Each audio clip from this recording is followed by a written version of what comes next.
Welcome to Fiction Audiobooks. If you enjoy the content, like and subscribing would be greatly appreciated. If you have any recommendations for novels, comment below.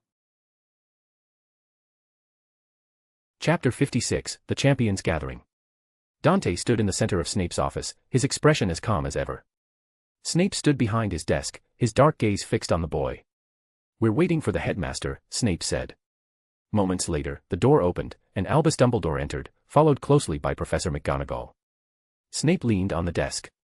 "Now that everyone is here, I want to know, what do you have to do with Argus Filch becoming a wizard overnight? What did you do, Dante?" Dante's expression changed, disapproval crossing his face. "Argus wouldn't have told you, so you used legilimency on him, didn't you?" he said. Dumbledore didn't deny it. Instead, he offered an explanation. "This is a much bigger matter than some healing, Dante. A non-magical person becoming a wizard has profound implications for the magical world. We needed to know the truth." Dante's eyes narrowed, but he didn't argue. Instead, he looked at each of them in turn, his gaze piercing. "What I did is not your business," he said finally. "Argus showed he deserved to have magic. He has a passion and dedication most wizards in this world lack. I won't deny him the chance to fulfill his potential." Dumbledore's expression softened, but his tone remained serious. "When this becomes public, many will come after you for this knowledge, Dante. They will do anything for it, you must understand the consequences." Dante chuckled lightly. "It's fine," Dante said, his voice almost casual. "I can easily take care of anyone who doesn't realize how lucky they are to be alive." Dumbledore's face darkened. "Are you saying you would take the lives of those who come after you?" Dante shook his head. "I won't take their lives. I will give them death." The room fell silent, the weight of Dante's words hanging in the air. Even Snape, who is no stranger to dark magic, looked unsettled. Dumbledore's voice was grave when he spoke again. "Life is a sacred thing, Dante. It should be protected. Learning and researching are meant to improve the quality of life, not to unleash chaos. Unrestrained advancement is a disaster that will hurt everyone." Dante's face grew colder, his silver eyes glinting like steel. "Advancement comes first," he said, his voice firm. "Chaos and evil are not excuses to stay still. Why do you think there are all kinds of dark arts in the library? It was meant to archive and spread knowledge without restraint. Your words don't align with the purpose of Hogwarts. If you can't understand that much, then perhaps you should retire. You're not suited to be here." With that, Dante turned and walked toward the door, ignoring the stunned professors. He paused at the threshold and looked back at Dumbledore, his gaze ice cold. "You removed Secrets of the Darkest Art from the library, didn't you? I put a new copy there. If I find you've removed a book again, I won't be so civil with you." Then he was gone, the door closing softly behind him. Dumbledore's eyes widened in shock. He had removed that book 50 years ago, deeming it too dangerous to remain in the library. How had Dante known about it? And where had he gotten another copy? Then it hit him, the Grey Lady, Helena Ravenclaw. She must have told Dante about the book, and perhaps even guided him to a copy or helped him create a new one. She was, after all, a repository of knowledge. Snape broke the silence, his voice low. "What is this book he spoke of?" Dumbledore sighed heavily.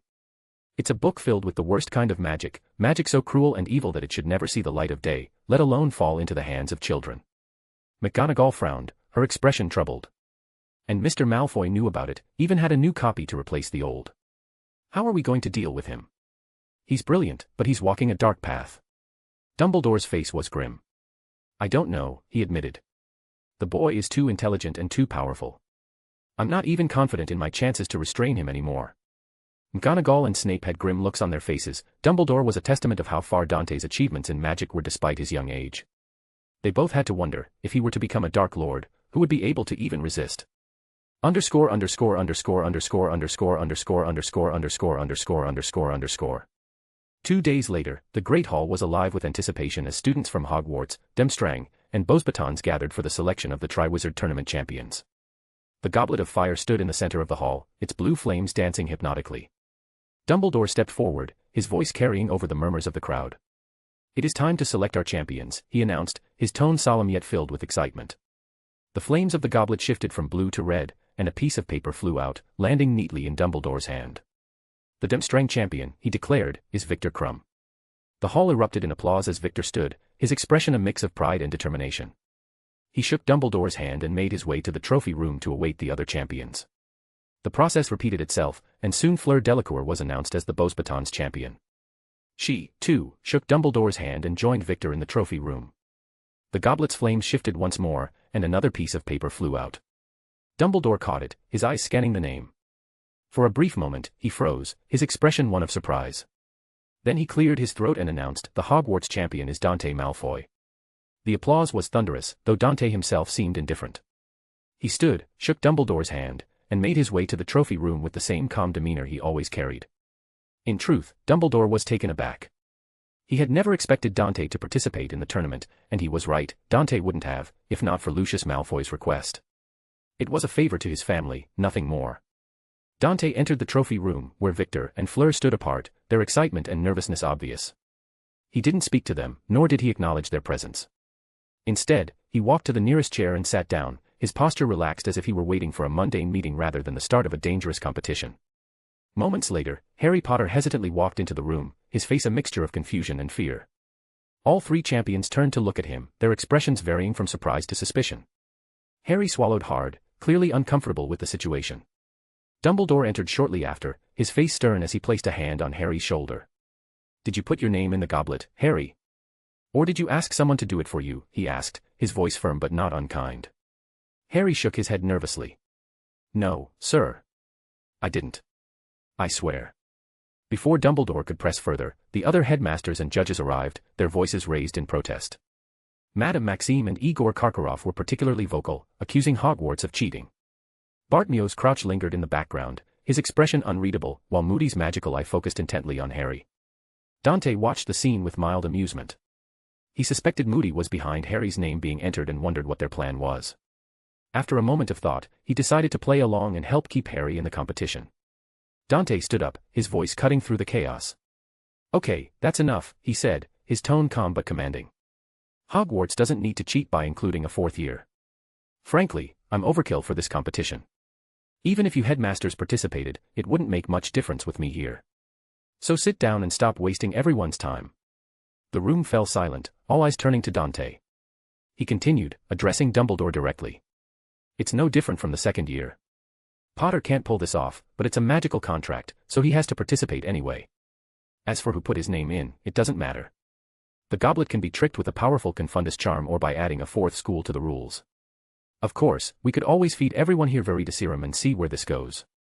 Igor Karkaroff and Madame Maxime exchanged dark looks, clearly offended by Dante's bluntness. The other champions, too, felt belittled by his words.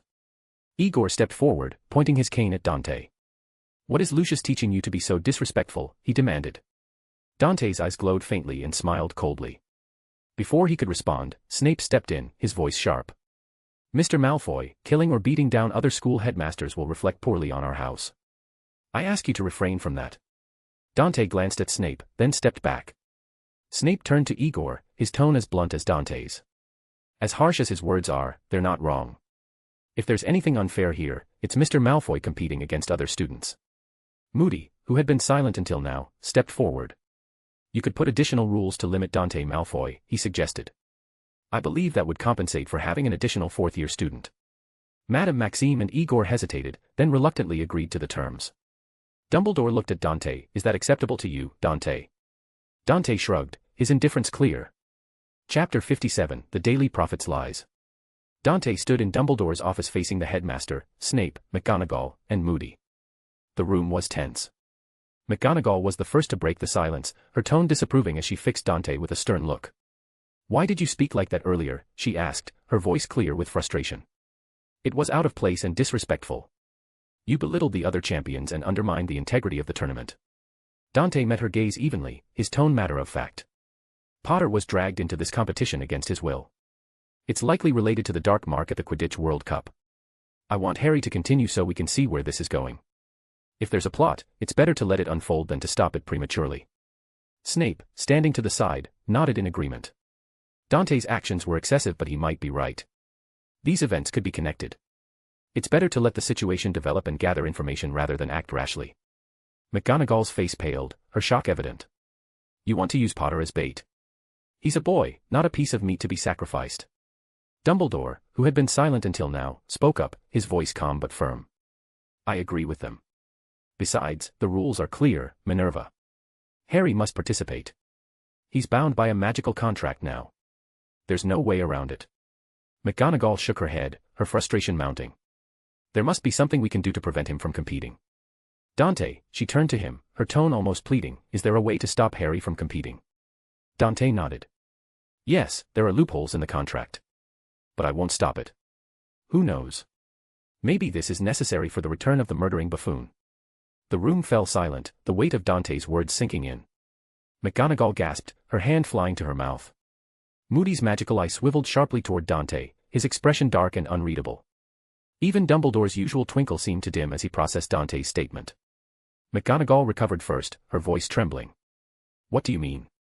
Are you talking about the Dark Lord? Dante nodded, his expression calm. That fool, Voldemort, didn't die. He's out there, probably living like some wild animal, and he'll eventually find a way to come back. If this helps him speed up the process, then I'll gladly turn a blind eye to it. Dumbledore's frown deepened. He had hoped to keep the knowledge of Voldemort's survival a secret, at least until they had more evidence and a plan in place. Dante's openness was dangerous, it could cause panic and force Voldemort to act unpredictably if he felt threatened. Dante, Dumbledore said carefully, the possibility of Voldemort's return must remain a secret, at least until we have concrete evidence. How many people have you told about this? Dante shrugged. Only my family knows. But you don't need to worry about them spreading it, they were part of the buffoon's merry band, after all. McGonagall looked pale, her voice barely above a whisper. Do you understand what you're talking about? Do you know how dangerous and evil the Dark Lord is?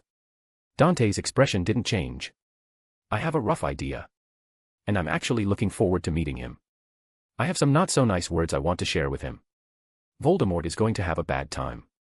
The room fell silent again, the weight of Dante's words hanging in the air.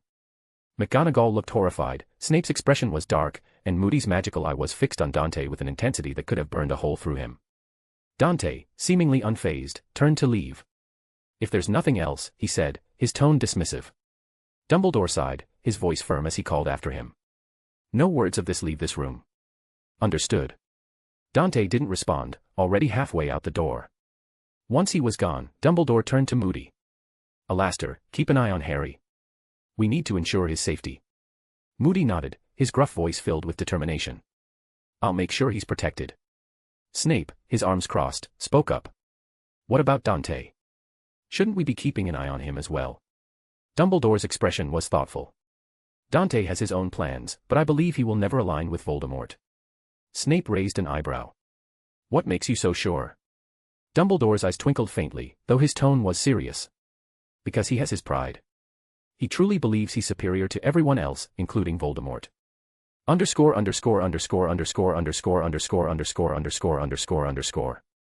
Dante sat in the library, his silver eyes scanning the pages of an ancient tome. The quiet hum of the library was interrupted by the sound of hurried footsteps. Argus Filch approached, his voice uncharacteristically respectful as he called out, Mr. Malfoy, the professors are looking for you. They want you in the trophy room, something related to the Triwizard Tournament. Dante closed the book without a word and stood, following Filch out of the library. When he arrived at the trophy room, he was met with the other three champions, Victor Crumb, Fleur Delacour, and Harry Potter, along with a woman and a cameraman. The woman, a reporter with a sharp smile and an air of self-importance, exclaimed, "Ah, he's finally here. We need you to stand with the other champions for a photo." Dante didn't respond. He silently moved to stand next to the other champions. Fleur sat gracefully in a chair, while Victor, Harry, and Dante stood behind her. The cameraman snapped the photo, the flash momentarily lighting up the room. The woman, Rita Skeeter, stepped forward, her smile widening as she introduced herself. "I'm Rita Skeeter, reporter for the Daily Prophet. I can't wait to have interviews with all of you," she said, her eyes darting from one champion to the next. Her gaze lingered on Dante, her tone dripping with faux admiration. "Especially you, Dante Malfoy. I've been trying to get an interview with you for so long." Dante's expression didn't change. "I'm not interested," he said flatly. "You should be content with the other three."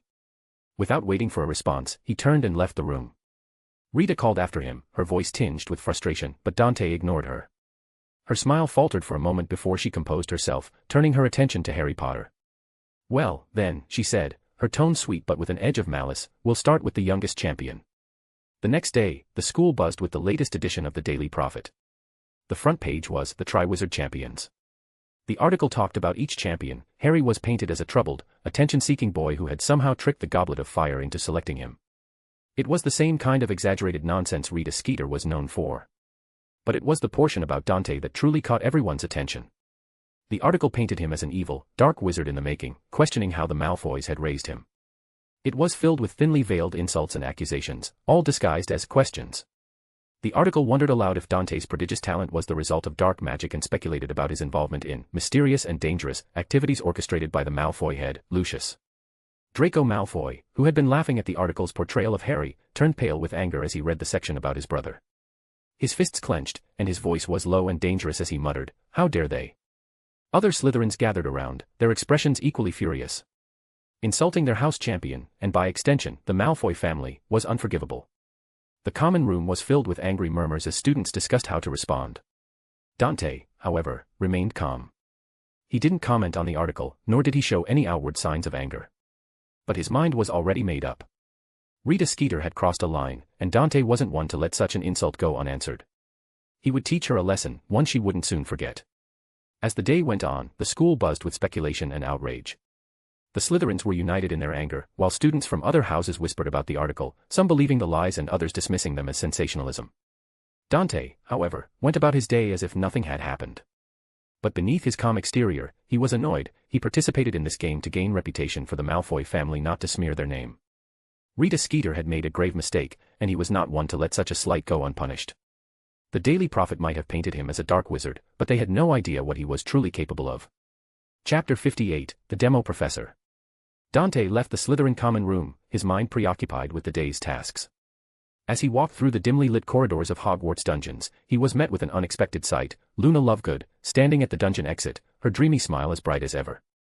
She greeted him with a wave, her voice soft but cheerful. "Hello, Dante," Luna said, her eyes twinkling with curiosity. "I haven't seen you in a long time. You disappeared one day, skipped a whole year, and now you're skipping every class this year. Where have you been?"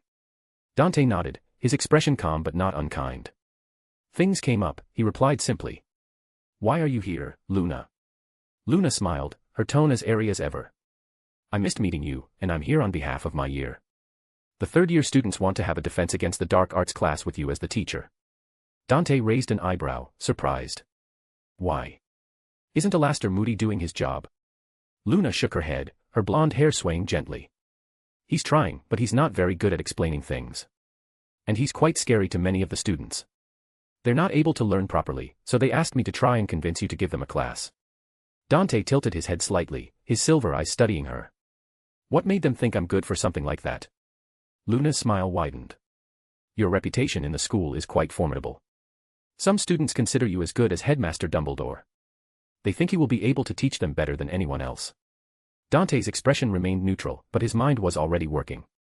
In all of his previous 7 lives, he had only seriously taught 4 students. The idea of teaching an entire class was foreign to him, but Luna's request intrigued him. After a moment of thought, he nodded. "All right. I'll give it a try. Later this evening." Luna's face lit up with joy. "Thank you, Dante. I'll let everyone know." She turned to leave but paused, looking back at him. "Oh, and we're covering werewolves right now." Dante acknowledged her with a nod, and Luna skipped away, her strange radish earrings bouncing with each step. Dante watched her go, then turned and headed back to his room. If he was going to teach, he would do it properly, and that meant preparation was in order. Underscore.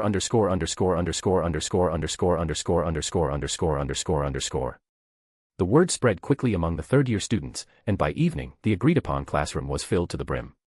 Students from all 4 houses had gathered, their curiosity piqued by the prospect of a class taught by Dante Malfoy. Even some professors had arrived, though their reasons varied. Dumbledore was there out of sheer curiosity, eager to see how Dante would handle teaching. McGonagall, on the other hand, was there to ensure Dante wasn't teaching the students anything dangerous. When Dante arrived with Luna, he glanced briefly at the 2 professors but otherwise ignored them. The students fell silent as he stepped to the front of the room, their eyes fixed on him with a mix of awe and anticipation. Dante began the class without preamble. "Today, I'll reiterate the latest topic you've been covering, werewolves." He waved his wand, and small manuals appeared on each student's desk, including those of Dumbledore and McGonagall. The manuals were neatly organized, with sections on history, habits, detection, counterspells, and potions. Dante explained, "This manual is to help you organize the information. Let's start with the history of werewolves. He proceeded to give a detailed overview, covering everything from the origins of lycanthropy to the societal treatment of werewolves over the centuries. His explanations were clear and concise, and he frequently paused to ensure the students were following. Next, he moved on to werewolf habits and behavior, explaining how to identify a werewolf in human form and how to detect their presence. He then detailed the most effective spells against werewolves, ranking them by difficulty of casting. The students listened intently, taking notes as Dante spoke. Finally, he reached the potions section. The wolfsbane potion is the most well-known remedy for lycanthropy, Dante explained. However, it requires a potions master to brew, which makes it inaccessible to most. That's why I've included a simplified version of the potion in your manuals.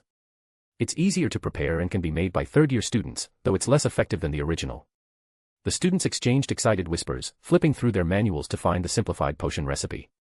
Even Dumbledore and McGonagall looked impressed, their eyes scanning the detailed notes with interest. Dante then opened the floor for questions. The students hesitated at first, but soon their hands were shooting up. Dante answered each question with patience, his explanations thorough and insightful.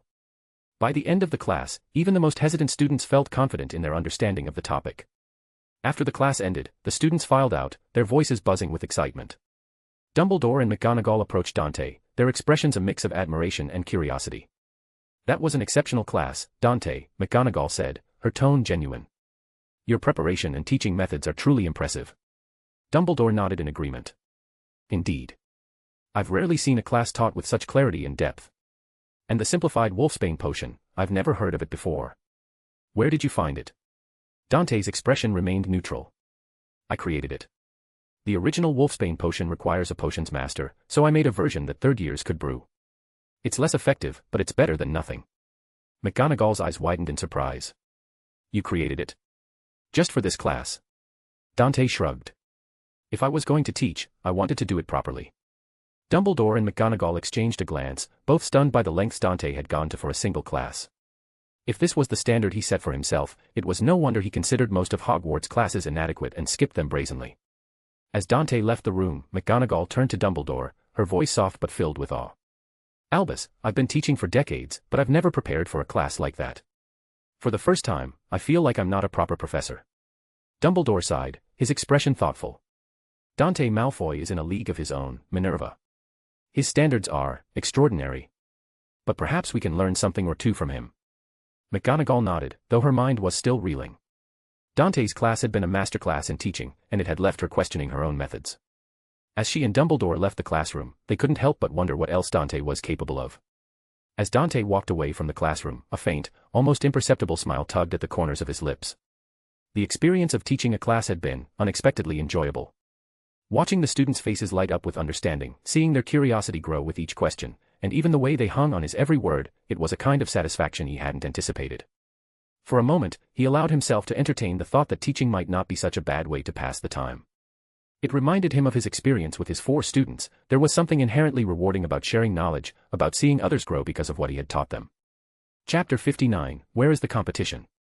The next day, Dante couldn't help but notice the sea of badges adorning the robes of every Slytherin student.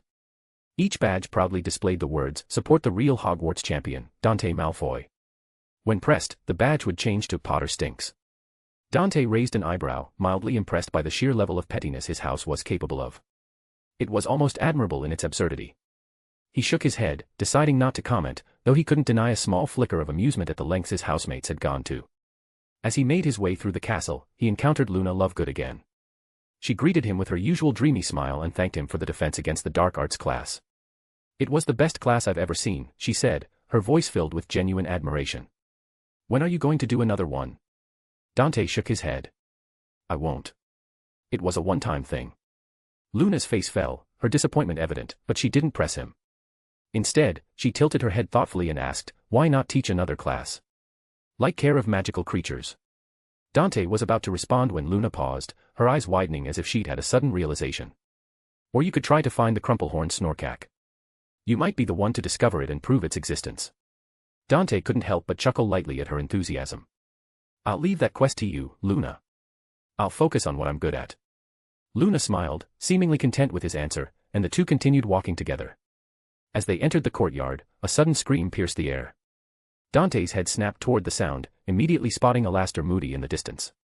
The professor was levitating a ferret up and down, his face twisted into a cruel grin. The scream had come from Draco, and it didn't take Dante any effort to know what happened. Without hesitation, Dante strode toward Moody, his wand already in hand. With a swift motion, he blasted Moody into the nearby wall, the force of the spell sending the professor sprawling. Dante then pointed his wand at the ferret, reversing the transfiguration and turning it back into Draco, who collapsed onto the ground, coughing and looking thoroughly humiliated. Dante turned his cold gaze to Moody, who was struggling to get up. "Do you think that was funny?" Dante asked, his voice low and dangerous. Moody's face twisted with anger as he stood, his wand pointed at Dante. "You'll pay for that, Malfoy," he snarled. But Dante was faster. Another spell shot from his wand, slamming Moody back into the wall. Dante walked closer, his eyes glinting with menace. Moody tried to stand again, but before he could, he was lifted into the air by an invisible force, his wand slipping from his grasp. Dante brought him closer, the professor floating helplessly in front of him. Dante leaned in, his voice a whisper but filled with icy authority. "Do that again, and I'll stop turning a blind eye to you. I'll find another way to end the buffoon's hide-and-seek game. Do I make myself clear?" Moody's eyes widened, his resistance halting as the realization hit him, he knew. The thought raced through Moody's mind, his heart pounding in his chest. Dante dropped him to the ground just as Professor McGonagall arrived, her expression a mix of concern and frustration. "What happened here?" she demanded, her eyes darting between Dante and Moody. Dante looked at her calmly. "It was nothing," he said, his tone dismissive. He turned to Moody. "No more magic against students." Moody scoffed, brushing himself off. 5 points from Slytherin, he said, though his voice lacked its usual bite. "Glad we agree," Dante replied, then turned and walked away. McGonagall frowned, her gaze shifting to Moody. "Did you use magic against a student?" she asked, her tone sharp. Moody waved her off, his expression dark. "No need to say anything. Malfoy made it clear." He limped away, pausing only to tell Harry Potter, who had been watching the scene unfold, to follow him. McGonagall turned to the nearby students, who were more than happy to fill her in on what had happened. As she listened, her anger grew. One professor had attacked a student, only to be retaliated against by another.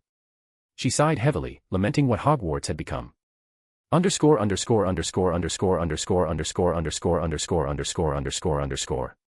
The day of the first task had arrived, and the atmosphere was electric with anticipation. The students and faculty gathered around the arena, their excitement palpable as Ludo Bagman stepped forward to address the crowd. His voice boomed through the enchanted microphone, explaining the rules of the challenge. Each champion would face a dragon and retrieve a golden egg from its nest. The crowd cheered, but then Bagman added a twist. To keep things exciting and challenging, Bagman announced, "We've added an additional rule specifically for Dante Malfoy. He has a time limit of 5 minutes to complete the task." The audience erupted in mixed reactions. The Slytherins booed loudly, their voices filled with indignation. Bagman quickly raised his hands to calm the crowd. "Dante has accepted the rule and is looking forward to the challenge," he added, his tone cheerful but firm. The Slytherins reluctantly quieted down, though their displeasure was still evident. What Bagman didn't mention was the real reason behind the rule. He hid it to avoid the backlash Harry Potter would face and to prevent further tension between the schools. It was a diplomatic move, but one that left Victor and Fleur feeling slighted and underestimated. Harry, however, agreed with Dante. "Competition needs equals," he muttered to himself. "Where's the spirit in having him here?" Inside the tent, the champions waited nervously. Barty Crouch Sr. entered, carrying a small bag. One by one, the champions reached in and pulled out miniature dragons, each representing the beast they would face. Fleur drew the Welsh green, Victor the Chinese fireball, and Harry the Swedish shortsnout. Dante drew the Hungarian horntail, the most dangerous dragon of them all. Fleur was the first to face her dragon. She used a charm to put the dragon to sleep, but it only half worked, resulting in her robes getting burned before she retrieved the egg. Her total time was approximately 10 minutes, and the judges awarded her 39.50. Victor went next, using the conjunctivitis curse to blind the dragon.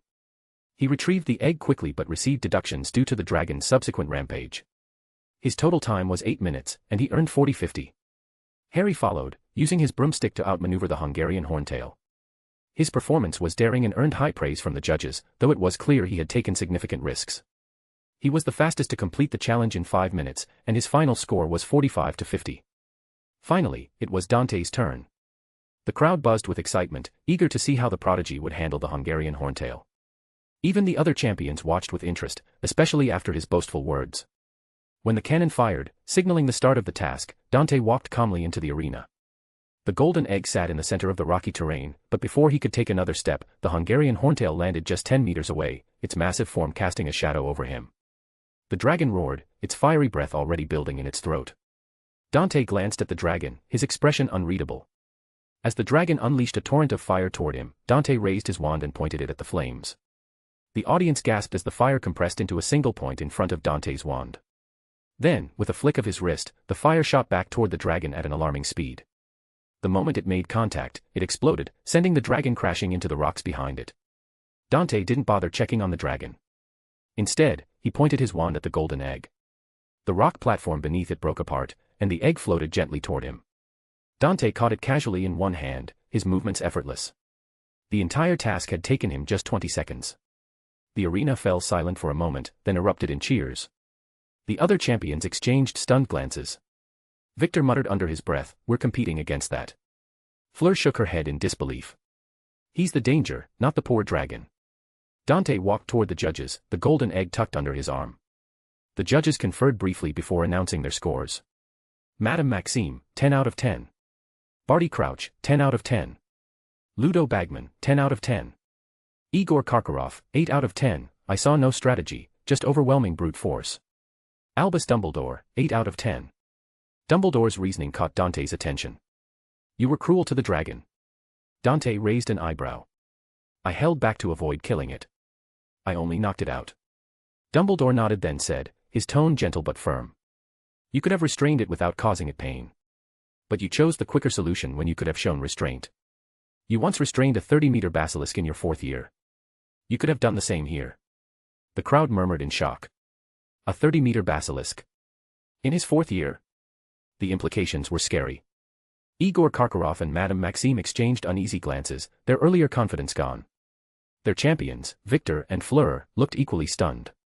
If Dante had been capable of such feats in his 4th year, what did that say about his current abilities? Was this even a competition? Chapter 60, What did Voldemort do? When Dante returned to the Slytherin common room, he was met with a roaring cheer from his housemates. The students surrounded him, their faces filled with excitement and pride. "Open the egg," they urged. Dante, though indifferent to their excitement, obliged. He opened the golden egg, and an ear-piercing screech erupted from it, causing the students to recoil and cover their ears in pain. Dante closed the egg quickly, the sound cutting off abruptly. The students stared at him, their expressions a mix of shock and fear. "What was that?" one of them asked, their voice trembling. "That," Dante replied calmly, "is merpeople magic." He waved his wand, transfiguring a nearby chair into a large tub of water. He placed the egg inside and opened it again. The students braced themselves for the screech, but this time, the sound was muffled and melodic, echoing softly through the water. Dante leaned over the tub, submerging his head for a few seconds before pulling back. "The next challenge is probably in the Black Lake," he said, his tone matter of fact. He then added, "I'm keeping the egg here if anyone wants to hear it." Without another word, he walked away, leaving the students to gather around the tub, each eager to experience the underwater melody for themselves. Underscore underscore underscore underscore underscore underscore underscore underscore underscore underscore underscore. Later that night, in the headmaster's office, the 4 professors aware of Voldemort's potential return gathered for a private meeting. Dumbledore sat at his desk, his expression thoughtful as he addressed the group. "Has anyone noticed anything out of place?" he asked. The others shook their heads. Dumbledore turned to Moody. "How is Harry doing?" Moody's magical eye swiveled toward Dumbledore. "He's holding on, but he's nervous. He feels outmatched. After seeing Malfoy's display today, I can't blame him. I'm afraid only a few in the wizarding world could do what that boy did." Dumbledore nodded, his expression serious.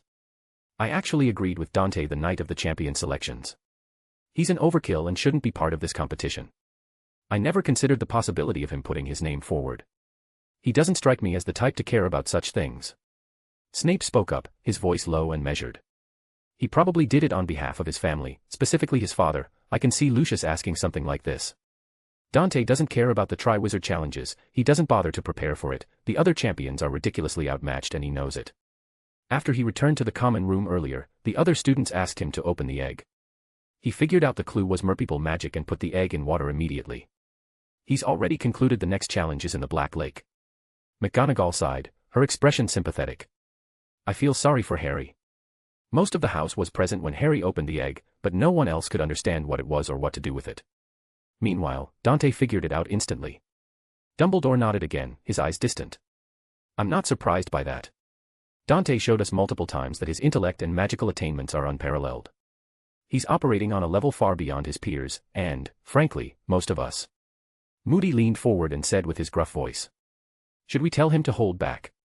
He's going to ruin the competition at this rate. Not to mention if Harry's involvement is related to the Dark Lord, then he might be an unstable factor. Dumbledore considered the question for a moment, then shook his head. He's already holding back, and we've added rules specifically for him. Asking him to do more would come across as too humiliating for the other two schools. We can't go too far with the self-challenging reason. As for Voldemort, we don't know what is he planning, but I believe Dante is smart enough to judge the situation and act accordingly if unexpected events were to arise. Alastor clenched his jaw. Dante was his biggest obstacle and he couldn't do anything to him.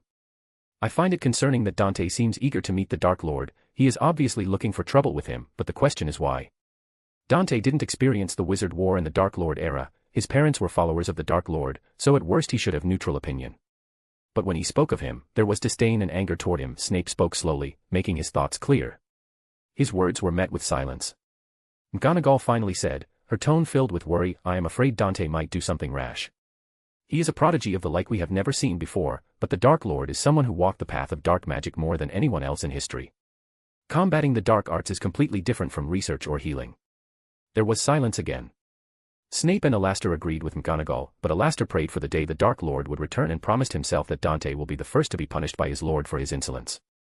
On the other hand, Dumbledore's mind drifted to his first meeting with Dante and the dread he experienced that night. He didn't say it to the others, but deep down he thought Dante is far scarier, far more dangerous than Voldemort could ever be. He also wondered, what did Voldemort do to anger Dante?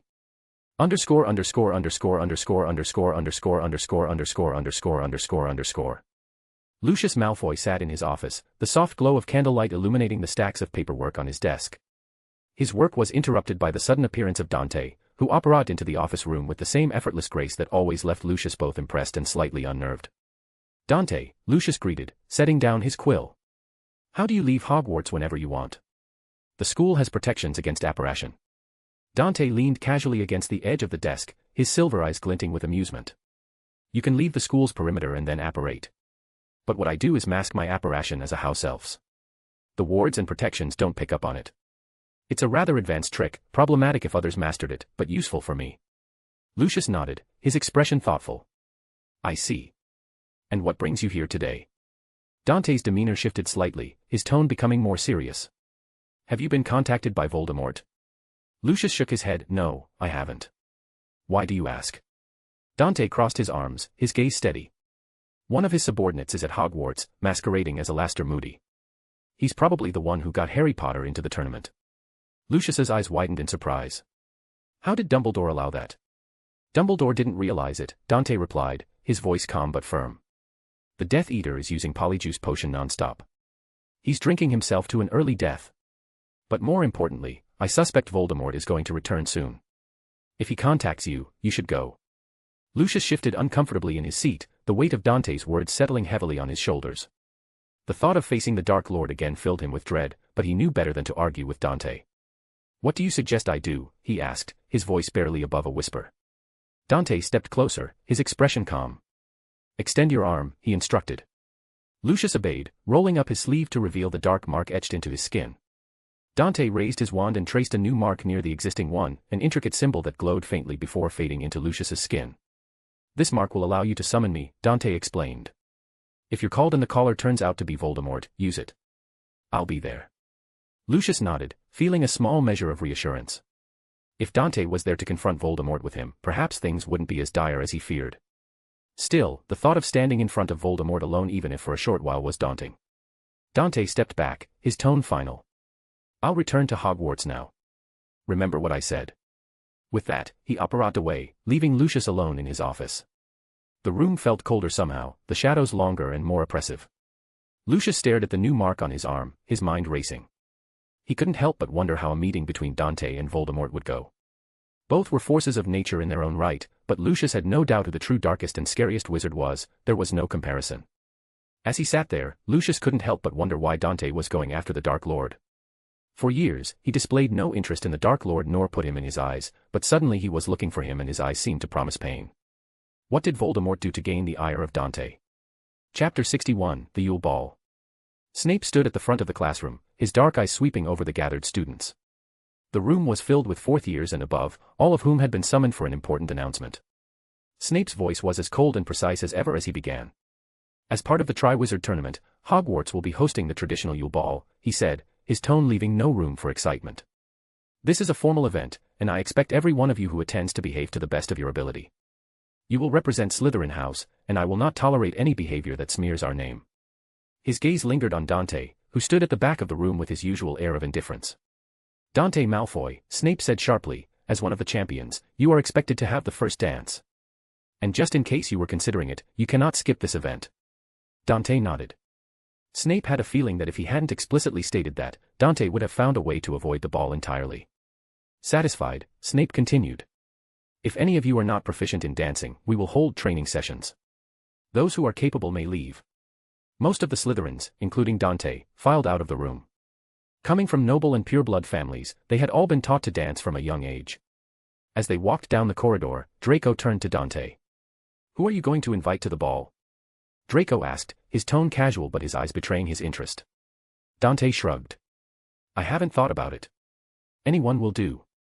Draco raised an eyebrow. Anyone? Half the school is hoping you'll invite them. You're one of the champions, after all. Dante let the comment pass and instead asked Draco back. What about you? Draco replied. I'm thinking of inviting Daphne Greengrass. Dante raised an eyebrow, a faint smirk playing on his lips. Are you sure? You could always invite Harry Potter. Draco froze, his face a mixture of horror and disbelief. How could you say that? He spluttered. Dante's smirk widened. You're so obsessed with him, it makes sense. Draco stopped in his tracks, his mouth opening and closing as he struggled to form a response. Dante, thoroughly amused, continued walking, leaving Draco to question his life decisions. The next few days were filled with a buzz of excitement as students began inviting each other to the Yule Ball. The castle was livelier than usual, with whispered conversations and hopeful glances exchanged in the hallways. One day, as Dante made his way to the Great Hall, he ran into Luna Lovegood. The two greeted each other with a smile and fell into step together. As they approached the entrance to the Great Hall, they encountered Draco and his group. Draco immediately seized the chance to tease Dante. So, have you invited Luna to be your date yet? He asked. Dante shook his head. I haven't invited anyone. Draco looked genuinely surprised. Why not? The ball is in a few days. Dante shrugged. I figured I'd ask someone the day before. As long as they know how to dance and want to go, it's fine, right? Draco and his group exchanged incredulous looks. Dante's casual approach to selecting a date was baffling to them. You can't do that, Draco said, his voice tinged with exasperation. You're one of the champions. The honor of our house is at stake. You need to take this seriously. Dante sighed, clearly unbothered by Draco's dramatics. He turned to Luna, who had been quietly observing the conversation. Do you know how to dance? He asked. Luna nodded, her dreamy smile as bright as ever. Yes, I can dance. And the ball sounds fascinating. I think it will be fun. Dante nodded. Then we have a deal. You're my date. He looked back at Draco, who was staring at him in disbelief. Happy. I have a date now. Without waiting for a response, Dante entered the Great Hall, Luna following close behind. Daphne, who had been standing nearby, shook her head in amusement. Basically, if any girl had expressed her desire to go to the ball with Senior Dante, he would have agreed without a second thought, she said. Draco sighed, probably, yes. It didn't take long for rumors of Dante's unconventional date selection process to spread throughout the school. Some girls felt pity, they could have been chosen instead of Luna if they just decided to approach. Others found the whole thing ridiculous, unable to believe that someone as prestigious as Dante Malfoy would select his date in such a haphazard manner. After all, he was a Malfoy, a prodigy, and one of the Triwizard champions. Who chose their date like that? But Dante, as always, remained indifferent to the gossip. For him, the Yule Ball was just another event, one he would attend because he had to, not because he wanted to. And if Luna Lovegood was his date, so be it. At least she wouldn't bore him.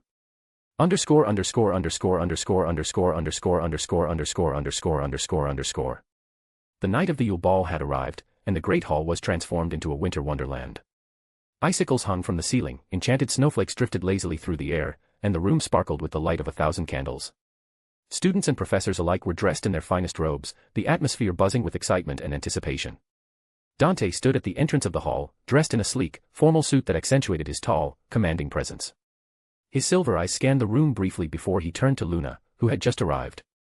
She wore shimmering silver dress robes that caught the light, but it was her accessories that truly stood out, a necklace of large radishes and dirigible plum earrings. Dante raised an eyebrow but said nothing, offering her his hand. The two entered the ball together, joining the other champions as they made their way to the center of the room. At first, the crowd's attention was drawn to Victor Crumb and Hermione Granger, who looked stunning tonight. Many of the male students couldn't take their eyes off Fleur Delacour. But soon, all eyes turned to Dante and Luna, more specifically, to Luna. Her unconventional choice of dress and accessories drew a mix of reactions. Some students found her outfit interesting and unique, while others laughed openly at the sight.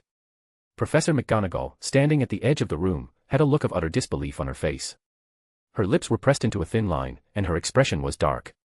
She cared deeply about the reputation of Hogwarts and its houses, and what she was seeing felt like a joke in her eyes. The champions began their first dance, and it quickly became apparent that Luna's dancing style was as unique as her outfit. She didn't follow the traditional steps expected at such a formal event, instead moving in a way that was entirely her own. Dante, caught off guard for a moment, quickly matched her movements, his expression calm and unbothered. He didn't mind her unconventional style, in fact, he found it interesting. The students, however, were less kind. Laughter rippled through the crowd as they watched the pair. Some whispered that Dante deserved this for choosing the weirdest girl in the school as his date. But Dante and Luna paid no attention to the onlookers, their focus entirely on each other as they danced. As the night went on, more students joined the dance floor, their initial judgment giving way to the joy of the moment. Even some of the professors couldn't resist joining in, their laughter and smiles adding to the festive atmosphere. Sometime later, Luna had had enough of dancing. She and Dante stepped outside the hall, the sounds of the ball fading behind them. Luna turned to Dante, her dreamy smile as bright as ever. "Thank you for inviting me," she said. "It was fun." Dante nodded, his expression as calm as ever. "You're welcome." Before they could say more, Draco and Daphne approached. Draco looked exasperated, his arms crossed as he glared at Dante. "What was that?" he demanded. "I've never seen McGonagall's face twist like that. And you," he turned to Luna, "can't you dress and dance like normal people?" Luna's smile didn't waver. "I like my dress, and that's how I dance," she said simply. Draco groaned, turning back to Dante. "How could you accept that? You're one of the champions. You're supposed to represent Slytherin." Dante shrugged, his tone casual. "I don't see what the issue is. She dressed the way she liked and danced the way she wanted. The point of the party is to relax and have fun. Why stress over it?" Draco stared at him, his mouth opening and closing as he struggled to find a response. Daphne, on the other hand, burst into laughter. "You're unbelievable," Draco finally said. Dante glanced at Luna. "I've had enough of the ball. Good night."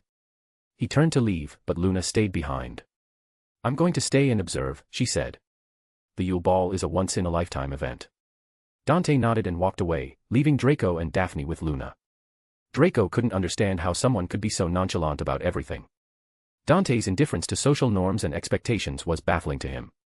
Luna, however, felt a warm sense of gratitude.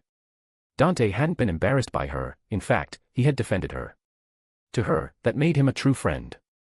As she watched him disappear into the night, she couldn't help but smile. The Yule Ball had been everything she had hoped for, and more. Chapter 62, The Second Task. The day of the second task had arrived, and the atmosphere around the Black Lake was filled with anticipation. Students, professors, and visitors from Demstrang and Beauxbatons gathered to watch the champions face their next challenge. Dumbledore stood at the edge of the lake, his voice carrying over the crowd as he explained the task. Each champion must retrieve something precious that has been taken from them and is hidden deep within the lake, Dumbledore announced, his tone solemn. They will have 1 hour to complete the task. However, he added, his eyes flicking to Dante Malfoy will begin the challenge 10 minutes after the other champions. Unlike the first task, the audience didn't boo the added rule. Many of them nodded in agreement, thinking it was a fine adjustment given Dante's overwhelming performance in the previous challenge. Dante stood calmly among the champions, his expression relaxed. The champions were instructed to change into their swimming attire, but Dante remained in his Slytherin green sweater and pants. When asked to change, he simply shook his head. "I'm fine like this," he said, his tone leaving no room for argument. The other champions prepared in their own ways. Fleur Delacour cast the bubblehead charm, creating a protective bubble of air around her head. Victor Crumb partially transfigured himself into a shark, his upper body remaining human while his lower half took on a fearsome aquatic form. Harry Potter, standing nervously next to Dante, was handed gillyweed by the fake Moody, who seemed unusually invested in helping him. Dante watched the interaction with mild interest, noting the worry in Moody's eyes as he urged Harry to swallow the weed. Harry finally jumped into the water, and moments later, he resurfaced, his body now adapted to the aquatic environment thanks to the gillyweed. Dante remained on the shore, waiting patiently for his turn. 8 minutes into the task, Fleur emerged from the water, coughing and gasping for air. She had been attacked by Grindillos and forced to retreat. The crowd murmured in concern, but their attention quickly shifted back to the lake as Dumbledore announced that 10 minutes had passed and Dante could now begin. Dante didn't jump into the water immediately. Instead, he raised his wand and cast a Patronus charm. A shimmering bird erupted from his wand and dove into the lake, its ethereal form cutting through the water with ease. The audience watched in awe as Dante then cast another charm on his feet. He stepped onto the surface of the lake, the water solidifying beneath him as if it were solid ground. He began walking leisurely across the lake, his movements calm and unhurried. The crowd erupted in cheers, but their excitement soon turned to confusion. What was Dante planning? Ludo Bagman, commentating for the event, voiced the question on everyone's mind. What is Dante Malfoy doing? He's walking on water. But how will he retrieve his hostage? Dante continued his stroll across the lake, his Patronus bird guiding him. When the bird resurfaced near a specific spot, Dante turned and walked toward it. He raised his wand again, and the water in that area split vertically, revealing a column that reached the bottom of the lake. Dante looked down and saw his brother, Draco, tied to a stone pillar, his eyes closed and his body still. Dante waved his wand, sending a spell to cut the ropes binding Draco. Another spell lifted Draco's body from the lake bed and brought him to the surface. The water column closed as Dante gently placed Draco onto the surface of the lake, the water solidifying beneath him to keep him afloat. Dante cast a spell to wake Draco, then another to warm him. Draco's eyes fluttered open, confusion written across his face. "Where am I?" he mumbled. Dante helped him to his feet, his voice calm and reassuring. "This is the second challenge. For now, relax and walk with me. You're safe. We need to get back to the shore." Draco, still dazed, nodded and allowed Dante to guide him back to the shore. The audience erupted in cheers as the two walked across the water, Dante's calm demeanor and effortless magic leaving them in awe. When the two arrived at the shore, only 6 minutes had passed since Dante began. After Dante, it was Victor Krum who came back second, emerging from the water with Hermione 20 minutes into the task, his sharp form fading as he returned to his human self. He was shocked to see Dante and Draco already on the shore, having finished the challenge long before him. Igor Karkaroff and the Demstrang students quickly filled him in on Dante's approach, leaving Victor stunned. "How is that even possible?" Victor muttered, his eyes fixed on Dante, who stood calmly by the shore. He was talking with Draco with a relaxed expression and without a single drop of water on him. None of his schoolmates or headmaster could answer him. Now only one last champion left to wait for. But as the minutes ticked by, the audience around the Black Lake grew increasingly tense. Harry Potter, the youngest champion, had yet to resurface. The cheers and excitement that had filled the air moments earlier were replaced by an uneasy silence. Parents, students, and professors alike exchanged worried glances, their eyes fixed on the dark, rippling surface of the lake. Dante stood calmly by the shore, his silver eyes scanning the water. He noted how Alastair Moody, or rather, the imposter masquerading as Moody, was pacing back and forth, his face a mask of barely concealed anxiety. Dante's lips curved into a faint smirk. So, Harry is that important to their plans, he thought. His earlier suggestion that Harry was needed for Voldemort's return seemed more plausible by the minute. Just under an hour after the task had begun, the tension was broken as Ron Weasley and Gabrielle Delacour emerged from the water, gasping for air. Moments later, Harry surfaced, coughing and exhausted but alive. The audience erupted into cheers, their relief palpable. Harry had not only completed the task but had also saved another champion's hostage, displaying a level of selflessness and courage that left even Dante mildly impressed. Dante watched as the students and professors rushed to tend to the hostages and Harry. He had to admit, Harry's actions were commendable, if reckless. The boy had too much courage for his own good.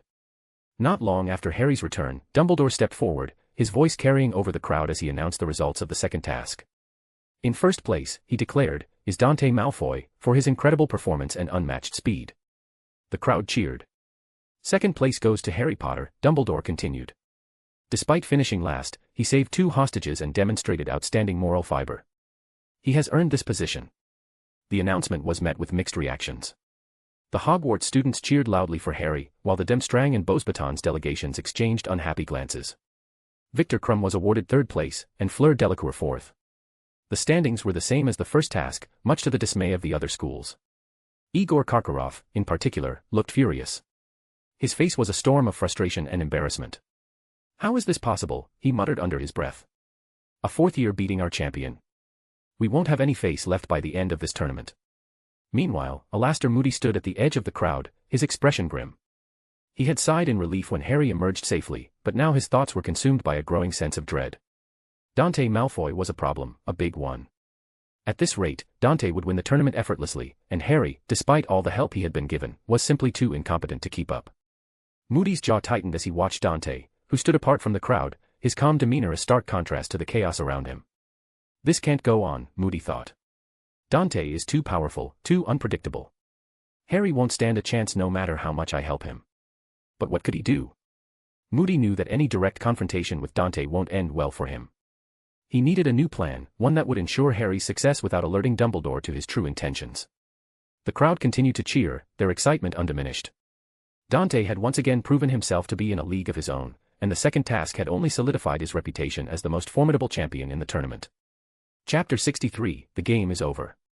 The final task of the Triwizard Tournament was drawing near, and the pressure was mounting, not just for the champions, but for those behind the scenes as well. Alastor Moody, or rather, Barty Crouch Jr. in disguise, had been tasked by Dumbledore and the other judges to prepare the final challenge. But as he sat in his office late into the night, his mind was consumed by one glaring problem: Dante Malfoy. Moody paced the room, his magical eye spinning wildly as he racked his brain for a solution. He needed Harry Potter to win, but Dante's overwhelming skill and power made that seem impossible. Every plan he came up with had the same fatal flaw: Dante Malfoy was too clever, too powerful, and too unpredictable. By the time the sun rose, Moody was on the verge of madness, his frustration boiling over.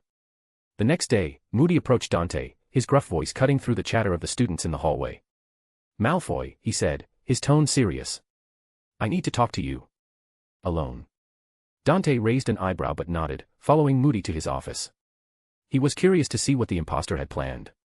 Once inside, Moody closed the door and cast a silencing charm, ensuring their conversation would remain private. Moody began explaining the final task, his voice low and gruff. "The last challenge is an enchanted maze. The Triwizard Cup will be placed at its center. The champions will have to navigate the maze, overcoming obstacles, and the first one to touch the cup wins." Dante listened silently, his expression unreadable. Moody continued, his tone growing more desperate. "I've thought of many ways to stop you from winning, but normal traps won't work against you, and every other plan I came up with would be too obvious. Dumbledore and the other judges would notice immediately." Dante's lips curved into a faint smirk. "Get to the point," he said. Moody hesitated, then took a deep breath. "I need Harry Potter to win, and I need you to lose intentionally. The cup is a portkey. I've added a charm so that if Harry touches it, he'll be teleported to an accomplice of mine." Dante's silver eyes gleamed with interest, but his expression remained neutral. "And why would I do that?" he asked. Moody's face darkened, his voice dropping to a whisper. "Harry is needed for the Dark Lord to return. Without him, it could take years. You have been willing to turn a blind eye to me, and you have expressed clear interest in meeting the Dark Lord. This is your fastest way to do it. Otherwise, you'll have to wait." Dante chuckled, a low, almost amused sound. "Fine," he said. "I'll make sure poor Harry wins the challenge." Without another word, he turned and left the office, leaving Moody alone with his thoughts. As the door closed behind Dante, Moody sank into his chair, exhaling deeply. It had been a dangerous gamble, but it had paid off, for now. He had bet on Dante's earlier words and his willingness to turn a blind eye to Moody's actions. If Dante kept his word, Harry would be delivered to his lord, and the Dark Lord would rise again. Even if it meant sacrificing himself, Moody believed it would be worth it. But as he sat there, he smiled as he thought he was right about Dante Malfoy. He was not a good person at heart. He was a ruthless person who had agreed to send Harry Potter to what could be his death without a second thought. For now, all Moody could do was wait and hope that Dante would keep his word. The final task was fast approaching, and the stakes had never been higher. The fate of the wizarding world hung in the balance, and Moody was playing a dangerous game, one that could end in disaster for everyone involved. Underscore underscore underscore underscore underscore underscore underscore underscore underscore underscore underscore. The final task of the Triwizard Tournament had arrived. The crowd gathered in the stadium, all waiting for it to start. Many of them began betting on the final winner. And in front of them stood the maze, towering and ominous, loomed over them. Dumbledore stood at the entrance, his voice carrying over the excited murmurs of the students and visitors as he explained the rules. The champions must navigate the maze and reach the Triwizard Cup at its center. The first will be the winner of the Triwizard Tournament, Dumbledore announced. However, the champions will enter from different entrances at staggered intervals based on their performance in the previous challenges. Harry Potter will enter first, followed by Victor Krum after 1 minute, Fleur Delacour after 2 minutes, and Dante Malfoy is the exception. He will enter after 5 minutes. Dumbledore paused for a moment to let the crowd cheer before continuing. I must warn all the champions that the maze has no dragons or creatures of the sea, but they will find something much more challenging. They must tread carefully and understand the maze changes people and should be wary to knot yourselves along the way. If he or she wish to withdraw from the challenge, then use your wand to send a red spar in the air. The crowd cheered as the champions stepped forward, each preparing to enter the maze. Harry looked nervous but determined, while Victor and Fleur exchanged competitive glances. This was their only chance to win. They have to do it before Dante joins the challenge. As for Dante, he stood relaxed at his entrance, his expression betrayed no emotions. When the cannon fired, signaling the start of the task, Harry entered the maze first. The crowd watched as the maze closed the path of retreat for him, their cheers echoing to the sky. 1 minute later, Victor entered, followed by Fleur after another minute. Finally, after 5 minutes, it was Dante's turn. Before entering, Dante glanced at Alastair Moody, who stood at the edge of the maze, his magical eye fixed on Dante. There was a hopeful glint in Moody's gaze, a silent plea for Dante to keep his word. Dante gave a faint nod, then stepped into the maze. Once inside, Dante wasted no time. After walking a short distance, he cast a disillusionment charm, his form blending seamlessly into the shadows. He moved through the maze with ease, the traps and obstacles posing little challenge to him. It wasn't long before he encountered Fleur, who was walking cautiously through the maze, her wand raised. Dante approached her silently, his movements calm and silent. With a flick of his wand, he cast a spell that put her to sleep. He then sent a signal for help, ensuring she would be found and taken care of, before continuing on his way. Not long after, Dante came across Victor, who was looking around suspiciously, his wand at the ready. The scene repeated itself. Dante approached unnoticed, cast a spell to put Victor to sleep, and sent another signal for help. With both champions taken care of, Dante continued his journey through the maze, only Harry left. Eventually, Dante reached the center of the maze, where the Triwizard Cup sat gleaming under the moonlight. But Harry was nowhere to be seen. Dante stood there, his arms crossed, as he waited for the boy to arrive. Minutes dragged on, and Dante began to wonder if he should carry the cup and search for Harry himself. Just as he was considering this, Harry finally appeared, stumbling into the clearing. The boy looked around in disbelief, his eyes widening as he saw the cup. For a moment, he simply stood there, a proud smile spreading across his face as if he couldn't believe he had made it first. Dante watched in silence, his patience wearing thin. Harry began walking around the cup, his expression filled with pride and triumph. Dante was flabbergasted by the sheer stupidity of the boy. Does he not plan to win? Is he waiting for another champion to come? Dante thought, shaking his head. Not wanting to wait any longer, Dante raised his wand and cast a spell, sending Harry flying into the cup. With a startled eep, Harry disappeared, the portkey activating and whisking him away. Dante stood alone in the clearing, the maze now silent and still. He shook his head at Harry's behavior, a mix of disbelief and amusement on his face. Was Harry in danger now? Yes, but Dante was confident that Voldemort wouldn't kill him immediately. If Voldemort thrived on fear and power, then his prestige and reputation had been ruined by his downfall. The fastest way to restore it would be to publicly kill Harry Potter and prove that Harry was not his destined vanquisher. And what better way to do that than in front of his merry band? Dante thought. Now, all he had to do was wait. The pieces were in motion, and the game was almost over. Dante stood silently, waiting. Minutes later, he smiled as he felt his father calling him. Chapter 64, The Progenitor's Cruelty. To bypass the maze anti-apparition wards, Dante masked himself as a house elf and disapparated to his father's location. The moment he arrived, he observed the scene with a calm gaze. The area was a graveyard filled by figures in Death Eater robes. Dante recognized most of them, pure-blood families who had visited the Malfoy manor or attended social events with his father. Some were even the parents of his and Draco's schoolmates. Among them stood a fat man in shabby clothes whom Dante didn't recognize, and in the center of the circle was a grotesque, noseless figure with pale, snake-like skin and glowing red eyes. A few meters away, Harry Potter lay on the ground, still alive. Dante's arrival was accompanied by the faint sound of apparition, drawing the attention of everyone present, including Voldemort and Harry. Dante ignored the Death Eaters, his silver eyes locking onto Voldemort. "Is that him?" he asked, his voice calm but carrying an edge of curiosity. Lucius nodded, his face pale but composed. "Yes," he said quietly. Dante smiled and began walking past his father, his steps unhurried as he approached Voldemort. The Death Eaters shifted uneasily, their wands twitching but unsure of how to react. Voldemort's red eyes narrowed as he watched the boy approach. "Tom Riddle," Dante said, his tone almost conversational. Voldemort. The Dark Lord. The one who shall not be named. I've been looking forward to meeting you in person for quite some time now. Since my birth, I've heard so much about you. When I learned that Harry was necessary for your return, I went out of my way to ensure his delivery to you. Voldemort's expression darkened at the mention of his original name, but Dante's next words intrigued him. The boy had played a role in his revival. His lips curled into a cold smile. And who are you? He asked, his voice a low hiss. Dante replied, how rude of me. My name is Dante Malfoy, the eldest son of Lucius Malfoy. Voldemort glanced at Lucius, then back at Dante, his eyes narrowing as he noted the resemblance. Ah, yes, he said slowly. The Malfoys. I see the family resemblance now. Harry, who had been lying on the ground, stirred and sat up, his eyes blazing with anger as he recognized Dante. I should have known, you are the one who pushed me, Harry spat. You're an evil Death Eater, just like your father. Dante's gaze shifted to Harry, his expression unbothered. Actually, I'm not a Death Eater, he said calmly. My father is. You can ask him if you want.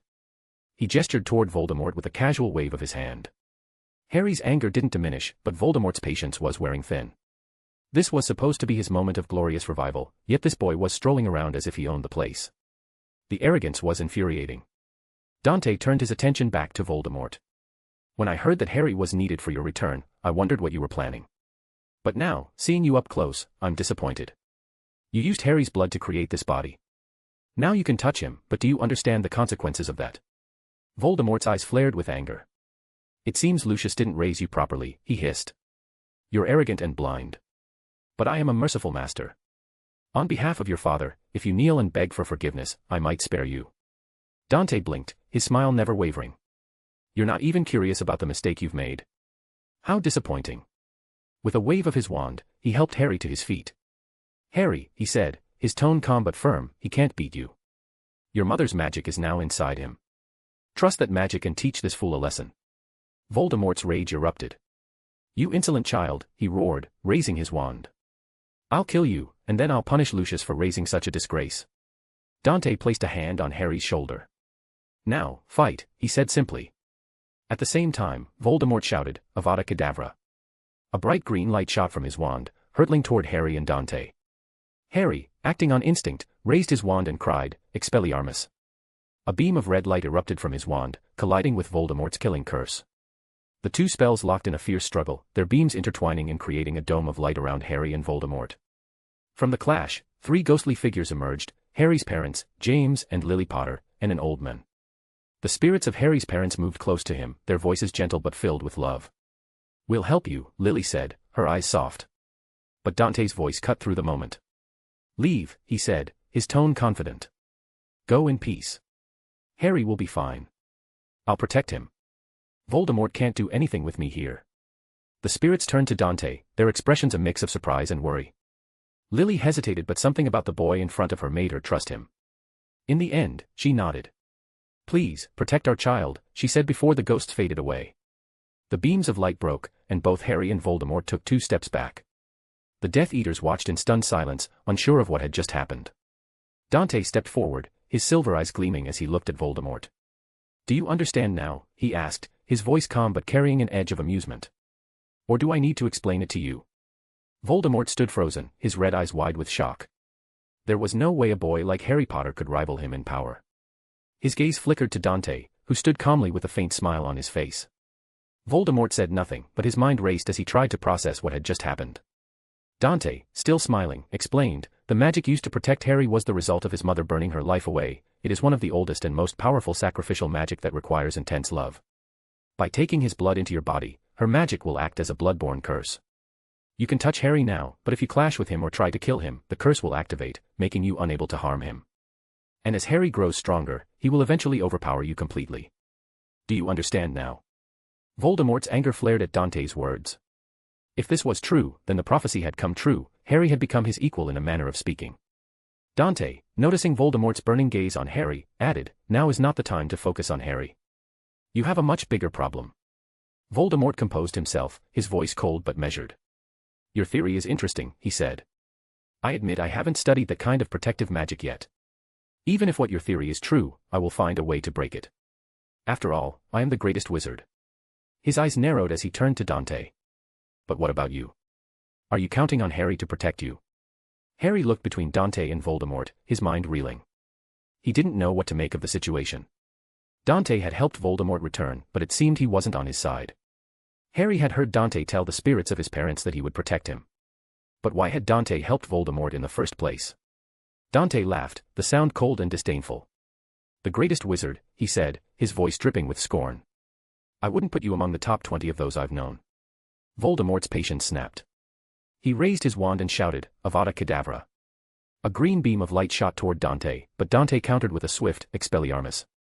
The two spells clashed briefly before Dante's disarming charm overpowered the killing curse, hitting Voldemort and forcing him to take a few steps back. The Death Eaters and Harry stared in shock.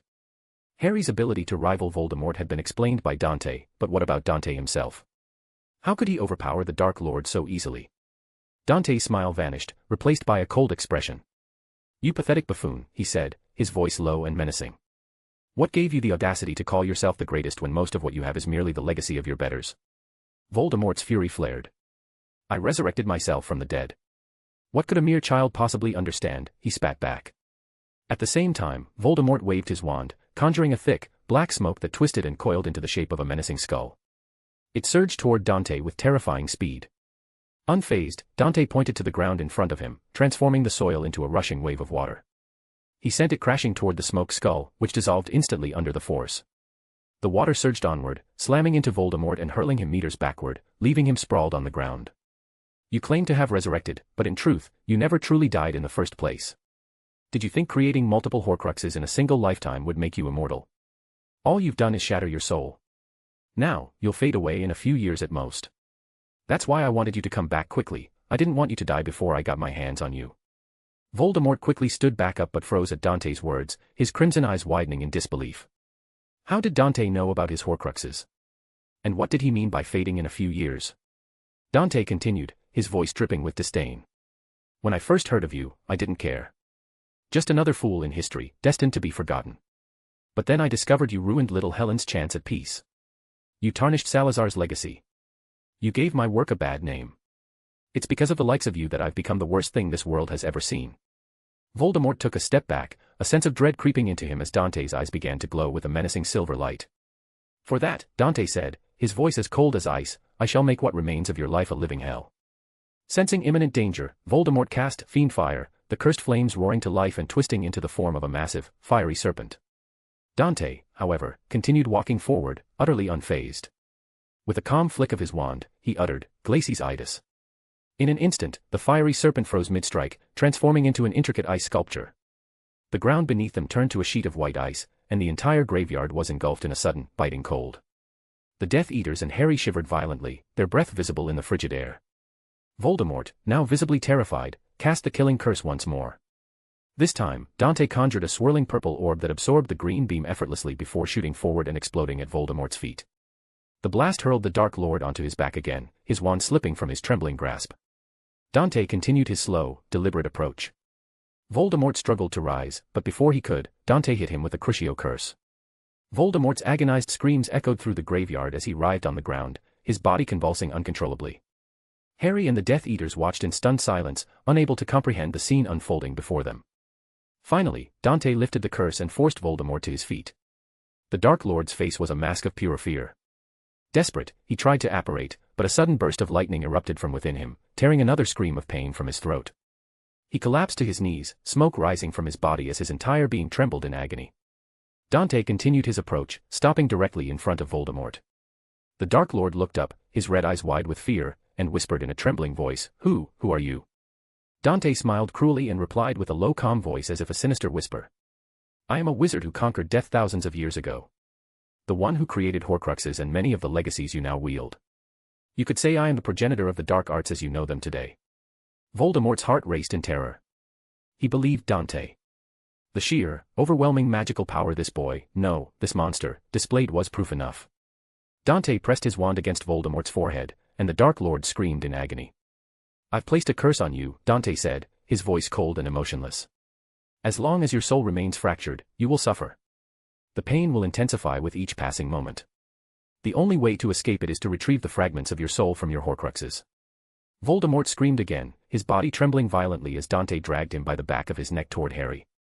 The Death Eaters stood frozen, their fear of Dante eclipsing any loyalty or fear they had for Voldemort. Dante stopped in front of Harry, who was too stunned to move. "Stay still," Dante commanded, pressing his wand against Harry's lightning scar. With a swift motion, he extracted a dark wisp from the scar and forced it into Voldemort's body. The Dark Lord's screams subsided as the pain momentarily faded. Dante threw Voldemort to the ground, his voice dripping with cruel amusement. "Now you understand your predicament. Go on, resist with all the futility you can muster. In the end, you'll either retrieve every fragment of your soul or go mad from the pain. And fix that grotesque face of yours. If I don't see a human face the next time we meet, I will torment your soul for all eternity." Voldemort crawled away, his eyes filled with unbridled terror. Dante smirked. "What are you waiting for? Scram. All of you." Without hesitation, Voldemort and the Death Eaters disapparated, leaving only Dante, Harry, and Lucius in the graveyard. Lucius approached Dante, his face pale. "So, you were serious when you said you had a bone to pick with him." "I never expected to hear the Dark Lord scream like that," he admitted. Dante looked at Lucius with clear disapproval. "After seeing him in person, I truly can't fathom how you followed trash like that." Lucius lowered his head, his expression apologetic. "I was an idiot. It won't happen again," he said, before hesitating and asking, "But why didn't you kill him? He was at your mercy." Dante's smile was icy. "I want him to suffer more. I've placed a curse on him that can't be broken unless he collects the fragments of his soul he left behind. But 2 of those pieces are already destroyed. He'll struggle, search, and despair as he tries to find them for release. In the end, he'll kill himself, go mad from the pain, or come back to me to seek the sweet release." Lucius swallowed hard, realizing the sheer depth of Dante's cruelty. This went beyond even the darkest deeds of the Death Eaters. Dante was, without question, the most sinister wizard of all time. Dante glanced at Lucius and said, "The show's over. Harry and I should return to the Triwizard Tournament." Lucius nodded and disapparated without another word. Dante turned to Harry. "Let's go back," he said. Harry nodded weakly, too shaken and terrified to resist. He had seen and heard Voldemort's suffering firsthand and finally understood why Dante had helped the Dark Lord return. It wasn't out of loyalty to Voldemort or malice toward Harry, it was to ensure Voldemort's suffering would be as prolonged and agonizing as possible. That realization terrified Harry more than anything else. For the first time, he found himself fearing Dante far more than he had ever feared Voldemort. Chapter 65, The Fanatic's Despair. Barty Crouch Jr. had always believed in the Dark Lord. From the moment he first heard his master's voice, he knew he had found his true father, a man who understood power, ambition, and the need to reshape the world. His real father, Barty Crouch Sr., was nothing but a tyrant, a man who cared more about his reputation than his own son. Barty had spent years under his father's imperious curse, trapped in a prison of his own mind, dreaming of the day his master would return and free him. And return he did. 14 years after his fall, the Dark Lord came to him, weak but alive. Barty's heart had swelled with joy. Finally, he was free. Finally, he could serve the men he admired above all others. But the Dark Lord was not as he remembered. The betrayal of the fickle Death Eaters, traitors like Lucius Malfoy, had slowed his return. Barty's blood boiled at the thought of those cowards who had abandoned their master in his hour of need. But now, he was here, and Barty swore he would do whatever it took to restore the Dark Lord to his former glory. It was Barty who had suggested the plan to infiltrate Hogwarts. He and Peter Pettigrew had ambushed the retired Auror, Alastair Moody, in his own home. Barty had taken Moody's identity, his eye, and even his limp, all to ensure no one would suspect him. He didn't want to leave his master's side, not after so many years apart, but he knew he was the only one who could do this. The only one who could retrieve Harry Potter and ensure the Dark Lord's return. The infiltration had been flawless. No one doubted his identity, not even Dumbledore. With the help of the Polyjuice potion, he had maintained the charade for months. He had manipulated the Goblet of Fire to ensure Harry's participation in the Triwizard Tournament. Everything was going according to plan, until Dante Malfoy appeared.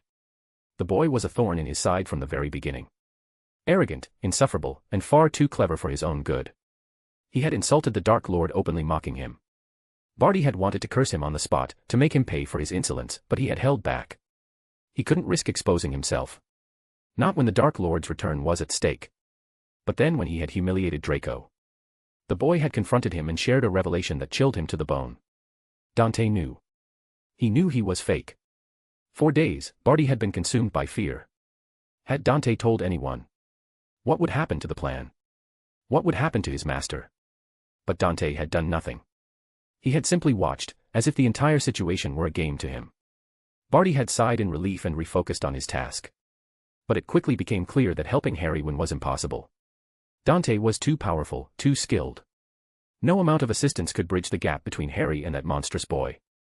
Barty had spent countless nights pacing in Moody's office, his mind racing for a solution. In the end, he had gambled on Dante's arrogance. He had approached the boy, revealing the truth about the portkey and the Dark Lord's plans. To his relief, Dante had agreed to help. The boy's cruelty and disdain for the Dark Lord had worked in Barty's favor. When the third task began, Barty had watched as the champions entered the maze one by one. His eyes had met Dante's, and the boy had given him a faint nod. Hope and excitement had ignited in Barty's chest. It was working. Soon after, the first red spark had appeared in the sky. Fleur had been found unconscious in the maze. Then another spark, Victor had been discovered in the same state. Barty had nearly danced with joy. Dante was keeping his word. And then he felt it, the call of the Dark Lord. His master had returned. Barty's heart had swelled with pride and relief. He had done it. He had fulfilled his mission. But he had to remain calm. He couldn't reveal himself. Not yet. Minutes later, Dante had appeared on the stage, holding the Triwizard Cup in one hand and Harry Potter's shoulder in the other. The audience had erupted in cheers, but Barty's mind was racing. Why was Harry here? Why had they returned together? Dumbledore had approached the two, his expression of concern as he looked at the two. What happened? He had asked. Dante had shrugged. We had a round trip. I picked Harry up on the way. But Harry had looked pale, almost terrified. He had stepped away from Dante, his voice trembling as he spoke. He's back. Voldemort is back. Dante helped him return so he could torture him. He did it in front of the Death Eaters. The crowd had fallen silent, murmurs of disbelief spreading through the audience. Cornelius Fudge had stepped forward, his face red with anger. What kind of traps did you put in the maze, Dumbledore? The boy's gone mad. I'm not mad. Harry had shouted, his voice desperate. Barty's eyes had flicked to Dante, who was smiling faintly, as if the entire situation amused him. Barty's heart had raced. What had happened? What had Dante done to his master? He had limped forward, grabbing Harry by the arm. Come with me, boy, he growled, his voice low and urgent. Harry had tried to resist, but Barty had no patience for it. He had pulled the boy forcefully, his mind racing. He had to know what had happened. He had to know what Dante had done to the Dark Lord. As he dragged Harry away from the crowd, Cornelius, not waiting to clarify the situation, looked back at the audience and announced the maze had Harry Potter confused and delusional. Dante Malfoy had taken time to bring the boy with him, seeing his state. The champion is Dante Malfoy. The audience exploded in cheers. Dumbledore, who the closest to Dante, looked at him with a questioning gaze. Dante looked back at the headmaster and said with sly smile, the mastermind just took Harry. Dumbledore's face darkened.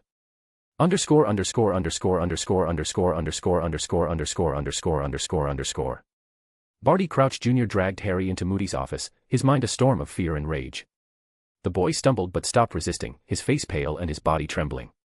Barty shoved him into a chair, slamming the door shut behind them. He gripped Harry's shoulders tightly, his magical eye spinning wildly as he leaned in close.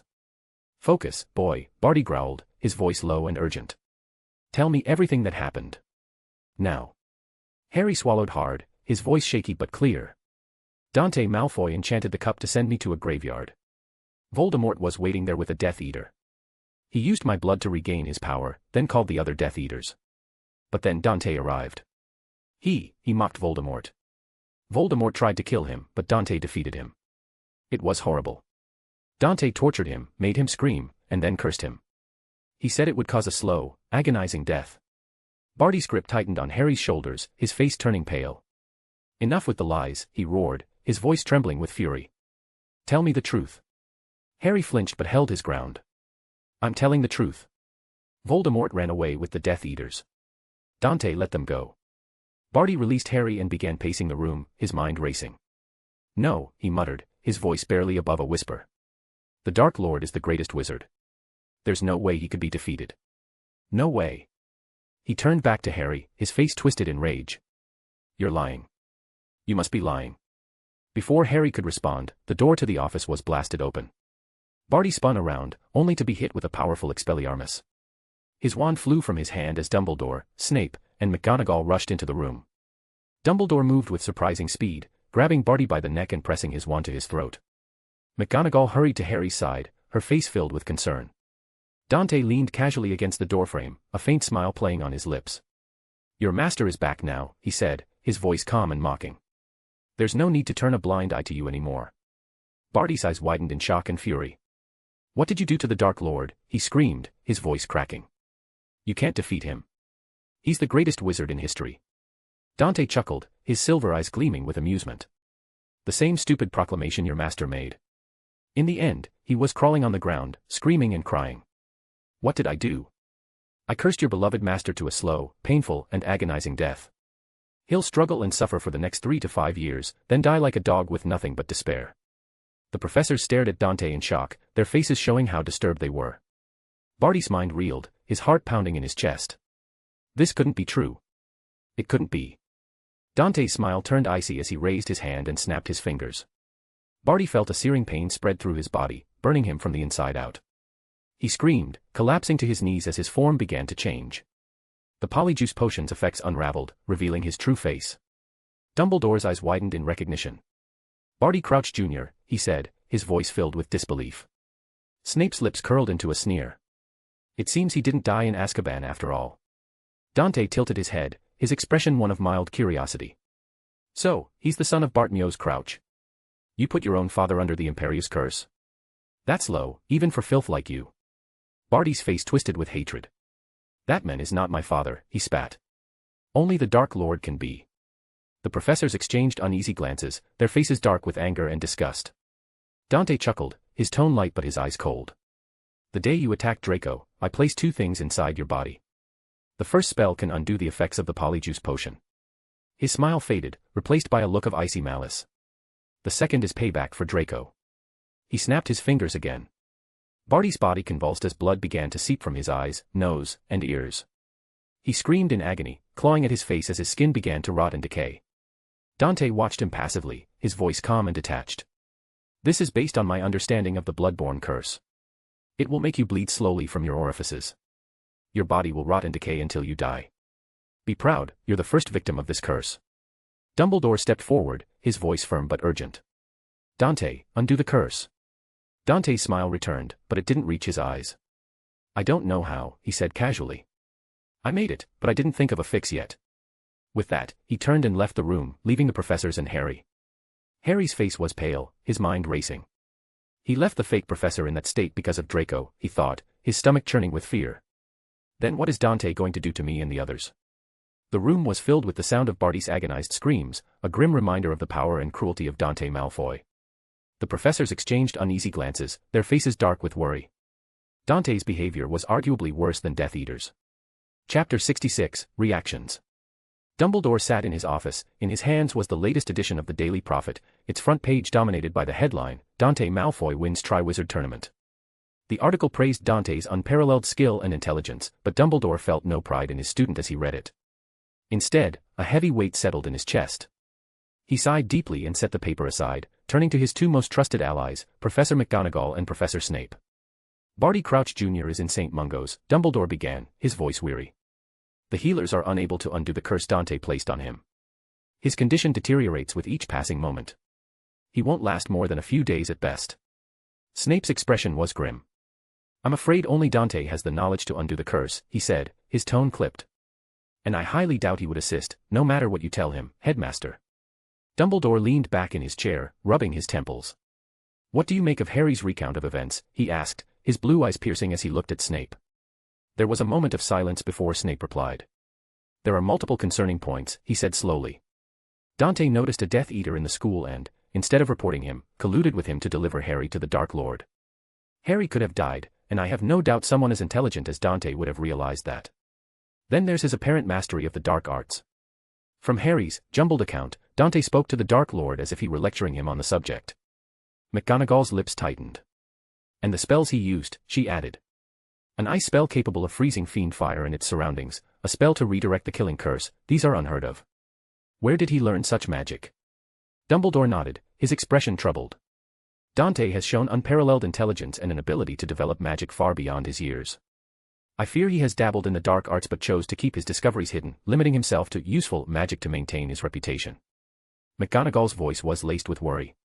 Albus, the boy helped revive the Dark Lord, a dark wizard responsible for countless horrors, solely to torture him and give him a painful death. And from Harry's account, he succeeded in his goal. Dante is still a boy. If he can do all this with a cruel smile while still in school, what will he be capable of in the future? We must do something. Dumbledore sighed heavily, his shoulders sagging under the weight of his thoughts. I don't know what to do, Minerva, he admitted. I don't understand what Dante is thinking. I don't know what he wants or wishes for. Every time I think I've begun to understand him, he does something entirely out of character. He stood and began pacing the room, his hands clasped behind his back. Harry told us that Dante claimed he didn't care about Voldemort initially but took an interest after learning of his deeds. That raises several questions. Who is this Helen Dante spoke of? Snape's eyes narrowed. The only one who matches the name is Helen Dawlish from Ravenclaw. She lost her father during the war over a decade ago. I tried to pry information from her, but she has never spoken to Dante before. Dumbledore paused, his brow furrowed in thought. And what about tarnishing Slytherin's legacy? Dante doesn't strike me as the kind to care deeply about house rivalries. Snape nodded. While Dante is willing to help his housemates, he isn't particularly invested in Slytherin's reputation. McGonagall interjected, her voice sharp. And there's the matter of Voldemort and his followers giving Dante's work a bad name. What work is he referring to? Dumbledore's eyes gleamed with a flicker of insight. Dante has spent considerable time with Muggles and has expressed admiration for their advancements. I suspect his work may be related to them. His sudden interest in Voldemort seemed to arise after the Chamber of Secrets was opened, where Muggle wizards were attacked. Perhaps Helen was a Muggle he met at some point, and the work he mentioned is connected to them. Voldemort and his followers have long insulted and harmed Muggles for sport. McGonagall's eyes widened in disbelief. That's ridiculous, Albus, she said firmly. To help revive the Dark Lord for such trivial reasons is insanity. Snape's lips curled into a faint smirk. Perhaps the headmaster is right. You can't fathom such actions because you view the Dark Lord as dangerous and dreadful. Dante, on the other hand, sees him with disdain, a pathetic fool he can crush with ease. McGonagall pressed her lips into a thin line, clearly unconvinced. Dumbledore resumed his pacing, his expression grave. My greatest concern now is not Voldemort but Dante himself. The boy is cruel and capable of nursing a small grudge silently for months. Worse, he is delving into the dark arts in secret. His battle against Voldemort is proof of how far he has walked down that path. He stopped and turned to face his colleagues, his voice softening. The only silver lining is that Dante still cares for his family and doesn't go out of his way to harm or bully others. He even brought Harry back with him, which suggests he still possesses a moral compass that can be guided. McGonagall's expression softened slightly, but her worry remained. And if it can't be guided, Albus? What then? Dumbledore's eyes grew distant, his voice barely above a whisper. Then we may be facing a threat far greater than Voldemort ever was. The room fell silent, the weight of Dumbledore's words hanging heavily in the air. Dante Malfoy had become a puzzle none of them could solve, and the consequences of failing to do so were too dire to contemplate.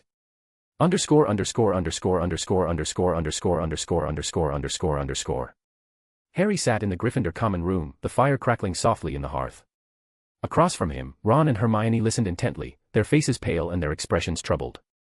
Harry had just finished recounting everything that had happened in the graveyard, Dante's arrival, his mocking of Voldemort, the brutal torture, and the curse that left the Dark Lord screaming in agony. Ron was the first to break the silence. I always knew Dante was an evil dark wizard, he said, his voice trembling with a mix of fear and anger. All his good deeds, helping others, it's all just a front to hide his true nature. Hermione frowned, her brow furrowed in thought. She couldn't help but agree with Ron internally, but something about the situation didn't sit right with her. If Dante wanted to hide his true nature, she said slowly, the best course of action would have been to get rid of Harry. He's the sole witness to everything that happened. But Dante didn't harm Harry. He didn't even seem to care when Harry shared the truth with everyone. That doesn't make sense if he's just a dark wizard trying to hide his actions. There's something else going on. Harry shook his head, his green eyes filled with frustration. What else could there be, Hermione? You didn't see it. Voldemort was scary, his presence was dreadful. Even the Death Eaters were afraid of him. But when Dante showed up, it was like Voldemort was nothing. Dante made him scream, Hermione. He tortured him like it was nothing. And the fake Moody, Barty Crouch Jr., he's in St. Mungo's now, rotting away because Dante cursed him. All because he humiliated Draco months ago. How can you not see that Dante's evil? Hermione lowered her head, her fingers twisting nervously in her lap. Harry's description of events painted Dante as a monster, a dark wizard of unparalleled cruelty. But Hermione couldn't reconcile that image with the person who saved her when everyone gave up on her, who had helped her stay in school, without any expectation. He even saved Ginny, everyone knew how much the two families hated each other and Dante didn't hesitate to save her. I'm not saying Dante isn't dangerous, Hermione said carefully, her voice soft but firm. But there's more to this than meets the eye. If Dante were truly evil, why let Harry live? Harry's a threat to his image, to everything he's built. But Dante didn't harm him. He even brought him back to Hogwarts. That doesn't add up if he's just a dark wizard trying to hide his true nature. Ron snorted, crossing his arms over his chest. Maybe he's just arrogant. Thinks he's untouchable. Or maybe he's got some twisted plan we don't know about. Hermione shook her head. It's not that simple, Ron. Dante's too clever to be arrogant in that way. And if he had a plan, why reveal so much to Harry? Why let him see everything? It's like he doesn't care if people know what he's capable of. Harry leaned forward, his voice low and urgent. Hermione, you didn't see him. The way he smiled when Voldemort was screaming, the way he cursed Barty without a second thought, it was like he enjoyed it. How can you defend him after that? I'm not defending him, Hermione said quickly, her tone defensive. I'm just saying there's more to this than we understand. Dante's actions don't fit the pattern of a typical dark wizard. He's not hiding, he's not scheming in the shadows. He's out in the open, doing things that make no sense if he's just evil. There's a reason behind all of this, and we need to figure out what it is. Ron rolled his eyes. Or maybe he's just a nutter who likes torturing people. Not everything has to be some big mystery, Hermione. Hermione shot Ron a glare but didn't respond. She knew arguing with him wouldn't get them anywhere. Instead, she turned back to Harry, her expression softening. Harry, I'm not saying Dante isn't dangerous. He clearly is. But we need to understand why he's doing these things. Harry sighed. I don't know, Hermione. All I know is that Dante's dangerous, and he's not someone we can trust. Whether he's evil or just twisted, we need to be careful around him. The fire crackled softly, casting flickering shadows across the room. Harry couldn't shake the image of Dante's cold smile or the sound of Voldemort's screams. Whatever Dante's reasons, one thing was certain, he was far more dangerous than any of them had realized. Chapter 67, A Troubling Summer. The school year had ended, and the students of Hogwarts had returned to their homes for the summer holiday. But this summer was unlike any other. The wizarding world was on edge. Dumbledore, defying the will of the Minister of Magic, had shared the troubling news of Voldemort's return. He had urged the students to be cautious and to warn their parents. But alongside this official announcement, another rumor had spread like wildfire, one that implicated Dante Malfoy. Harry Potter had claimed that Dante had helped revive the Dark Lord, not out of loyalty, but to torture him. According to Harry, Dante had succeeded in his goal, leaving Voldemort screaming in pain and slowly dying. Most students dismissed the rumors, calling Harry a liar. In the grand halls of Malfoy Manor, the family of four gathered in the sitting room. Narcissa and Draco wore expressions of deep worry, while Lucius sat stiffly in his chair. Dante, as always, seemed calm and composed. Narcissa was the first to break the silence. The Dark Lord has returned, she said, her voice trembling slightly. We must be prepared. Lucius, what are we going to do? Are we going to serve him again? Draco glanced at Dante, his face pale but a glint of curiosity in his eyes.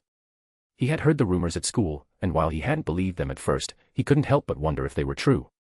Dante, so. Was Harry lying? Draco asked, his voice low and hesitant. Did you help revive the Dark Lord and then torture him? Dante nodded casually, as if discussing the weather. Voldemort is no threat, he said, his tone dismissive. I've already met the idiot. Let's just say he won't live for long. Narcissa's eyes widened in shock. Dante Malfoy, she exclaimed, her voice sharp with disbelief. What are you saying? What did you do this time? Lucius cleared his throat, stepping into the conversation. Dante delivered Harry Potter to the Dark Lord, he explained, his voice calm but tinged with unease. After the Dark Lord summoned us, Dante arrived. He humiliated and tortured the Dark Lord. I must admit, I felt a little pity for him when I heard his screams. Narcissa's face went pale, then twisted into anger. She turned to Dante, her voice rising. That was too reckless of you, Dante. That is the Dark Lord. Do you have any idea what you've done? Her gaze then shifted to Lucius, her eyes blazing. And you, she snapped. What kind of father are you?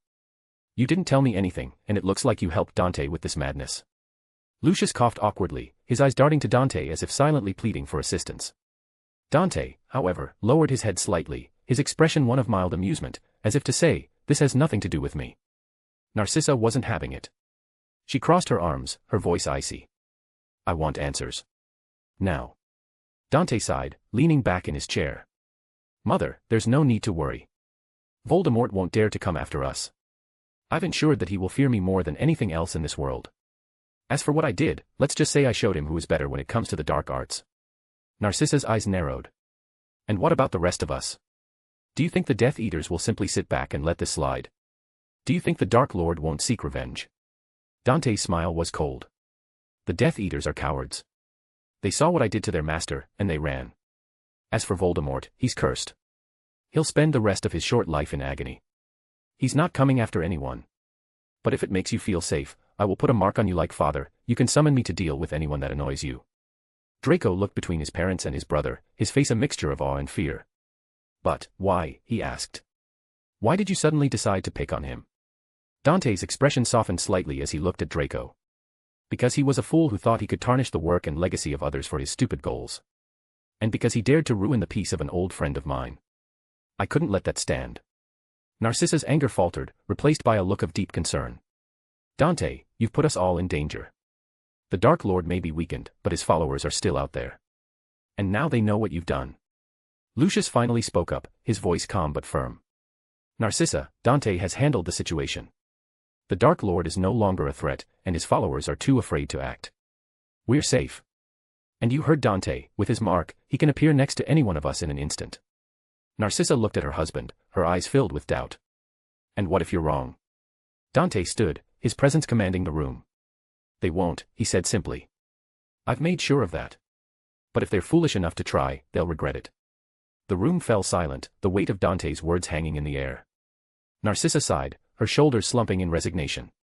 I just hope you know what you're doing, Dante. Dante's smile returned, though it didn't reach his eyes. I always do, mother. Underscore.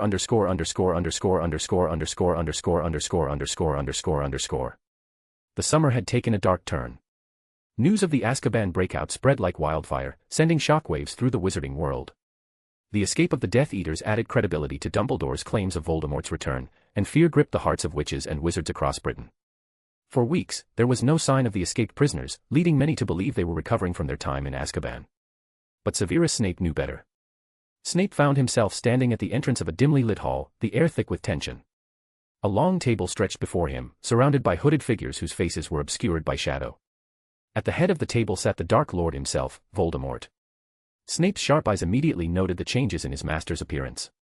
Gone was the snake-like visage, Voldemort now had hair, a nose, and skin that, while pale, looked almost human.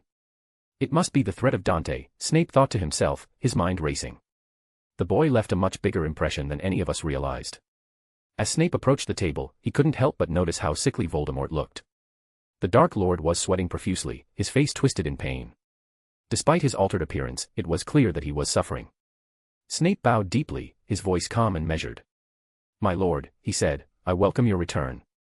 Your loyal servant has been waiting for you at Hogwarts. A few of the Death Eaters who had recently escaped Azkaban snorted in derision. Coward, one muttered. Traitor, another hissed. Voldemort raised a hand, silencing them instantly. Enough, he said, his voice weak but commanding.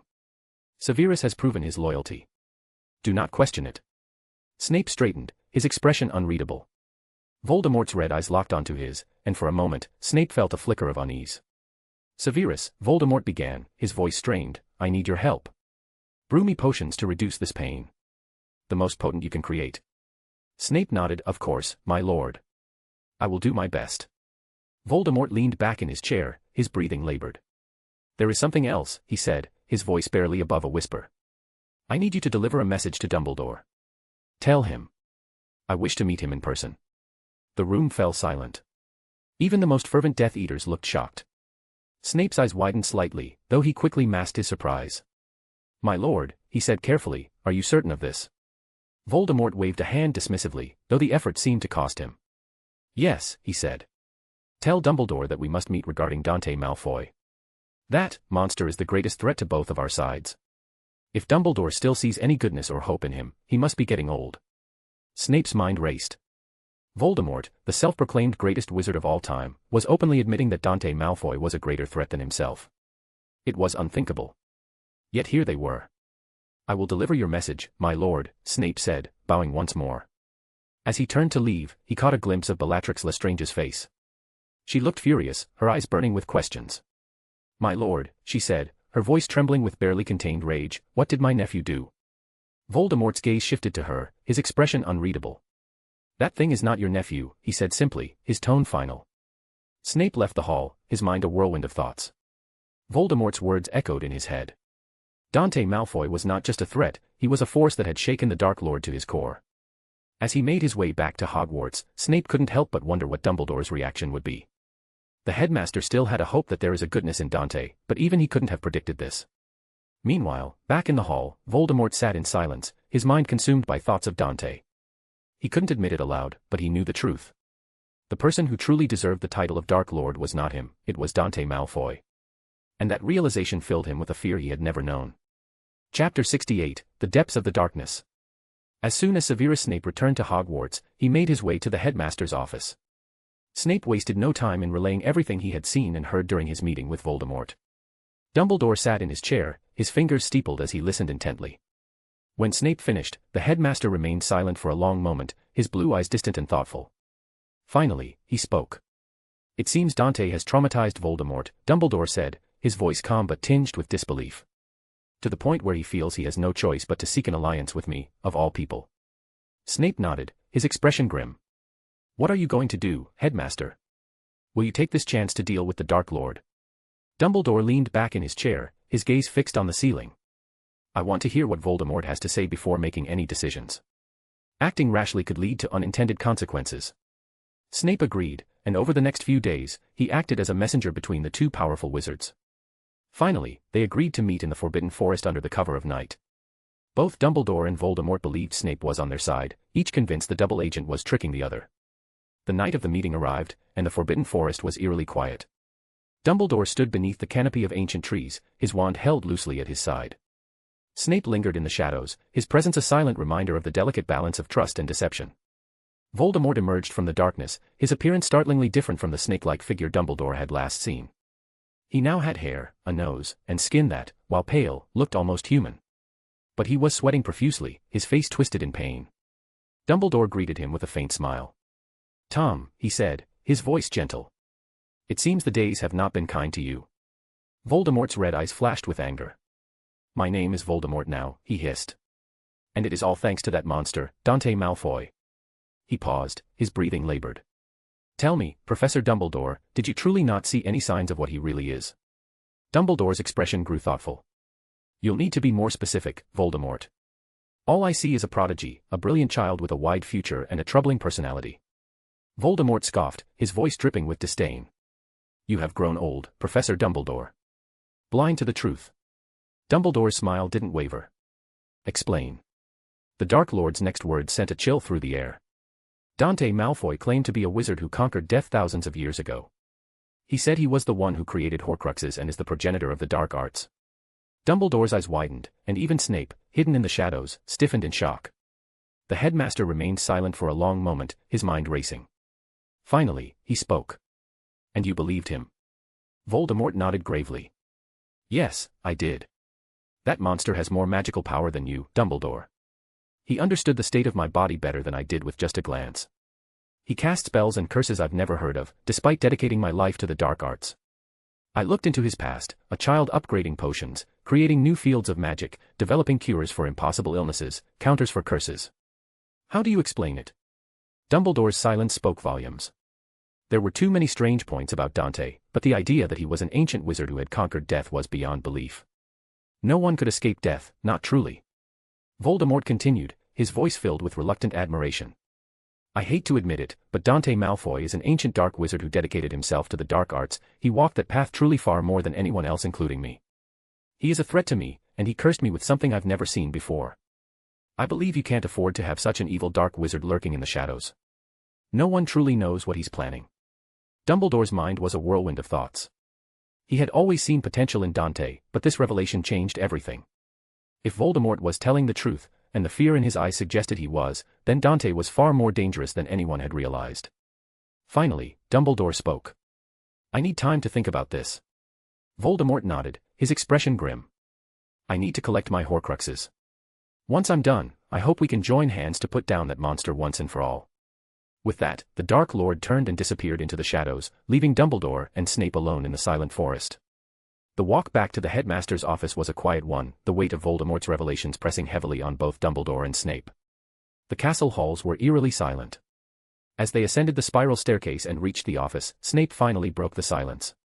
"Do you believe him, headmaster?" Snape asked, his voice low and measured. Dumbledore sighed, his face weary and his blue eyes clouded with thought. "I don't know, Severus," he admitted. "But his claim can explain many mysteries about Dante." "I still remember when you told me about your work with him," Dumbledore continued, his voice low and thoughtful. "He practiced and knew old, outdated techniques but quickly adapted to the new ones. Perhaps he didn't learn them from books but from actual experience." Snape's expression grew more troubled as Dumbledore continued. "When I first met him in person during his first year, I tried to look into his mind. To my surprise, not only could I not penetrate his mind, but he attacked my mind. In that confrontation, I lost. I had to avert my eyes before he could read my memories." Snape's eyes widened in shock. This was the first time he was hearing about this. "He overpowered you in a mental duel?" he asked, his voice barely above a whisper. Dumbledore nodded gravely. "Yes. It was humbling, to say the least." The headmaster paused, his gaze distant as he recalled another memory. When Dante returned in his 4th year, the Grey Lady came to him, asking for help to retrieve the diadem that had been stolen by Voldemort. The Grey Lady's name is Helena Ravenclaw, the daughter of Rowena Ravenclaw. She cried to him for help. She must have been the little Helen he spoke of. It is probable that she knew him in person when she was a little girl. Snape's eyes widened further. He remembered the rumors about Dante's 1-month disappearance and his interactions with the Grey Lady. To call a nearly 1,000-year-old ghost little Helen. How old is he, exactly? Dumbledore's face was troubled as he continued. He knew about the book that I removed from the library 50 years ago and could replace it. Perhaps he didn't have a copy or was helped to do so. It's possible he was the one who put it there in the first place, long ago. The headmaster's voice grew quieter, almost as if he were speaking to himself. Then there's his understanding of the souls, life and control over the Dementors.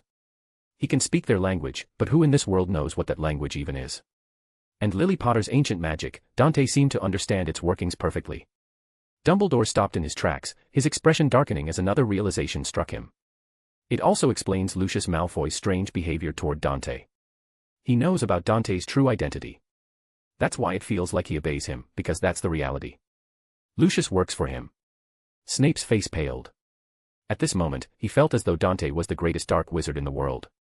No wonder Voldemort was afraid of him. "The Dark Lord is already a source of chaos and trouble," Snape said, his voice tense. "But Dante. What if he's planning something even more dreadful? How do you stop someone like him?" Dumbledore turned to Snape, his blue eyes piercing. "We need more information. Try to get it from Lucius. Any detail, no matter how small, could be crucial. But be careful, Severus. Very careful. Dante is not someone to be trifled with." Snape nodded, his expression grim.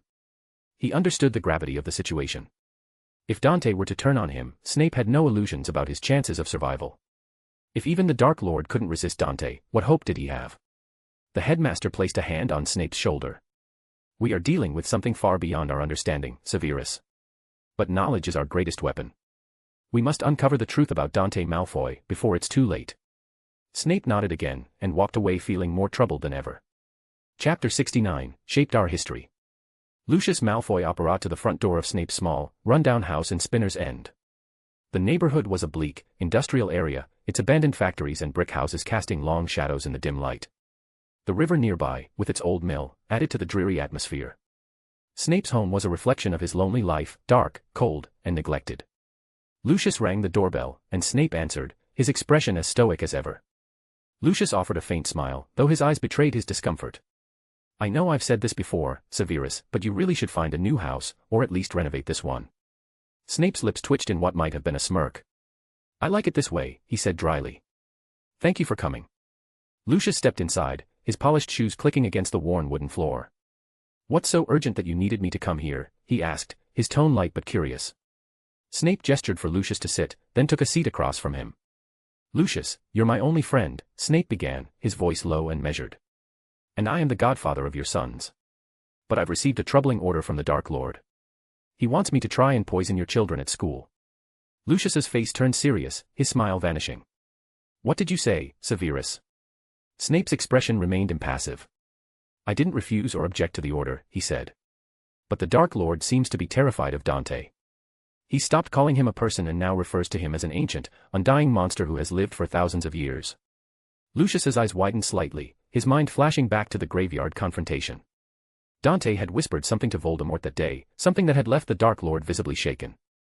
Could it be that Dante had revealed the truth? Snape continued, his voice steady. If the Dark Lord fears Dante, I need to know why. I don't want to be part of hurting your children, Lucius, but I need to protect myself. What did the Dark Lord mean? Can I rely on Dante? Lucius sat in silence for a moment, his mind racing. Finally, he nodded. You can rely on Dante for protection, he said firmly. Snape's eyebrows rose slightly. Why does the Dark Lord fear him? Lucius shook his head. I don't fully understand what Dante did to him or what he told him, but I can tell you this, Dante is indeed a wizard who has lived for thousands of years and truly conquered death. Snape leaned forward, his curiosity piqued. How? What can you share with me? Lucius hesitated, he wondered how much he should reveal, but then he decided that Severus was a smart person and knew what is good for him, so he spoke. I don't know much myself, but from the bits and pieces I've gathered over the years, I can confidently say that Dante is the greatest and most terrifying wizard to ever exist. Snape's eyes narrowed. Explain. Lucius's face grew serious. Over 10,000 years ago, Dante waged a war against the elves and enslaved their entire race. Today, we know them as house elves, but at some point they were a free race. The enslavement magic he created still works to this day. Snape's eyes widened in shock. It is difficult to believe even if you say that, he replied, his voice barely above a whisper. Lucius nodded grimly. I understand, I didn't believe at first either, but Dante showed me how to destroy the will of any elf. Just a single word, spoken by any wizard, and their wills are crushed. It is the effect of his magic from thousands of years ago. And the scariest thing, he's held a grudge against them for over 10,000 years and is still tormenting them to this day. Lucius's revelations hung heavily in the air, each word adding to the weight of dread settling in Snape's chest. Snape pressed his lips into a thin line, his mind struggling to process how scary and vengeful Dante really is. But Lucius wasn't done. Dante, in one of his lives, was Herpo the Foul, Lucius continued, his voice low and grave. Snape's breath hitched. He was familiar with the name. Herpo the Foul was a legendary dark wizard, said to be the first of his kind. His research had inspired countless horrors, and his name was synonymous with the darkest depths of magic. Lucius saw the shock on Snape's face and pressed on. Dante is also the reason we have metamorph magi and centaurs today. His dark experiments on transfiguring wizards led to their creation. Snape opened his mouth, then closed it, his mind reeling. How could one person do all of that, he finally managed to ask, his voice barely above a whisper. Lucius smiled weakly, though there was no humor in it. That's not all, Severus. Armand Malfoy, the founder of my house, is Dante. My son is my ancestor. He created the Malfoy line to serve him in the future when he needed us. Hogwarts, the school we all attended and where you still teach, was created because he ordered the Four Founders to do it. They were his students. Snape's eyes widened in disbelief. Is that why he seems to know so many secrets about the school? Lucius nodded. He's the true founder of Hogwarts. There are secrets about the school that not even Dumbledore or any other headmaster in the past knows. Snape felt a chill run down his spine. The more he heard, the more terrifying Dante became. Lucius's face turned graver still. And Dante is a Christes, the creator of the Dementors. They worship the ground he walks on. Snape was numb, his mind struggling to comprehend the magnitude of what Lucius was saying. The Dementors, those terrifying creatures that fed on despair and fear, were Dante's creation. And they revered him. No wonder he knew their language. Lucius leaned forward, his voice low and urgent. You can trust that if Dante protects you, not a single being in this world can threaten you. He's a wizard who shaped the history of our world and knows its secrets. And to this day, he still lives and works tirelessly. Snape nodded weakly, his mind racing. But to what end? What is he planning? Lucius shook his head. I've shared everything I know about him. But I can assure you this, if you take the Dark Lord's side, there's nothing in this world that can save you from Dante's wrath. Snape remained silent, too numb to speak. Lucius stood, his expression solemn. Think carefully about this, Severus. I'll tell Dante about our conversation. I truly hope you'll know which side to pick when the time comes, because I have no control over what Dante decides to do. With that, Lucius left, the sound of the door closing echoing through the cold, dark house. Snape sat there, the weight of Lucius's words pressing down on him. The implications were far more dreadful than he had ever imagined. After a long moment, Snape stood weakly, his mind racing as he prepared to inform Dumbledore. He prayed he was doing the right thing. Because if even half of what Lucius had said was true, then Voldemort was a saint compared to Dante. Underscore underscore underscore underscore underscore underscore underscore underscore underscore underscore underscore. Snape strode through the halls of Hogwarts with uncharacteristic urgency, his black robes billowing behind him. His mind was a whirlwind of thoughts, each more troubling than the last. When he reached the headmaster's office, he didn't bother with pleasantries. Dumbledore looked up from his desk, his blue eyes narrowing in concern as he took in Snape's pale, nervous expression. "Severus," he said, his voice calm but tinged with worry. "Are you all right?" Snape ignored the question and launched into his explanation. He recounted his meeting with Lucius, detailing everything he had learned about Dante's true nature. The more Snape spoke, the graver Dumbledore's expression became. By the time Snape finished, the headmaster looked as though he had aged a decade. Dumbledore sank wearily into his chair, his fingers steepled as he processed the information. "No wonder Dante told Voldemort he is the progenitor of the dark arts," he said weakly. "He is far more dreadful than I ever imagined. The scariest thing is that he has remained hidden in our history despite all he has done. But this raises a question: why do we know about him now?" Snape frowned. "What do you mean?" Dumbledore leaned forward, his eyes piercing. "If Dante has left so many legacies and changes in the world, and his true nature has been kept hidden for millennia, why is he revealing himself now? Does it mean he has been planning something, and now it is about to be achieved?" Snape lowered his head, his mind racing. "Yes, that's true." "Why now?" Dumbledore stood, his expression resolute. "We need to visit Helena Ravenclaw. She knew Dante in person and might be able to tell us more." The two of them made their way to Ravenclaw Tower. It didn't take long for them to encounter the Grey Lady, her translucent form gliding gracefully through the air.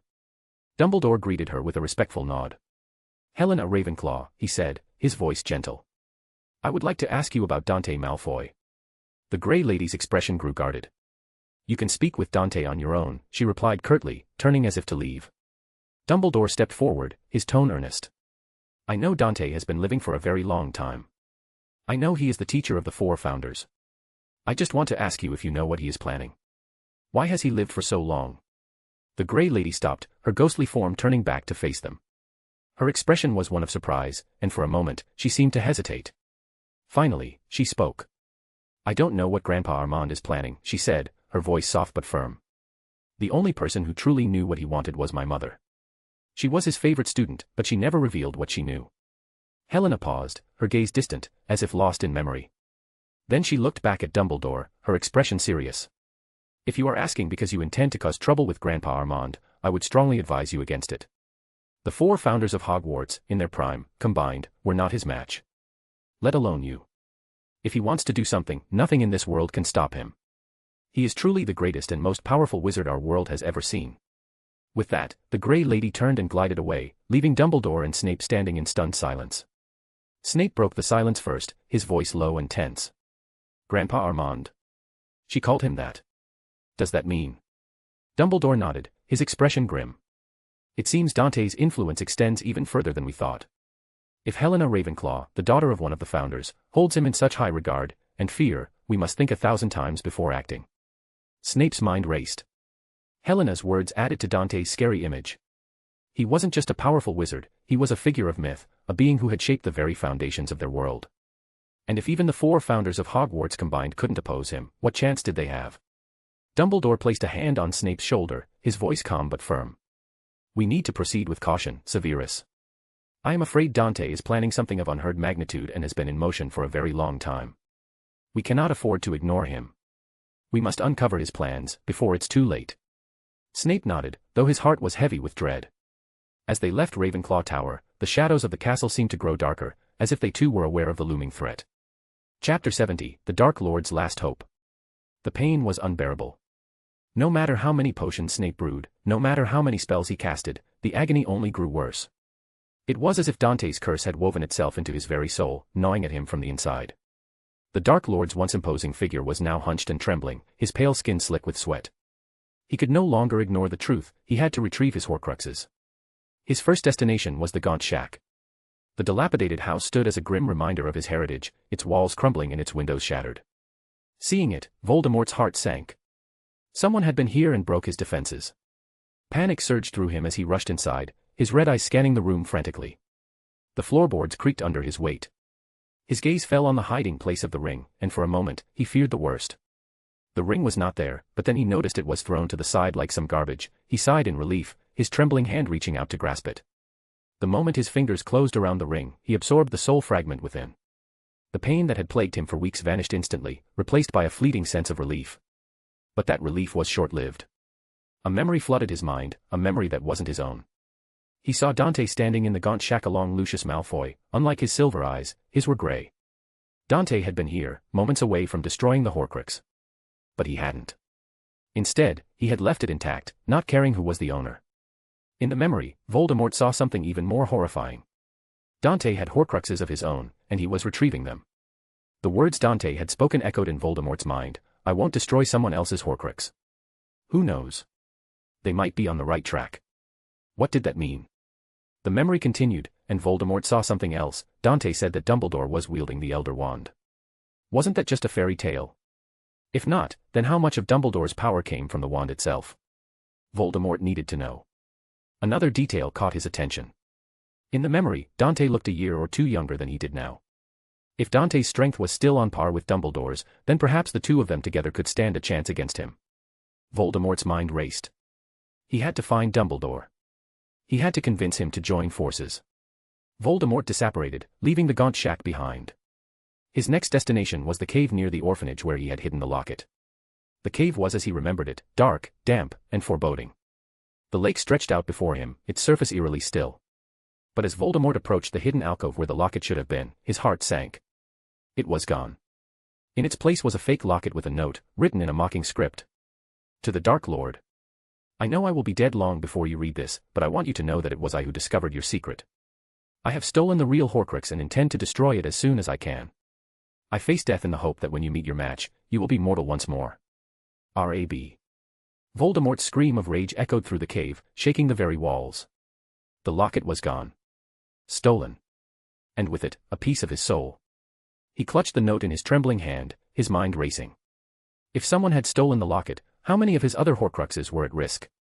He had to find them, all of them. If he didn't, Dante's curse would consume him, and he would die a slow, agonizing death. With a final, furious glance at the empty alcove, Voldemort disapparated, his mind set on his next destination.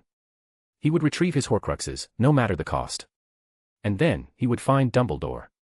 ________________________________________________________________________________________________________________________:_ The air in the dimly lit room was thick with tension. Voldemort sat at the head of the long table, his red eyes glowing with barely contained rage. Around him, his Death Eaters sat in silence, their faces pale and their eyes downcast. Bellatrix Lestrange stood before him, her dark eyes gleaming with pride. In her hands, she held the Hufflepuff cup. "My lord," she said, her voice trembling with reverence, "I retrieved it from Gringotts, as you commanded. And now, I will find the locket stolen by my traitorous cousin." Voldemort's lips curled into a faint smile, though there was no warmth in it. "You have done well, Bellatrix," he said, his voice low and cold. "Your loyalty is unmatched." In moments like these, Voldemort truly appreciated Bellatrix. She was fiercely devoted to him, willing to risk everything to serve him. If not for her, he might still be trying to unravel the mystery of R.A.B. and the stolen locket. But his relief was short-lived. The door to the room creaked open, and Severus Snape stepped inside, his expression grave. "My lord," he said, bowing deeply. "I bring troubling news." Voldemort's eyes narrowed. "Speak." Snape straightened, his voice steady but somber. "The diary you entrusted to Lucius, it found its way to Hogwarts 3 years ago. It was destroyed." Voldemort's hand clenched into a fist, his nails digging into his palm. "Destroyed," he hissed, his voice trembling with fury. Snape nodded.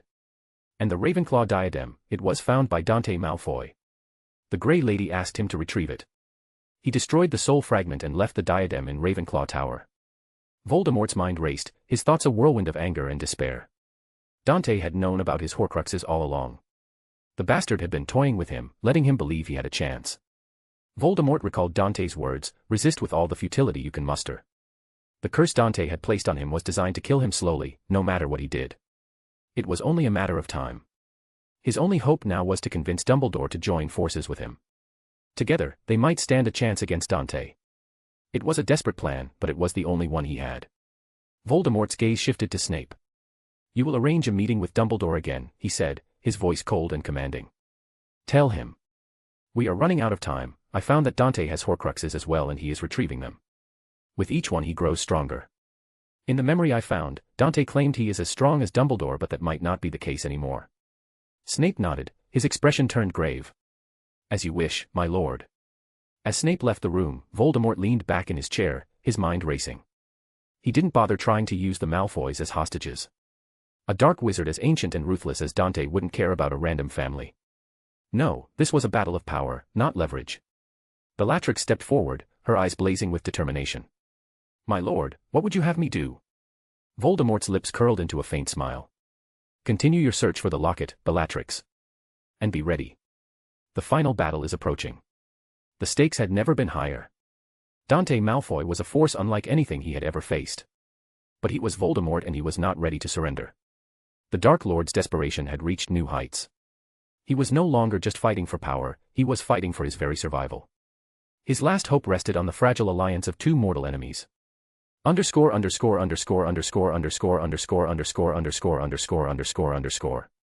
The Malfoy manor was quiet. The family of four, Dante, Lucius, Narcissa, and Draco, gathered in the sitting room, their faces serious as Dante explained the measures he had taken to ensure their safety. I've placed protective spells on each of you, Dante began, his silver eyes gleaming with calm authority. These spells will shield you from mortal danger.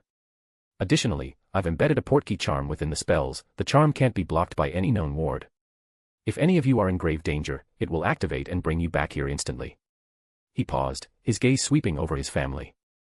The manor itself is enchanted. No one can harm you while you're inside it. Even if Dumbledore himself were to come here with ill intentions, he would die the moment he harbored any malice toward you. The other three nodded, their expressions a mix of relief and unease. Lucius asked. And what about you, Dante? Will you be safe? Dante's lips curved into a faint smile. I'm always safe. But my focus is on ensuring your protection. His gaze shifted to Draco, who sat quietly, his face etched with concern. Draco, Dante said, his tone firm but not unkind, do not trust anyone at Hogwarts next year. Not your classmates, not your professors. Albus Dumbledore is the type of person who fears the unknown, just like many before him. In his eyes, I am dangerous, and he will try to stifle anything he perceives as a threat. Draco nodded, though his expression was troubled. I understand, he said quietly. Dante's eyes softened slightly. You're stronger than you think, Draco. Trust in yourself, and in the protections I've given you. Lucius had told Dante about his conversation with Severus. Dante believed the potion professor was fishing for information and expected that Dumbledore is onto this now, but he didn't mind any of it. His name was tarnished and his legacy was misused and withheld intentionally. The more they struggle the better, it will be their retribution. No one can stop me now. My soul assimilation is nearly complete. By the time Hogwarts starts next year, I will visit the headmaster to retrieve what is mine, he thought. Chapter 71, Dark Prophecy. Dumbledore sat at his desk, his expression grave as he processed the information Snape had delivered. Voldemort's words echoed in his mind, Dante has Horcruxes. He's retrieving them, growing stronger over time. This was a critical piece of information. If Dante was still searching for his Horcruxes, it meant he wasn't yet at full strength. He wasn't completely invincible, not yet. But the implications were troubling. Dante's power was already immense, and if he was reclaiming fragments of his soul, his strength would only grow. Dumbledore leaned back in his chair, his fingers steepled as he considered his options. A conflict with Dante was not something to be taken lightly. The ancient wizard was a force unlike anything the world had seen. Yet, there was a small chance that Dante's grand plan was not something they needed to worry about, that it was a personal goal, unrelated to the wizarding world at large. But was that a risk Dumbledore could afford to take? A few days later, Dumbledore met with Voldemort in the Forbidden Forest. The Dark Lord's appearance was startling, his red eyes filled with fear and desperation. It was a sight Dumbledore had never expected to see. Professor Dumbledore, Voldemort said, his voice strained. We cannot wait any longer. Dante is growing stronger by the day. A year or two ago, he was your equal. What about now? What about a year from now? We must act before it's too late. Dumbledore sighed, his blue eyes filled with weariness. I understand your concern. But I am not ready to start a conflict with Dante. There is still much we don't know about him. I've learned that he was the teacher of the Four Founders and the true founder of Hogwarts. There is more to uncover, and I am putting all of my efforts into that. Voldemort's expression darkened. Time is not on our side, Albus Dumbledore. Every day we delay, Dante grows stronger. We cannot wait indefinitely. Dumbledore nodded, his gaze steady. Hogwarts will start in a week. I will give you my answer by then. Voldemort's lips curled into a faint sneer, but he said nothing more. With a final, lingering glance, he disapparated, leaving Dumbledore alone in the clearing. When Dumbledore returned to Hogwarts, his mind was made up. He couldn't afford to wait any longer. The stakes were too high. He summoned Fawkes, his loyal Phoenix, and sent out a series of messages. It was time to reactivate the Order of the Phoenix. The members of the Order began to gather in the hidden meeting room at Hogwarts, their faces filled with curiosity and concern. Dumbledore stood at the head of the table, his expression calm but resolute. "My friends," he began, his voice steady, "I have called you here because the wizarding world faces a threat unlike any we have seen before. I cannot share all the details yet, but I need you to be ready. Prepare yourselves, for the storm is coming." The members of the Order exchanged uneasy glances, but they nodded in understanding. They trusted Dumbledore, and if he said the situation was dire, they would be ready. As the meeting concluded, Dumbledore returned to his office, his mind racing. He wasn't ready to share the full truth about Dante, not yet. But he knew he couldn't delay much longer. The ancient wizard was a ticking time bomb, and Dumbledore had to be prepared for the worst. Underscore underscore underscore underscore underscore underscore underscore underscore underscore underscore. The headmaster's office in Hogwarts was alive with the activity as the professors gathered for their annual meeting in preparation for the new school year. The long table was filled with familiar faces, McGonagall, Snape, Flitwick, Sprout, and others, all discussing the curriculum and plans for the upcoming term. Alastor Moody, his magical eye spinning wildly, sat at the far end of the table.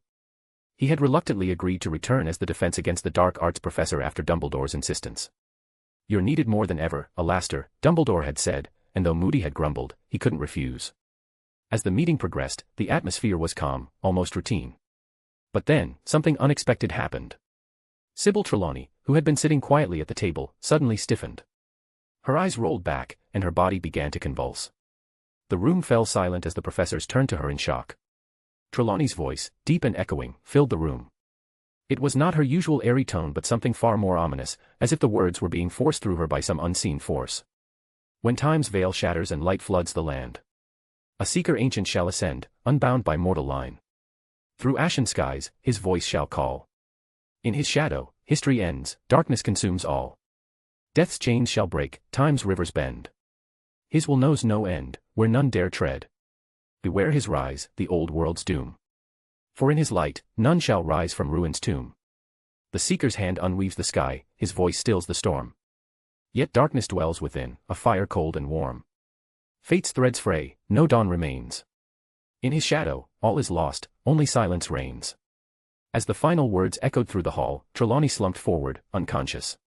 The room was deathly silent, the sudden sinister prophecy took everyone by surprise. McGonagall was the first to move, rushing to Trelawney's side. She checked her pulse, then looked up at Dumbledore, her face pale. "Albus," she said, her voice trembling, "what was that?" Dumbledore's expression was dark, his blue eyes filled with a mixture of dread and resolve. "A dark prophecy," he said quietly. "The darkest I have ever heard." Professor Flitwick, his small frame tense with worry, spoke up. "But what does it mean?" It was Snape who answered, his voice cold and grim. "It means Dante Malfoy must be stopped at any cost." The room fell silent once more, the professors exchanging confused glances. The prophecy had painted a terrifying picture, an ancient being of unimaginable power, unbound by mortality, whose rise would bring about doom of the world and the end of history itself. What did this have to do with Dante Malfoy? Dumbledore stood, his presence commanding the room like a silent storm. "We must prepare," he said, his voice calm but laced with urgency. "The storm is coming, and hesitation is no longer an option." The professors exchanged uneasy glances but nodded in agreement. Whatever loomed on the horizon, it had to be stopped. Dumbledore's mind raced, the prophecy had confirmed his darkest fears. Dante's plan was no mere threat, it was a cataclysm waiting to unfold. The stakes had never been higher. As Dumbledore's gaze swept the room, he knew the coming battle would test them in ways they could scarcely fathom. The dark prophecy had been spoken. The wizarding world teetered on the edge of ruin. Dumbledore closed his eyes, his voice steady but heavy. "Severus, inform Voldemort that we move against Dante at the start of this year. Tell him to bring every Death Eater. We will need every ally, every ounce of power we can muster." Snape nodded grimly, knowing well how high the stakes are. The other professors stiffened, their shock palpable, but Dumbledore pressed on. "Minerva, recall the Order of the Phoenix. Tell them it is urgent. We are aligning with the Death Eaters to face an evil far greater than Voldemort. I will explain everything when we gather." That evening, the Order of the Phoenix gathered once more. The atmosphere was heavy with tension as Dumbledore stood before them, his usual twinkle absent from his eyes. He began to speak, revealing everything they knew about Dante Malfoy, his ancient origins, his mastery of dark arts, his role as the true founder of Hogwarts, and the chilling prophecy delivered by Trelawney. As the weight of the revelation settled over the room, there was a collective silence. Then, one by one, the members of the Order voiced their agreement. This ancient evil, Dante Malfoy, had to be stopped at all costs. Even if it meant forming an uneasy alliance with the Death Eaters, the threat he posed was too great to ignore.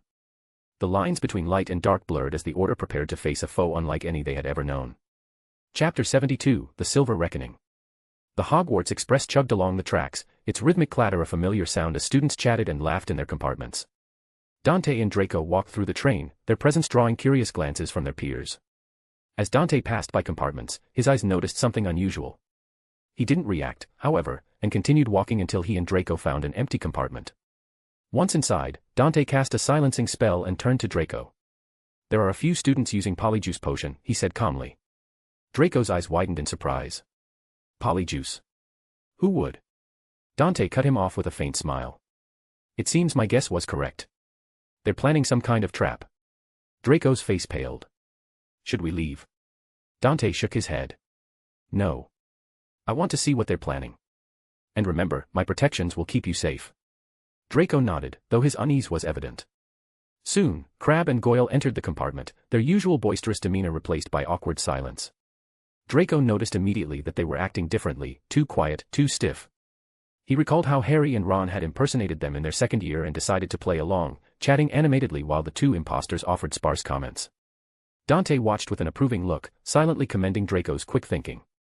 When the train arrived at Hogwarts, Dante noted no less than 30 individuals using Polyjuice Potion, all disguised as Slytherin students. He ignored them as he and Draco made their way to the Great Hall. The sorting ceremony began, and Dante observed with mild amusement as only 5 children were assigned to Slytherin, all of them using Polyjuice Potion. The last boy to be sorted sat in front of Dante, and though his appearance was that of a child, Dante recognized him instantly: Voldemort. Dante marveled at the sheer amount of Polyjuice being used. The potion took an entire month to prepare, and he wondered if they had consumed the entire ministry's stash for this plan. He also noticed the hidden runes of extension charms in the Great Hall, designed to separate the Slytherin table from the rest. It was clear the attack would happen here. As Dumbledore finished his welcoming speech, the extension rune activated, pushing the Slytherin table away from the others. At the same moment, Voldemort, still disguised as a child, raised his wand to strike Dante. But Dante was faster.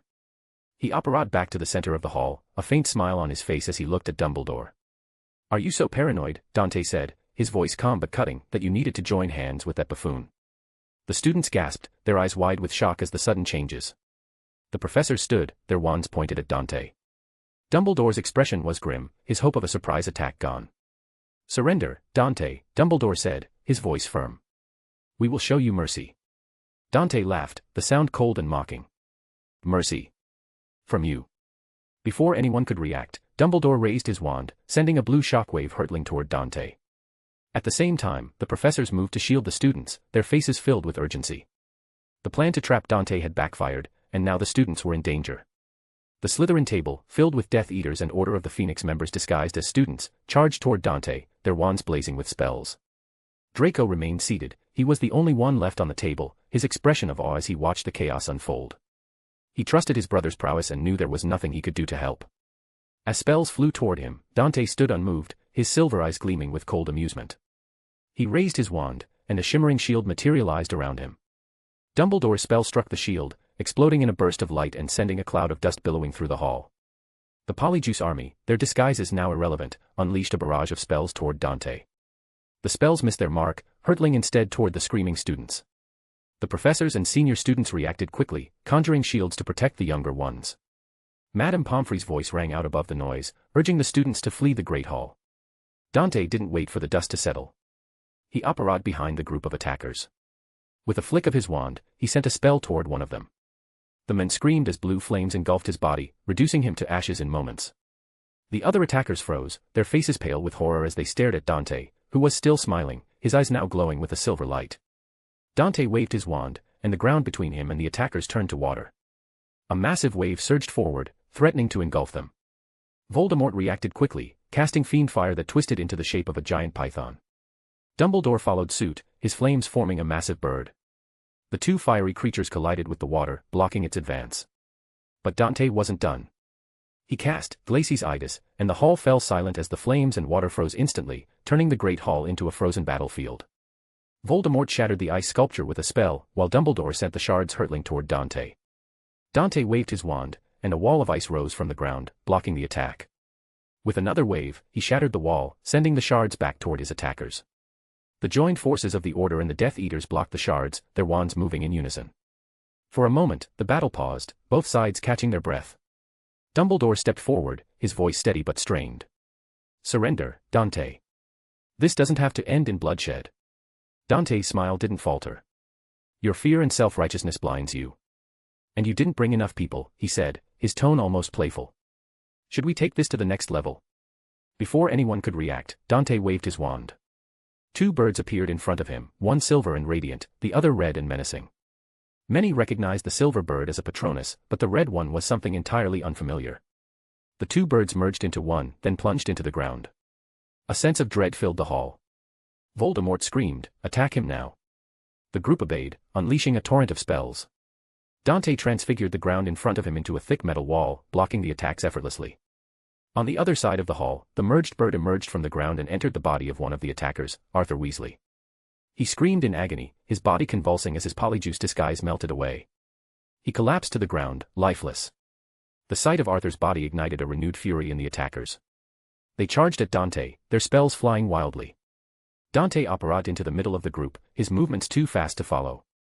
He transfigured the ground beneath him into spears, impaling the four closest attackers, killing them instantly. With a flick of his wand, he cast Confringo, sending two more flying backward. An Expelliarmus shot toward him from behind, but Dante dodged it effortlessly. He turned to see McGonagall, Snape, Flitwick, and Alastor Moody approaching, their wands raised. Voldemort, seeing Dante distracted, sent a killing curse hurtling toward him. Dante glanced at the spell, conjured a purple orb that absorbed it, then shot it back toward a nearby attacker, killing them. "How many of you will die," Dante said, his voice cold, "before you realize how hopeless this fight really is?" Dumbledore stepped forward, his expression resolute. "As long as we live, we will take you down." The group, including the professors, began to surround Dante, their wands raised. Dante's smile disappeared, replaced by a look of ruthlessness. "I've shown you enough mercy," he said. "I'm not playing any more. This is your last warning." The group tensed, their faces pale. This entire fight, this chaos, had just been Dante playing. Dante pointed his wand to the nearby ground and shot a bolt of lightning. The water from the earlier attacks carried the charge, electrocuting half of the attackers and knocking them to the ground. In an instant, half of the combined forces were incapacitated. The remaining attackers unleashed a desperate barrage of spells, but Dante disapparated, reappearing behind the four professors, McGonagall, Snape, Flitwick, and Moody. With four quick blasts, he sent them flying across the hall, their bodies slamming into the ground. Voldemort and the remaining fighters continued their assault, but suddenly, they were attacked from the side. Spells flew toward them, knocking many to the ground. The survivors, along with the students who hadn't fled, watched in horror as Dumbledore turned on his allies. Dumbledore's eyes glowed silver, matching the eerie light of the Elder Wand in his hand and Dante's eyes. Dante smiled coldly as he and Dumbledore, now under Dante's control, sent spells toward the remaining enemies. The battle was swift and brutal. Some died instantly, while others were left injured and groaning. Voldemort dropped to his knees, clutching the stump where his arm had been severed. Dante walked slowly toward Dumbledore, who was growing visibly weaker by the moment. The headmaster extended the Elder Wand, his hand trembling. Dante took it, his expression unreadable. Dumbledore dropped to his knees, groaning in pain. His face aged rapidly, as if decades had passed in mere seconds. "I warned you," Dante said, his voice cold and cutting. "The wand wouldn't make you invincible. But I didn't mention it could be your downfall." "How did it feel, Albus Dumbledore, waving my Horcrux around, borrowing my strength?" Dumbledore's eyes widened in horror. The Elder Wand, a Horcrux. The realization struck him like a blow, and he slumped further, his body frail and broken. In front of everyone present, Dante's entire being was bathed in silver light. When the light faded, his hair was completely silver, his presence even more imposing than before. He dropped the wand back into Dumbledore's hand. "You can have it," he said. "It's just a normal stick now." Dante walked back to the center of the hall, his cold smile returning. "Let's see what you can do now," he said, "now that I've retrieved my soul fragment." The polyjuice effects had worn off from most of the attackers, revealing their true identities. One black-haired woman, her face twisted with rage and madness, stood and fired a killing curse at Dante. He didn't dodge or block. The curse hit him square in the chest, and nothing happened. The woman's crazed look turned to confusion. Dante's voice was calm as he explained, "My magic and soul have grown to the point where I'm immune to the killing curse." Her confusion turned to pure fear as Dante pointed his wand. A green light shot out, and the woman fell lifeless to the ground. Dante proceeded to kill the downed enemies one by one, his movements methodical and cold. The students watched in horror, their faces pale. Dumbledore screamed for him to stop, but Dante didn't listen. Then, an Expelliarmus spell flew toward Dante. He didn't block it, it was too weak to affect him now. He turned to see Harry Potter and a group of students, their wands raised, fear and anger in their eyes. "You have nothing to do with this," Dante said, his voice calm but firm. "Stay out of it." Ron stepped forward, his face red with rage and full of tears. "You killed my father." His twin brother stood by his side, in the same state as he was. All three of them raised their wands and attacked. Dante raised his hand and a shield conjured in front of him blocking the three curses. The whole time, Dante's expression didn't change. "All students, leave the hall now," he said. "Whoever stays after 30 seconds will be killed." Some students lowered their wands, their faces filled with fear, and began to leave. Harry hesitated, torn between his anger and the reality of the situation. Then, Luna Lovegood stepped forward, her calm demeanor a stark contrast to the chaos around her. She walked toward Dante, her eyes steady. Dante raised an eyebrow. "What do you think of yourself doing?" Luna shook her head. "I'm here to ask you to not kill anymore." Dante didn't react and asked, "Do you really think I'll stop because you're asking?" Luna smiled faintly. "Why not? Friends do each other favors." Dante chuckled. "This is new and makes some sense," he said. "Fine. You win." He turned to Draco, who was still sitting at the Slytherin table, his face pale. "Draco, we're leaving." Draco stood, his movements slow and hesitant. He walked to his brother, his eyes fixed on the ground littered with corpses. Dante looked at Dumbledore one last time. "The deaths of these people are on you," he said. With that, he disapparated, taking Draco with him. The Great Hall fell silent. Chapter 73, The Original Evil. When Albus Dumbledore first heard about Dante Malfoy, he felt a flicker of hope. A brilliant young wizard, overflowing with talent, had been born. The last one like that was Tom Riddle, and Albus had failed him. He had failed to guide Tom out of the darkness. This time, he was determined not to repeat his mistakes. He wouldn't let another student become a Dark Lord. But when Albus met Dante for the first time, his hope turned to unease. The boy's presence was unlike anything he had ever encountered. For the first time in his life, Albus felt afraid of someone. He couldn't explain it, but the fear was real. He began to avoid meeting Dante, something he had never done with any student before. Years later, when Albus saw Dante again, the boy had grown into something even more formidable. Dante's first act was to beat a professor and threaten the headmaster for incompetence. It was a shocking display of power and arrogance, but it also revealed something about Dante's mentality. He had an uncompromising approach to what he didn't like, a cold efficiency that left no room for error. At first, Albus saw this as a negative sign, a harbinger of a dark future. But as he observed Dante more closely, he noticed something else. The same cold logic that drove Dante to punish incompetence also drove him to help others. He would guide students, answer their questions, and solve problems with the same ruthless efficiency. These random acts of kindness showed that Dante had a fragment of goodness in him, however small. There were other things, too, strange instances that didn't make sense. Dante knew things he shouldn't, did things that defied explanation. But in the end, none of his actions harmed the students or the school. For Albus, that was enough. He chose to believe that Dante, for all his strangeness, was not a threat. But then came the Triwizard Tournament, and the truth was revealed. Dante was no ordinary wizard. He was ancient, a being who had existed for thousands of years, hidden in the shadows of their history. Many of the horrors and evils that plagued their world were the result of his work. He was a threat on a level far beyond Voldemort, and worse, they didn't know what he planned. Albus was afraid. Starting a conflict with someone as dangerous as Dante was unthinkable without understanding his goals. He needed more information. He even considered talking to Dante directly, trying to make sense of his actions. But then the dark prophecy was delivered. The prophecy painted a grim picture of the world's end, and the cause was the ancient seeker. Who else could that be but Dante? His interpretation is that Dante's goal is closely related with the end of the world. Dante's goal might be even to erase everything. Albus's mind was made. They couldn't wait any longer. They had to put an end to Dante, it was too late. But as he stood in the ruins of the Great Hall, surrounded by the bodies of those who had fought and died, Albus felt the weight of his decision. He had hoped to avoid bloodshed, to find another way. But the prophecy had left him no choice. And now, as he looked at the devastation around him, he couldn't help but wonder if he had made the right decision. So many died, but they couldn't stop Dante. Dante's last words made it clear: Dante let him live to bear the guilt of the dead. The hours following the battle in the Great Hall were chaotic. Older students, their faces pale with shock, helped move the injured professors and fighters to the infirmary. The sight was grim. Out of more than 50 disguised wizards and witches, only 12 had survived. Many of them would carry the scars of this battle for the rest of their lives. Molly Weasley was among the survivors, but her husband Arthur was gone, and she had lost a leg in the confrontation. Her face was ashen, her eyes hollow as she lay in the infirmary, surrounded by her grieving children. The Weasleys had already suffered so much, and now this. Albus felt a pang of guilt, though he knew there had been no other choice. The Death Eaters had fared even worse. They had made up 2/3 of the combined forces, and only 3 had survived. Their master, Voldemort, had fallen. The so-called Dark Lord had been killed alongside the rest, as if he were nothing more than a common wizard. Albus sighed, his heart heavy. Voldemort's new reign of terror was over before it began. Albus lay in his bed, his body weak and his mind racing. He looked at his hand, which once clutched the Elder Wand. It was shriveled, blackened, and he doubted it could ever be healed.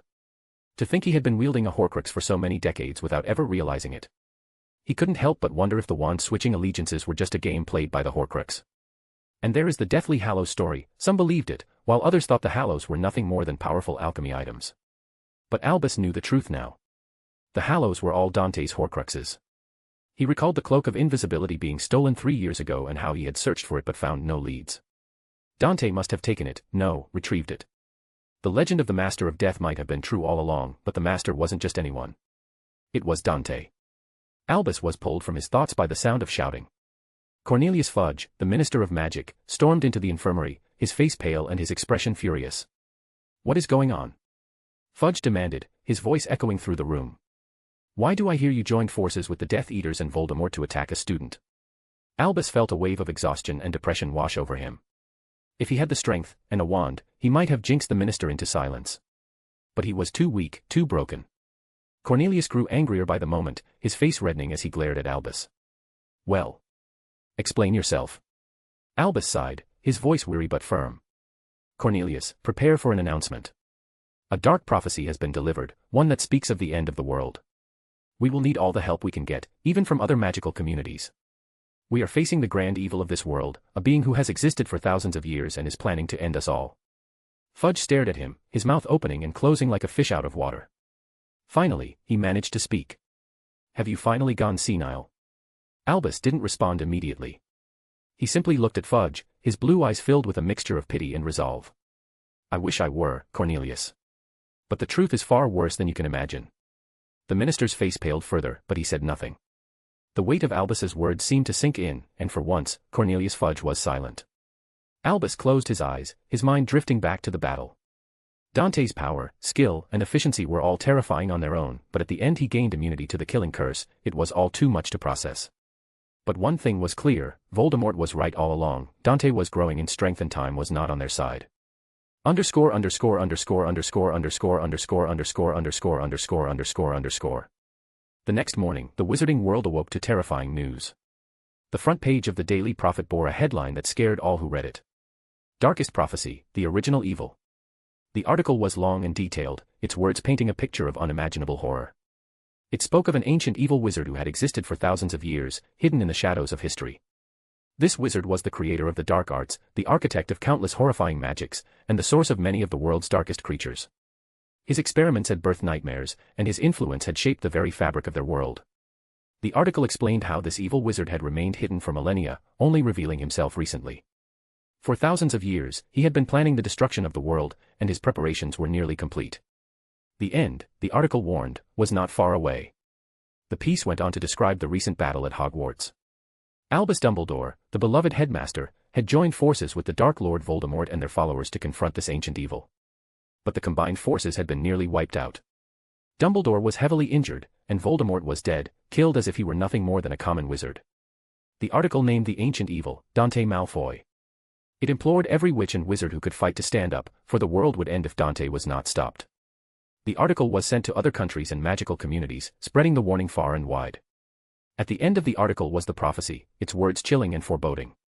When time's veil shatters and light floods the land, a seeker ancient shall ascend, unbound by mortal line. Through ashen skies, his voice shall call. In his shadow, history ends, darkness consumes all. Death's chains shall break, time's rivers bend. His will knows no end, where none dare tread. Beware his rise, the old world's doom. For in his light, none shall rise from ruin's tomb. The seeker's hand unweaves the sky, his voice stills the storm. Yet darkness dwells within, a fire cold and warm. Fate's threads fray, no dawn remains. In his shadow, all is lost, only silence reigns. The wizarding world was thrown into chaos. In homes, shops, and streets, people gathered to discuss the article, some their faces pale with fear, while others not believing it. Parents clutched their children tightly, while others frantically packed their belongings, unsure of where to go or what to do. At the Ministry of Magic, Cornelius Fudge held an emergency meeting. The usually pompous minister was uncharacteristically somber as he addressed the gathered officials. "We are facing a threat unlike anything we have ever seen," he said, his voice trembling. "I saw Dumbledore's state, I saw the corpses of Voldemort and the rest of the Death Eaters. We must unite, not just as a country, but as a global community. The end of the world is at hand, and we cannot afford to falter." In Diagon Alley, the bustling streets were eerily quiet. Shopkeepers stood in their doorways, their faces grim as they read the paper. At the Leaky Cauldron, patrons spoke in hushed tones, their usual cheer replaced by fear and uncertainty. At Hogwarts, the atmosphere was equally tense. The students who had witnessed the battle were still in shock, their minds struggling to process what they had seen. The professors, though injured, worked tirelessly to comfort the students and prepare for what was to come. Albus Dumbledore lay in the infirmary, his body weak but his mind sharp. He knew the article would spread fear, but it was necessary.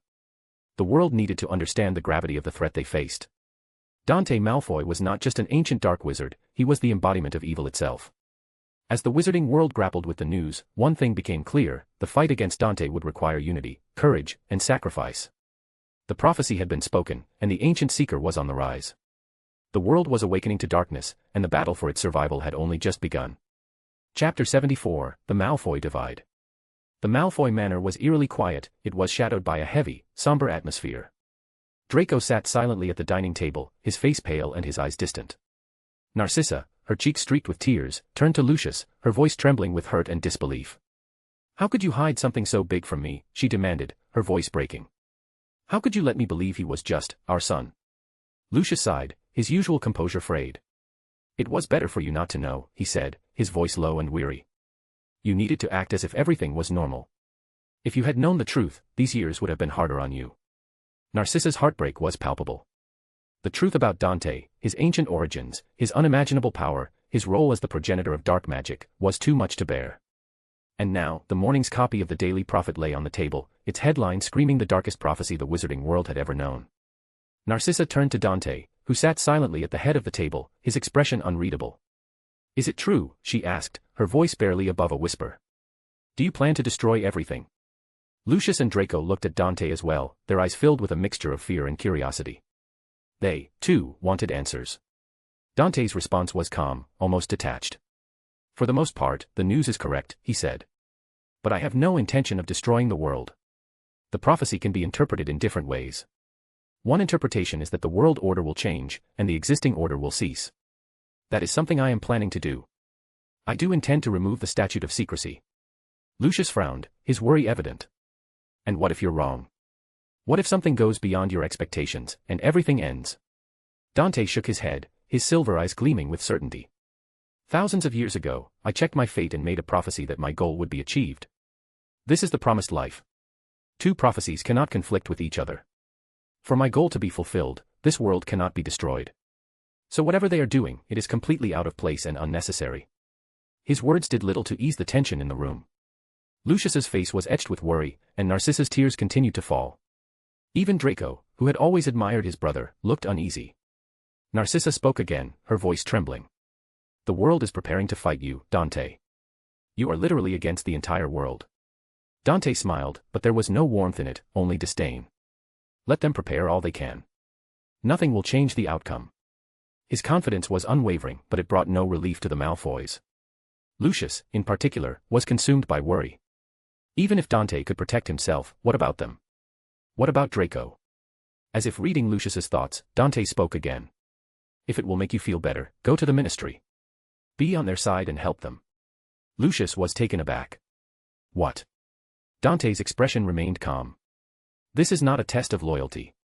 I'm being serious. I don't mind. At this stage, nothing you can do will change anything. Draco, his voice shaky but determined, spoke up. We're not leaving you alone against everyone. You'll need help. Dante shook his head. I don't need help. Besides, I won't confront them for another 2 or 3 years anyway. Lucius hesitated, then said, if I'm switching sides, you can't stay here. What will you do after leaving? Dante's smile was faint but genuine. I'll travel around, explore, and research like usual. When I'm ready, I'll come back to finish everything. Lucius lowered his head, his voice heavy with emotion. Thank you for understanding. Dante stood, his presence commanding the room. It was a pleasure to be your son, he said, his gaze shifting to Draco. You have potential. Continue learning, and don't waste it. Draco and Narcissa broke into tears, their emotions overwhelming them. Dante's words were a farewell, and they knew it. With a final, lingering look at his family, Dante disapparated, leaving the Malfoy manor for good.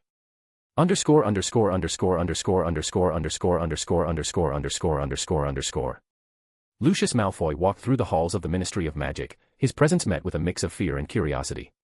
The wizards and witches he passed either stared in shock or quickly scurried away, their faces pale with worry. Being the father of Dante Malfoy, now known as the ancient evil threatening the world, granted him a strange kind of immunity. No one dared to stop him, but no one wanted to be near him either. He made his way to Cornelius Fudge's office without obstruction, his polished shoes clicking against the marble floor. When he opened the door, he found the Minister of Magic sitting at his desk, his face pale and his hands trembling. It seemed Fudge had already received word of Lucius's arrival. Lucius, Fudge said, his voice shaky as he stood up. What are you doing here? Lucius stepped inside, his expression calm but serious. I'm here to talk, he said. I've read the newspaper, and I have important information to share. I need you to call an urgent meeting of the Wisengamot.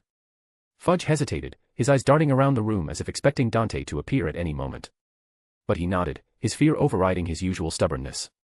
Very well, he said. I'll arrange it. The Wisengamot gathered quickly, the urgency of the meeting drawing even the most reluctant members. The atmosphere in the chamber was tense, the air thick with anxiety. Some members sat pale and silent, their minds racing with fear that this might be some kind of trap. Others, like Amelia Bones, were there to gather information, their expressions grim but determined. The last to arrive was Albus Dumbledore, supported by Professor Snape. The headmaster's face was pale, his body weak from the injuries he had sustained in the battle at Hogwarts. He took his seat slowly, his blue eyes fixed on Lucius. When everyone had gathered, Lucius stepped into the center of the chamber, his presence commanding the room. This meeting has nothing to do with Dante, he began, his voice calm but firm. I was the one who requested it. I've read the troubling news in the Daily Prophet, and I've come to share everything I know about Dante. In return, I ask that my family be kept out of this conflict.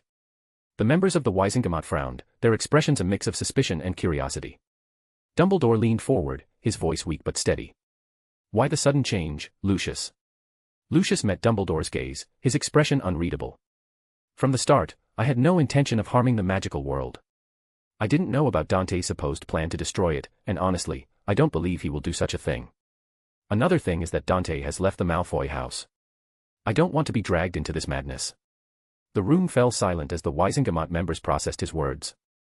Many of them exchanged glances, their thoughts clear. Dante had abandoned his allies and family the moment things got tough, and now Lucius was here to save himself. It was typical Lucius Malfoy behavior. Dumbledore, however, seemed to be considering something deeper. After a moment, he spoke. Before we continue, I want you to drink Veritaserum. Lucius nodded, his expression calm. I expected as much.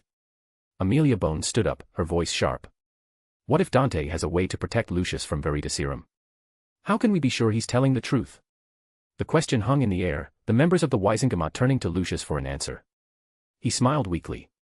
Nothing I say will convince you, but I assure you, I have no protection against Veritaserum. Dumbledore raised a hand, silencing the murmurs that followed. Let's not dwell on that for now. We can verify his words and test him again later. Severus, if you would. Snape stepped forward, a small vial of Veritaserum in his hand. He handed it to Lucius, who drank it without hesitation. Dumbledore began the questioning. Where is Dante going? Lucius's voice was flat, the effects of the Veritaserum evident. I don't know. All I know is that he won't return for 2 or 3 years. He said he would spend his time exploring and researching, as he usually does. Dumbledore's brow furrowed. Why 2 or 3 years? I don't know the exact reason, Lucius replied. But I think it's because he needs time to assimilate his soul fragments. He told me in the past that he can't absorb them all at once. If not for that, he could have done it years ago. Dumbledore nodded, his expression thoughtful. This explained why Dante hadn't taken the Elder Wand earlier. He had been waiting, biding his time. Dumbledore leaned forward, his piercing blue eyes fixed on Lucius. How many Horcruxes or soul fragments does Dante have left? And do you know where they are? Lucius's voice was flat, the effects of the Veritaserum leaving no room for deception. Right before his 4th year at Hogwarts, he had 3 soul fragments, and all of them were in Hogwarts. I think he retrieved one that year when he disappeared and another one in recent days. But he didn't tell me, so I can't be sure. Dumbledore narrowed his eyes, his expression thoughtful.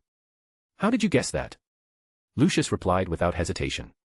Every time Dante retrieves a soul fragment, something about his appearance changes. Along with the change, he gains a new magical ability. Dumbledore's mind raced. He recalled the recent change in Dante's hair, how it had turned completely silver after the battle in the Great Hall.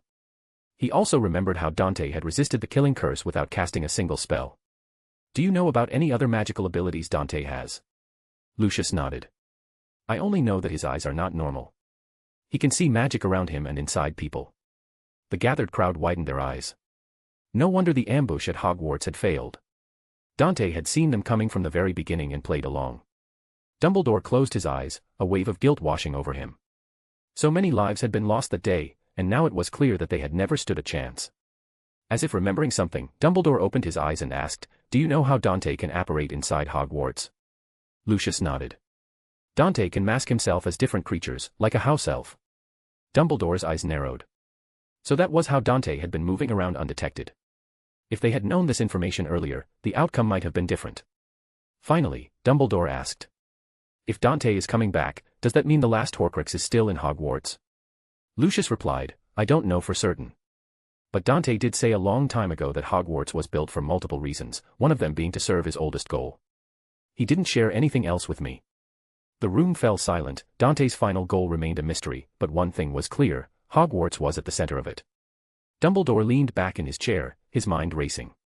They had a starting point, protecting Hogwarts is a must for stopping Dante. Chapter 75, Preparations. Nurmengard Castle stood tall and foreboding, its dark stone walls a stark reminder of its grim history. Built by Gellert Grindelwald during his rise to power, the castle had once served as a prison for his enemies and a symbol of his vision for a new world order. After the legendary duel between Grindelwald and Albus Dumbledore, which ended in Grindelwald's defeat, the castle had been repurposed. It became his prison, a place where he was held in isolation, reflecting on the consequences of his actions. The once proud fortress now stood as a monument to failure and regret, its halls silent and its towers empty. Dumbledore stood at the base of the castle, his eyes fixed on its towering silhouette. It was the first time he had returned here since Grindelwald's defeat. His heart felt heavy, and his legs barely carried him as he approached the entrance. The weight of the past and the urgency of the present pressed down on him as he stepped inside. The castle's interior was cold and lifeless, its grandeur faded with time. Dumbledore walked through the dimly lit corridors, his footsteps echoing against the stone walls. Memories of his youth, of the dreams he and Grindelwald had shared, flashed through his mind. But those dreams had long since turned to ash. When he reached the highest room in the castle, he paused. Taking a deep breath, he pushed open the door. Inside, Gellert Grindelwald sat by a small window, his once fiery eyes now dulled by years of imprisonment. The two old men stared at each other in silence for a few seconds, the weight of their shared history hanging heavily in the air. Finally, Dumbledore spoke. It's been so many years. Grindelwald smiled faintly, his voice tinged with bitterness. You're a heartless person, Albus. Not visiting for so long. Dumbledore's expression was sad but resolute. You know exactly why I didn't visit. It is because I know, I think you are heartless, Grindelwald replied, then his smile faded, as he continued. Things have changed now, haven't they? Dumbledore sighed. Yes. How much have you heard? Grindelwald leaned back in his chair, his gaze distant. A lot of things. Enough to leave me wondering what's true and what's not. Dumbledore held up his shriveled hand, the effects of the Elder Wand's curse evident. Most of it is probably true. This is the injury I received from fighting him. The Elder Wand, the Deathly Hallows, they were Horcruxes all along, Gellert. Dante Malfoy's Horcruxes. He is the master of death. He spread them in the world, but for what end?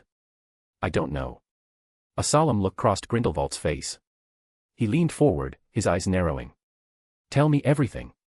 Dumbledore nodded and began recounting everything he had seen and heard about Dante, his ancient history, his unimaginable power, the battle at Hogwarts, and the prophecy that foretold the end of the world. He spoke of Dante's ability to see magic, his immunity to the killing curse, and his plans that will destroy the world. When Dumbledore finished, the room fell silent. Grindelwald sat back, his expression thoughtful. This is all we have on him, Dumbledore said, his voice heavy with exhaustion. He's coming, Gellert. And I have no confidence in stopping him. I don't even know what he is planning. We need all the help we can get. Grindelwald nodded slowly, his eyes gleaming with a familiar fire. I'll come out of Nurmengard. I'll summon my acolytes. For the greater good. Dumbledore smiled faintly, the phrase echoing in his mind. For the greater good. The two men sat in silence, the weight of their decision settling over them. The storm was coming, and the wizarding world would need every ally it could find. For the greater good, they would face the ancient evil together.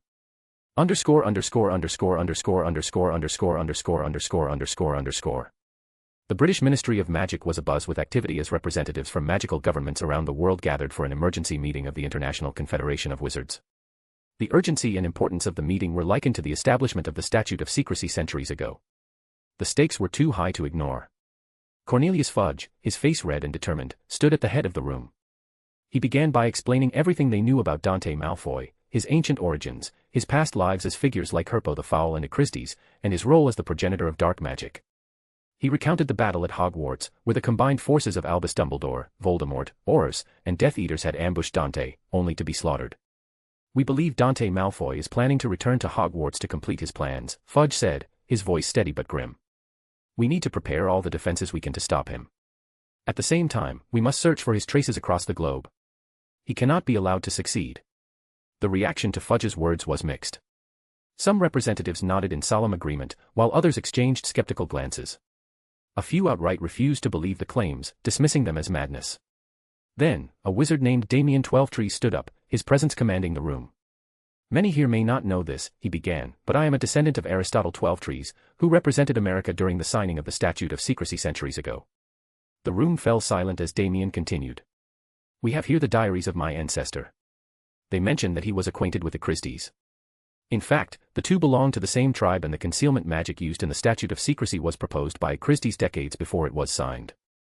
My ancestor wrote that Acristes was an eccentric and extremely powerful wizard working on unspeakable projects rejected by all the magic communities, supposedly to complete a larger goal that no one knew what it was.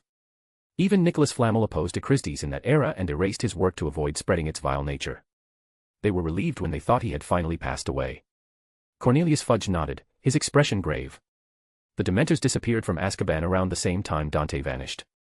We believe they are part of whatever he is planning. We can't afford to hesitate. The French Minister of Magic raised a hand, his voice filled with concern. What could he be planning exactly? What magic could destroy the world? Fudge shook his head. No one knows. Personally, I don't want to find out. We have confirmed that house elves are bound by magic created by Dante over 10,000 years ago. If he could create such magic back then, it's a nightmare to imagine what he's planning now, something that required thousands of years of preparation. The room fell into a collective silence, the weight of Fudge's words sinking in. One by one, the ministers and representatives began to nod, their expressions resolute. The stakes were too high to ignore. Finally, the French minister spoke again. We will help in defending Hogwarts. We cannot afford to stand at the side when the world is under such a threat. The others echoed his sentiment, their voices united in purpose. The International Confederation of Wizards had made its decision. They would stand together against Dante Malfoy, no matter the cost.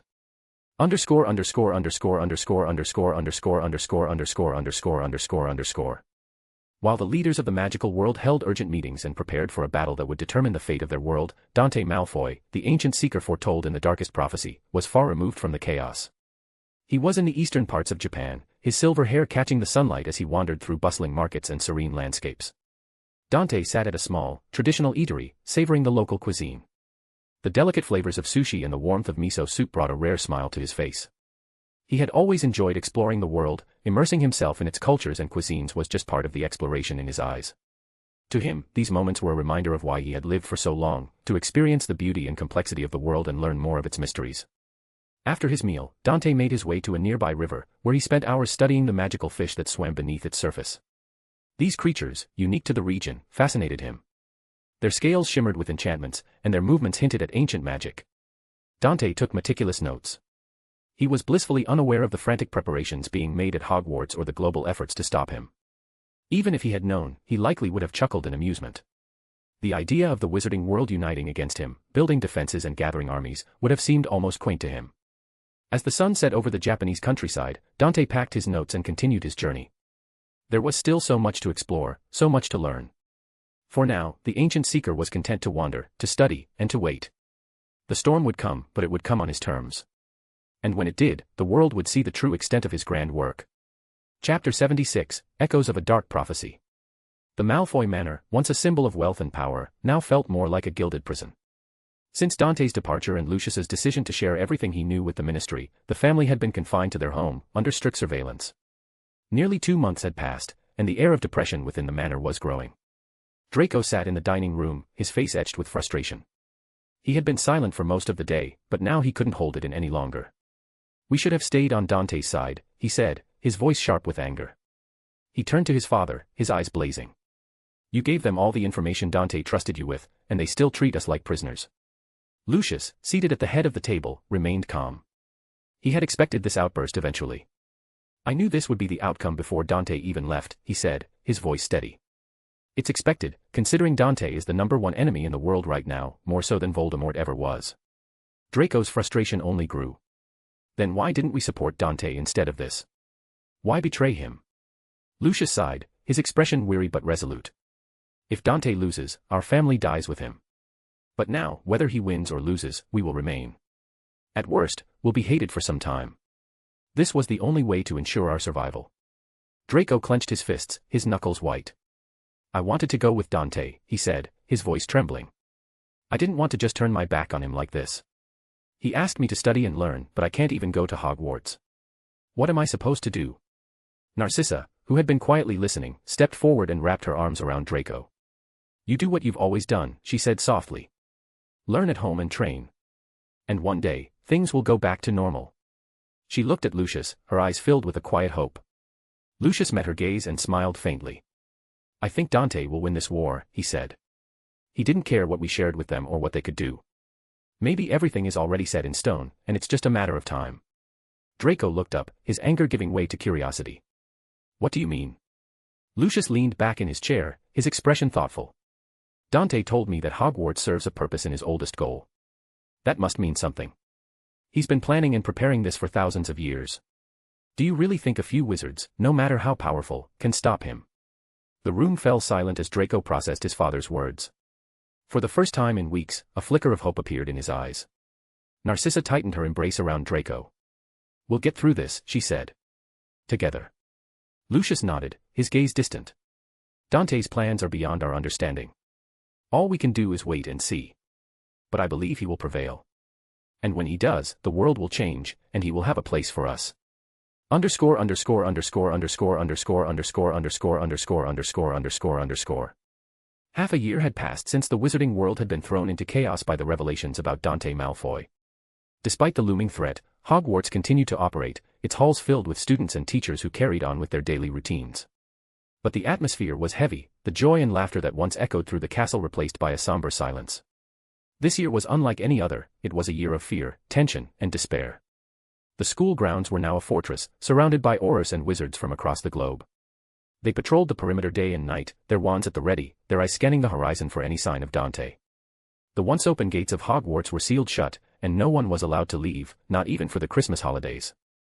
The students, trapped within the castle walls, felt the weight of the world pressing down on them. The threat of Dante's return hung over them like a dark cloud, and the sense of impending doom was palpable. In an effort to prepare for the worst, the dueling club had been reopened. Students were encouraged to learn how to defend themselves, to fight if necessary. The club had become a refuge for many, a place where they could channel their fear and anger into something productive. Among them were Ron Weasley and Harry Potter, who trained relentlessly, their determination unwavering.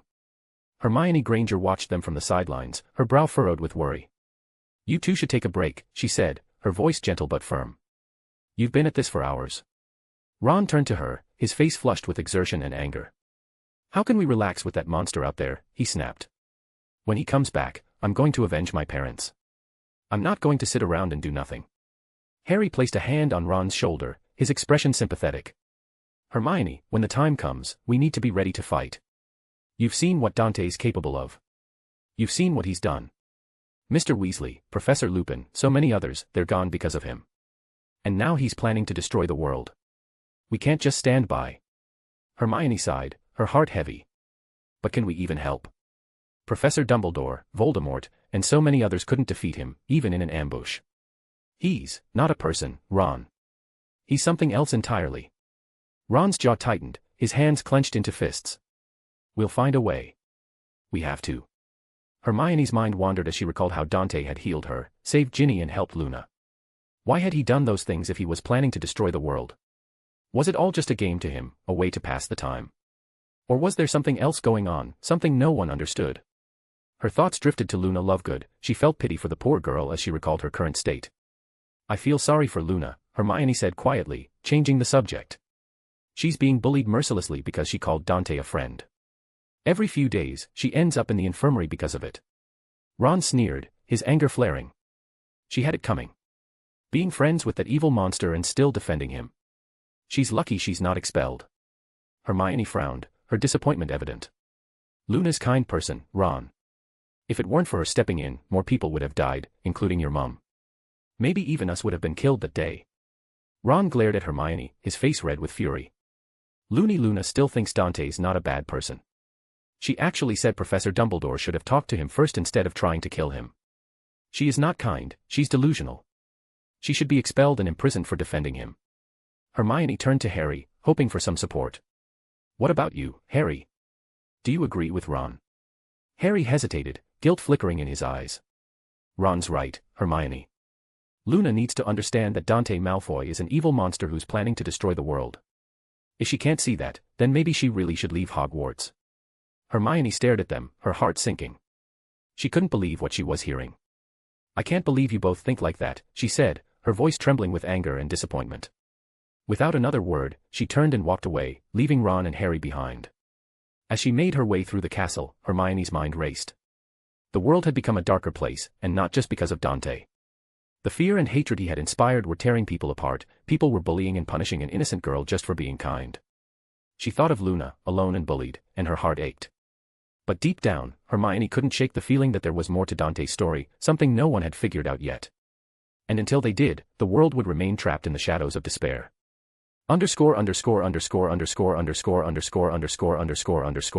Underscore. In the headmaster's office was quiet. Albus Dumbledore sat behind his desk, his expression heavy. Across from him stood Professor Filius Flitwick and Luna Lovegood. Luna's arm was bandaged, fresh from the infirmary after yet another incident of bullying. Her usual dreamy demeanor was subdued, her eyes downcast as she stood silently. Dumbledore looked at her with deep pity, his blue eyes filled with regret. Ms. Lovegood, he began, his voice gentle but firm, I have noticed the bullying you've endured and heard about what you've said regarding Dante. I want you to understand that Dante is not the person you believe him to be. He is an ancient and dark wizard, and I can assure you that the prophecy you've heard is true. Luna raised her head slightly, her pale silver eyes meeting Dumbledore's. Dante is my friend, she said softly, her voice unwavering. He's always been kind and a nice person. When I asked him to stop, he listened. Maybe you should have talked to him instead of attacking him. Dumbledore sighed, I had intended to speak with him, he admitted. But when the prophecy was revealed, everything changed. We couldn't take the risk. Luna's gaze didn't waver. What if it's not a dark prophecy, she asked, her voice tinged with a quiet doubt. What if it's a self-fulfilling one? What if antagonizing him is what made it come true? Dumbledore shook his head, his expression resolute. The wording of the prophecy makes it clear, Ms. Lovegood. It is not self-fulfilling. The only way to prevent the worst from happening is to stop Dante, as the prophecy warned. Luna fell silent, her shoulders slumping as she lowered her head. The room felt heavier, the air thick with unspoken emotions. Dumbledore watched her for a moment, his heart aching for the little girl who had endured so much. Finally, he spoke again, his voice gentle but firm. For your own safety and well-being, I have spoken with Professor Flitwick, and we both agree that it would be best if you did not continue to attend Hogwarts, Dumbledore said. Please gather your things. You will be leaving today. Luna's eyes widened in shock, her usual calm demeanor cracking for a moment. She stared at Dumbledore, her lips parting as if to protest, but no words came. After a long pause, she nodded, her face full of sadness. Without a word, she turned and walked toward the door. Professor Flitwick watched her go, his expression troubled. He glanced at Dumbledore, who sat silently, his face etched with regret. With a sigh, Flitwick followed Luna out of the office, his small frame moving quickly to catch up with her. As the door closed behind them, Dumbledore leaned back in his chair, his eyes closing for a moment. The weight of his decision pressed heavily on him. He had always strived to protect his students, to guide them and keep them safe. But now, in the face of an unimaginable threat, he had been forced to make a choice that broke his heart. Outside the office, Luna walked slowly through the corridors, her mind a whirlwind of thoughts. The castle that had once felt like a second home now felt cold and unwelcoming. Professor Flitwick walked beside her, his voice gentle as he tried to offer comfort. "I'm sorry, Luna," he said softly. "This isn't fair to you, but the headmaster believes it's for the best." Luna nodded, her eyes distant. "I understand," she murmured, though her voice carried a hint of sadness. "But I still think they're wrong about Dante." Flitwick didn't respond, unsure of what to say. He had seen the devastation Dante had caused, the lives that had been lost. Yet, he couldn't deny the kindness Luna spoke of, the moments of compassion and goodness Dante has shown that seemed at odds with the image of an ancient evil. Could Luna be right and they have made a mistake? Chapter 77, Crumplehorn Snorkak and the Lovegoods. Deep within the dense, snow-covered forests of Russia, Dante Malfoy moved silently through the trees, his silver hair glinting faintly in the filtered sunlight. The air was crisp and cold, the silence of the forest broken only by the occasional rustle of leaves or the distant call of a bird. Dante's eyes, glowing faintly with magical sight, scanned his surroundings, taking in the intricate web of magical energy that permeated the area. As he walked, something caught his attention, a faint, almost imperceptible shimmer of magic clinging to a nearby tree. If not for his unique ability to see magic, he would have missed it entirely. Intrigued, Dante approached the tree, his curiosity piqued. He didn't know of any creatures of this size capable of such advanced invisibility magic. Dante observed the creature carefully for any movement, but the creature seemed content to stay still. As he drew closer to the source of the magic, he reached out and dispelled the invisibility spell with a flick of his hand. The creature hidden within the spell was revealed, and it was unlike anything Dante had ever seen. The creature had light purple skin, smooth and hairless, and it immediately reacted to being exposed. With a swift, agile movement, it leaped away, launching itself toward another tree. But Dante was faster. With a wave of his hand, he petrified the creature midair, freezing it in place. Before it could hit the ground, he used his magic to make it float gently, ensuring it wasn't harmed. Dante moved closer toward the floating creature, his silver eyes studying it intently. It was about the size of a dog, with a sleek, hairless body and a long tail that ended in a golden stinger. Its head resembled that of a hippopotamus, but with two golden horns, one small straight horn while the other is a few times longer and curved backward. The creature's appearance was both bizarre and fascinating. As Dante observed it, a memory surfaced in his mind, a conversation he had once had with Luna Lovegood. She had described a magical creature called the Crumplehorn Snorkak, a being that lived in forests that no one had ever seen but that she believed to be real. Luna had spoken of it with such conviction, describing its horn and its elusive nature. At the time, Dante had not dismissed it as a fantasy, the possibility of such a creature existing was real despite how unlikely it was. When Luna asked him to look for it, he refused simply because he didn't want to put effort into what could be a waste of time and chose to do what he was good at. Now, standing before this strange creature, he couldn't help but laugh. "Well, Luna," Dante murmured to himself, a faint smile tugging at his lips. "It seems your beast is real after all." The irony wasn't lost on him. Of all the places in the world, he had stumbled upon the Crumplehorn Snorkak here, in the remote forests of Russia. It was a discovery that would have delighted Luna.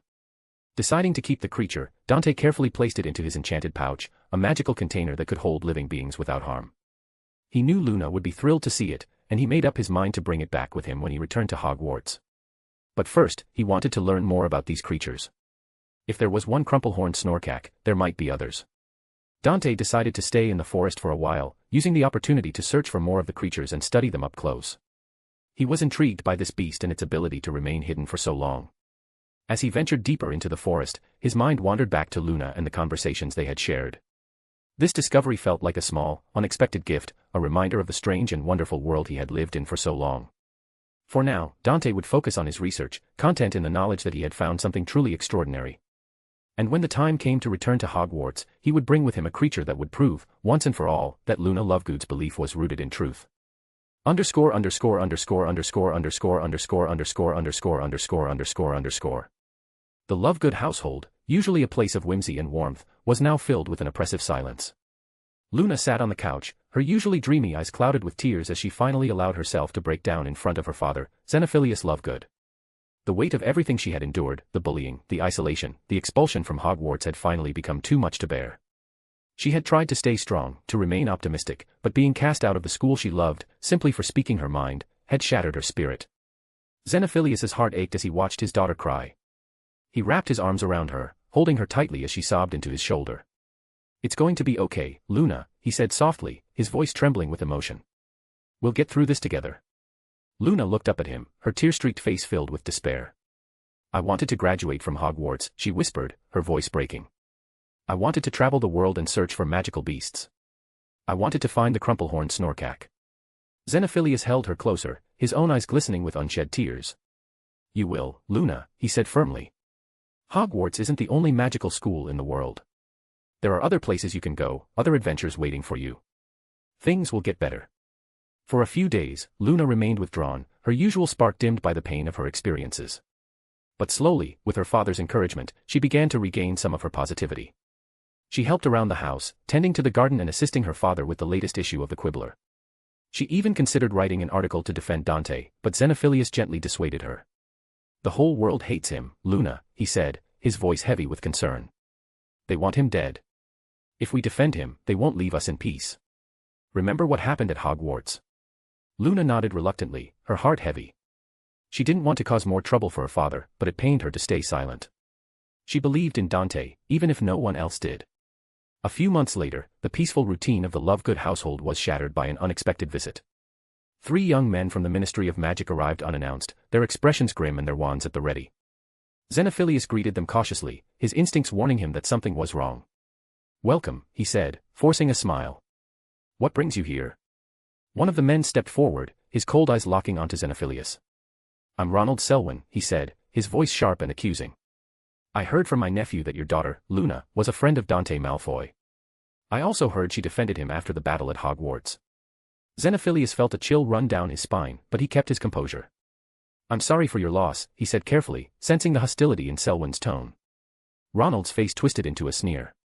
"Dante Malfoy should be sorry," he snapped. "I wanted to get my hands on the rest of the Malfoys, but they're hiding in their manor like cowards. So I decided to go for the second best option, his little friend over here." Xenophilius paled, his heart pounding as he stepped protectively in front of Luna. "My daughter has nothing to do with this," he said firmly. "She's just a child." Ronald didn't respond. Instead, he raised his wand and fired a red beam of magic at Xenophilius, sending him flying into the wall behind him. Luna screamed, her voice filled with terror as she reached for her wand. But before she could draw it, Ronald cast Diffindo, severing her hand from her arm. Luna's scream of pain echoed through the house as she collapsed to the floor, tears streaming down her face. Ronald loomed over her, his expression twisted with cruel satisfaction. "Why don't you defend your friend now?" he taunted, his voice dripping with malice. Luna looked up at him, her vision blurred by tears and pain, but before she could speak, Ronald pointed his wand at her again. "Crucio," he hissed. Luna's body convulsed as the curse took hold, her screams piercing the air. Xenophilius, barely conscious, dragged himself to his feet, his voice weak but desperate. "Please, stop," he begged. "She's just a child. She's done nothing wrong." But Ronald ignored him, his focus entirely on Luna. One of the other men stepped forward, pointing his wand at Xenophilius. "Crucio," he said coldly, and Xenophilius joined his daughter in screaming. The torture seemed to last an eternity. When Ronald finally grew bored, he kicked Luna as hard as he could, sending her crumpling to the floor. Then, without a word, he and his companions left, their laughter echoing behind them. When the house fell silent, Xenophilius dragged his trembling body to Luna's side. She was pale and barely conscious, her breathing shallow. "Luna," he whispered, his voice breaking. "I'll get you to St. Mungo's. Just hold on." But Luna's eyes fluttered weakly before closing, her body going still. Xenophilius let out a scream of anguish, his heart shattering as he gathered his daughter in his arms. The world had taken everything from them, their peace, their home, and now, it seemed, it wanted Luna's life. With tears streaming down his face, Xenophilius vowed to get her help, no matter the cost. Chapter 78, Against the Wizards. Nearly 2.5 years had passed since Dante Malfoy had left the wizarding world behind. During that time, he had kept to himself, focusing on his exploration and the gradual assimilation of his soul fragments. The process was nearing completion. In less than a month, he would finally be able to absorb the last fragment and achieve his goal. But as Dante sat alone in a forest, a faint glow caught his attention. The two-way mirror he had connected to the centaur tribe was reacting, to the first time. Dante picked up the mirror and saw the stern face of Magorian, the centaur leader, staring back at him. Magorian, Dante greeted, his voice calm but tinged with curiosity. What's wrong? Magorian's expression was grim, his usual stoic demeanor replaced by urgency. The Ministry of Magic is planning to send hundreds of wizards to destroy our tribe, he said, his voice heavy with concern. They will arrive tomorrow morning. Dante raised an eyebrow, then his silver eyes narrowed slightly. Why? What do these idiots think they're doing? Magorian's face darkened. The wizards have not been idle these past 2 years. They've been rallying magical communities across the world to fight you, the so-called Seeker of the Doom. They asked us to join them, but we refused. Now, they fear we will take your side and have decided to eliminate us. Dante was mildly surprised. He hadn't expected the wizarding world to go to such lengths. I didn't think they'd go that far, he admitted. Magorian nodded. Their prophecy has made them desperate. Even we, the centaurs, looked into the future to try and discern your intentions. We saw no such evil. Your path does not align with the destruction they fear. Dante's expression softened slightly. I have no intention of destroying the world, he said. My plans have nothing to do with that, it is the opposite in fact. But it seems my presence has caused enough chaos as it is. He paused, then added, I'll arrive in a minute. Magorian gave a solemn nod. We'll see you then. Dante set the mirror down and stood, his mind already calculating the steps needed to reach the forbidden forest. He was far to the east, and it would take a few apparition jumps to get there. Without hesitation, he disappeared from his location, reappearing in a series of flashes as he crossed vast distances in moments. When he finally arrived at the centaur tribe's encampment, he was greeted by Magorian, who offered a rare smile. The ancient seeker who left the world trembling, the centaur said, his tone a mix of respect and amusement. Dante returned the smile, though it was faint. It's not the first time, he replied with a shrug. People fear me and my work, though I've never gone out of my way to hurt them. Magorian's expression grew serious again. The attack is prophesied to come tomorrow morning. We are prepared to defend ourselves, but the numbers they bring are concerning. Dante's face hardened, his silver eyes glinting dangerously. If you don't mind, I can set up protections in the forest. The wizards won't be able to see or hear you anymore, unless you allow it, of course. Magorian was visibly surprised. He has never heard of such powerful magic before. After a moment, he nodded. We would be grateful for your assistance. Dante shook his head. This is my fault in the first place. Consider it my way of making amends. Without wasting another moment, Dante got to work. He moved through the forest with purpose, carving runes into trees, rocks, and the earth itself. The runes glowed faintly as he activated them, weaving a complex web of magic that would shield the centaurs from detection. The protections would last for decades, ensuring the tribe's safety long after this conflict was over. By nightfall, the work was complete. Dante sat with the centaurs around a small fire, explaining the details of the protections. The wizards won't be able to see you or your arrows until after they've been hit, he said. Tomorrow, I will enjoy your hunt. If I think you need support, I'll step in. Magorian chuckled, a rare sound that echoed through the forest. You've done more than enough, friend. We have a bone to pick with these arrogant wizards. Let them come, they'll regret it. Dante smiled faintly, his gaze drifting to the flames. The centaur's resilience and pride reminded him of why he had always respected them. They were a people who valued freedom and wisdom, qualities he admired. The wizards had chosen this path, and now they would face the consequences. For the centaurs, for himself, and for the future he was building, Dante would ensure that tomorrow's hunt would be one they would never forget. ____________________________________________________________________________________________________________________ The morning sun cast a pale light over the edge of the forbidden forest as wizards began to apparate one after another. In less than a minute, a force of 100 wizards stood ready, their wands drawn and their expressions grim. They were not all from the British Ministry of Magic, many were Aurus and Hit wizards from different countries, brought together over the past 2 years to confront the coming threat of Dante Malfoy and his supposed allies. The group organized themselves quickly, their confidence apparent. They are skilled wizards with years of experience. What could a tribe of centaurs do against their numbers and magic? Arrows were no match for wands, or so they believed. As they moved deeper into the forest, the atmosphere grew tense. The trees loomed overhead, their branches casting long shadows. The wizards moved cautiously, their eyes scanning the surroundings for any sign of the centaurs. But the forest was eerily quiet, as if holding its breath. Suddenly, a scream shattered the silence. One of the wizards fell to the ground, an arrow lodged in his neck. The others turned, their eyes wide with shock. Before they could react, more arrows flew through the air, striking their targets with deadly precision. Wizards fell one after another, their screams echoing through the trees. Panic set in as the remaining wizards realized they couldn't see their attackers nor the incoming arrows. The centaurs were invisible, their arrows seemingly materializing out of thin air. The wizards raised their shields, but the arrows found their marks regardless.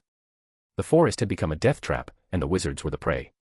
In less than 3 minutes, the once confident force was reduced to less than 20 survivors. One of them, his voice trembling with fear, screamed for the others to flee. Without hesitation, the remaining wizards disapparated, leaving their fallen comrades behind. Among the trees, the centaurs stood tall, their bows still in hand. They had not hidden or used any tricks, they had simply stood their ground and fired their arrows. The wizards' arrogance had been their downfall. Dante, watching from a distance, shook his head at the pathetic display. The wizards had underestimated their opponents, and it had cost them dearly. The centaurs returned to their encampment to celebrate their overwhelming victory. Magorian approached Dante, his expression one of gratitude. "Thank you again for your help, friend," he said.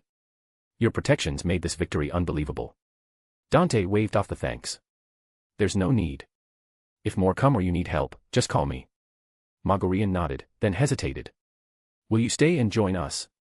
We would like to show you our hospitality." Dante shook his head. "Not this time. I have other things to attend to, but I'll visit again." Magorian accepted this with a nod. "We'll be waiting for your visit." As Dante prepared to leave, a centaur stepped forward. It was Firenze, his expression solemn. Dante recognized him. "Dante," Firenze began, his voice soft but steady. "I am a friend of Luna Lovegood. She used to come to the forest at night to talk with me." Dante nodded. That sounded like Luna, curious, kind, and unafraid to seek out the unusual. Firenze hesitated, then continued. 2 years ago, she stopped coming. I asked Hagrid about her and was told she had been expelled from Hogwarts. Dante's expression shifted slightly, a flicker of surprise crossing his face. "Do you know why she was expelled?" Firenze was silent for a moment, his gaze distant. "She was bullied and harmed because she refused to speak ill of you. They expelled her to protect her from the other students." Dante's eyes narrowed, but he remained calm. "I see. I'll check on her and fix that." Firenze shook his head, his expression filled with sadness. "You can't. A few months after her expulsion, she was murdered." Dante froze, his silver eyes glinting with an unreadable emotion. For a moment, he said nothing. Then, quietly, he replied, "I see." His voice was calm, but there was a cold edge to it. "I need to check what happened while I was away." Without another word, Dante disapparated, leaving the forest and the centaurs behind. Luna Lovegood, the kind and eccentric child who had called him a friend, was gone. And Dante intended to find out why. Chapter 79, The Quibbler's Final Edition. Dante stood in the bustling streets of Diagon Alley, his silver hair and piercing silver eyes drawing immediate attention. The moment he approached the first wizard he encountered, the man froze, his face pale and his body trembling with fear. Dante didn't waste time. "Where can I find the home of Xenophilius Lovegood, the editor of the Quibbler?" he asked, his voice calm but commanding. The wizard stammered, his words tumbling out in a panicked rush. "Ottery St. Catchpole. Near Devon. The house looks like a rock, you can't miss it." Dante nodded. Before the man could say more, Dante raised his wand. "Obliviate," he said, erasing the encounter from the man's memory. Then, with a sharp crack, he disapparated. Dante reappeared in front of a peculiar, rock-like house near the village of Ottery St. Catchpole. The garden was overgrown, the plants untended for what looked like months. The front door was slightly ajar, creaking in the wind. Dante stepped inside, his footsteps echoing in the silent house. "Is anyone here?" he called. From deeper within the house, a broken voice replied, "Leave me alone." The despair in the tone was clear. Dante followed the sound, his silver eyes scanning the dimly lit rooms. He found Xenophilius Lovegood sitting on the floor, his back against the wall, clutching a photograph of Luna in his hands. Dante sighed softly. "You must be her father," he said. "I'm Dante Malfoy." Xenophilius looked up, his eyes red and swollen from crying. His beard was unkempt, his hair a tangled mess. For a moment, he simply stared at Dante, his expression blank. Then, like a dam breaking, his face twisted with rage. He lunged at Dante, knocking him to the ground and punching him repeatedly. "It's your fault." Xenophilius screamed, his voice raw with grief and anger. "It's all your fault." Dante didn't resist. He lay there, letting the man vent his pain. Xenophilius's fist struck his face repeatedly, but Dante's transformed body felt no pain from such feeble blows. Eventually, Xenophilius collapsed, exhausted and sobbing. Dante sat up slowly, his expression calm but his eyes dark. "What happened to Luna after I left?" he asked, his voice calm. Xenophilius cried harder, his body shaking. "She was killed because of you," he choked out. "Her murderer wasn't punished, because of you." Dante's jaw tightened, but his voice remained calm. "I want to know everything that happened." Xenophilius tried to speak, but the words wouldn't come. Instead, he nodded weakly. Dante leaned closer. "If you don't mind, I want to look into your memories. I want to see everything from your eyes and hear it from your ears." Xenophilius nodded again, his tears falling silently. Dante raised his wand and cast Legilimency at full power, delving into the man's mind. He saw the surface thoughts and the memories tied to them. He saw Luna returning home, broken and crying, her dreams shattered. He saw her telling her father about her hopes, her dreams of finding magical creatures, and her unwavering belief that Dante was her friend. Dante's expression darkened as he continued to sift through the memories. He saw the three men arriving at the house, their faces twisted with cruelty. He saw Luna's arm being severed, her screams of pain as they tortured her and her father. He saw her lying pale and lifeless, her blood staining the floor. All because she had called him a friend. Her murderers were not even questioned for what they did. Dante's hands clenched into fists as he watched Xenophilius's memories of the aftermath, the Malfoy's imprisonment, the Ministry's propaganda, the world's fear and hatred of him. He had seen enough. He withdrew from Xenophilius's mind, his silver eyes burning with a cold, unrelenting fury. Dante had lived for thousands of years. He rarely made mistakes, and even more rarely did he regret his actions. When he had revealed himself to the world, he had been arrogant, indifferent to the consequences. He had believed that those who came after him would learn their lesson. The prophecy had been an unexpected twist, but it hadn't mattered much to him. His family was protected by his enchantments, and as for the rest, there was no one else to go after. But Luna was the unexpected target. She had been kind, thoughtful, and unwaveringly loyal. She had protected others at Hogwarts from him, and not once he thought she would pay the price for calling him friend. She hadn't deserved any of this. For the first time in centuries, Dante felt guilt. He felt pain for the innocent child, felt sorry for the child who had called him a friend, he felt pity for the bright passion buried so young. Luna had been right about one thing, he wouldn't destroy the world or harm people without reason. But she had been wrong about another, he was not a nice person. No human in the world held a grudge as deeply as he did. No human sought to repay a grudge 1,000-fold as much as he did. Xenophilius looked at Dante, his eyes red and filled with despair. "You're supposed to destroy the world," he whispered. "Please do. Avenge her."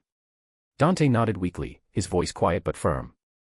"I want you to publish another edition of the Quibbler under my name." Xenophilius stared at him, confusion and hope flickering in his eyes. Dante's expression was unreadable, but his silver eyes burned with a promise of retribution. Underscore underscore underscore underscore underscore underscore underscore underscore underscore underscore underscore. The wizarding world awoke to an unexpected sight the next morning. A new edition of the Quibbler had been published after a year of silence. The cover was stark and striking, featuring an image of Dante Malfoy, his silver hair and piercing eyes staring out at the reader.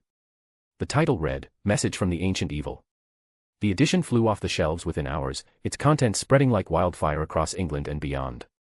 Witches and wizards gathered in homes, shops, and streets, their faces pale as they read the article. The words within were unlike anything they had ever seen, a direct message from the ancient evil they had feared for so long. The article began. "I was born more than 10,000 years ago, in an era when humans, magical or not, were nearly wiped out by the elves. We had no spells or wands back then. We spent decades of our lives training and honing raw magic to fight a war against them, followed by more decades to finish it. Thanks to that war, you live today, and they serve you as house elves. By the end of the war, I was old, more than 100 years in today's terms, and I was not satisfied with my life. The world was vast, and I had so much to see and learn. So, I created a plan to overcome death, to become the master of death. I created a magic that allows me to split my soul and reincarnate over different periods with the sole purpose of exploring the world and learning its mysteries. This is my 8th life, the one you all know of. In my 7th life, I was a Christies. I worked tirelessly to create Dementors. Their true purpose was to suck emotions and souls to be used in healing soul-related curses and mental issues like obscurials. Yet, you used them for imprisoning people and executions. In my 6th life, I was Armand Malfoy. I established Hogwarts to protect children from non-magical people and to help them learn. It was meant to be a place to archive knowledge and develop the world. Yet, you withheld knowledge and twisted my students' legacies. In my 5th life, I was Sun Meow. I improved potions to heal, but you used what I left to create poisons. The Peveril brothers, to whom I gave my Horcruxes to help them, turned me into the figure of death in a fairy tale. In my fourth life, I was Tertius the Heartless. I helped in the birth of centaurs and gave wizards magical abilities. Yet, centaurs are looked down upon, and my work is viewed as vile and evil. In my third life, I was Herpo. I developed spells to defend against magical beings and created creatures to help wizards. My spells became dark arts, and the magical beings became dark creatures. You began to call Herpo the Foul, the first evil and dark wizard. In my second life, I was Odin. I developed runes and many charms. I lost what I cared about most to push this world forward, and in the end, most of my efforts were lost to time before my third birth and I became a myth. Throughout the eras, my legacies were tarnished, my name insulted, and yet I never cared and kept going regardless. This era is by far the most disappointing one. All of you are a waste to be alive and do not deserve the gift of magic. You are no different from the elves back then. You snuffed the life of an innocent child, Luna Lovegood, in my name and treated her as a sinner. Luna was right. I was not going to destroy the world, my goal has nothing to do with that. But I have changed my mind. I will deal with you all for all the disappointments you have given me. You feared the prophecy. I will fulfill it. I will give you 1 week to prepare for my arrival. This time, you will witness what the most evil wizard can really do. The first name I was given was Hogwarts, it means the seeker of the future. But I see no future for you anymore, only doom. The final page of the edition featured an image of an unknown creature, a strange, dog-sized being with light purple skin, a golden horn, and a tail ending in a golden stinger. Beneath the image, it read, "The crumple-horned snorkack is real." It was not Luna's fantasy. It lived in the forests of Russia, you blind waste. Underscore underscore underscore underscore underscore underscore underscore underscore underscore underscore underscore. The wizarding world was thrown into chaos. The article was a declaration of doom, a promise of retribution from a being who had shaped their history and now sought to end it. The image of the crumple-horned snorkack, a creature Luna Lovegood had believed in so fervently, was a final, bitter reminder of the innocence that had been lost. For Luna, for the countless disappointments of this era, and for the world that had failed to live up to his expectations for so long, Dante would not let them go unpunished. Chapter 80, Vengeance. Albus Dumbledore sat in his office, the weight of the world pressing down on his shoulders. His face was pale, his blue eyes clouded with regret and dread. He held the latest edition of the Quibbler in his hands, the image of Dante Malfoy staring back at him from the cover. The headline, "Message from the Ancient Evil," felt like a death knell. Dumbledore's mind drifted to his last conversation with Luna Lovegood. She had asked him, what if this is a self-fulfilling prophecy? He had dismissed her, confident in his interpretation of the prophecy. He had expelled her, believing it would keep her safe. Instead, it had led to her death. The guilt gnawed at him, but it was overshadowed by a deeper, more pressing fear. Dante's eventual return. The article laid bare Dante's grievances with the world.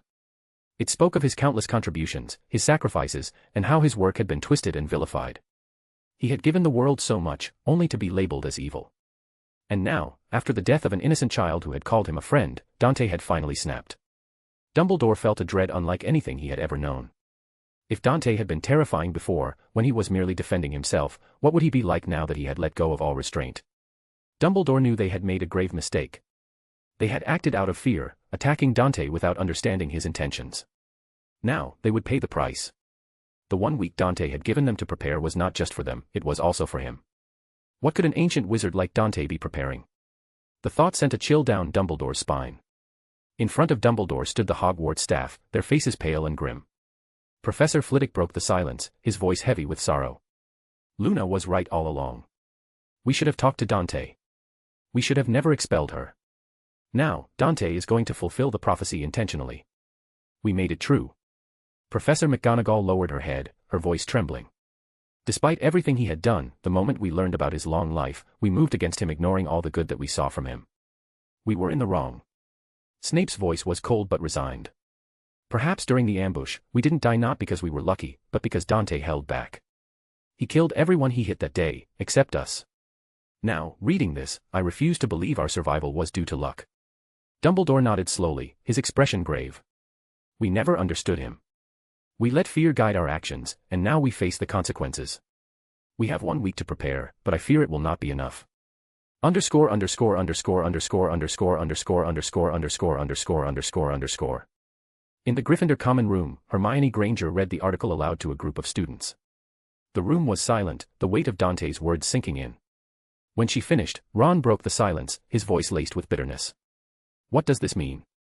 Is he trying to paint himself in a good light? To make himself the victim? Hermione shook her head, her face pale. No, Ron. This is a promise of retribution. For all the wrongs he's endured, and for Luna's death. It means that so far, he's been retaliating or defending himself.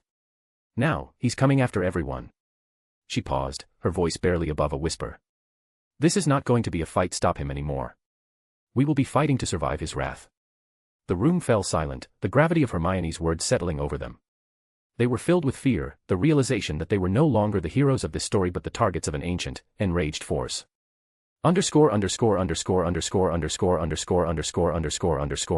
Underscore. In Malfoy manner, Lucius Malfoy sat with the latest edition of the Quibbler, his expression grim. Dante was always disappointed in this era, he said quietly. He thought we were a disgrace. Now, he snapped, and the prophecy they have been warning about is going to come true.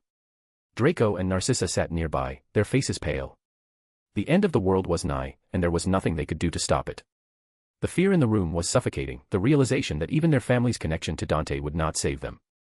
In Malfoy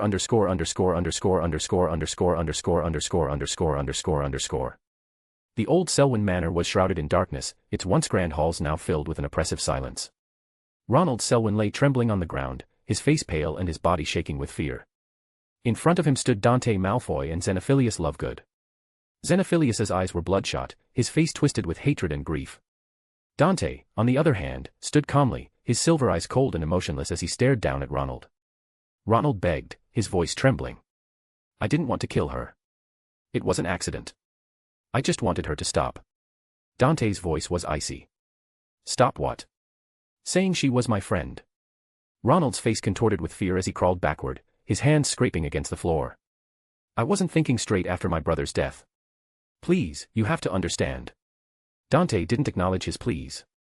Instead, he turned to Xenophilius, his tone calm but firm. Do you want to do it, or should I? Xenophilius's voice was filled with venom. I will avenge my daughter with my own hand. Without hesitation, Xenophilius raised his wand and cast Crucio. Ronald's screams echoed through the manor, his body writhing in agony. Xenophilius's own screams joined his voice raw with grief and rage. You put my daughter through this. You deserve worse. The torture seemed to last an eternity. When Xenophilius finally lowered his wand, he was crying and exhausted, his face still etched with pain.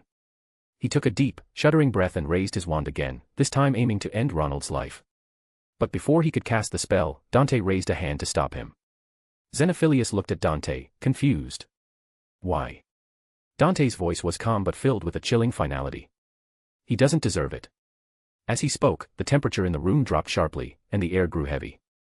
A Dementor floated through the wall, its presence suffocating. Dante continued, his tone devoid of emotion. His soul will be sucked and imprisoned. Death is a mercy he will never receive. The Dementor glided toward Ronald, who lay helpless on the ground. With a final, chilling motion, it gave him the Dementor's kiss. Ronald's body went still, his soul ripped from him, leaving behind an empty shell.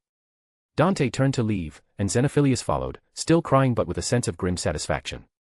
The two disapparated, reappearing at Luna's grave. The moonlight bathed the quiet cemetery, casting a soft glow over the headstone. Xenophilius knelt by the grave, his voice trembling. We finally avenged her. Dante stood silently for a moment before speaking. It's not over. Those who implicitly agreed to her death shall pay. Xenophilius looked up at Dante, his tears still flowing but his expression calmer now. Are you really going to destroy the world? Dante shook his head. I wanted them to be terrified of what's coming, but I won't destroy everything. However, for the child they denied life, they will know pain and regret. They will live in fear, and this will become their example. Xenophilius nodded slowly, his grief still raw but tempered by a sense of closure. Dante sighed, his silver eyes reflecting a deep, ancient sorrow. I'm sorry, he said quietly. Despite my long life, I didn't think I would implicate Luna. And I feel a deep disappointment in this world. Without another word, Dante disapparated, leaving Xenophilius alone by Luna's grave. The night was still, the only sound was the soft rustling of leaves in the wind. Xenophilius sat there for a long time, his heart heavy. The storm was coming, and the world would soon learn the cost of its actions. Dante Malfoy's vengeance had only just begun. Chapter 81, Light Floods the Land. In the wake of the Quibbler's final publication, the wizarding world braced itself for the inevitable.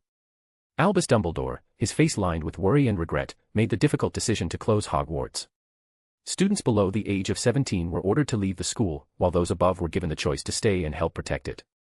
To Dumbledore's surprise, all of the older students chose to stay, their determination to defend their school and the world unwavering. Days passed, and the tension grew with each passing hour. The promised day, the day Dante had given them to prepare, arrived, but to the shock of many, he did not come to Hogwarts. Some sighed in relief, while others grew uneasy, wondering what he was planning. Their questions were soon answered. An urgent message arrived from the Ministry of Magic. Central London had collapsed, destroying the ministry completely. Hundreds were confirmed dead, and just as many were missing, their chances of survival grim.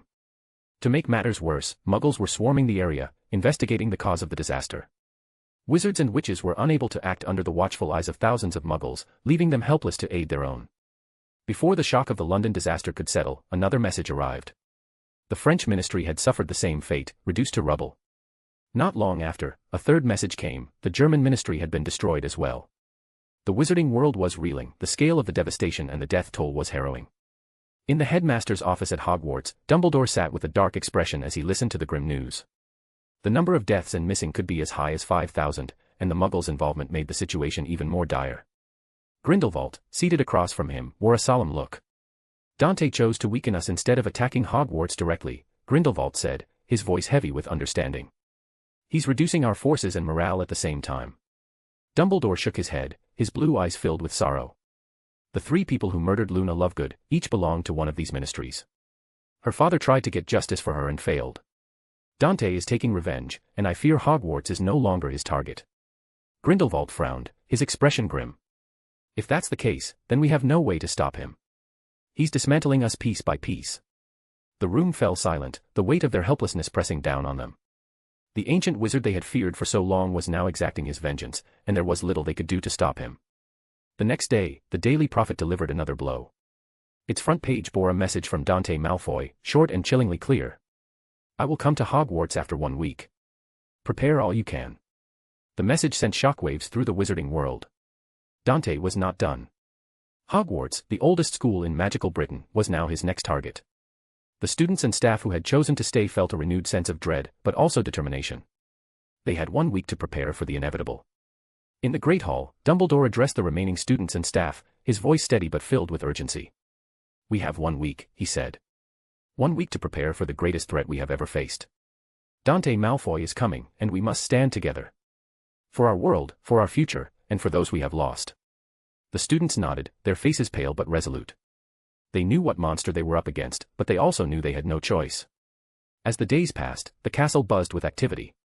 Defensive spells were reinforced, strategies were planned, and every possible preparation was made. But beneath the surface, the dread of the wait ate at them. Hogwarts had become a fortress, its ancient walls reinforced with layers of protective enchantments. Aside from the students and staff, aurors, hit wizards, and volunteers from across the wizarding world had gathered to defend the school.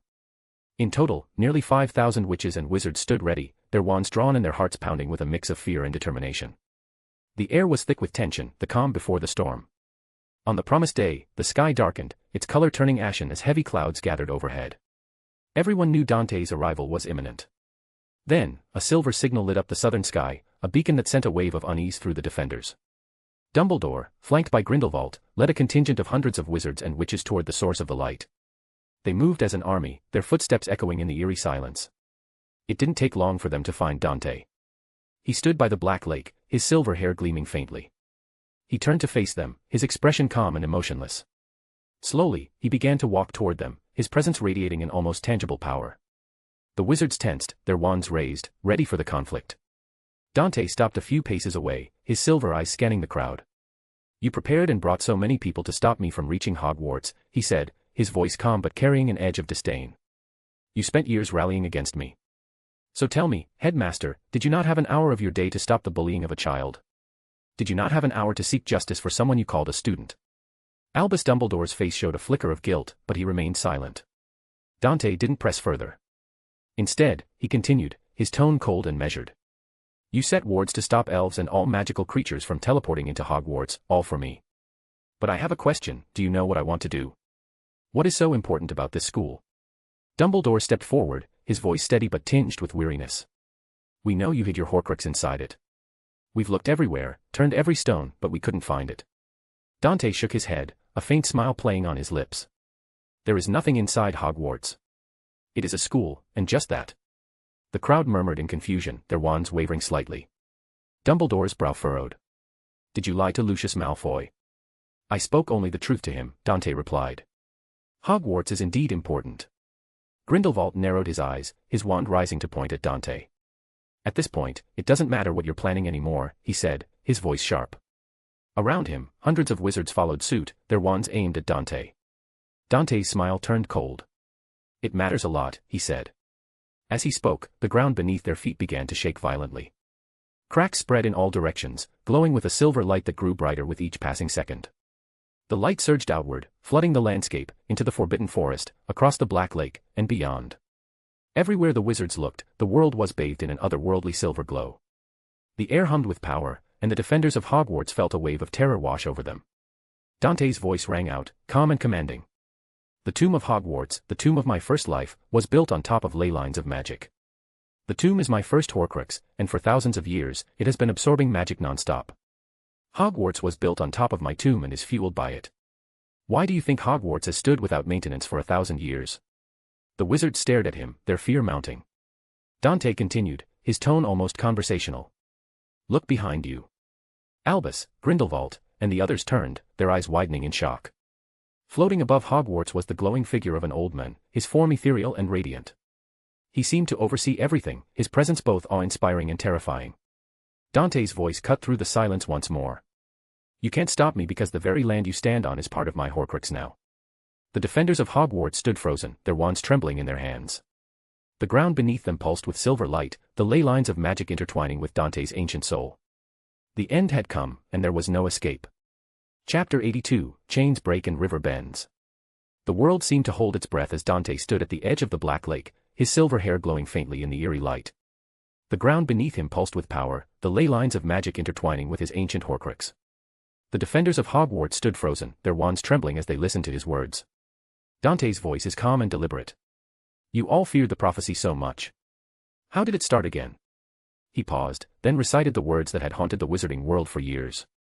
When time's veil shatters and light floods the land, a seeker ancient shall ascend, unbound by mortal line. Through ashen skies, his voice shall call. In his shadow, history ends, darkness consumes all. Albus Dumbledore stepped forward, his face pale and filled with regret. Please, stop, he pleaded, his voice breaking. It was all my fault, attacking you, Luna's fate. All of it. Dante's expression remained impassive. It is too late, you made your choice and so did I, he said simply. Then, with a sharp crack, he disapparated, reappearing at the top of Hogwarts next to the ethereal figure of his first Horcrux. The glowing figure turned to Dante, its voice echoing with an otherworldly resonance. Something is wrong about you, it said. Dante's silver eyes glinted with a mix of sorrow and resolve. I have been disappointed repeatedly by this world. Let's complete our oldest work. The ethereal figure nodded, then merged with Dante in a burst of blinding silver light. The light spread outward, engulfing Hogwarts and the surrounding area. The ancient school began to crumble, its stones and towers collapsing as a massive tree of pure silver light grew from its ruins. The tree's branches reached into the sky, connecting with the glowing silver light that now dominated the heavens. Screams filled the air as the defenders of Hogwarts tried to flee the collapsing structure. Many were crushed under the falling debris, their cries cut short. Those who managed to escape watched in horror and awe as the tree of light grew taller and brighter, its radiance both beautiful and terrifying. From within the light, Dante's voice rang out, speaking in a language no one had ever heard. The words were ancient and powerful, resonating with the very fabric of the world. The ashen sky began to churn, a whirlwind forming and growing darker until it became a pitch-black void. From the darkness, Dementors descended, their cloaked forms merging with the tree of light. The tree's top began to change, its silver glow turning jet black. The sight was surreal, a mix of light and darkness, hope and despair. Despite the brilliance of the tree, Hogwarts and its surroundings were overshadowed by an oppressive darkness. The air grew cold, and the defenders felt as if the darkness itself was alive, ready to consume them. Albus watched with horror what was happening. He lowered his head dejectedly and repeated, in his shadow, history ends, darkness consumes all. The darkness spread, swallowing the light and the land.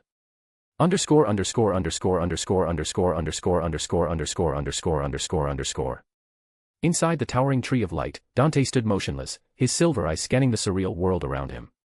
Scenes from all of his lives played out before him like fragments of a broken mirror. His body was held in place by thick, black chains that seemed to pulse with an ominous energy. Dante could feel the breath of death emanating from them, a cold and suffocating presence that threatened to consume him. He studied the chains with a thoughtful look. These were not mere physical restraints, they represented his mortality, the very essence of his existence across many lifetimes. The scenes playing around him were not his memories but fragments of time itself, distorted and chaotic. Dante realized that this place was not a realm of memory but a prison of eternity, a manifestation of the laws of time and death that all living things are binded by. Dante's hand reached out, trembling slightly as he grasped one of the chains. The moment his fingers closed around it, a searing pain shot through his body, unlike anything he had ever experienced. The chains were not just bound to his flesh, they were embedded in his very soul. But Dante clenched his teeth, his resolve unshaken. He had come too far, did too much, to stop now. With a roar of effort, he began to pull. The pain intensified, a relentless agony that threatened to overwhelm him, but Dante refused to let go. He pulled with all his strength, his body trembling as the chain slowly, agonizingly, began to loosen. The world around him twisted and warped, the scenes of his lives becoming more fragmented and distorted. But Dante didn't care. He focused only on the chain, on the task at hand. Finally, with a deafening crack, the chain broke free. Dante gasped for breath, his body drenched in sweat, but he didn't stop. He moved to the next chain, then the next, each one more painful than the last. The world around him became a chaotic blur, the scenes of his lives collapsing into a swirling void of light and darkness. But Dante pressed on, his determination stronger than ever. One by one, the chains were removed, each one taking a piece of him with it. His body felt lighter, but the pain grew more intense, a relentless tide that threatened to drown him. When the final chain was removed, Dante felt his very being begin to break apart. The world around him ceased to exist, replaced by an endless jet-black void. Dante screamed, the sound echoing through the emptiness as a rush of pain unlike anything he had ever known consumed him. His body began to disintegrate, breaking into pieces that turned to dust and disappeared into the void. There was no pain anymore, no fear, only a profound sense of finality. When the last trace of Dante vanished, nothing remained in the void but silence. Then, a voice echoed through the darkness, soft and uncertain. Who am I? Underscore underscore underscore underscore underscore underscore underscore underscore underscore underscore underscore. In a quiet clearing surrounded by dense trees, a small tribe of humans had made their home near the shores of a tranquil lake. The tribe consisted of 30 members, including children, and they lived a simple life, relying on the land and each other for survival. The air was filled with the sounds of laughter and chatter as the tribe prepared for a celebration. The leader of the tribe, a man named Kale, stood at the center of the camp, his presence commanding respect. Kale was unique among his people, he possessed the rare ability to conjure and control fire. For years, he had been the only magical person in the tribe, using his powers to protect and provide for his people. But a year ago, something extraordinary had happened. His firstborn son, Solomon, had displayed the ability to conjure lightning. The tribe had rejoiced, seeing it as a sign of hope and prosperity. And today, another miracle had occurred. Kale's second-born son, a 7-year-old boy named Hogwarts, had shown the ability to conjure ice. The tribe was overjoyed, their celebrations even more fervent than before. In a few years, they would have not one, but 3 magical individuals among them, a blessing they had never dared to dream of. Kale stood proudly as he watched his sons play near the lake. Solomon, now 8 years old, was creating small bursts of lightning that danced across the water's surface, while Hogwarts followed behind, conjuring patches of ice that sparkled in the sunlight. The other children watched in awe, their eyes wide with wonder. The tribe's elder, a woman named Ilara, approached Kale, her face filled with pride. "Your sons are truly gifted," she said, her voice warm. "The spirits have blessed our tribe." Kale nodded, his expression thoughtful. "They have. But with this gift comes great responsibility. We must teach them to use their powers wisely, to protect and nurture our people." Ilara placed a hand on his shoulder. "You have done well, Kale. Your leadership has brought us this far, and your sons will carry on your legacy." As the sun began to set, the tribe gathered around a large fire, its flames crackling and dancing in the cool evening air. Kale stood before his people, his voice strong and clear. "Today, we celebrate not just the gifts of my sons, but the strength and unity of our tribe. Together, we have faced many challenges, and together, we will overcome whatever comes next." The tribe cheered, their voices echoing through the trees. The children laughed and played, their joy infectious. For a moment, the world seemed perfect, a haven of peace and hope. Chapter 83, The Life of Hogwarts. Deep within the forest, 2 brothers walked side by side, their footsteps quiet against the soft earth. Solomon, the older of the 2 at 13, carried himself with a confident swagger, while Hogwarts, 12 years old, moved with a thoughtful, deliberate pace. The 2 had grown up in a tribe where magic was rare, and their abilities, lightning for Solomon and ice for Hogwarts, made them unique among their people. As they ventured deeper into the woods, Solomon spotted a rabbit beneath a nearby tree. Without hesitation, he pointed his hand, and a bolt of lightning shot forth, striking the rabbit with a sharp crack. The creature fell lifeless to the ground, its fur singed and smoking. Solomon grinned, clearly proud of his quick and decisive action. "Got it," he said, his voice brimming with satisfaction.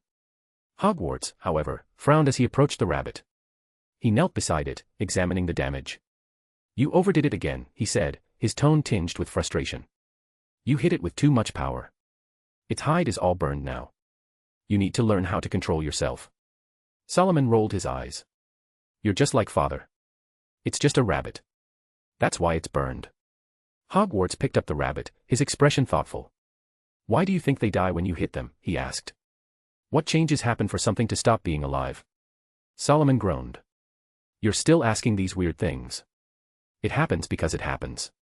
Hogwarts tilted his head, his eyes focused intently on the rabbit. "Does it, though? What if the lightning makes the source of life leave the body, similar to how a wound does? If we can remove the source of life, can we add it back?" Solomon sighed, clearly exasperated. "Hogwarts, just stop with these weird questions. We still have more to hunt." Hogwarts nodded, though his mind was clearly elsewhere. The two continued deeper into the forest, their eyes scanning for more prey. Soon, they spotted another rabbit. This time, Hogwarts acted first.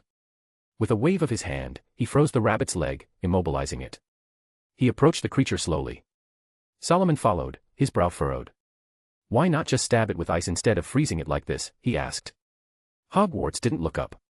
"I want to see how the rabbit dies closely," he replied. "To see if there's something no one has noticed before." Solomon frowned.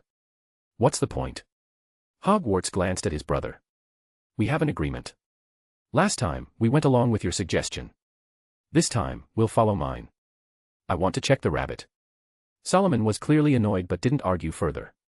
He watched as Hogwarts knelt beside the shivering rabbit. The younger boy placed his hand on the creature, his eyes closing as he focused. Slowly, he began to freeze the rabbit, his magic working gradually to still its movements. After a few minutes, the rabbit stopped moving entirely, its life extinguished. Solomon sighed. "Finally, we can go." But Hogwarts wasn't done. "I felt it," he said, his voice filled with wonder. There was something with faint magic inside it. It left the body instantly. Solomon raised an eyebrow. "You've got something wrong, definitely." Hogwarts shook his head. "Let's try it again and see." Reluctantly, Solomon agreed. The two continued their hunt, this time spotting a bird perched on a low branch. Hogwarts repeated the process, freezing the bird slowly and carefully. Once again, he felt the same sensation, a faint, magical presence leaving the body as the bird died. Hogwarts looked at his brother, his eyes wide with excitement. "Something definitely ceases when animals die. Maybe we have it too." Solomon took a step back, his expression wary.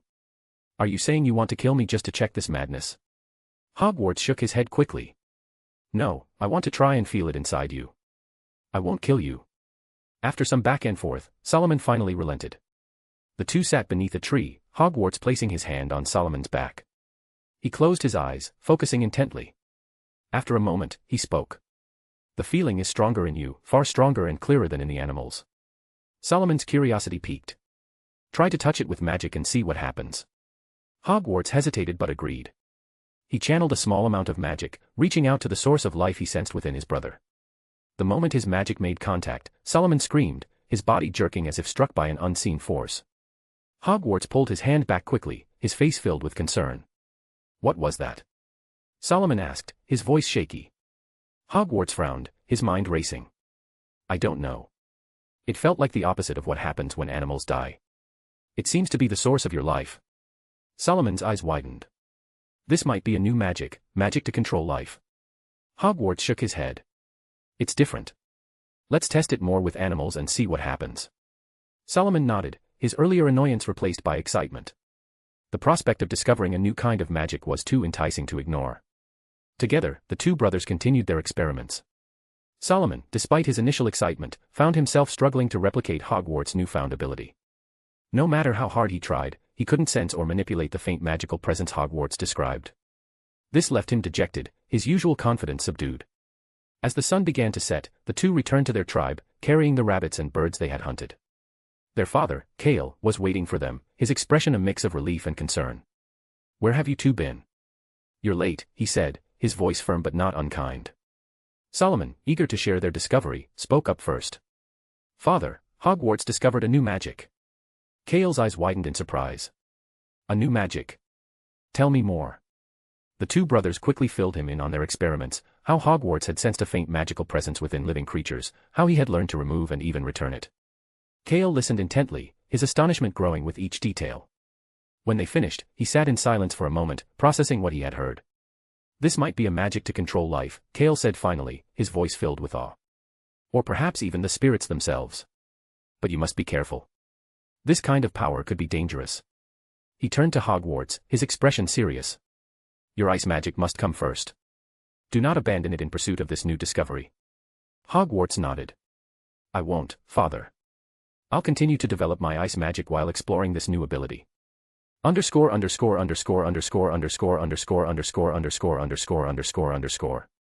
3 years passed, and the tribe continued to prosper.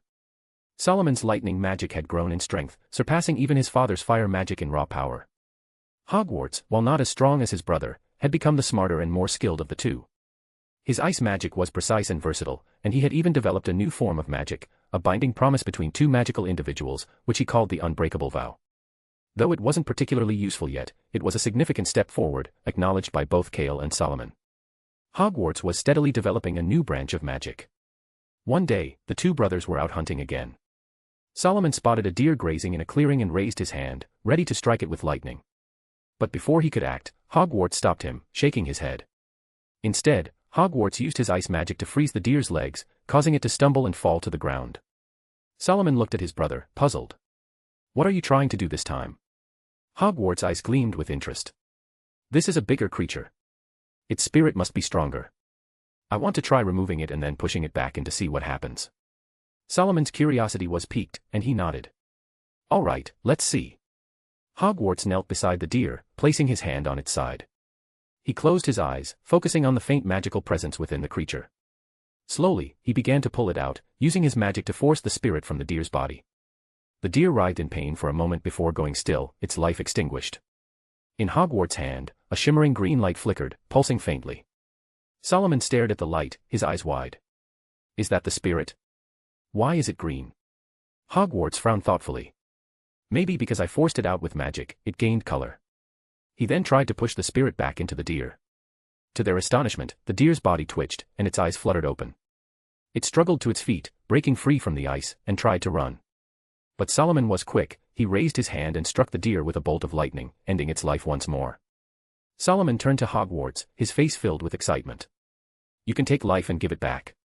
Maybe one day, you'll even be able to revive the dead. Hogwarts smiled, a sense of accomplishment washing over him. Maybe. But there's still so much to learn. The two brothers stood in the clearing, the weight of their discovery settling over them.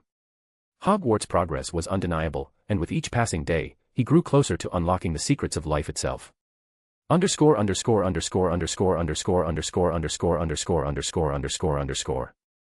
After finishing the hunt, the two brothers made their way back to the tribe, dragging the deer they had hunted behind them. As they approached the clearing where their tribe was camped, they stopped in their tracks, their hearts sinking. The huts were destroyed, reduced to smoldering ruins, and the bodies of their people lay scattered across the ground. The brothers rushed forward, their voices filled with panic and grief as they called out for their father and anyone who might still be alive. Father! Where are you? Solomon shouted, his voice cracking with emotion. But there was no response, only the eerie silence of death. Solomon's hands clenched into fists, his face twisted with anger. Who did this? He demanded, his voice trembling with rage. The sound of apparition from behind alerted them. The brothers turned to see 3 elves standing a short distance away, their faces adorned with cruel smiles. One of them sneered, "See! I told you I heard someone." 2 animals were missing. Solomon and Hogwarts froze, their blood running cold. They knew what these creatures were, elves, a powerful and merciless race that hunted humans across the land. Solomon stepped forward, his voice shaking with fury. Why did you do this? What did we do to deserve this? The elves laughed, their voices dripping with disdain. Your kind steals our sacred magic, one of them said. And so, you must be killed. Solomon's eyes widened in disbelief. We didn't steal it. We were born with it. The elf snorted. How foolish. The lines of magic in the world exist, and you live through them. You gain the magic that is supposed to belong to us, the noble elves. Hogwarts, who had been silent until now, suddenly acted. With a swift motion, he unleashed a barrage of ice projectiles toward the elves. 2 of them conjured shields to protect themselves, but the third was caught off guard and impaled through the head, falling lifeless to the ground. The remaining elves were furious. They retaliated, sending blue magical blasts toward the brothers. Hogwarts stepped forward, creating a wall of ice to block the attacks. Solomon, meanwhile, moved to the side, unleashing the strongest lightning he could muster.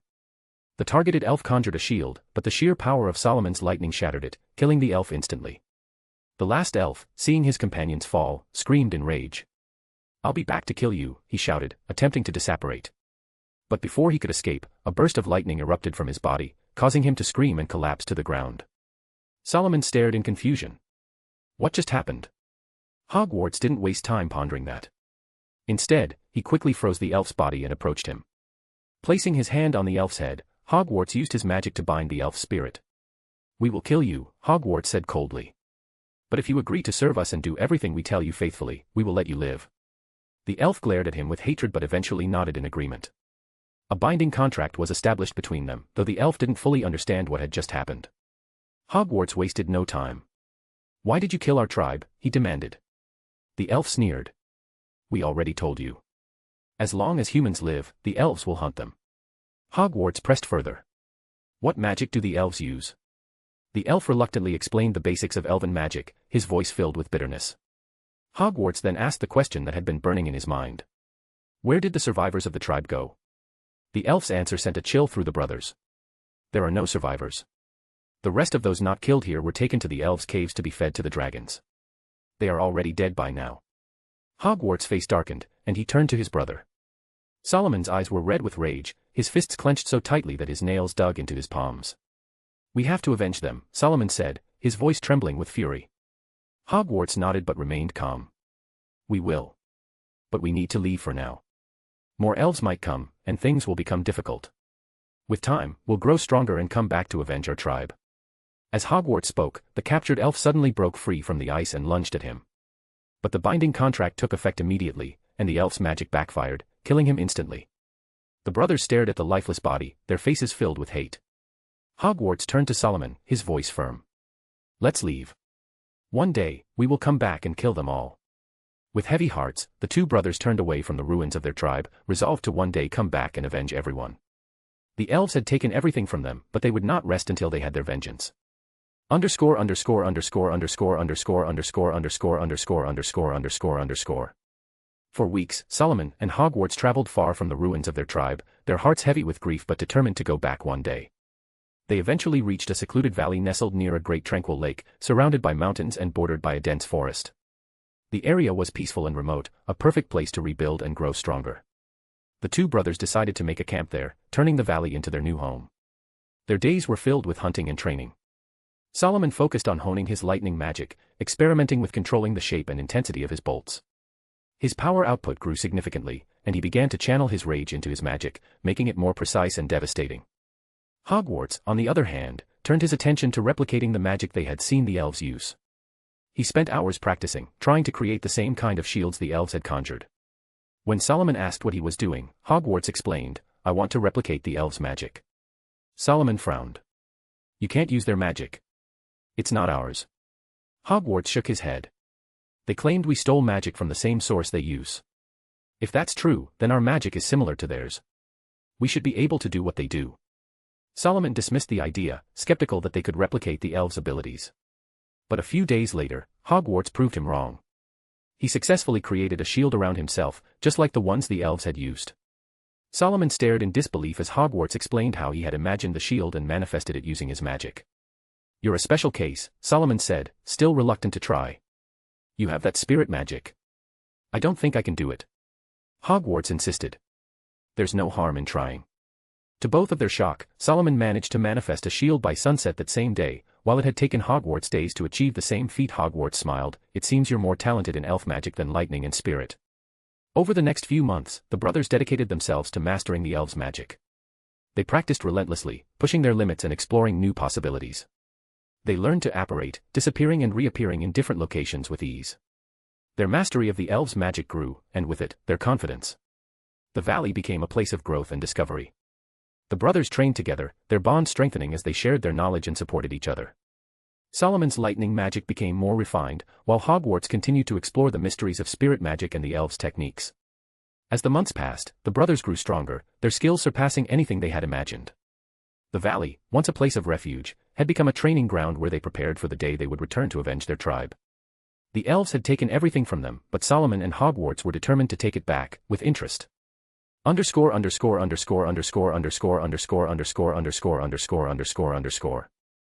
years had passed since Solomon and Hogwarts had arrived in the secluded valley. In that time, they had grown exponentially stronger, their magic reaching heights they had never imagined. Solomon, in particular, had become a force of devastation. His lightning magic was now a terrifying weapon, capable of destroying anything in its path and instantly killing any living thing it touched.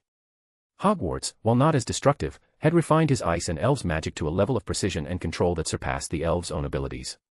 The brothers had spent their days training, hunting, and preparing for the moment they would return to avenge their tribe. That moment had finally come. As they stood at the edge of the valley, ready to leave, Hogwarts gave the place one last look. "I wouldn't mind living here and dying in this place," he said. Solomon nodded, his expression somber. "It is indeed a nice valley. A pity the others didn't get to see it." Hogwarts' eyes narrowed, the hate burning within them flaring to life. "And for that, we shall kill them all." With those words, the two brothers disapparated, appearing near the ruins of their old camp. The sight that greeted them was grim, the remnants of the destroyed huts and the bones of their people scattered across the ground. The brothers stood in silence for a moment, their grief and anger mingling into a single, revenge desire. Hogwarts broke the silence. "Let's travel in the opposite direction from where we came. Hopefully, we'll eventually run into them." Solomon nodded, his eyes hardening. "Let's go." The two began their journey, moving swiftly and silently through the wilderness. After a few days, they reached a rocky hill. From a distance, they spotted a group of elves dragging humans toward caves carved into the hillside. The sight sent a surge of rage through both brothers. Hogwarts' voice was low and cold. "This must be the elves' caves from 2 springs ago." Solomon's eyes narrowed as he focused on the elves. "Then this is where we start." The brothers exchanged a glance, their eyes filled with desire to murder. The time for vengeance had come. The elves had taken everything from them, and now they would pay. The path to retribution was clear, and Solomon and Hogwarts were ready to walk it, no matter the cost. The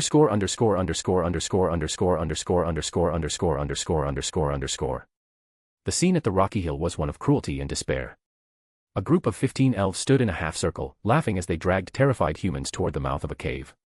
The humans cried and begged for mercy, but the elves showed no compassion. They were feeding their pet dragon, and the humans were nothing more than prey to them. As the elves pushed the humans closer to the cave, the sound of apparition echoed through the air. Before the elves could react, lightning and ice surged toward them, striking with deadly precision. The elves fell one by one, their laughter turning to screams of pain and shock. One elf, standing further away, managed to raise a shield in time to protect himself. But as he tried to disapparate, lightning erupted from his body, forcing him to his knees in agony. Before he could recover, an ice shard pierced his head, ending his life.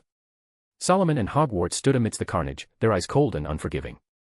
They approached the humans, who stared at them in awe and disbelief. Hogwarts spoke first, his voice calm but firm. "Are there more of you taken anywhere?" A man stepped forward, his face etched with grief. "The rest of our people were killed," he said, his voice trembling. Before they could continue, a deafening roar shook the ground. A dragon emerged from the cave, its massive form casting a shadow over the humans. The humans screamed and ran, desperate to escape the monstrous creature. But Solomon and Hogwarts stood their ground, exchanging a determined glance before nodding at each other. Solomon raised his hand, sending a powerful bolt of lightning toward the dragon.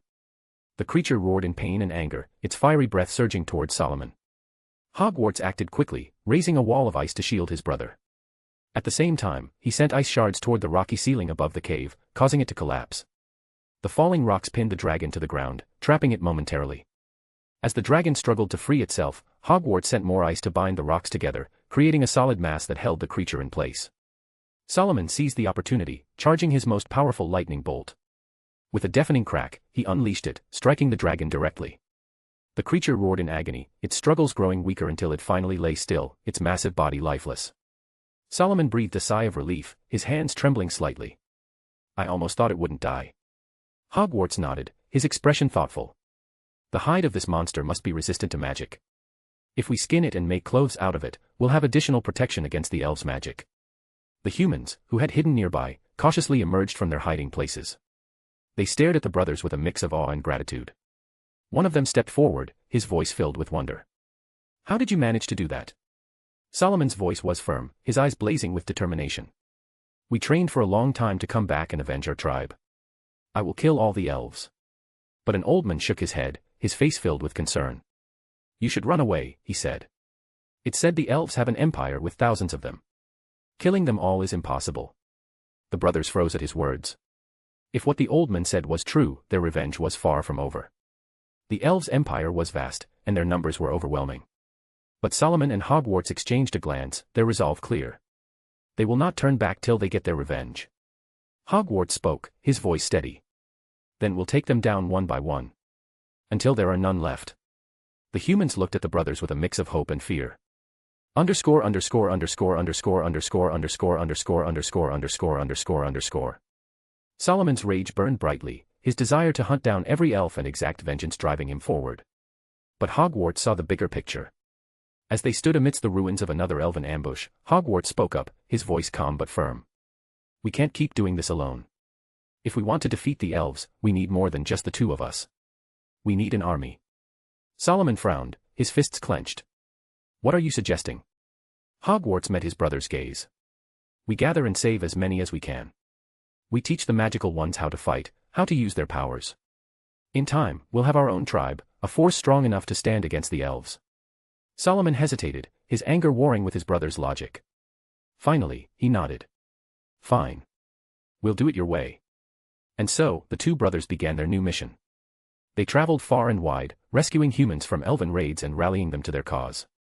Hogwarts took the lead in organizing the survivors, teaching those with magical abilities how to harness their powers. Solomon, meanwhile, focused on training them to fight, his lightning magic serving as both a weapon and a symbol of their resistance, a symbol of their retribution to the elven kind. Hogwarts led the growing group of humans away from the land of the Elven Empire, seeking remote and hidden locations to build their forces. They moved constantly, always one step ahead of the elves. But despite their efforts, the elves soon realized something was wrong. Their brethren were dying in dozens, and humans were disappearing from their grasp. The elves began sending larger and more powerful squads to hunt down the humans, their attacks growing relentless. For 3 decades, Solomon and Hogwarts fought a grueling war of survival. Their people, though brave and determined, were no match for the sheer numbers and strength of the elves. Despite their training, the humans fell one by one, their lives lost in a seemingly endless struggle. Solomon and Hogwarts watched as people they had lived with, trained, and cared for died in battle. The weight of their losses was crushing, but they refused to give up. Then, one day, something extraordinary happened. Solomon felt a strange connection, as if something from beyond their world was reaching out to him. He shared this experience with Hogwarts, and the two brothers were puzzled.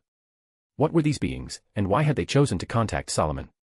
The beings spoke to Solomon, their voices echoing in his mind. They promised him power, power to turn the tide, power to bring war and defeat to the elves. But there was a price. In exchange for this power, Solomon would have to sacrifice the spirits of animals and humans to them. Solomon and Hogwarts were hesitant, especially when it came to sacrificing humans. But as they looked at their dwindling forces and the relentless onslaught of the elves, they realized they had no other choice. Their people, desperate for an end to the war, were willing to make the ultimate sacrifice. With heavy hearts, Solomon agreed to the pact. The battle against the elves entered a new phase, the Great War began. Empowered by the mysterious beings, Solomon and his followers launched a series of devastating attacks against the elves. The tide of battle began to turn, but the cost was high. Each victory came at the price of lives and spirits, a burden that weighed heavily on Solomon and Hogwarts. The brothers knew they were walking a dangerous path, but they had no other option. The elves' empire was vast, and their cruelty knew no bounds. If they were to have any hope of victory, they would need every advantage they could get. The war against the elves had begun in earnest. The fate of humanity hung in the balance, and Solomon and Hogwarts were determined to see it through, no matter the cost. Underscore underscore underscore underscore underscore underscore underscore underscore underscore underscore underscore. The elves were unlike humans in every way. They lived as a single, enormous community, united under the banner of the greater Elven Empire. There were no tribes, no families, only the collective. At the helm of their society was a council of elderly elves, the oldest and wisest of their kind. When news reached them of a human wielding black lightning, slaughtering their kind by the dozens and even hundreds, the council convened to discuss the threat. After much deliberation, they concluded that a frontal assault against this human would be futile. Instead, they decided to wage a war of attrition. The elven empire boasted over 20,000 elves, while the humans numbered less than 1,000. The elves would cull the humans slowly, using their superior numbers and the short lifespan of humans to their advantage. Time, they believed, was on their side. Their strategy proved effective. Solomon, bound by his duty to protect his people, could not leave them to hunt the elves freely. The war dragged on for over 5 decades, a grueling and devastating conflict that took a heavy toll on both sides. While the elves initially held the advantage in numbers, Solomon's black lightning was a force of unparalleled destruction. It slaughtered the elves without mercy, and to their horror, they discovered that his lightning prevented them from disapparating. The tide of the war began to shift, but the cost was immense. In the end, the surviving humans, 200 non-magical and 30 magical, made their way to the heart of the elven city. The final battle was fierce and brutal, leaving only 150 humans and 100 elves alive. The elves, seeing no hope for victory, surrendered. Hogwarts, his eyes burning with hatred, planned to kill the remaining elves and end their kind once and for all. But Solomon, weary after nearly a century of killing, stopped him. Both sides have been nearly extinguished, he said, his voice heavy with exhaustion. I don't want to end their kind anymore. Hogwarts was furious, and for the first time, the two brothers found themselves in conflict. But eventually, Hogwarts relented, agreeing to spare the elves under one condition: they would enter into a binding magical contract. The elvenkind would serve the magical people for as long as they existed. Solomon agreed, and with the help of the remaining magical humans, they created a hereditary contract that would be passed down through generations. The elves would be servants to the magical people for eternity. With the war finally over, the two brothers sat together, reflecting on the lives lost and the senseless killing that had consumed their existence. Hogwarts broke the silence. I'm not satisfied with this life, he said. The world is too big, and there are so many secrets we don't know. I have so many questions with no answers. Solomon sighed, his body weary from the weight of their long lives. We've lived more than 100 springs, he said. We've grown old, and we don't have much time left. The brothers sat in silence, the weight of their choices and the lost lives pressing down on them. The war had ended, but the scars it left behind would never fade. The elven empire was no more, and the humans had won, but at what cost? The brothers had sacrificed everything for victory, and now, in the twilight of their lives, the world was vast, and their time was short. Finally, Hogwarts spoke again. I've been experimenting with spirits, he said. I believe I can split my soul into two. One half will be stored in an object, while the other will die. The attraction between the two will guide the second half back from the dead. Solomon was shocked. That's too dangerous. What if it fails? Hogwarts shook his head. We are old and not much left for us. There is still so much left in this world that we didn't see. I won't accept this ending. Solomon, I've already made up my mind. I will split my soul, die, and one day, I will walk the world again. Solomon sighed, his shoulders slumping. Then what next? Hogwarts' eyes gleamed with determination. I will explore the world, learn its mysteries. I want to try and have a family of my own, children of my own. Why not come with me? I can help you split your soul. Solomon's voice was soft, filled with sadness. I am not like you. I am tired of conflict and living. I want to live what little left in peace and remain in peace after my death. Hogwarts looked at his brother, his expression of sadness spoke for itself. Solomon sighed and asked, what is the object you're going to use? Hogwarts explained, as we grew older, I felt our connection with magic deepen. I began to sense the source of it. The valley where we stayed in our youth, after the destruction of our tribe, is filled with magic. I suspect that's why we grew so strong so quickly. I will return there and build a tomb. The object will be the tomb itself, and that's where I shall be buried. Solomon's eyes filled with tears, but he nodded. When are you going to do this? Hogwarts sighed. Tomorrow. ________________________________________________________________________________________________________________________ The next day, the two stood together atop a cliff, the wind carrying the scent of the ancient trees that had borne witness to their journey. The sky stretched endlessly above them, as if reflecting the boundless paths of magic they had once walked side by side. Solomon turned to his brother, his gaze heavy with sorrow.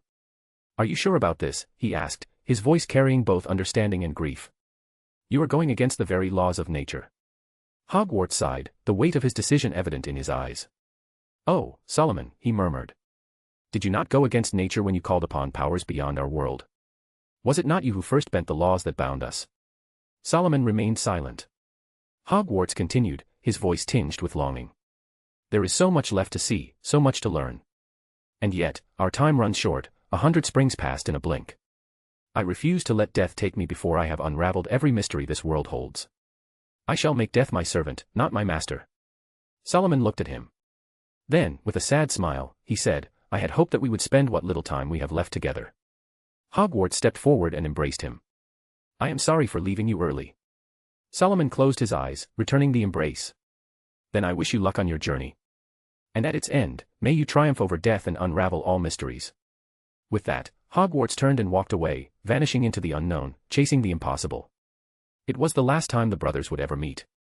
The wind carried Hogwarts's footsteps into the distance, leaving Solomon alone atop the cliff, the weight of a century of memories and the promise of an uncertain future resting heavily on his shoulders. Chapter 84, The Life of Odin. The sound of a crying baby filled the small hut, echoing through the quiet village. The baby's eyes darted around, taking in the unfamiliar surroundings. He could hear voices speaking around him, but the words were strange, a language he didn't recognize. Confusion washed over him, but then a memory surged to the forefront of his mind. A single thought dominated his consciousness: I succeeded. I am alive again. But how long has it passed? The baby's cries subsided as he processed this realization. He had done it. His plan of splitting his soul had worked. He was reborn, his spirit guided back to life by the connection to his tomb. But the world around him was different, and he had no way of knowing how much time had passed since his death. Underscore.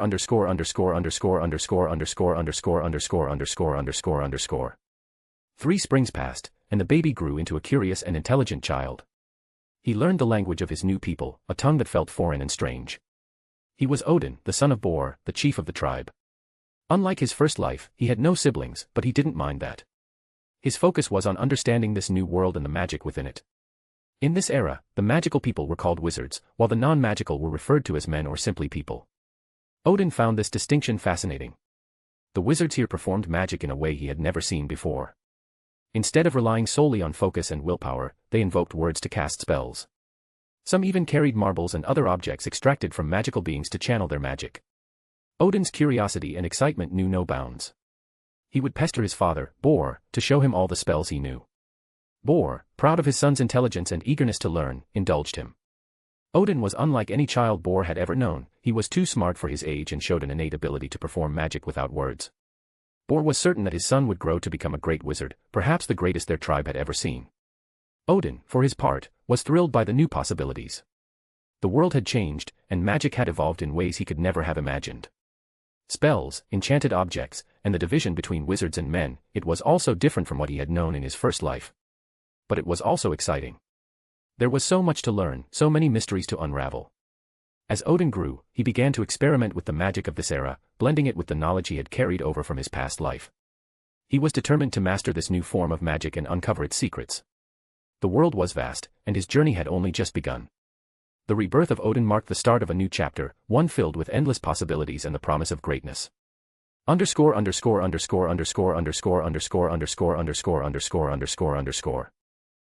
continued to pass, and Odin grew into a remarkable young man. At just 15 springs of age, he had already become the strongest and most skilled wizard in the entire tribe. Even his father, Bor, the chief of the tribe, couldn't keep up with him. Odin's talent and wisdom made him the pride of the tribe, and many sought his help and guidance. He was a beacon of strength and wisdom, a symbol of what their people could achieve. But Odin's interests extended far beyond magic. He often ventured out into the world, exploring forests, mountains, and rivers in search of magical creatures and plants. He studied them closely, noting their behaviors and attempting to replicate their abilities through magic. Whatever he learned, he shared with his tribe, believing that knowledge should be spread freely. In his past life, he had spent nearly a century fighting and killing, and the magic they developed had been solely for destruction. Now, in this new era, he wanted to create something better, a world where magic could be used to build, heal, and grow. However, Odin's belief in a peaceful world was shattered not long after his 15th spring. An unknown tribe arrived on their land, and Odin was surprised to see his father rallying their people for battle. Confused, Odin approached Bor.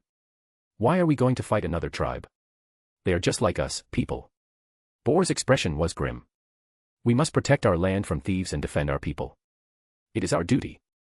Odin was deeply troubled. In his past life, humans had never attacked each other, and in the end they united to fight against the elven kind, their common enemy. But now, without a shared threat, they were turning on each other. He wondered if the absence of an enemy had made people divided and hateful.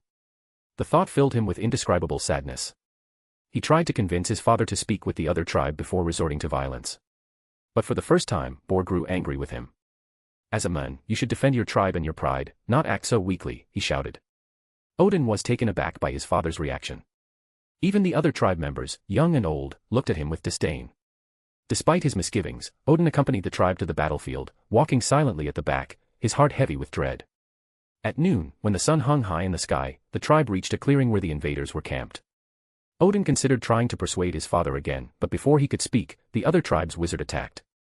Fire erupted from the enemy's hands, hurtling toward Bor's tribe. Bor raised a shield to block the attack, and both sides prepared for battle. Odin clenched his jaw, his frustration boiling over. With a sigh, he operated into the midst of the enemy. Ice erupted around him, freezing everyone nearby in place. Before anyone could react, he unleashed a wide-range lightning spell, carefully controlling its strength to incapacitate rather than kill. The battle was over in an instant. Odin's tribe stood in stunned silence, their weapons still raised. One moment, they had been preparing for a deadly fight, the next, their enemies lay defeated, frozen, or stunned by Odin's magic. They cheered, their voices filled with awe and admiration. Bor stepped forward, his face glowing with pride. "My son, you've killed them all so quickly." Odin shook his head. "They're not dead. I didn't want anyone to die. They're the same as us. It's too pitiful for us to kill each other." Bor's proud expression twisted into anger. "Only cowards think like that." Odin's face turned serious. "Killing your own kind is not courage. Talking and understanding is." Bor didn't reply. Instead, he conjured fire and hurled it at the nearest unconscious enemy. The men screamed as the flames engulfed him. Bor turned to his men. "Kill them all." Odin watched in horror, his heart breaking. He looked at his father, his eyes filled with sadness. "You and this entire tribe are a disappointment," he declared. Bor's anger flared, and he attacked his son, conjuring fire to teach him a lesson. But Odin blocked the attack with ease, his magic far superior to his father's. The two stood facing each other, the tension between them palpable. In the end, Odin turned away. He didn't want to become like the elves, killing other people. This is not why he fought so hard. He didn't want to fight his own blood. With a heavy heart, he disapparated, leaving his tribe behind. He operated far away from his tribe, his heart heavy with disappointment and sorrow. He sighed deeply, he felt sadness for losing his tribe a second time. He couldn't bring himself to accept their actions, killing others over land and pride without even as much as a word. To do so would be a betrayal of everything he had fought for in his first life. The cycle of violence and hatred was something he refused to perpetuate. After leaving his tribe, Odin wandered aimlessly, moving from one place to the next. He decided to distract himself from his troubled thoughts by exploring the world and searching for the unknown. Days turned into weeks as he traveled, his mind focused on discovery rather than the pain of his past. One day, while walking through a dense forest, Odin heard faint screams coming from behind the trees. He immediately moved toward the sound, his instincts sharp and ready. When he reached a clearing, he saw a group of women and children screaming as a massive troll attacked them. Without hesitation, Odin operated near the troll and sent a sharp ice shard piercing through its head, killing it instantly. The screams of the women and children subsided as they watched the monster fall. Odin approached them, his voice calm and reassuring. "Are you all right?" he asked. But the group didn't answer. Instead, they backed away, their eyes filled with fear. All except one, a young girl with fair golden hair and bright silver eyes. She stepped forward, smiling at Odin. Despite her young age, Odin thought she was the most beautiful child he had ever seen. The girl thanked him, her voice soft but confident. "Thank you, Odin." Odin froze, his eyes widening in surprise. "How do you know my name?" The girl smiled. "I saw that you would come to save us. I saw that you are a good person." Odin was intrigued. "You saw it? How?" She explained. "Sometimes, I see things that are going to happen soon. I don't control it, and I don't always see how things reach that conclusion." Odin nodded, marveling at her ability. He could feel the magic within her, a spark of potential that could grow into something extraordinary. "What's your name?" he asked. "I'm Frigg," she replied. "The daughter of Fjorgen." Before Odin could say more, the sound of shouts and footsteps reached his ears. He turned to see a group of men approaching, their faces filled with concern. They were carrying dead animals, clearly returning from a hunt. The leader of the group, a tall and stern-looking man, stepped forward. "What happened here? And who are you?" he demanded, his eyes narrowing at Odin with suspicion. Frigg stepped forward, her voice clear and confident. "We were attacked by the giant, and Odin came to save us." The men looked at the dead troll, their expressions shifting from concern to awe. The leader's wariness of Odin only grew, but one man stepped forward, his demeanor calm and grateful. He introduced himself as Fjorgen, Frigg's father. "Thank you for saving our people," he said, his voice sincere. Odin nodded. There's no need for thanks. Fjorgen studied Odin curiously. Which tribe do you come from? Odin hesitated before answering. I was born in a tribe to the west, led by Boar. But I had a conflict with them and left. Fjorgen raised an eyebrow. What kind of conflict makes a young, powerful wizard leave his own tribe? The other men and even Frigg leaned in, eager to hear Odin's story. Odin sighed, his voice heavy with regret. My tribe wanted to kill another tribe for simply walking onto our land. I helped them defeat the invaders but refused to kill anyone. Instead of trying to talk with the defeated people and come to an agreement, my tribe chose to kill them while they were unconscious. So, I left. Fjorgen was surprised by Odin's reasoning, but the other men began to laugh, some calling him a coward. Odin's expression remained calm, but his eyes hardened. Without a word, he raised his hand, freezing the laughing men in place. His voice was cold and steady. If killing others is true courage, should I kill all of you? The laughter stopped, replaced by fear as the men realized they couldn't move. Frigg grabbed Odin's arm, her eyes pleading. Please, don't kill them. Odin looked at her for a moment, then back at the frozen men. Life is fragile. Anything can end it. Learn to appreciate it. With that, he released them. Fjorgen let out a sigh of relief and said. Join us for our feast tonight, he offered. Rest with us. It's the least we can do to thank you for your help. Odin hesitated, then nodded. I'll stay. As night fell, the tribe gathered around a roaring fire, feasting and sharing stories. The atmosphere was warm and lively, a stark contrast to the tension Odin had felt earlier. Farbody, the leader of the tribe, approached Odin with a proposition. Before you refuse, he began, his tone respectful but firm, I want to offer you a place in our tribe. In return for your help in protecting us and hunting, we won't ask you to attack or kill others. Odin considered the offer silently, his mind weighing the possibilities. After a moment, he nodded. I'll join you. The tribe erupted in cheers, celebrating the addition of such a powerful wizard to their ranks. Odin quickly became a valued member, joining the men on hunts and defending the tribe against the trolls that roamed the area. His presence brought a sense of security and strength to the tribe. Aside from Odin, the tribe had 4 other wizards, Farbody, his son Loki, the vice-chief Fjorgen, and Frigg. Odin didn't hesitate to share his knowledge of magic with them, teaching them spells and techniques he had mastered over his long life. In return, they shared their own unique spells, which fascinated Odin. But it was Frigg who captured his attention the most. Her silver eyes, which could see glimpses of the future, intrigued him, and he spent countless days trying to understand how her ability worked. Loki, Farbody's son, became Odin's closest friend. The two often hunted and trained together, their bond reminding Odin of his past life and his brother Solomon. Time flew by, and 2 springs passed in relative peace. Underscore.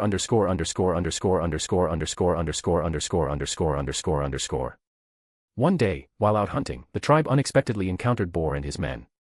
Both sides raised their weapons immediately, tension crackling in the air. Odin stepped forward, his voice ringing out. Stop. Both of you, stop. Boar's eyes widened as he recognized his son. Surprise quickly turned to anger. You traitor, he shouted. You are my son, the next chief, how could you refuse to kill for the tribe and then run away? Farbody and the others were slightly surprised to learn that Odin was the next chief of his birth tribe, but they didn't care. To them, Odin was one of their own now. Odin replied calmly, it was clear that I didn't fit among you, so I left. I don't want to fight you. Please, just leave. Boar's face darkened, but he turned to his men. We're leaving, he growled. Odin sighed in relief, turning to Farbody and the others. It's okay. There's no need for violence. But before anyone could react, Fjorgen suddenly jumped in front of Odin, pushing him to the ground. Odin was confused for a moment, but then he saw the arrow lodged in Fjorgen's neck. Farbody and the others screamed, charging toward Boar and his tribe. Odin held Fjorgen, feeling the man's spirit slipping away. He tried desperately to push it back, to save him, but it was no use. In moments, Fjorgen was dead. Odin's shock turned to grief, then to pure anger and hatred. He looked toward the fighting men then joined the fray without hesitation. Spears of ice erupted from the ground, killing Boar's men one by one. The efficient killer who had once slaughtered elves for a century was back. In moments, everyone from Boar's tribe was dead. Boar, the last one standing, screamed for his son to stop. But Odin's eyes were cold, and without hesitation, he killed his own father. The rest of the tribe watched in stunned silence. Odin turned to them, his voice filled with sorrow. Fjorgen is dead, and it's my fault. Farbody looked at his old friend's lifeless body, then at Odin. What's done is done, he said heavily. Remember this, to show mercy to others is to be ruthless to your people. The tribe turned and began carrying Fjorgen's body back to the village. Loki walked over to Odin, placing a hand on his shoulder. "We need to get back," he said quietly. Odin nodded, walking side by side with Loki. His voice was low, filled with worry. "I'm worried for Frigg." Loki only sighed, his expression grim. The weight of the day's events hung heavily over them as they made their way back to the village. Odin's heart was filled with grief and guilt. He killed a human for the first time today. He killed people called his own and his birth father. The truth he refused to accept now came back to haunt him. To live and protect he had to kill others. It filled him with pain and disappointment. Underscore.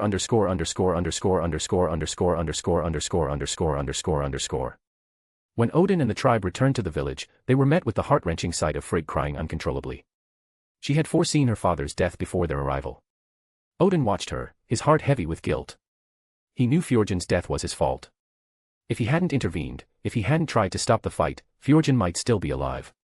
Fjorgen had been everything to Frigg. Her mother had died giving birth to her, and now, with her father gone, Frigg was alone in the world. Odin felt an unbearable weight of responsibility. As they burned Fjorgen's body in a solemn ceremony, Odin made a silent oath to himself.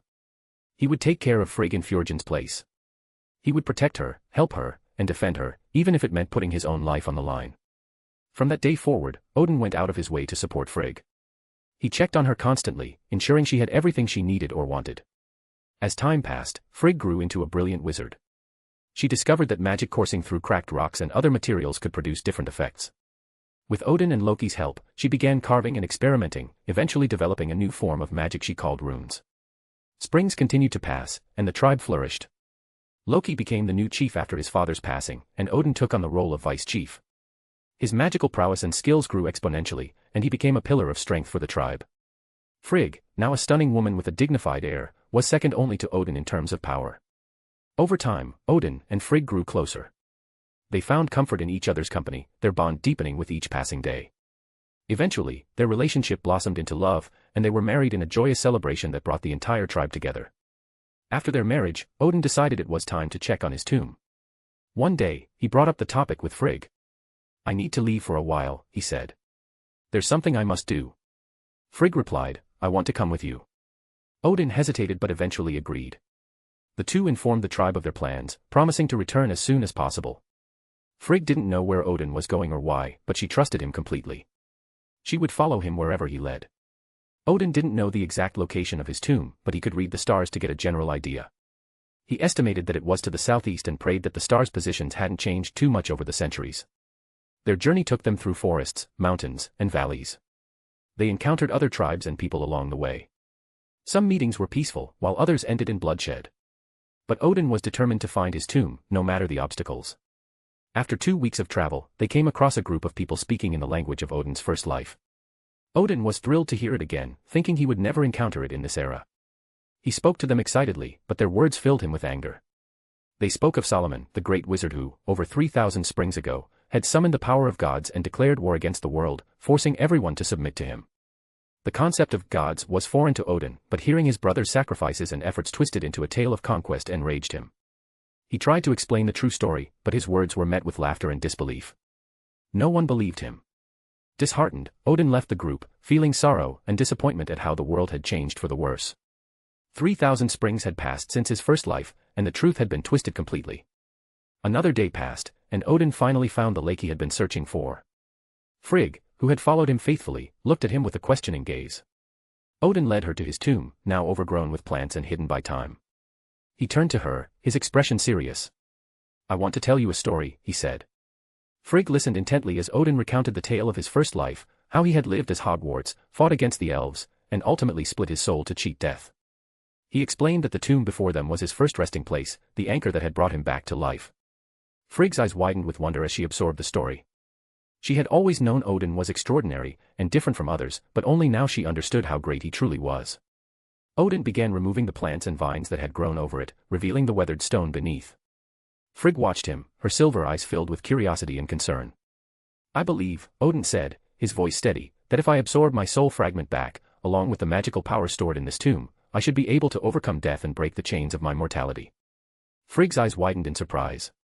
"Are you going to be safe?" she asked, her voice tinged with worry. Odin smiled reassuringly. "I know what I'm doing." He placed his hand on the tomb, closing his eyes as he reached out to communicate with the soul fragment stored within. The fragment was still there, just as he had left it, and it had grown stronger over the centuries, nourished by the magic ley lines that flowed through the valley.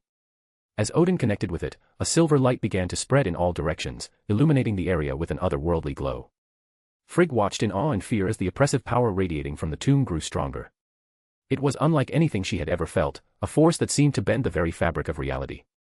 Her heart raced as she began to fear the worst, but just as the tension became unbearable, the light faded. Odin opened his eyes, a deep frown etched on his face. "What's wrong?" Frigg asked, her voice trembling. Odin sighed, his expression troubled. "I can't control the magic properly. It's as if my mind can't manage the power. I must strengthen my mind if I want to complete the merger." Frigg's brow furrowed. "How do you do that?" Odin looked at her helplessly. "I don't know. I need to understand what makes the mind stronger first, then figure out how to improve mine." He paused, his gaze shifting to the horizon. "For now, we need to go back to the tribe. We've been away for quite some time." Frigg nodded, though her worry for Odin lingered. The two prepared to leave, their journey back to the tribe made swift thanks to their mastery of apparition and their familiarity with the land. In less than a day, they arrived at the tribe's village. As they stepped into the village, the tribe members greeted them warmly, relieved to see their vice chief and his wife return safely. ____________________________________________________________________________________________________________________ Three more years passed since Odin and Frigg had visited the tomb. During that time, Odin split his days between his responsibilities to the tribe, his relentless experimentation with magic, and the precious moments he spent with Frigg. His life was a delicate balance of duty, discovery, and love. Through his experiments, Odin came to believe that the mind grew stronger through experiences and memories. The more unique and varied the experiences, the more powerful the mind became. This realization fueled his determination to seek out new knowledge and push the boundaries of magic. At the end of the 3 years, Frigg gave birth to a boy named Balder. The couple was overcome with joy at the sight of their child, and the entire tribe celebrated his birth. Balder's arrival brought a new sense of purpose and happiness to Odin's life. He doted on his son, eagerly anticipating the day he could begin teaching him magic. If not for Frigg's gentle reminders to let Balder grow at his own pace, Odin might have started teaching him as soon as he began talking. As Balder grew, Odin continued his experiments and studies, but a significant portion of his time was now devoted to his son. By the time Balder turned 10 springs old, Odin had finally unlocked the secret to Frigg's natural magical ability. He opened what he called the Mind's Eye, a powerful ability that allowed him to see glimpses of the near future at will. With the help of a listener, he could also prophesy the distant future. One evening, Odin and Frigg sat together, their bond stronger than ever. Odin decided to use his newfound ability to prophesy whether he would achieve his goal of breaking the chains of mortality. Frigg listened intently as Odin's eyes turned white, his voice taking on an otherworldly tone. "Through time's veil, he lingers in sleep. A seeker unbound by fate's decree. Through death's embrace, he walks anew. Endless cycles, a path only he sees. Mortality binds, yet yields in the end. Each life a thread in a fate he must weave. He shall outlive empires, outlast the stars. Eternal he stands, though all else must leave. When the final hour tolls, all he was shall return. In his will, the forgotten shall rise as one. When the last dawn fades and silence remains, he endures, the witness of all that wanes." When Odin finished, his eyes returned to their normal color, and he looked at Frigg, clearly wanting her to share what she had heard. Frigg, who had been listening closely, felt a shiver run down her spine. The prophecy was cryptic, but its implications were clear. "I didn't understand it fully," Frigg said, her voice soft, "but it seems you will live and die many times before you succeed at the end." Odin asked her to repeat every word she had heard, and she obliged. When she was done, Odin sighed, his mind racing to interpret the words. "It seems my journey is far from over. The prophecy speaks of a promised life, a rebirth, and an eternal existence. But in the end, I will succeed and live to see the end of the world."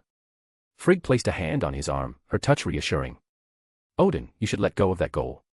It's not worth it. You heard it, everything will die, and you will be all alone. Neither I nor Balder will be there." Odin smiled and held her hand. "I will decide when the time comes. And who knows? Maybe I will be able to keep you both by my side." Frigg had a bad feeling about this, but in the end, she decided not to press further. Instead, she said, "Why not try to make a prophecy for Balder?" Odin smiled and nodded. He closed his eyes and focused on his son. When he opened them again, they were white, and he spoke in the same otherworldly voice. "A child was born, with fate to spare. In love he grew, in light he stood. The world was his, the path was good. The winds of time sang sweet and true. Endless doors, a future new. Yet fate's kind hands would turn to flame.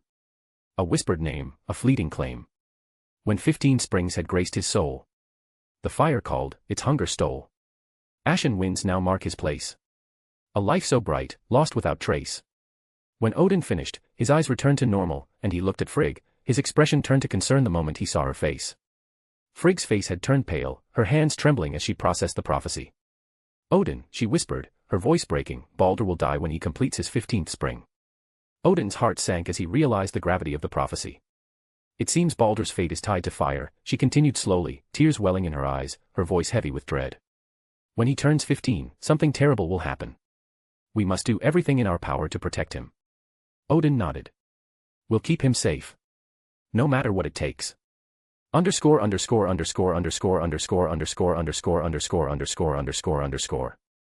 After the prophecy, Frigg became overly protective of Baldur, her actions drawing the attention of the entire tribe. Odin explained the situation to the others, revealing that they believed Baldur would face a deadly threat in 5 springs. While Frigg focused on shielding their son from every possible danger, Odin turned to magic, becoming obsessed with defensive and healing spells. In his mind, Baldur had 5 years of safety before the true danger arrived, and Odin was determined to use every moment of that time to prepare. Over the next 5 years, Odin's dedication to magic reached new heights. He developed his skills more in those 5 years than he had in the past 2 decades. He set new types of protections throughout the tribe, specifically designed to counter fire, preparing for the worst-case scenario. His days were filled with relentless study and experimentation, his nights spent refining spells and strengthening his magic. As the prophesied day approached, Odin felt a growing sense of unease. He had done everything in his power to protect Baldur, but the weight of the prophecy still loomed over him. One day, as he was reviewing his latest enchantments, Baldur came running toward him, his face pale and filled with panic. "Father," he screamed. "Mother is dying." Odin's heart sank, and he rushed to Frigg's side. He found her lying in bed, her once beautiful golden hair now white, her body aged and shriveled. Odin's voice trembled as he screamed, "What happened here?" Frigg weakly turned her head to look at him, her voice barely a whisper. "You were not the only one thinking of how to protect Baldur." Odin's eyes widened as Frigg explained. She had been working on a spell to sacrifice her life in exchange for protection against anything that could harm Baldur. She described the magic in detail, her voice growing weaker with each word. Odin's heart broke as he realized the extent of her sacrifice. He checked her life force and found it nearly depleted. "Did it work?" Frigg asked, her voice filled with hope. Odin turned to Baldur and asked him to extend his hand. With a flick of his wrist, Odin conjured a small flame and touched it to Baldur's skin. The fire licked at his hand, but it didn't burn or hurt him. Odin increased the intensity of the flame, but Baldur remained unharmed. Odin looked back at Frigg, his voice choked with emotion. "You succeeded. Baldur is immune to fire now." Frigg smiled weakly, her eyes filled with relief. "Promise me," she whispered, "that you will protect him as long as you live." Odin's eyes turned red with tears as he took her hand. "I will always protect him. And I will find a way to save you." Frigg shook her head gently. "I don't have much time left." Odin's voice was firm. "Rest now. Don't worry about anything." Frigg closed her eyes and drifted into a deep sleep. Odin and Baldur stepped outside, Odin's eyes were blazing with determination to save his wife.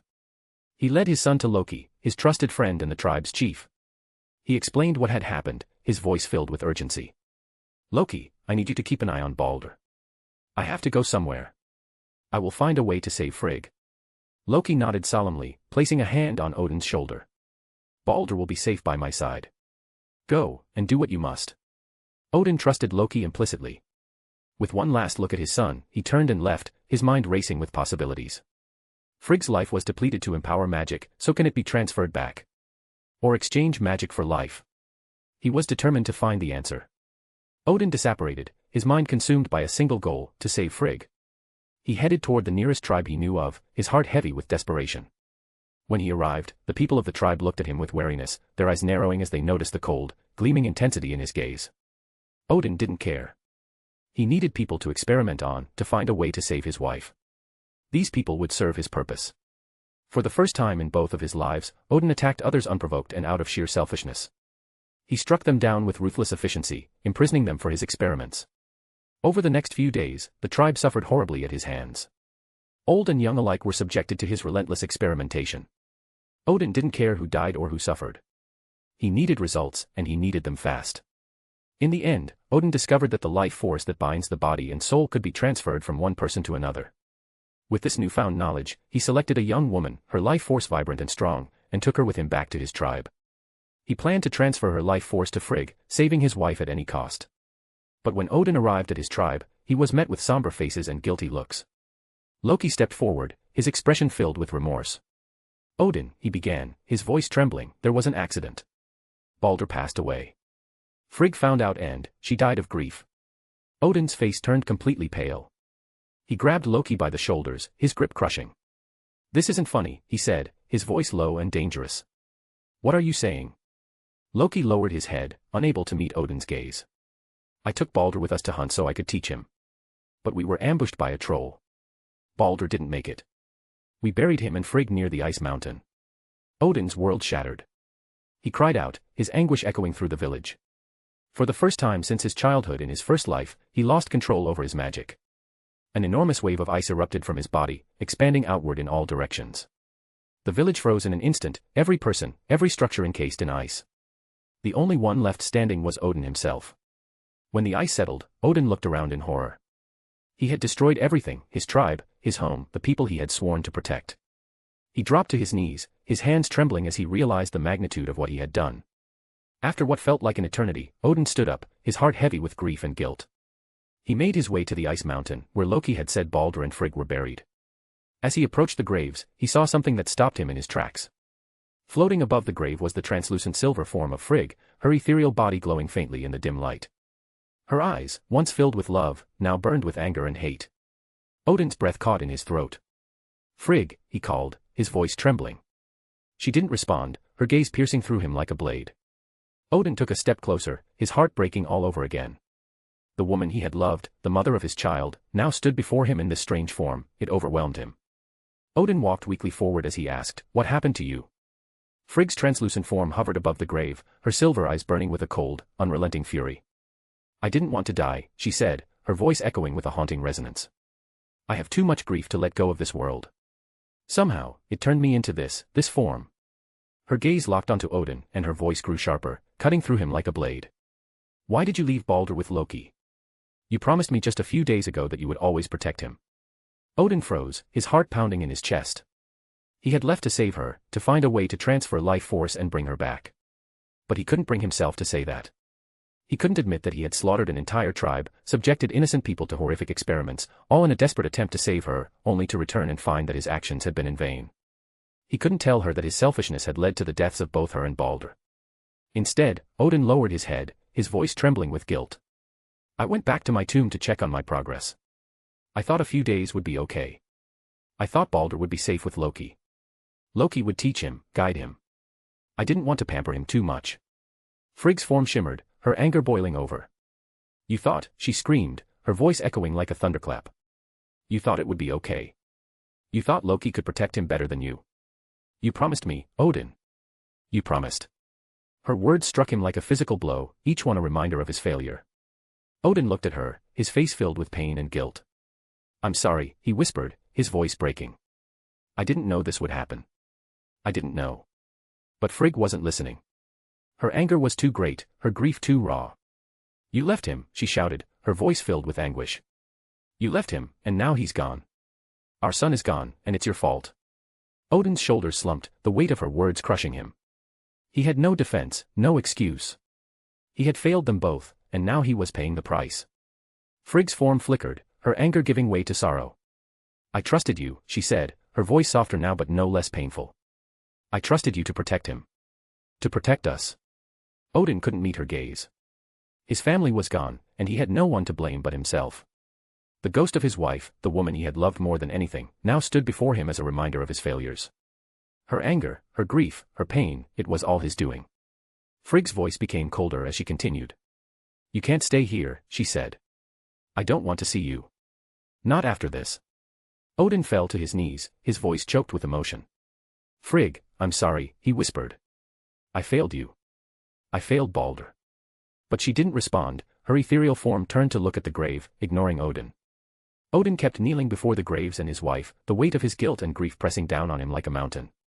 The wind howled around him, carrying the echoes of Frigg's anger and the memory of Baldur's laughter. Odin sat there, his heart shattered, his soul broken. He had lost everything, his family, his tribe, only he remained. Underscore underscore underscore underscore underscore underscore underscore underscore underscore underscore underscore. Odin remained in a state of silent grief for days, staring at the ghost of his wife, Frigg, as she floated above the graves of their son and herself. Her cold, filled hated gaze destroyed him. It was a constant reminder of his failures. But eventually, Odin stood up, his resolve hardening.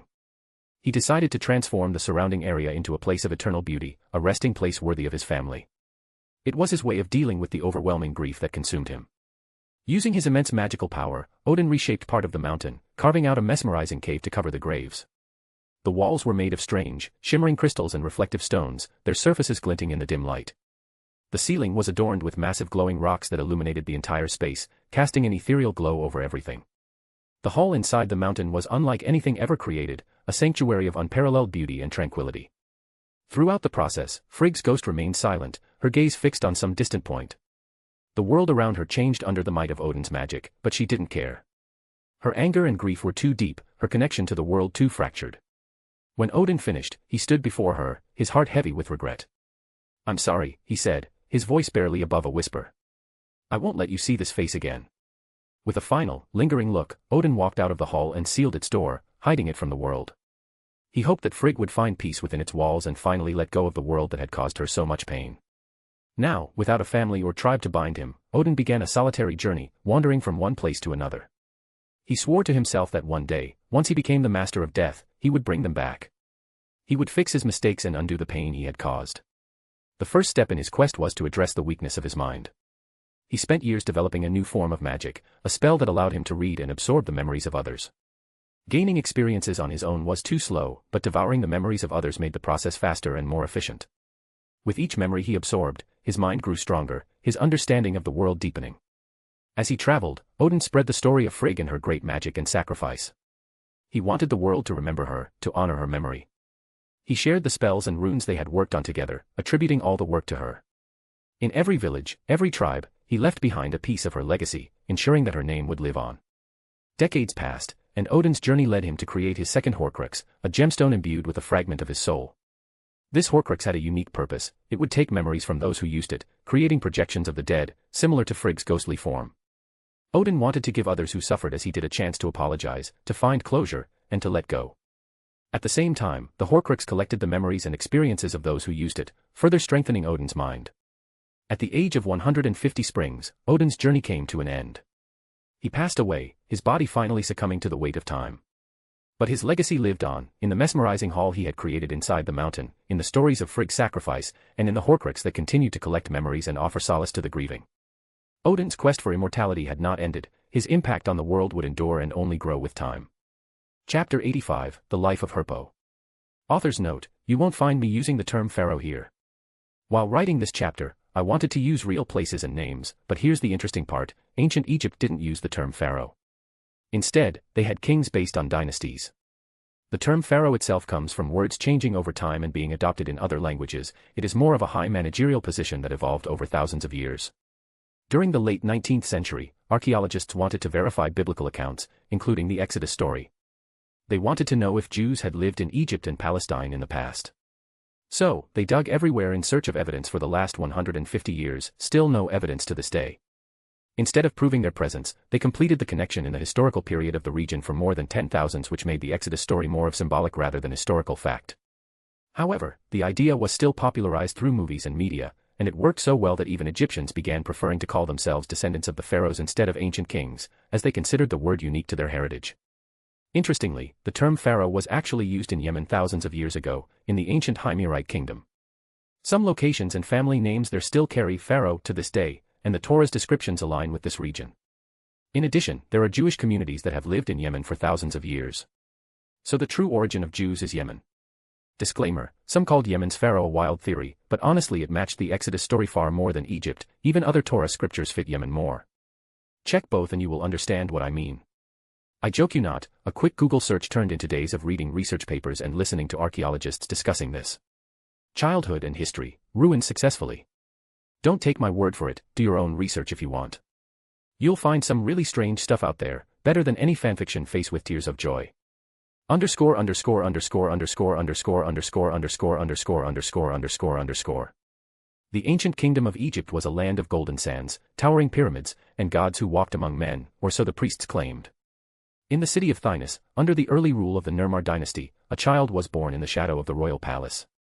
His name was Herpo, and his birth was as unremarkable as it was tragic. His mother, a servant in the palace, died during childbirth, leaving the boy to be raised among the other servants. Herpo never knew his father, nor did he care to find out. In truth, the boy was far older than anyone could imagine. This was his third life in this world, and he carried with him the weight of centuries. Herpo grew quickly, his mind sharp and his demeanor cold. While other children played and laughed, Herpo observed and learned. His intelligence and behavior were abnormal, even for a child of the palace. He spoke little, his words always measured and precise, and his eyes held a depth that unnerved those who looked into them. The servants whispered among themselves, calling him strange and unnatural, but Herpo paid them no mind. He had seen too much, lived too long, to care for the opinions of others. By the age of 6, Herpo had already shown exceptional magic, though he didn't show the true limits of abilities. He spent his days wandering the palace, absorbing knowledge from the scrolls and tablets stored in the royal archives. It was during one of these wanderings that he encountered King Nermar and the priests of the Temple of Ra. The two sides were locked in a heated argument, their voices echoing through the grand halls of the palace.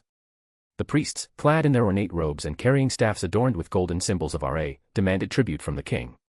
The god Ra demands gold to ensure the prosperity and safety of your kingdom, one of the priests declared, his voice dripping with self-righteousness. Without his blessing, your reign will falter. King Nermar, a tall and imposing figure with a crown of gold resting on his brow, frowned deeply. He was a man of logic and reason, skeptical of the gods and their supposed demands. Ra does not need gold, the king replied, his voice firm. If he is truly a god, he has no use for such trivial things. Your demands are nothing more than greed disguised as piety. The priests bristled at the king's words, their faces red with anger. It was at this moment that Herpo, walking by with a scroll in hand, caught their attention. One of the priests, a man with a long beard and a staff topped with a glowing crystal, called out to him. Boy, he said, his voice commanding. Even a child understands the importance of tribute. Tell our great king how important Ra is and how the tribute keeps us safe. Herpo stopped in his tracks, his cold gaze shifting from the scroll to the priest. He regarded the men with a detached curiosity, as if studying an insect. After a moment of silence, he spoke, his voice calm. I don't believe in Ra, he said. And if it exists, I believe it is more interested in souls rather than gold. The priests were stunned into silence, their faces twisting with outrage. The one who had called Herpo forward pointed his staff at the boy, his voice trembling with fury. Your words are blasphemy. You must be punished. Before anyone could react, fire erupted from the priest's staff, a roaring ball of flame hurtling toward Herpo. The servants gasped, and even King Nermar took a step back, his eyes wide with shock, before it narrowed in anger. But Herpo remained calm. With a flick of his hand, a shimmering shield materialized in front of him, blocking the fireball with ease. The flames dissipated harmlessly against the barrier, and Herpo's expression remained unchanged. The boy lowered his hand, his cold eyes locking onto the priest. You can beat me if you wield the power of the gods, he said, his voice icy. But for that, you need contracts and souls. I refuse to believe a trash like you can contract them. Scram while I am being nice.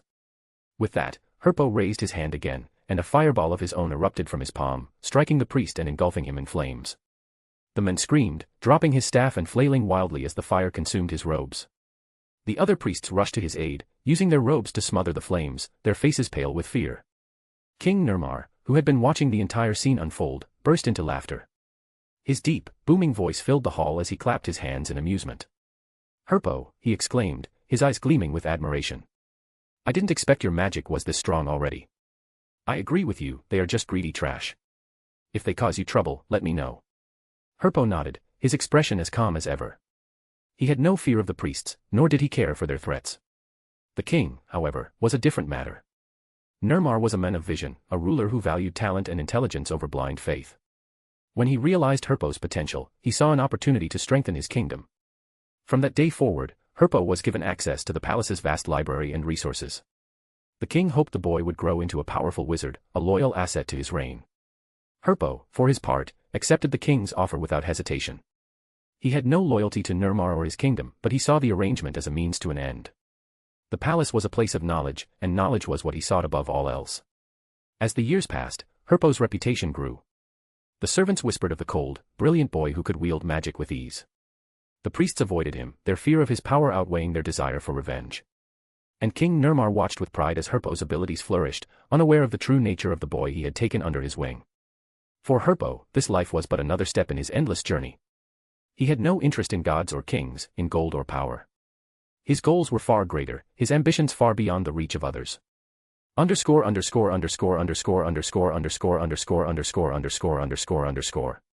The ancient kingdom of Egypt was a land of cycles, cycles of life, death, and rebirth, cycles of the sun and moon, and most importantly, the cycle of the Nile. The river was the lifeblood of the kingdom, its annual flooding bringing both prosperity and destruction. The Egyptians had developed the lunar system to measure time, dividing the year into 365 days to predict the flooding of the Nile. But prediction was not enough. The king sought a solution, a way to control the river's fury and protect his people from its devastation. In the grand hall of the palace, King Nirmar sat upon his throne, his court of wizards gathered before him. Among them stood Herpo, now 20 years old. Though he was the youngest in appearance, his presence commanded respect. His cold demeanor and unparalleled mastery of magic had earned him a place at the king's side. To the other wizards, he was a prodigy. The king's voice echoed through the hall, his tone grave. The flooding of the Nile brings life to our lands, but it also brings destruction. Every year, we lose homes, crops, and lives. We must find a way to control the river, to harness its power without suffering its wrath. I have gathered you here to discuss this matter. What solutions do you propose? The wizards began to debate, their voices rising in a cacophony of ideas. Some suggested gathering the kingdom's strongest wizards to block the flooding with magic, creating barriers to hold back the river's surge. Others proposed developing faster methods of evacuation, ensuring that people and their goods could be moved to safety before the waters rose. The arguments grew heated, each wizard convinced of the superiority of their plan.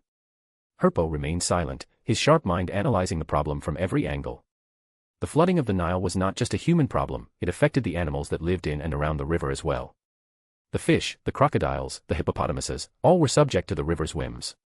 If the animals could be given the ability to control or mitigate the flooding, the problem could be solved without relying solely on human effort. When the debate reached a lull, Herpo spoke, his voice calm and measured. Instead of trying to control the river ourselves, why not merge magic with the animals of the Nile? The flooding affects them as much as it does us. If we can give them the ability to influence the river, they could become our allies in managing its power. The hall fell silent, the wizards turning to stare at Herpo with a mixture of disbelief and disdain. One of the older wizards, a man with a long white beard and a staff adorned with hieroglyphs, scoffed. Merge magic with animals. That is madness. Such a thing has never been done. It is a dream, nothing more.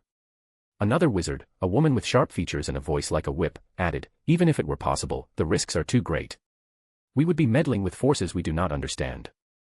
Herpo's expression remained impassive, his cold eyes scanning the room. He had expected such reactions. The wizards of this era were bound by tradition and fear, unwilling to venture beyond the limits of their understanding. But King Nirmar was different. The king leaned forward, his eyes gleaming with interest. Herpo, he said, his voice cutting through the murmurs of the court, your idea is bold, but it is not without merit. If you believe you can achieve this, you have my permission to try. If it succeeds, we will have a solution to our greatest problem. If it fails, no harm will be done. Herpo nodded slightly. He had no intention of failing. This was not just about controlling the Nile, it was about understanding the very nature of magic and life itself. In the weeks that followed, Herpo immersed himself in his work. His recent experiments had led him to develop a keen interest in magical transformation. What made magical beasts different from ordinary animals? They possessed magic, but how had they come to be? The royal library contained records of magical creatures, but many of them didn't exist in his past life. Herpo was determined to uncover the secrets of their creation. His studies led him to a profound realization: magical beings were born when body, soul, mind, and magic worked in harmony. The stronger and more in tune these components were, the more powerful the being became. But there was a catch: a weak body could not withstand powerful magic or a strong soul. This realization struck Herpo deeply. Even if his soul and mind were capable of controlling immense magic, his current body would not be able to sustain it. To achieve his ultimate goal, he would need a body that could match the strength of his soul and mind. This understanding became the foundation of his work on merging magic with animals. If he could create a powerful body by combining the strengths of different creatures, he could not only solve the problem of the Nile but also pave the way for his own transformation. The key lay in understanding how magical creatures came to be. By unraveling that mystery, he could create a body capable of housing immense magical power. Herpo began his experiments in secret, away from the prying eyes of the court. He studied the animals of the Nile, observing their behaviors and strengths. Crocodiles, with their armored hides and powerful jaws. hippopotamuses, with their immense strength and resilience. Fish, with their adaptability and speed. Each creature had something to offer, and Herpo sought to combine these traits into a single, magical being. His work was meticulous and methodical. He started with small creatures, using his magic to enhance their natural abilities. A fish that could swim against the strongest currents. A bird that could see through the darkest nights. Each success brought him closer to his goal, but he knew the true challenge lay ahead. To create a being capable of influencing the Nile, he would need to merge magic with a creature on a much larger scale. Herpo's experiments were not without risks. The process of merging magic with living beings was unpredictable, and failure often resulted in death of the animal. But Herpo was undeterred. He had lived through countless failures in his previous lives, and he knew that each one brought him closer to success. As the months passed, Herpo's work began to yield results. He created a hybrid creature, a crocodile with the strength of a hippopotamus and had clear traces of magic in it. The creature, though imperfect, showed promise. It could manipulate water, creating small waves and currents with its magic. Herpo knew he was on the right path. But his ultimate goal was still far away. To create a being capable of controlling the Nile, he would need to push the boundaries of magic even further. And to do that, he would need to understand the true nature of magical transformation.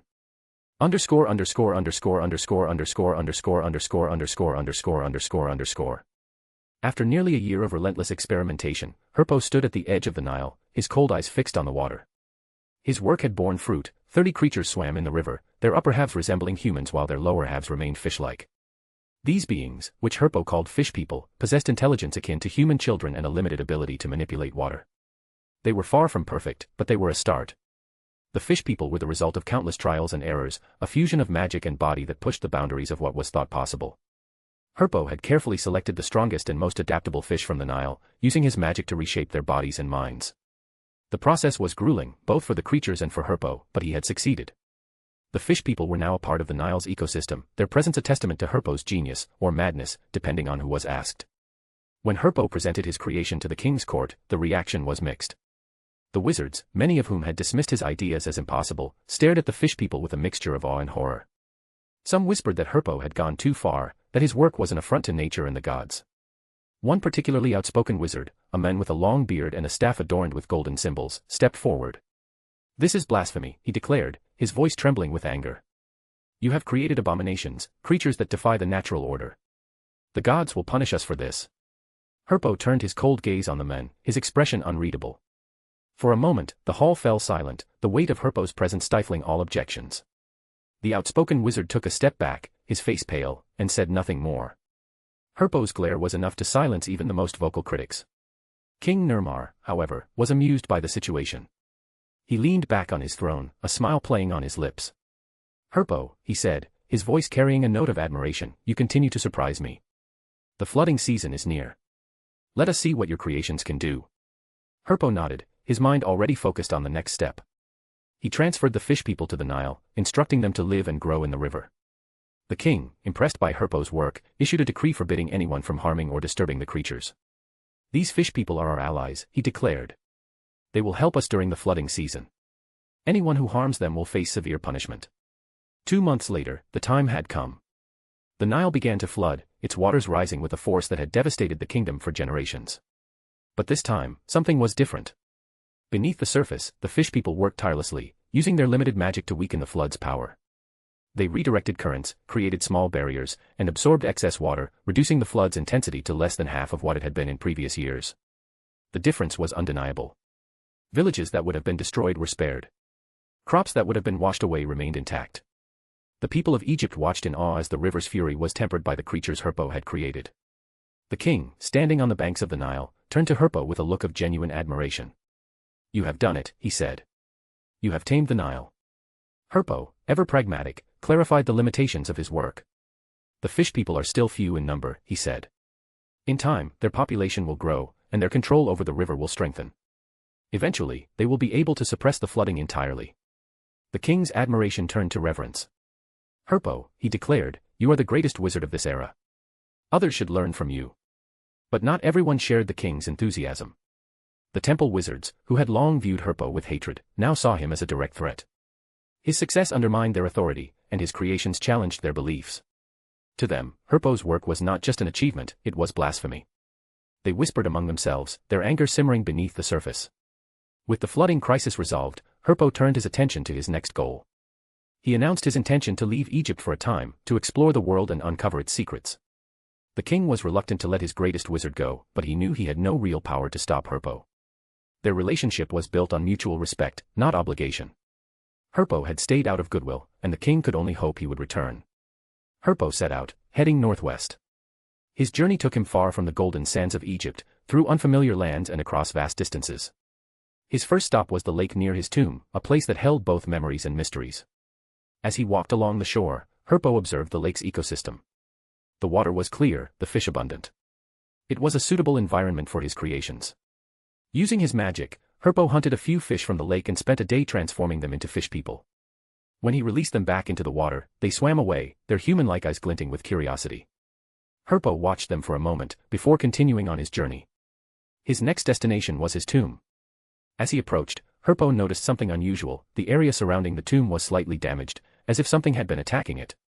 His frown deepened as he examined the marks. So Herpo communicated with the fragment of his soul stored within the tomb, seeking answers.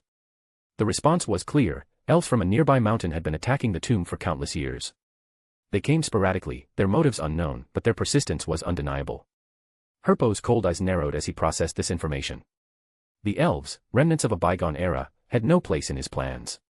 If they posed a threat to his tomb and by extension, his immortality, they would have to be dealt with.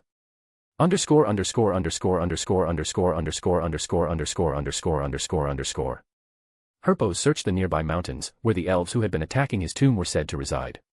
After an entire day of searching, he found their settlement, a hidden enclave nestled in the rocky terrain. The elves, numbering nearly 300, were a proud and ancient race, their eyes gleaming with disdain as they saw a human approach. One of them stepped forward to confront Herpo. "Why do you attack the tomb near the lake?" Herpo asked, his voice calm but laced with an undercurrent of menace. The elf sneered, his expression one of contempt. "The writing on that tomb is from a past era, thousands of years ago," he said. "It belongs to one of the servants of Solomon, an evil human who declared war against all living beings. He sought to enslave the world, to bend it to his will. We elves joined forces with humans and other creatures to stop him. After countless sacrifices, we finally defeated him." The elf paused, his gaze narrowing as he studied Herpo. "We believe the tomb belongs to one of Solomon's greatest servants, a man who shared his evil ambitions. That is why we have been trying to destroy it." Herpo listened in silence, his expression unreadable. When the elf finished, he expected a response, surprise or awe. But Herpo said nothing. His cold eyes scanned the elves, their faces filled with arrogance and disdain. To them, he was just another human, weak and insignificant. They had no idea who they were dealing with. Finally, Herpo spoke, his voice low and filled with venom. "You were the ones who tarnished my brother's name and legacy after he spared all of you. I was right. I should have killed all of you at the end of the war." The elves froze, their expressions shifting from arrogance to shock. Before they could react, Herpo raised his hand and uttered a single word: "Ekta." The elves' chests began to glow, a searing pain spreading through their bodies. They screamed, collapsing to the ground as the spell took hold. Herpo watched coldly, his expression devoid of mercy. These elves had defiled his brother's memory and threatened his tomb. He won't spare them again. One by one, Herpo collected the elves, their bodies writhing in agony, and threw them into a pouch he carried. The spell kept them alive but trapped, their pain unending. When the last elf was secured, Herpo disapparated, leaving the mountains silent and empty. Herpo returned to his tomb. He brought out 100 elves and used their life force to empower a powerful enchantment. The spell would hide his tomb in hidden halls, ensuring that only he could open the path to it. With his tomb secure, Herpo turned his attention to his next destination. He disapparated, reappearing hours later at the base of a snowy mountain. This was the site of the hall he had created long ago, the resting place of his wife and son. The entrance was hidden, but Herpo knew the way. He brought out another 100 elves and used their life force to conceal the path, ensuring that only he could find it. Once the enchantment was complete, Herpo entered the cave, his heart heavy with emotion. The hall was as beautiful as he remembered, its walls adorned with shimmering crystals and glowing stones. At the center of the hall, floating above the graves, was the ghostly form of Frigg. Her translucent figure glowed faintly, her silver eyes filled with a mixture of anger and sorrow. Frigg turned to look at Herpo, her expression unreadable. She didn't recognize his face, but she could sense who he was. "Is this your new life?" she asked, her voice echoing softly in the hall. Herpo nodded, his heart aching at the sight of her. "Yes," he said simply. Frigg sneered, her ghostly form flickering with emotion. You've been making progress in that mad goal of yours, haven't you? You know, Odin, you would be the perfect wizard if not for how heartless you are. Herpo looked down, his chest tightening with pain. He had no will to tell the truth. So Frigg's anger was justified. Just scram, she said, her voice cold. I don't want to see you. Herpo's voice was barely a whisper as he replied, I miss you. Then he turned and left, his heart heavier than ever. After leaving the hall, Herpo wandered aimlessly for a time, his mind consumed by thoughts of the past. Eventually, he decided to seek out nearby villages, curious to see how the world had changed and what had become of the magic and knowledge he had left behind. It didn't take him long to find a small settlement nestled in the mountains. Herpo entered the village, disguising himself as a traveler. He asked the villagers about Frigg, hoping to hear how her legacy had endured. To his shock and disappointment, the people spoke of Frigg as a goddess, a being of beauty and fertility, worshipped alongside Odin, Loki, and others from his tribe. Odin, they said, was the supreme god, a figure of wisdom and power. Frigg, meanwhile, had been reduced to a symbol of femininity and domesticity. Herpo's heart sank as he listened. The magic, the runes, the knowledge he had worked so hard to preserve, it had all been lost. Even the Horcrux he created, the stone that could help find closure with the dead, was unknown to them. The legacy he had hoped to leave behind had been twisted and diluted, reduced to gods and religion. Determined to learn more, Herpo traveled from village to village, asking questions and gathering information. The answers were always the same. The world had moved on, and the truths of the past had been forgotten. His Horcrux, the key to his immortality, was nowhere to be found. As he searched, Herpo came across a rumor that piqued his interest. In a village to the east, there was talk of a resurrection stone, a magical artifact said to have the power to revive the dead. The stone had been lost a century ago after the village was destroyed in an avalanche. Herpo's cold eyes gleamed with determination. With a renewed sense of purpose, Herpo set out for the east.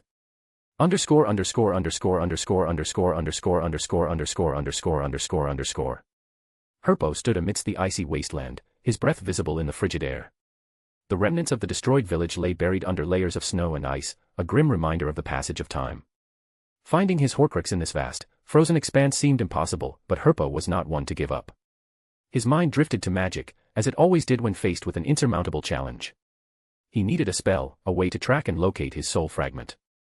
For 3 months, Herpo remained in the area, experimenting and refining his magic. He combined his knowledge of the mind's eye and soul magic, weaving them together into a new spell. When he finally succeeded, he named it Animibus Deprehendera, a spell that made fated and soul connections visible to the naked eye. It was a breakthrough, a spell that would allow him to track his Horcruxes across lifetimes. When Herpo cast the spell, a ghostly light erupted from his hands, spreading outward like ripples across water. The light expanded in all directions, illuminating the frozen landscape.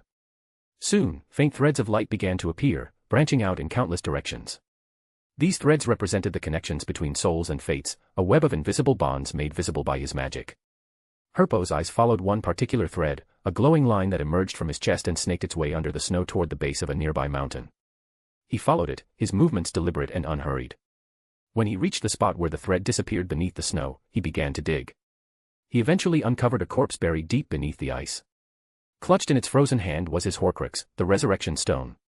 Herpo retrieved the stone and sighed in relief. He held it in his hands, feeling the familiar presence within it.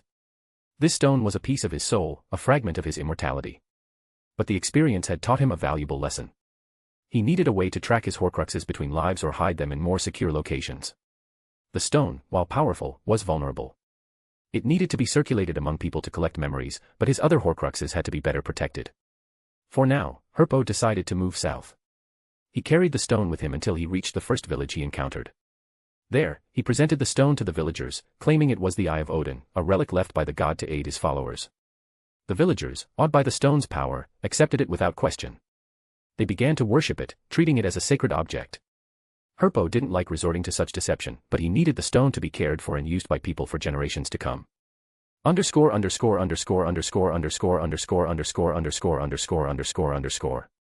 Herpo's journey back to Egypt was long and filled with disappointment. The world had changed in ways he could never have anticipated.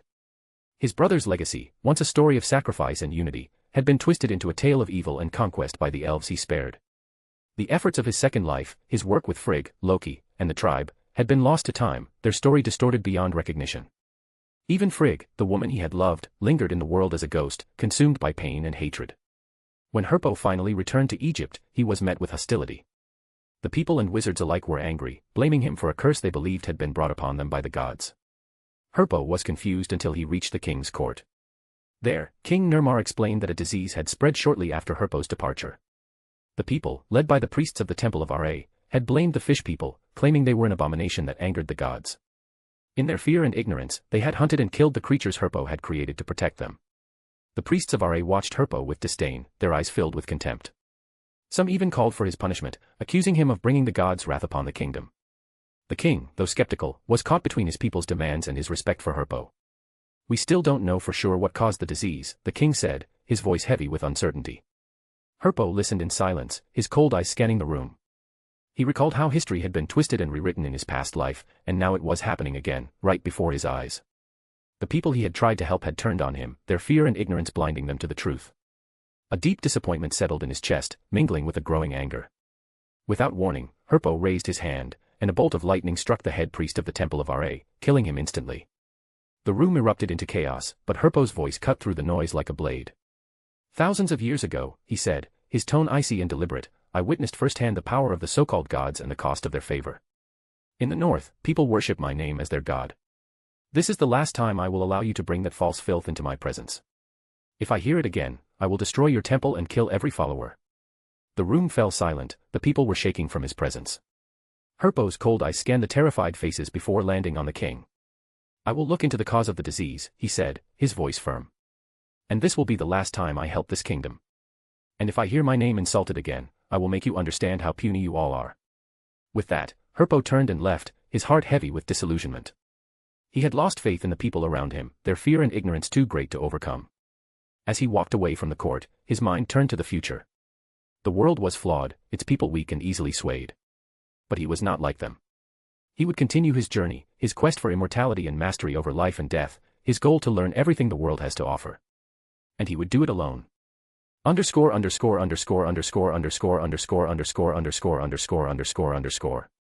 Herpo arrived at the areas affected by the disease near the Nile, his sharp eyes immediately noticing something unusual.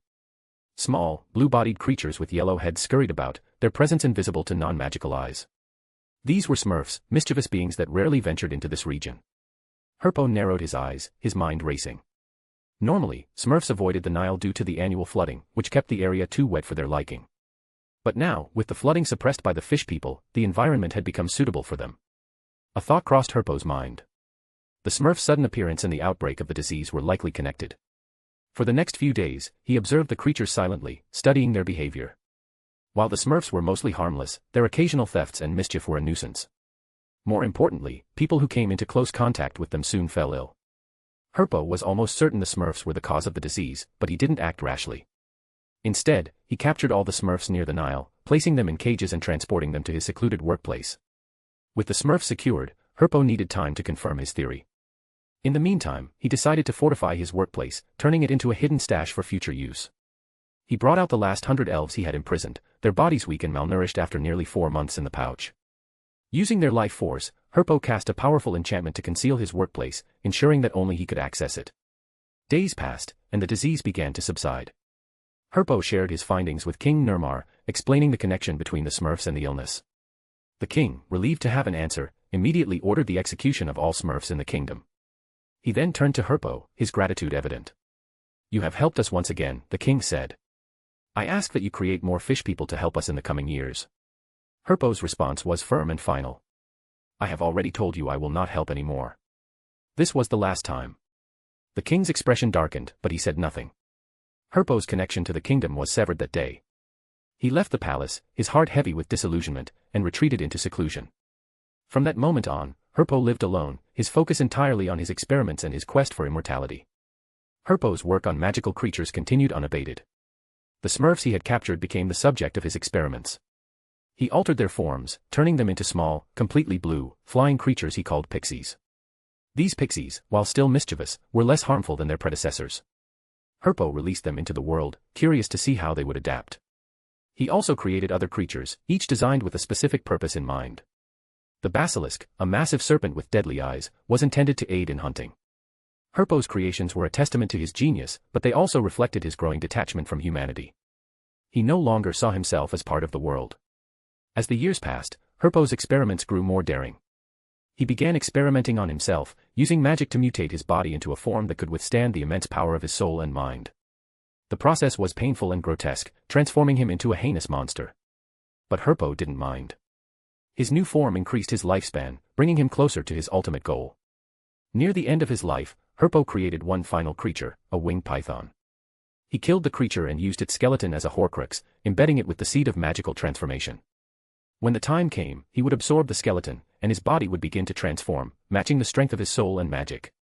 It was a bold plan, one that would ensure his success at the end of his journey. At the age of 300, Herpo died alone in the confines of his workplace. His body, twisted and monstrous, it didn't resemble human anymore, lay still as his soul prepared for its next journey. The world would remember him as a madman, a creator of monsters, and a wielder of forbidden magic. But Herpo didn't care. He had achieved what he set out to do. His legacy would endure, not in the hearts of men, but in the creatures he had created and the magic he had mastered. And when the time came, he would rise again, his quest for immortality unending. Chapter 86, The Life of Tertius. In the bustling city of Argos, a group of children ran through the streets, their laughter echoing as they followed their combat instructor. Among them was Tertius, an 11-year-old boy with a reputation for being cold and emotionless. While the other children joked and played, Tertius remained silent, his expression ice-cold. To the people of Argos, he was a child cursed to feel nothing. But what they didn't know, and what Tertius never shared, was that this was his fourth life in the world. When Tertius was born into this era, he was shocked to discover that he had no magic. For the first time in his long existence, he was a normal person, devoid of the power that had defined him in his previous lives. While he lived like any other child, joining physical training and blending into society, his mind was consumed by one question: how can I become a wizard again? It was a question he had never needed to ask before, and it haunted him. Tertius's biggest challenge was his lack of magic. Without it, he had no starting point, no foundation to build upon. Over his long life, he had seen people prove themselves to be lazy, cowardly, and closed-minded. He had little hope of reaching out to the wizards of this era, fearing they would scoff at him or dismiss him as a fool. But Tertius was not one to give up. He was determined to find a way, no matter how long it took. One day, while wandering the streets of Argos, Tertius came across a little girl crying. An elderly man in the white robes of a wizard stood over her, his expression stern. "You are a girl," the man said, his voice cold. "You cannot learn to become a wizard. Only men can do that." The girl's shoulders slumped, her tears falling silently. Tertius watched the scene, his mind racing. A thought began to take shape, a spark of hope. As the man walked away, Tertius approached the girl. "Do you have magic?" he asked, his voice calm but firm. The girl looked up at him, her eyes red from crying. She nodded hesitantly. Tertius smiled faintly, a rare expression for him. "You can become a wizard," he said. "I can teach you. What is your name?" The girl hesitated, her doubt evident, but she answered, "Circe." "I'm Tertius," he said. "Follow me." Tertius led Circe to a secluded training area, hidden from prying eyes. There, he began teaching her the basics of magic. At first, Circe was skeptical, but her doubt soon turned to excitement as she realized Tertius truly knew what he was doing. He taught her how to focus her magic, how to channel it, and how to cast simple spells. For the first time in her life, Circe felt a sense of hope, she could become a wizard. Over the years, Tertius continued to teach Circe in secret. It was frowned upon for girls to learn magic, and if anyone discovered what they were doing, it would bring trouble for both of them. Tertius was no longer the powerful wizard he had been in his past lives, and he had to be cautious. But despite the risks, he was determined to help Circe unlock her potential. As time passed, Tertius became known throughout Argos as Tertius the Heartless, a name given to him because of his emotionless demeanor. Circe, meanwhile, grew into the most beautiful woman in the city. She continued to hide her mastery of magic, and many assumed her frequent meetings with Tertius were the meetings of lovers. But Circe knew the truth. Tertius was her teacher, her mentor, and nothing more. Circe was curious about Tertius. He knew things about magic that she doubted anyone in Argos, or even the world, knew, but he himself had no magic. She tried to ask him about it, but he always deflected her questions, saying, "This is not part of your learning." His lack of emotions also puzzled her. She was beautiful, and everyone noticed her when she walked by. But Tertius seemed completely indifferent. She tried flirting with him, even holding his hand, but nothing she did elicited a response. Like many others, Circe began to believe that the title, Tertius the Heartless, was fitting. One day, Tertius surprised Circe with an unexpected request. "I want to leave Argos," he said. "I need your help to travel a vast distance." No questions asked. Circe was taken aback but agreed without hesitation. She owed Tertius too much to refuse, and she hoped this journey might bring them closer. Under Tertius's guidance, the two disapparated and operated dozens of times, heading northwest. They traveled for days, eventually reaching a lake surrounded by mountains. As Tertius looked around, Circe observed him, wondering where they were and what he was searching for. Suddenly, light erupted from the area, and Tertius told Circe to follow him. They entered a strange hall unlike anything Circe had ever seen. The walls shimmered with crystals, and glowing rocks illuminated the space with an ethereal light. Circe followed Tertius, her fear growing with each step. "Where are we?" she asked, her voice trembling. "What are you doing here?" Tertius didn't look back as he answered. "This is the tomb of an old, powerful wizard. It was built in a location where magic flows with high density." The two reached the center of the hall, where a tomb lay. Tertius told Circe to keep her distance as he approached it. He lay on top of the tomb and spoke aloud. "I have no magic in this life. I need your help to redirect the magic of the world to my body." The tomb began to glow, as if answering his plea. Vines of light emerged from all directions, engulfing Tertius. Circe watched in a mix of fear and awe as the light swirled around him.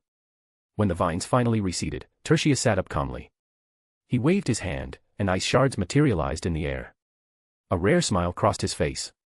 "I am a wizard again," he said. Circe stood frozen in the shimmering hall, her mind reeling from what she had just witnessed. Tertius, her mentor, the man she had trusted and followed, had just absorbed magic from a tomb and declared himself a wizard once more. Her voice trembled as she asked, "What is going on? How did you become a wizard? What is this place?" Tertius turned to her, his expression as calm and emotionless as ever. "This is my tomb from a past life," he said simply. "I was a wizard then, and I believed I might be able to become one again if I absorbed the magic stored here." He offered no further explanation, his tone leaving no room for questions. Circe's shock turned to disbelief, then to anger. She stepped back, her face pale. "Is this why you've been teaching me all this time? To help you reach this place?" Tertius nodded, his gaze steady. "Yes." Circe felt a sharp pang of betrayal. She had trusted him, cared for him, and even admired him. And now she realized she had been nothing more than a tool to him. Her voice cracked as she asked, "What now? Are you going to kill me to keep your secret?" Tertius raised an eyebrow, his expression unchanging. "Why would I do that? You're my student." He paused, then added, "Stop thinking stupid things." Circe blinked, caught off guard by his blunt response. Then, to her own surprise, she laughed. She had been overthinking it. Tertius was heartless, yes, but he was still her teacher. Her laughter broke the tension, and she felt a strange sense of relief. Tertius walked past her, heading toward the exit. "Let's go," he said. "I'll escort you back to Argos." Circe hesitated, then asked, "What about you? Are you not going to stay in Argos?" Tertius shook his head. "No. I still have many things to explore and experiment with, things I didn't complete in my past life." Circe's eyes brightened, a spark of determination lighting up her face. "Then I'll follow you," she said. "I'll be your student, your helper, and your partner eventually." Tertius considered her words for a moment, then nodded.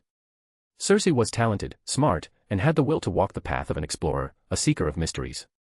She would be a valuable companion in his endless quest. Underscore.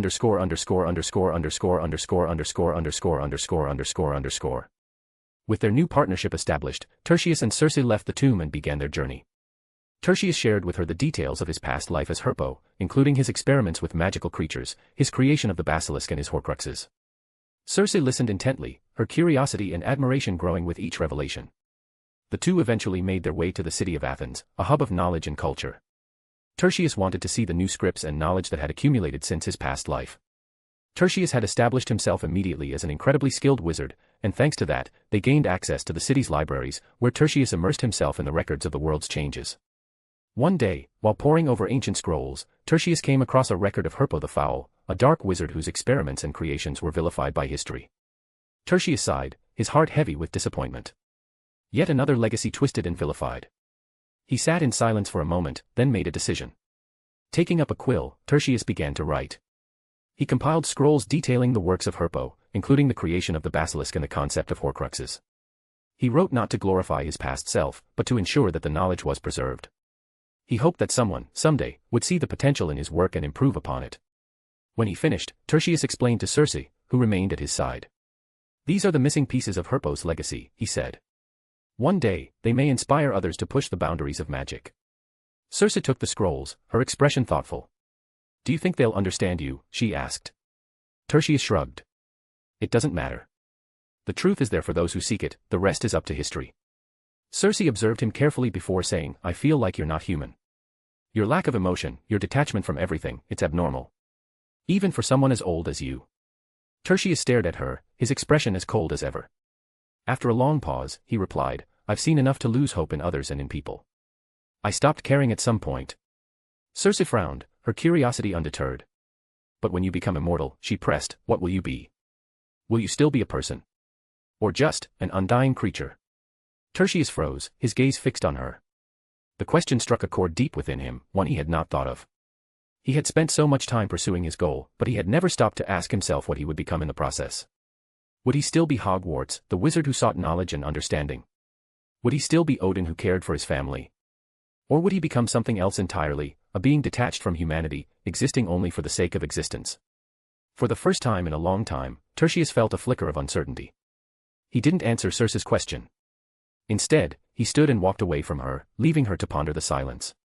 He recalled Frigg, he didn't think of her much in his past life nor did she cross his mind in this one. He dreaded what he was becoming. Underscore.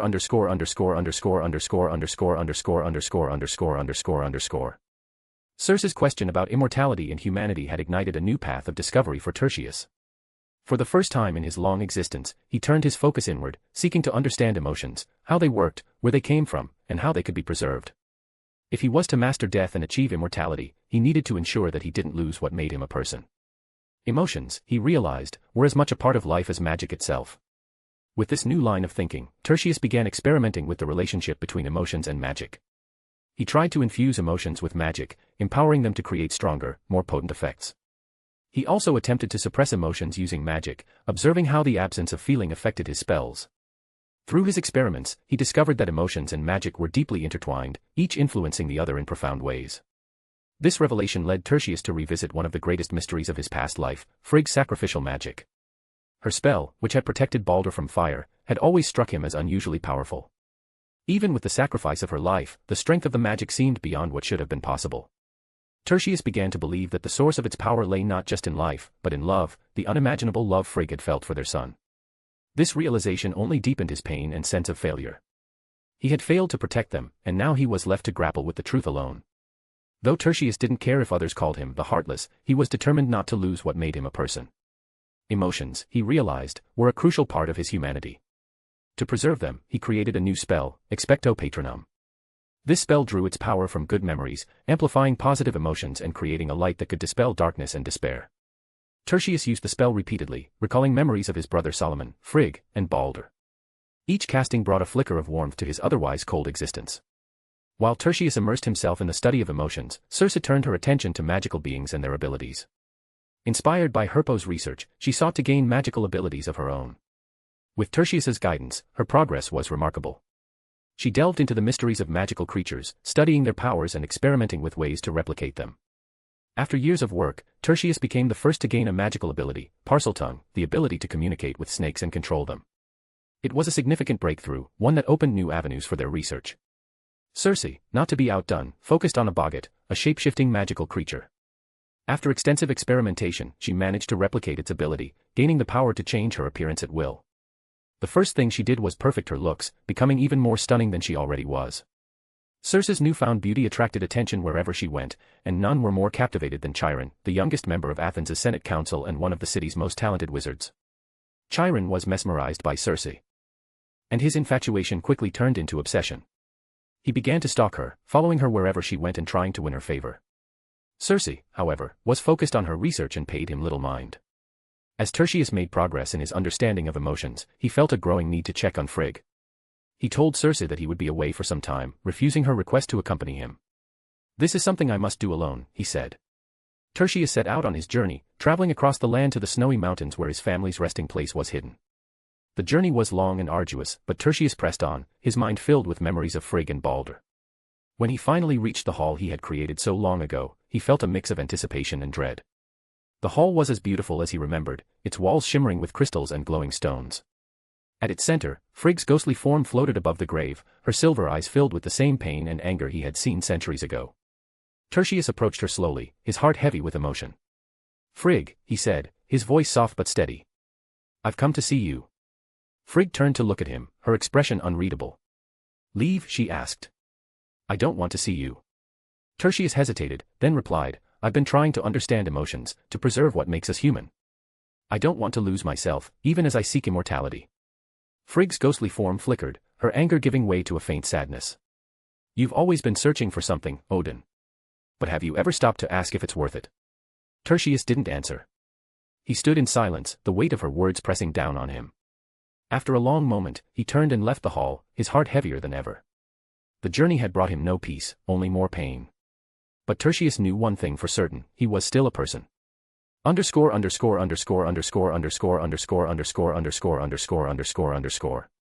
Tertius didn't return to Athens immediately after his journey to Frigg's resting place. Instead, he roamed the land, observing the changes that had taken place over the centuries. He visited newly established villages and cities, noting the landmarks that had shifted or disappeared entirely. He listened to the myths and stories of old, now twisted and reshaped by time, and studied the new forms of magic that had emerged. Despite the disappointments the world had given him, Tertius had to admit that there was beauty in its evolution.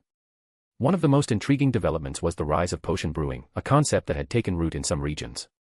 People were now creating potions to store spells within liquids or achieve effects that spells alone couldn't accomplish. It was a fascinating blend of magic and intelligence, and Tertius found himself impressed by the ingenuity of this new generation. After more than a year of wandering, Tertius finally decided to return to Athens. But when he arrived, he was met with unsettling rumors.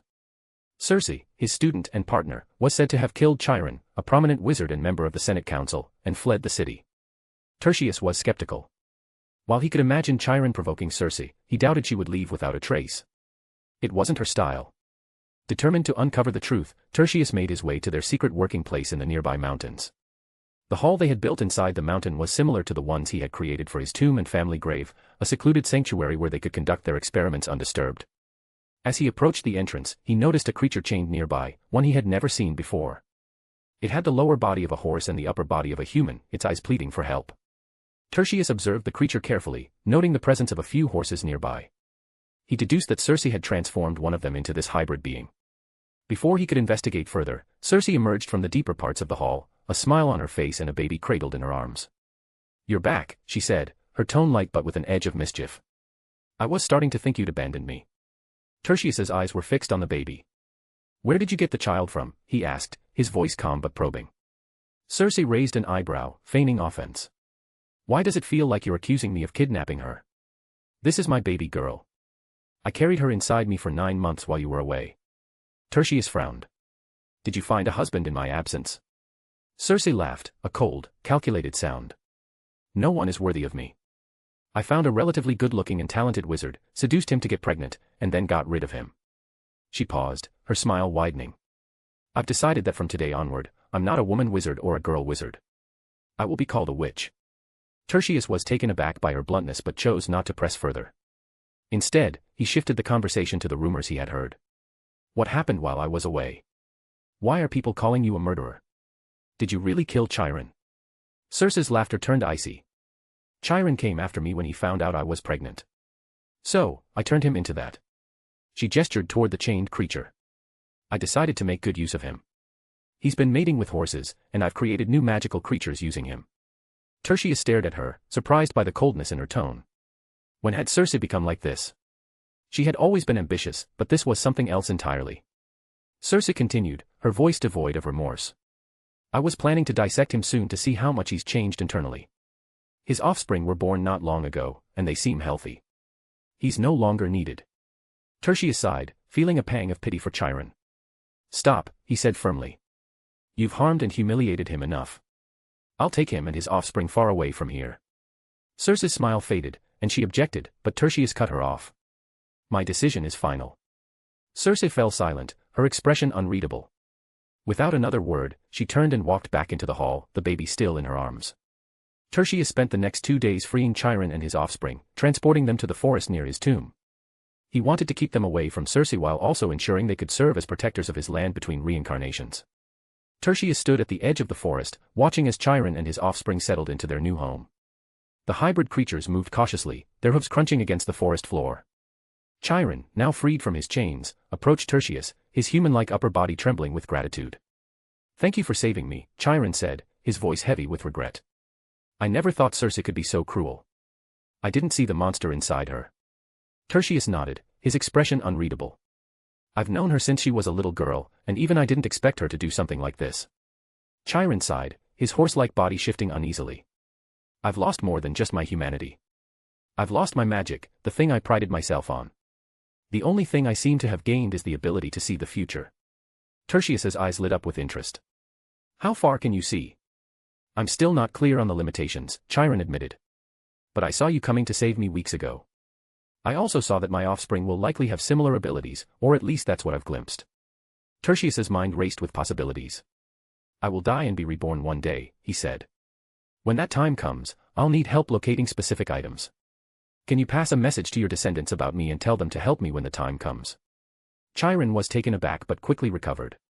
You saved my life and the lives of my offspring. I owe you everything. I'll pass the message to them and work on refining my power to help you. I'll create a ritual to ensure my descendants can repay you. This is my promise to you. The two discussed how Chiron's descendants would recognize Tertius in his future life. Though Tertius wasn't certain if the promise would endure, he trusted that Chiron's immediate descendants would uphold it and create the ritual for him, and one day, he would find them and use it. With everything settled, Tertius left the Fours. When Tertius returned to Circe, he found her tending to her daughter. The child, now a few months old, her tiny hands glowing faintly with magic. Circe looked up as Tertius entered, a proud smile on her face. She's like me, Circe said. She has the ability to transform. I've decided to call this ability Metamorphmagus. Tertius nodded, surprised but intrigued. The possibility to pass magical traits to offspring opened new possibilities for their research. Circe, however, had more to say. She looked at Tertius with a glint in her eye. The two of us should have children together, she said. We both have magical abilities. What would our children be like? Would they inherit one of our powers, or both? Or something entirely new? Tertius raised an eyebrow, his expression hardening. I won't have children just to use them as experiments. Circe's smile faded, replaced by a look of frustration. They wouldn't just be experiments. They'd be our children. We could be a family. The word family struck a nerve in Tertius. To him, only Frigg and Baldur had ever been family. The idea of starting anew felt wrong, almost repulsive. I won't have a wife or a family, he said firmly. My work will be my legacy, nothing else. Circe's disappointment and frustration was clear. You're the only one I've ever liked, she said, her voice tinged with bitterness. I even tried to improve my looks just for you. Tertius remained unmoved. Calm down and let go of these thoughts, he said before turning and leaving. He returned to Athens, throwing himself back into his research on emotions and magic.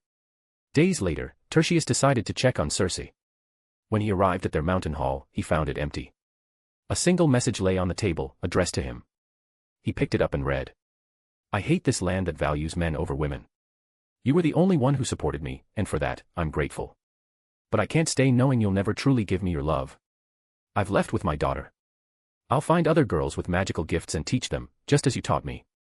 I hope we never meet again. Tertius burned the message, his expression unreadable. His partnership with Circe was over, and though he had learned much from it, he felt no regret. He wished her the best in her journey and turned his attention back to his work. In the years that followed, Tertius continued his solitary path. He created a new Horcrux, a wand designed to amplify its owner's magic, making spells far more potent than normal. The wand had a unique feature: it would change ownership based on who defeated its current owner.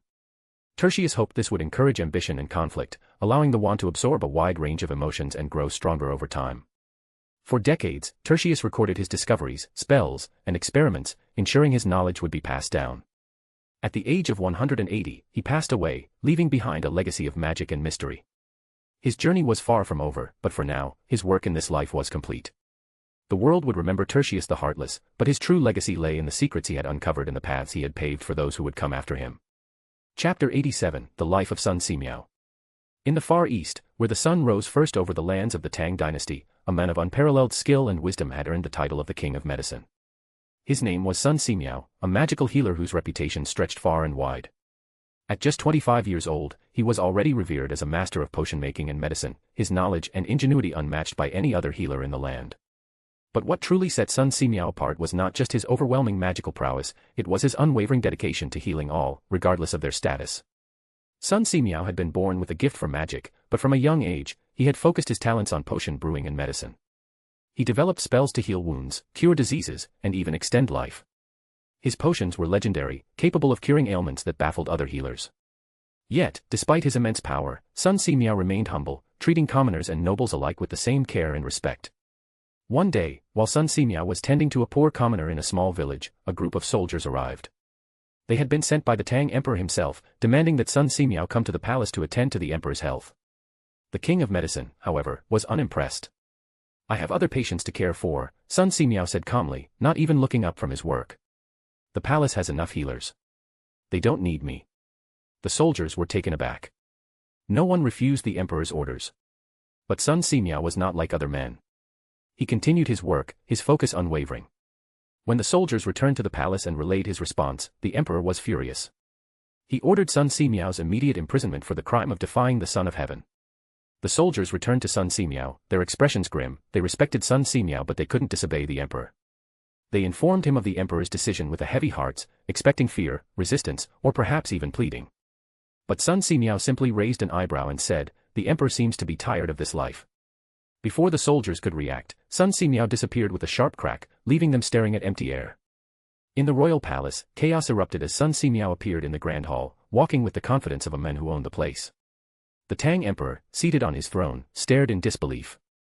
"How did you get here?" he demanded. "Who allowed you to enter?" Sun Simiao met the emperor's gaze with calm indifference. "I came because I heard you ordered my imprisonment." The emperor's face turned red with anger. "I ordered it for your insolence and disregard for the Son of Heaven orders." Sun Simiao nodded, as if considering the emperor's words. "Then you don't need to continue being the emperor," he said simply. He began walking toward the throne, his steps measured and deliberate. The emperor, now enraged, ordered his soldiers to seize Sun Simiao. But as the soldiers approached, the healer waved his hand, and they were thrown across the room like ragdolls. The court wizards, 10 in total, stepped forward to challenge him. They were the most powerful magic users in the empire, but they were no match for Sun Simiao. With a few exchanges, he defeated them all, leaving them sprawled on the floor. Sun Simiao apparat next to the emperor, his hand closing around the man's throat. "I happen to need someone to test my new soul research on," he said, his voice cold. "You will be a suitable testing subject."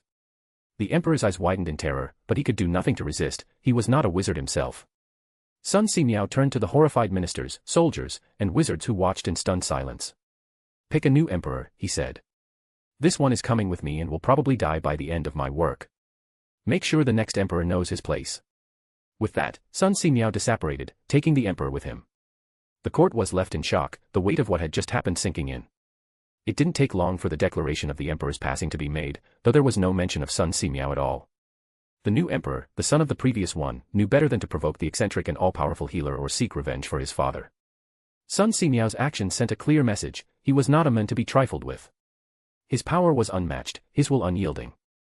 But despite his fearsome reputation, Sun Simiao remained a healer at heart. His experiments with the former emperor's soul were not born of cruelty but of a desire to understand the mysteries of life and death. He sought to push the boundaries of magic and medicine, to unlock secrets that could benefit all of humanity. As the new emperor took the throne, the people of the Tang dynasty whispered stories of the king of medicine, a man who could heal the sick, defy emperors, and command magic beyond comprehension. Sun Simiao, meanwhile, continued his work in solitude, his mind focused on the next work. By the age of 50, Sun Simiao had achieved what few could even dream of. He had written down and spread all of his discoveries and creations among the people, ensuring that his knowledge would endure long after he was gone. His works on potion making and medicine were revolutionary, with some even accessible to non-magical individuals. Healers across the Tang dynasty and beyond began to rise, their skills honed by the wisdom Sun Simiao had shared. His legacy was no longer confined to his own hands, it had become a gift to the world.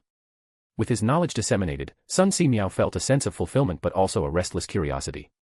He decided to leave the empire and explore the rest of the world. His journey took him westward through Asia, where he visited the Gupta Empire, the Lakhmid Kingdom, and the Sabaean and Himyarite kingdoms. He then traveled to Africa, observing the kingdom of Kush and parts of the Roman Empire. Everywhere he went, he studied the local cultures, their healing practices, and their magic, always seeking to learn more. During his travels, Sun Simiao heard tales of a prophet named Jesus, whom people called the Son of the One True God. The stories of miracles and resurrection intrigued him, but he remained skeptical. He wondered if Jesus was simply another accomplished wizard, his deeds exaggerated over time. A part of Sun Simiao felt a pang of regret for not meeting someone who had left such a profound impact on the world. Yet, he continued his journey, his mind always focused on the mysteries of life and magic. After nearly 50 years of travel, Sun Si Miao arrived at the westernmost edge of the Roman Empire, a land called Britannia. This was the place where his first tomb resided and where his first life had begun. As he explored the land, he noted the changes that had taken place over the centuries. The fish people he had created were now called merpeople, and Chiron's descendants were known as centaurs. Sun Si Miao felt a twinge of pity as he observed how wizards treated these races. He had played a role in their creation, intentional or not, and their current state didn't sit well with him. But in the end, he chose to ignore it, focusing instead on his own path. As Sun Si Miao continued to explore Britannia, he came across an unexpected sight: 3 brothers walking together. The oldest held a wand, the middle brother clutched a stone, and the youngest had nothing. What shocked Sun Si Miao the most was the youngest brother's face. It bore an uncanny resemblance to Balder, his son from a past life. Sun Si Miao watched the brothers for a moment, his mind racing. He decided to intervene. Using his magic, he created an invisibility cloak and turned it into a Horcrux. He then approached the youngest brother, his expression kind but enigmatic. "I feel sorry for you," Sun Si Miao said, holding out the cloak. "Your brothers have their unique artifacts, but you have nothing. Take this invisibility cloak as a gift." The youngest brother, surprised but grateful, accepted the cloak. His elder brothers, however, laughed mockingly. "An invisibility cloak," the oldest sneered. "It can't compare to what we hold." Sun Si Miao's gaze hardened as he looked at the 2 older brothers. "This cloak was made by the same person who created your artifacts," he said, then turned his focus to the youngest. "It will hide and protect you from death, young one. In many ways, it is more useful than what your brothers hold." The youngest brother smiled, thanking the old man for his generosity. The elder brothers, however, remained skeptical, dismissing Sun Si Miao as a senile old man. What they didn't know was that all 3 artifacts, the wand, the stone, and the cloak, were Horcruxes. The invisibility cloak, in particular, was designed to protect its owner, while the others were meant to change hands and absorb memories and emotions over time. The cloak was the safest and most useful of the 3, a gift meant to safeguard the youngest brother. Sun Si Miao watched as the brothers went their separate ways, the youngest clutching his new cloak tightly. He felt a sense of satisfaction, knowing he had done what he could to protect the boy who reminded him so much of Balder. After his encounter with the Peveril brothers, Sun Si Miao felt a deep longing to see Frigg one last time. His life was nearing its end, and he wanted to visit her before death claimed him once more. With a heavy heart, he made his way to the snowy region where a resting place lay. The snow had only grown thicker over the centuries, but Sun Si Miao paid it no mind. He found the hidden entrance to the hall and stepped inside, his breath visible in the cold air. Frigg's ghostly form floated above the graves, her silver eyes staring into the distance. When she turned to look at him, her expression was as cold and distant as ever. "Again, you come here with another face," she said, her voice echoing softly in the hall. Sun Si Miao didn't mind her coldness. He sat at a distance, his gaze fixed on her as he began to speak. He told her about his work, his discoveries, and his plans for the future. He spoke of the potions he had created, the spells he had developed, and the knowledge he had shared with the world. But Frigg ignored him completely, her ghostly form unmoving and unresponsive. After some time, Sun Si Miao stood up and sighed. He felt a pang of regret and desire, but he knew there was nothing more he could do. As he turned to leave, he paused and said, "I didn't open the mind's eye to peek into the future again. And I spread your magic name. People are calling you a goddess now and worship your name." Frigg didn't glance at him, her silence speaking volumes. Sun Si Miao turned and walked away, his heart heavy with unspoken words. When he stepped outside, he clenched his chest tightly. He could feel it, death was coming for him once again. He closed the entrance to the grave, ensuring it would remain hidden, and disapparated, planning to die alone somewhere far away. With that, another chapter in the life of the oldest wizard in the world came to an end. Sun Si Miao's journey had been long and filled with discoveries. He had lived many lives, each one shaping him in ways he could never have imagined. At the age of 101, as his body faded and his soul prepared for its next journey, he knew his story was far from over. Somewhere, in another time and place, a new life would begin, and the cycle would continue. In the farthest east, the world would remember Sun Si Miao, the benevolent king of medicine, while in some other areas will be remembered as potion master and in others poison master. Chapter 88, The Life of Armand Malfoy. The winds of Normandy howled against the walls of the great keep of Rouen. In a modest chamber, tucked away from the grandeur of the ducal hall, a child was born into the shadows, Armand Malfoy. His mother, a woman of mysterious origins, had once been a healer in the court of Duke Richard II, though whispers surrounded her heritage. Some said she was of an old magical bloodline, a daughter of druids who once roamed the land before the coming of the Franks. Others believed she had once served an ancient order that protected the rulers of men, wielding powers unseen and feared by common folk. Regardless of speculation, it was the Duke himself who saw to the safety of the child, taking an interest in his future. Richard II had long been aware of the existence of wizarding blood among the Norman elite. Though he was no sorcerer himself, he was not blind to the power wielded by those with magic. He recognized it as a tool, one that could protect or destroy, and it was for that reason he ensured that Armand, who showed signs of unnatural perception from infancy, would be nurtured rather than feared. What Richard did not know was that this child was no ordinary wizard. He was the reincarnation of Sun Simiao, the king of medicine, and countless lives before him. Armand carried within him the memories and knowledge of centuries. From his earliest years, Armand was raised under the quiet protection of the Norman court. He was given access to the finest scholars, both mundane and magical, though his education was conducted in secrecy. Richard, knowing the fragile balance between the church and the old ways, took great care to ensure that the boy was trained in discretion as much as sorcery. By the time he was 5, Armand was well versed in both Latin and the arcane tongues, his knowledge extending from the strategies of war to the hidden wards that protected noble bloodlines from unseen dangers. But all things must end, and so did the rule of Richard II. In 1026, the Duke fell ill and passed, leaving behind a court divided by ambition and uncertainty. Armand, now a young man, found himself without the protector who had shielded him from those who might have feared or sought to use his gifts. But he didn't mind, as no one realized what Armand was truly. Armand continued to deepen his knowledge, learning all the changes in the magic since his last time. It was not until decades later, when a new force rose in England, that fate called him forth once more. When William, Duke of Normandy, conquered England in 1066, he brought with him a new age, one of fire, blood, and a reshaping of the old order. The land of the Saxons was now under the rule of a foreign king, and with that came both opportunity and danger. Though William was a formidable warrior and strategist, there were those who sought to undo his reign before it had truly begun. It was in the winter of 1067, barely a year after his victory at Hastings, that William fell prey to treachery. One of his closest advisors, a Saxon lord who had bent the knee too readily, conspired with remnants of the old regime to rid England of its new ruler. Poison, the tool of cowards and the desperate, was slipped into the king's goblet during a feast. The effects were swift. William collapsed, his breath labored, his skin ashen. Panic spread through the court, but one man remained steady, Armand Malfoy. Though no longer a boy, he had kept watch from the shadows, ever aware that such betrayals were inevitable. Without hesitation, he stepped forward, invoking ancient countercurses and drawing upon the knowledge he had spent lives cultivating. The poison had already begun its work, and no simple remedy would suffice. Armand whispered an incantation of a spell. The court watched in stunned silence as the Norman king gasped, his body convulsing before settling into exhausted stillness. William lived, but the act had not gone unnoticed.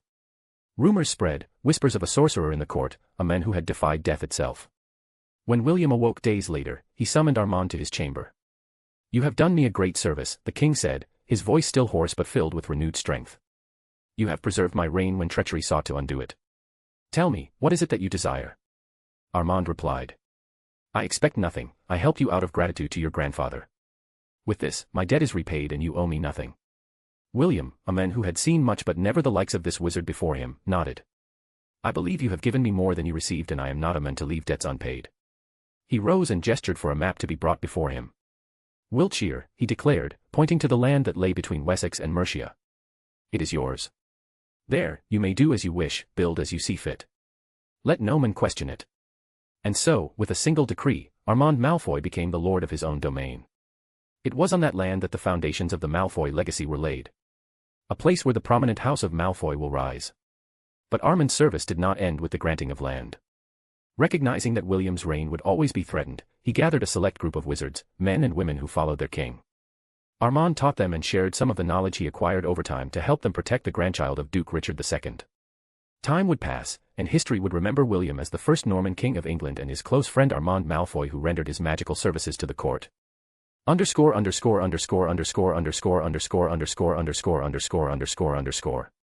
By the age of 40, Armand Malfoy had established himself as a formidable figure in the wizarding world. The manor of Malfoy, a grand and imposing structure, stood as a testament to his power and influence.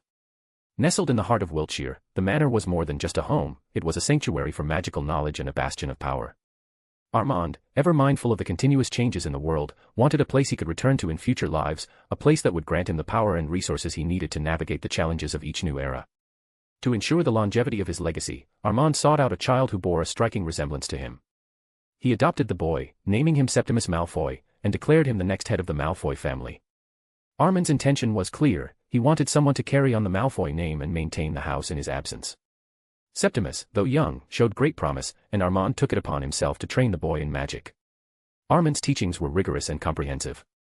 He spent years imparting his vast knowledge to Septimus, covering everything from basic spells to advanced enchantments and protective wards. By the time Septimus turned 23, he had become one of the greatest wizards of the era, a testament to Armand's skill as a mentor and the boy's natural talent. Armand was proud of his adopted son, but he knew the time had come to prepare for his own departure. One evening, Armand summoned Septimus to his study. The room was filled with magical tomes and artifacts Armand had written and created. Armand handed Septimus a ring, its design intricate and imbued with powerful magic. "This is the family symbol," Armand said, his voice steady and solemn. "You shall pass it down from one head of the family to another. It will grant power to the wearer, and one day, if I am reborn, the ring will reveal my true identity."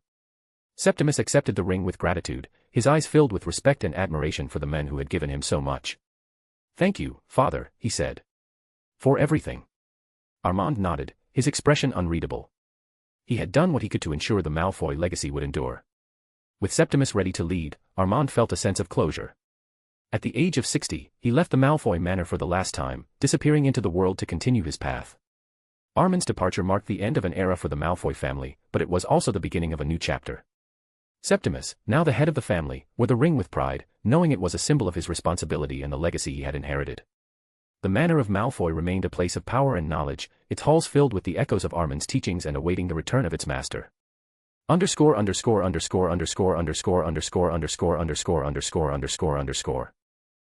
Malfoy spent the years following his departure from the Malfoy manor scouring the land, seeking out wizards and observing the changes in the world. The tension between magical and non-magical communities had grown significantly, fueled by the rise of the church and its fanatical crusade against anything deemed heretical. Wizards, once integrated into society, began to distance themselves, forming smaller, hidden communities to protect their way of life. The most prominent advancements of this era were in defensive and invisibility charms, as wizards sought to shield themselves from the growing threat of persecution. One day, while traveling through a small village, Armand came across a grim scene. A group of church priests had gathered a crowd, preparing to execute 4 children accused of practicing evil magic. The children, bound and terrified, were labeled as heretics, their only crime being their magical abilities. Armand's eyes narrowed as he watched the priests incite the crowd, their cheers echoing in the square. Without hesitation, Armand stepped forward. With a wave of his hand, he unleashed bolts of lightning, striking down the priests and scattering the cheering audience. The crowd fled in terror, leaving the 4 children unharmed but shaken. Armand approached them, his expression calm but firm. "You're safe now," he said. "Come with me." The 4 children, Godric Gryffindor, Salazar Slytherin, Helga Gwither, and Rowena McAlpin, were all under the age of 10. They had been caught by the church while playing, their magical abilities marking them as targets. Armand saw something special in them, a spark of potential that reminded him of his own past lives. He decided, for the first time in a long while, to take on the role of a teacher without any hidden agenda or ulterior motive. He reached out to their families, who, recognizing Armand's immense skill and reputation, gladly entrusted their children to him. Under Armand's tutelage, the 4 children flourished. Each of them showed a unique aptitude for magic, and Armand tailored his teachings to their strengths, drawing from the knowledge he had accumulated over his many lives. Godric Gryffindor inherited Armand's knowledge of charms and transfiguration, skills honed during his life as Tertius. Godric's bold and adventurous spirit made him a natural leader, and he quickly became a master of combat magic and protective enchantments. Salazar Slytherin was drawn to the darker and more complex aspects of magic, particularly magical transfiguration and the study of magical creatures, knowledge Armand had gained during his life as Herpo. Salazar's cunning and ambition set him apart, and he became a skilled manipulator of both magic and people. Helga Gwither showed a deep affinity for healing and potion-making, inspired by Armand's life as Sun Semeow. Her kind and nurturing nature made her a natural healer, and she excelled in creating remedies and protective brews. Rowena McAlpin, Armand's favorite student, delved into the mysteries of the soul, the mind, and runic magic, knowledge Armand had acquired during his life as Odin. Rowena's intellect and curiosity made her a prodigy in theoretical magic, and she quickly became Armand's most trusted confidant. As the years passed, the 4 students grew into powerful wizards, each carving out their own path. At the age of 13, Rowena married and changed her name to Ravenclaw, while Helga, who married at 12, became Hufflepuff. Godric, ever the charmer, moved from one romantic entanglement to the next, while Salazar remained solitary, his focus solely on his studies. Tragedy struck a decade after Helga's marriage when both her and Rowena's husbands died in accidents. Helga chose to remain alone to honor her late husband, while Rowena, now a widow, had a daughter named Helena Ravenclaw. Armand took Helena under his wing, doting on the little girl who affectionately called him Grandpa Armand. After nearly 4 decades of teaching, the 4 students approached Armand with an idea. They wanted to create a school of magic to teach other children. Armand supported the idea wholeheartedly, recognizing the long-term benefits of such an institution. As their teacher, he selected the location for the school and named it Hogwarts, a name that held deep personal significance for him. While the others didn't understand the meaning behind the name, Rowena, who had learned the truth of Armand's existence, smiled knowingly. With Armand's guidance, Hogwarts became a beacon of magical education, a place where young witches and wizards could learn and grow in safety. Godric, Salazar, Helga, and Rowena each contributed their unique talents to the school, shaping it into a place of wonder and knowledge.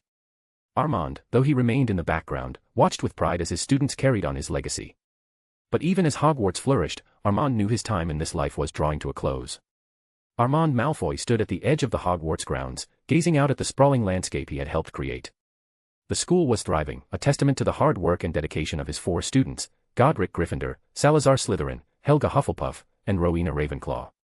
But as he watched the students practice their spells and explore the halls of Hogwarts, Armand realized he had nothing left to teach.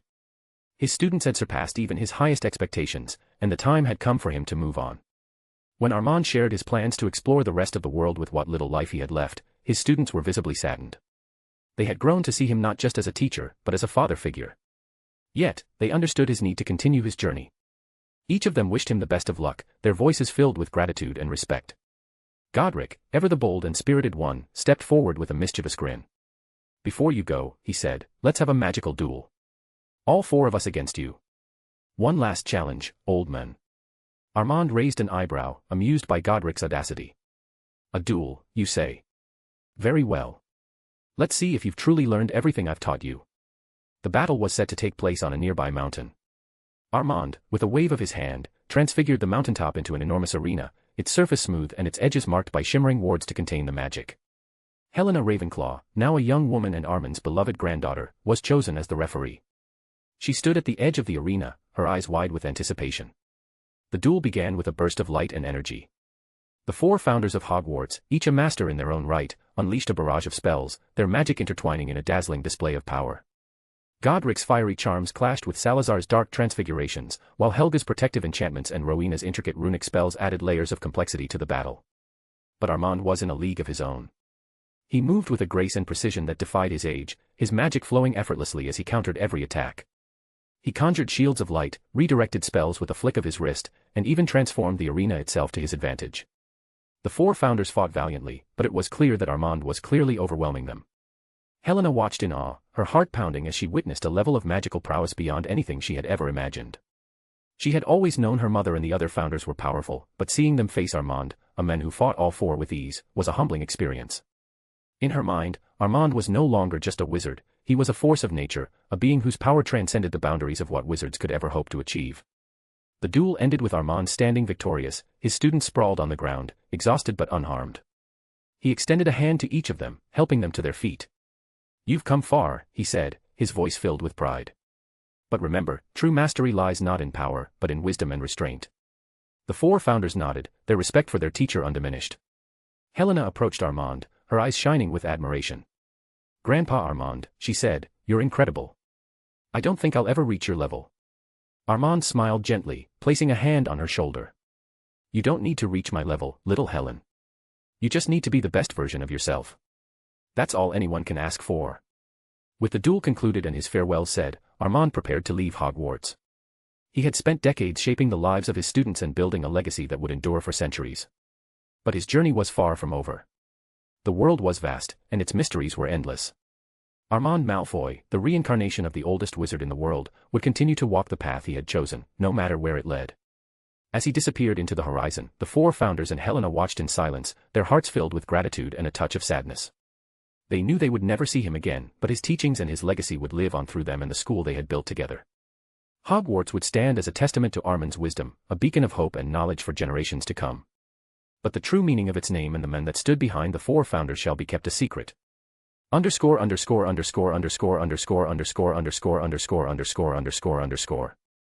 the duel with his students and the heartfelt farewells at Hogwarts, Armand Malfoy set out on his final journey. This time, he decided not to seek out Frigg, the ghostly remnant of his wife from a past life. He had visited her in previous incarnations, but now, with the weight of centuries pressing upon him, he chose to focus on exploring the world with the time he had left. The memories of Frigg and Balder remained etched in his soul. Armand traveled far and wide, visiting lands he had never seen before. He marveled at the beauty of untouched forests, the majesty of towering mountains, and the vastness of endless deserts. He encountered new cultures, learned new languages, and studied the unique forms of magic that had developed in different parts of the world. For Armand, this was not just a journey of discovery, it was a way to honor the lives he had lived and the knowledge he had accumulated. As the years passed, Armand's body began to weaken due to age. His once boundless energy waned, and his movements grew slower. Yet, his mind remained as sharp as ever, filled with the wisdom of countless lifetimes. He continued to explore, driven by an insatiable curiosity and a desire to leave no stone unturned. At the age of 135, Armand Malfoy's journey came to an end. He passed away peacefully, his body finally succumbing to the passage of time. His death was not noticed by anyone, for he had chosen to spend his final days in solitude, far from the eyes of the world. But though his physical form was gone, his legacy endured. Chapter 89, The Life of a Christie's. In the rugged settlements of North America, where the untamed wilderness stretched as far as the eye could see, a child was born who would one day leave an indelible mark on the wizarding world. His name was Christie's, the son of a local wizard from the indigenous tribes of the land and a colonial woman who had ventured across the ocean in search of a new beginning. From the moment he drew his first breath, Christie's was destined for greatness, though his path would be one of mystery, power, and darkness. Christie's father, a respected shaman of his tribe, was a master of the natural magic that flowed through the land. His mother, a witch from the old world, brought with her the knowledge of European magical traditions. Together, they raised Christie's in a unique blend of cultures, teaching him the ways of both worlds. From his father, he learned the ancient arts of the tribe, magic that was deeply connected to the earth, the spirits, and the creatures that roamed the wild. From his mother, he inherited a curiosity for the structured and scholarly magic of Europe. By the age of 8, Christie's had already achieved what many wizards could only dream of. He had mastered the art of perfect self-transformation, becoming an animagus at an age when most children were still learning basic spells. His form was a falcon, a creature of speed, precision, and freedom. The tribe celebrated his achievement, proud to have such a prodigy among them. But their joy was short-lived. One day, without warning or explanation, Christie's disappeared. The tribe searched for him, but no trace of the boy could be found. It was as if he had vanished into the wind, leaving behind only questions and a sense of loss. Unbeknownst to his tribe, Christie's had left North America entirely. His destination was Hogwarts, the school of witchcraft and wizardry he had helped create in a past life. Though he was only 8 years old, he knew that Hogwarts accepted students at the age of 9, and he was determined to be among them. But before he could begin his new life as a student, there was one place he needed to visit, the Malfoy Manor. The Malfoy family had been a cornerstone of his last life legacy more so than Hogwarts. The ring he had created as Armand Malfoy, passed down through generations, was a symbol of his enduring influence. Christie's knew that the current head of the family, Brutus Malfoy, would be the key to securing his place at Hogwarts. When he arrived at the manor, he was met with a look of disdain and skepticism from Brutus, who saw only a young boy standing before him. "Who are you, and what do you want?" Brutus demanded, his voice dripping with condescension. Christie's, unfazed by the man's arrogance, stepped forward. "I am the true master of the Malfoy family," he said, his voice calm but firm. "And you will show me the respect I am due." Brutus scoffed, but before he could respond, Christie's raised his hand, and the ring on Brutus's finger began to glow. A searing pain shot through Brutus's body, forcing him to his knees. "This ring," Christie's said, "is a symbol of my power. It can kill you if I so choose. Do not test me." Brutus, now trembling with fear, nodded. He had heard the stories passed down through his family from one head to the next, tales of a man who had lived many lives, a wizard whose power was unmatched and he was the true founder and master of their family. He had never believed them until now. With Brutus's cooperation secured, Christie's made his way to Hogwarts, his next destination.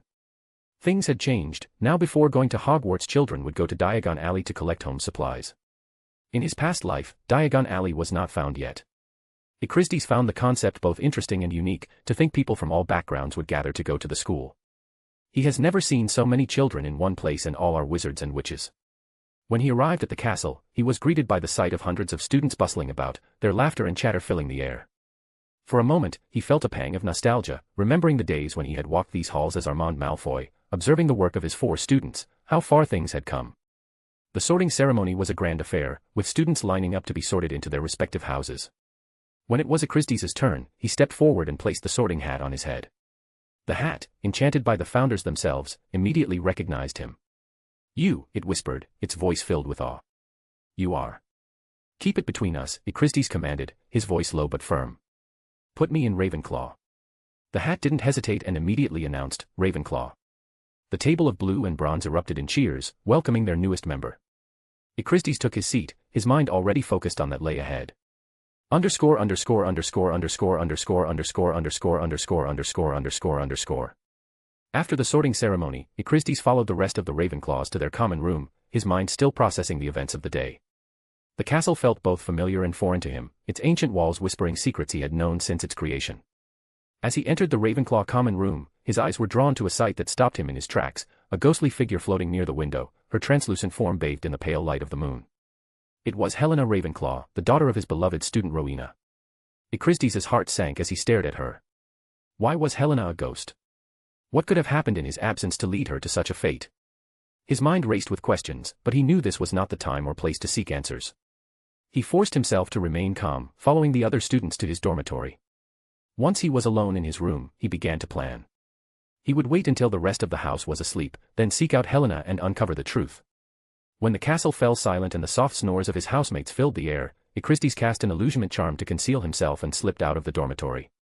He moved through the halls with the ease of someone who had walked them many times before, his footsteps silent on the stone floors. He found Helena roaming near the Ravenclaw tower, her ghostly form drifting aimlessly. "Little Helen," Echristes called softly, his voice carrying a warmth that made the ghost freeze in place. Helena turned to face him, her translucent eyes wide with shock. Echristes raised his wand and cast a spell to isolate the sound around them, ensuring their conversation would remain private. "It's me," he said, his voice gentle but firm. "Grandpa Armand. I've reincarnated." Helena's ghostly form trembled, her expression shifting from disbelief to overwhelming emotion. "Grandpa Armand," she whispered, her voice breaking. Tears streamed down her translucent cheeks as she floated closer. "I've missed you so much." Echristes smiled, though his heart ached at the sight of her. "I've missed you too, little Helen. But tell me, what happened after I left? How did you become a ghost?" Helena's expression turned guilty, and she looked away, unable to meet his gaze. Slowly, she began to recount the events that had led to her death. She spoke of the diadem, a powerful artifact created by her mother, Rowena Ravenclaw. Helena had stolen it, driven by a desire to prove herself and surpass her mother's legacy. But her actions had led to tragedy, she had been betrayed and killed, her soul bound to the mortal world as a ghost. Echristes listened in silence, his heart heavy with sorrow. He had always cared deeply for Helena, seeing her as the granddaughter he never had. To hear of her suffering and regret pained him more than he could express. When she finished her story, he sighed, his voice filled with compassion. "You must forgive yourself, Helena," he said. "Your mother wouldn't have wanted you to remain like this, trapped in regret and sorrow." Helena shook her head, her ghostly form shimmering with sadness. "I can't, Grandpa Armand. I can't forgive myself for what I've done." Echristes sighed again, his expression softening. "I wish for you to find peace one day, little Helen. You deserve it." From that night on, Echristes and Helena would speak from time to time, sharing stories of the old days and the things Echristes had discovered in his travels. Their conversations brought a sense of comfort to both of them, a connection to a past that had shaped their lives in ways they could never fully explain. Echristes' life at Hogwarts was largely uneventful, at least by his standards. He excelled in his studies, his natural talent and centuries of knowledge making him stand out among his peers. The professors were impressed by his intelligence and skill, often giving him free rein to explore the library and pursue his own interests. Most of his time was spent among the towering shelves of the Hogwarts library, where he delved into ancient texts and forgotten spells. No one questioned his solitary habits, not when his performance was so stellar. During the summer months, Echristes would leave Hogwarts to travel and explore the world. He journeyed to distant lands, observing the changes that had taken place since his last life. He noted with growing concern the increasing divide between the magical and non-magical worlds. The term Muggle had become commonplace, and wizards were retreating further into secrecy, their fear of persecution driving them to isolate themselves from the rest of society. In his 5th year, Echristes came across a piece of information that piqued his interest. Nicholas Flamel, an accomplished alchemist, had created the Philosopher's Stone, an artifact that granted immortality. Flamel and his wife had lived for over 300 years, their lives extended by the stone's power. Echristes was amazed by this discovery. He had spent centuries seeking the secrets of life and death, and here was a man who had seemingly achieved what he had only dreamed of. Determined to meet Nicholas Flamel, Echristes made the decision to leave Hogwarts at the end of his 5th year. His journey led him to France, where Flamel and his wife were said to reside. As he traveled, Echristes couldn't help but wonder what he would learn from the legendary alchemist. Would Flamel's knowledge bring him closer to understanding the mysteries of immortality?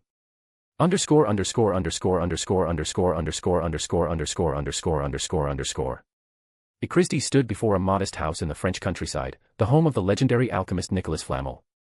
The house was unassuming, blending seamlessly into the rolling hills and fields around it. Echristes knocked on the door, and after a moment, an elderly woman answered. Her face was kind, but Echristes immediately felt the breath of death upon her. Her soul was nearing its end, tethered to her aging body by a thread. He knew at once who she was, Pernelle Flammel, Nicholas's wife. Good day, Echristes greeted her politely. Is this the home of Nicholas Flammel? Is he present? The woman smiled warmly and nodded. Yes, this is our home. I am Pernelle. And who might you be? I am a student from Hogwarts, Echristes replied. I couldn't resist the opportunity to meet Mr. Flammel when I heard of his accomplishments. His work is truly remarkable. Pernelle laughed softly, her eyes twinkling with amusement. Well, come in, then. I'm sure Nicholas will be delighted to meet such an admirer. Echristes stepped inside, his sharp eyes taking in the cozy interior of the house. It was filled with books, alchemical tools, and the faint scent of herbs and potions. In the sitting room, Nicholas Flammel himself sat by the fireplace, his aged but lively eyes turning to greet his guest. Ah, a visitor. Nicholas said, his voice warm but tinged with curiosity. And from Hogwarts, no less. What brings you here, young man? Echristes bowed his head slightly, showing respect. I've long admired your work, Mr. Flammel. The creation of the Philosopher's Stone is a feat unlike any other. I couldn't resist the chance to meet the men who cracked the secret of immortality. Nicholas chuckled, though his eyes narrowed slightly. It was luck as much as skill, I assure you. But I'm afraid I won't be sharing the details of the stone's creation, no matter how nicely you ask. Echristes nodded, unfazed by the refusal. I understand. But I have a different question, if you'll indulge me. Nicholas raised an eyebrow, intrigued. Go on. How does the stone break the chains of death that bind your soul? Echristes asked, his voice calm but probing. When the life force binding your soul and body is depleted, the chains of death drag your soul beyond the veil. I can feel the breath of death all over you, meaning your soul's time is due, and your aging body is proof of that. Yet, you persist. It's as if death is dragging other souls instead of yours. How does that work? Nicholas's expression shifted, his eyes widening in shock. He had never heard anyone speak of the veil or the chains of death, yet this young wizard had described the very essence of his work with unnerving accuracy. For a moment, he was at a loss for words. Before Nicholas could respond, Echristes' face changed. His eyes narrowed, and his expression darkened as if he had just realized something terrible. Ah, I see now, he said, his voice low and cold. Your stone was created during the Great War 2 centuries ago, when thousands of muggles and wizards died. It was forged from their souls, wasn't it? I can feel it, the souls being dragged away. You feed death other people's souls. You didn't overcome death, you're cheating it. And you instigated that war, didn't you? You didn't just happen to be around to reap souls. You made sure it happened. Nicholas's face darkened, his earlier warmth replaced by a look of anger and fear. The boy had figured it out. Without warning, Nicholas drew his wand and attacked, but Echristes blocked the spell with ease. With a flick of his wrist, he disarmed Nicholas and sent him crashing into the wall. Pernelle, hearing the commotion, came running into the room, only to be petrified by Echristes before she could utter a word. Echristes walked over to Nicholas, who lay dazed on the floor, and grabbed him by the neck. What do you want? Nicholas croaked, his voice filled with desperation. Why did you come here? I came to see how you managed to overcome death, Echristes replied, his voice calm but icy. To solve the problem I've struggled with for so long. But now, I want to see your memories for myself. Without waiting for a response, Echristes pointed his wand at Nicholas's head and began to forcefully extract his memories. The images flooded his mind. He saw a young Nicholas, full of life and ambition, meeting the woman who would become his wife. Their love was deep and genuine, a bond that transcended time. Nicholas's desperation as he watched Pernelle grow weaker, her life slipping away. He couldn't accept her death, not when he believed he could save her. Nicholas's cold, calculated decision to instigate a war, using the chaos to harvest the souls of the dead. He justified it as a necessary sacrifice, a way to save the woman he loved. The forging of the Philosopher's Stone, an artifact that siphoned the life force of others to sustain Nicholas and Pernelle. Nicholas saw it as atonement, a way to honor the lives he had taken by living as long as possible. Pernelle never knew the truth. Nicholas had kept it hidden, shielding her from the dark reality of their immortality. Echristes released Nicholas and stepped back, his expression unreadable. He had seen enough. As he stood there, memories of his own past life as Odin flooded his mind. He had been no different from Nicholas, slaughtering and experimenting on people in a desperate attempt to save Frigg and Balder. In the end, he had failed, but Nicholas had succeeded. To judge him now would be the height of hypocrisy. I won't kill you, Echristes said finally, his voice quiet but firm. But know this, your atonement is a lie. You've cheated death, and you've also cheated yourself. The souls you've taken will never rest, and neither will you. With that, Echristes turned and left the house, his mind heavy with the weight of what he had learned. He had come seeking answers, but all he had found was a reflection of his own darkest moments. Underscore.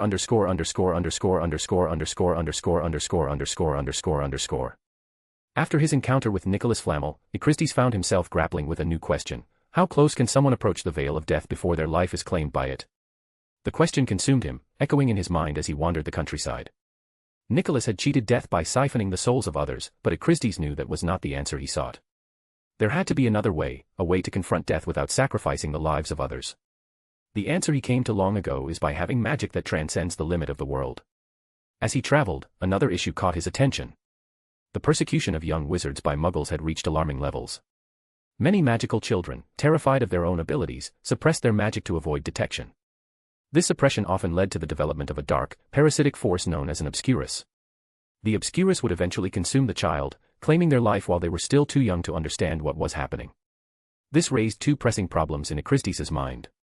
First, how could an obscurus be healed or prevented? Second, the escalating tension between muggles and wizards needed to be addressed before it spiraled further out of control. The situation was getting worse, and Echristes knew that action had to be taken. Around this time, he heard news of a wizards delegation arriving from North America. The delegation, led by Aristotle Twelvetrees, was there to discuss the formation of an international confederation of wizards. The name Aristotle Twelvetrees struck a chord with Echristes. He remembered Aristotle from his time in the tribe, long before he had left for Hogwarts. Aristotle had been a respected elder, a man of wisdom and integrity. Echristes decided to seek him out. Some days later, Echristes arrived at the location where the wizards' delegations were meeting. The atmosphere was tense, with representatives from various magical communities debating how to handle the increasing hostility from the Muggle world. Echristes found Aristotle among the crowd, his presence commanding respect even among the most seasoned wizards. When Aristotle saw Echristes, his eyes widened in recognition. "You," he said, his voice filled with surprise. "The prodigy who disappeared all those years ago. What happened to you?" Echristes shook his head. "That's not important. I left on my own, and now I'm here for a different reason." He reached into his robes and pulled out a small notebook, handing it to Aristotle. "This is what matters." Aristotle took the notebook, his brow furrowed in confusion. He opened it and began to flip through the pages, his eyes widening as he read. The notebook was filled with detailed descriptions of charms, runes, and wards, all designed to create a complex, grand protection system. The magic outlined in the notebook was advanced, far beyond anything Aristotle had seen before. "What is this?" Aristotle asked, his voice filled with awe. "A solution," Echristes replied. "With the increasing persecution of wizards by muggles, we need to unite and defend ourselves, but we also need to avoid direct confrontation and to ensure the young one's survival. This notebook contains the magic to do that. You can propose and implement these protections, but you'll need to adjust them based on the scale of the community." Aristotle looked up from the notebook, his expression a mix of admiration and curiosity. "Where did you get this? Who created it?" "I did," Echristes said simply. Aristotle's eyes narrowed slightly. "How could someone so young create this?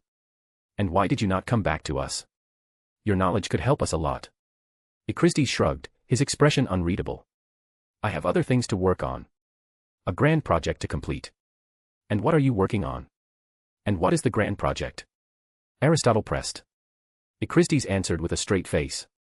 "I'm thinking of finding a way to absorb the soul, emotions, and memories from people. It's complicated." Aristotle stared at him, clearly confused by the cryptic response. But he could see that Echristes had no intention of elaborating. The young wizard was as enigmatic and Aristotle could not fathom what he was planning. Echristes left the meeting shortly after. He had given Aristotle the tools to protect and help the wizarding world, and now he can focus on the other matters. The question of death was still fresh in his mind, and the problem of the obscurus was still claiming the lives of children. He needed to find answers. As he walked away, Aristotle watched him go, the notebook clutched tightly in his hands.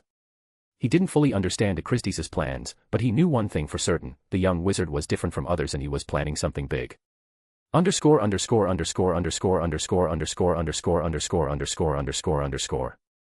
The winds howled across the desolate island of Azkaban, a fortress of stone and shadow perched on the edge of England. It was a place of infamy, home to a ruthless band of pirates led by a handful of wizards who had turned the island into a stronghold of terror. Their crimes were well known, attacking ships, raiding coastal towns, enslaving muggles and wizards alike, and leaving a trail of destruction in their wake. For years, they had evaded capture, their island fortress shrouded in secrecy and protected by dark magic.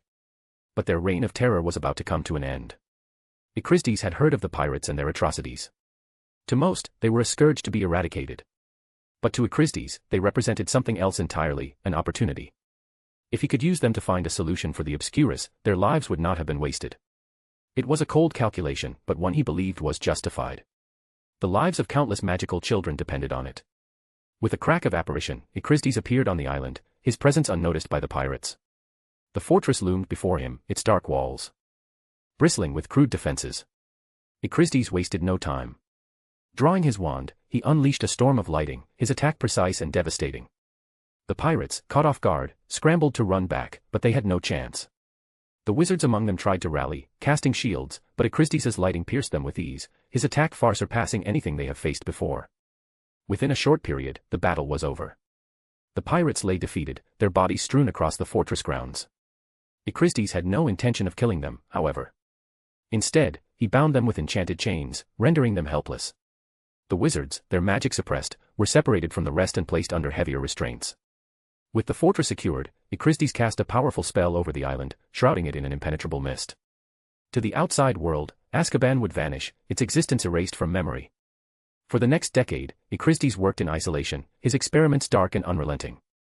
The pirates, now his unwilling subjects, were subjected to a series of grueling tests. Acristes focused on the wizards, forcing them to suppress their magic through a combination of psychological manipulation and magical coercion. Over time, the suppression took its toll, and the wizards began to develop obscurus, dark, parasitic entities born of their fear, anger, and despair. Acristes studied the obscurus in meticulous detail, documenting their formation and behavior. He discovered that the entities were fueled by negative emotions and memories, their magic raw and uncontrollable, reminiscent of the ancient wizards who had wielded power without finesse or restraint. The obscurus were primitive, yet their potential was immense. Acristes realized that to destroy them, he would need to replace the negative emotions and memories that birthed them, a task that was both complex and morally fraught. After years of experimentation, Acristes emerged from his seclusion with a solution, though it was one that would be met with controversy and outrage. His research detailed a method for erasing and rewriting a child's memories, replacing their trauma with fabricated experiences. The process was invasive and cruel, but Acristes believed it was necessary. He outlined the steps in a series of notes, documenting his experiments with the pirates and the methods he had used to both induce and cure the obscurus. When Acristes published his findings, the wizarding world reacted with shock and horror. Nicholas Flamel, a prominent figure in the magical community, led the charge against him, denouncing the research as dark and inhumane. "This is not healing," Flamel declared. "This is torture. Acristes has crossed a line that should never be crossed." Others echoed Flamel's sentiments, calling for Acristes to be punished for his crimes. But Acristes was unmoved.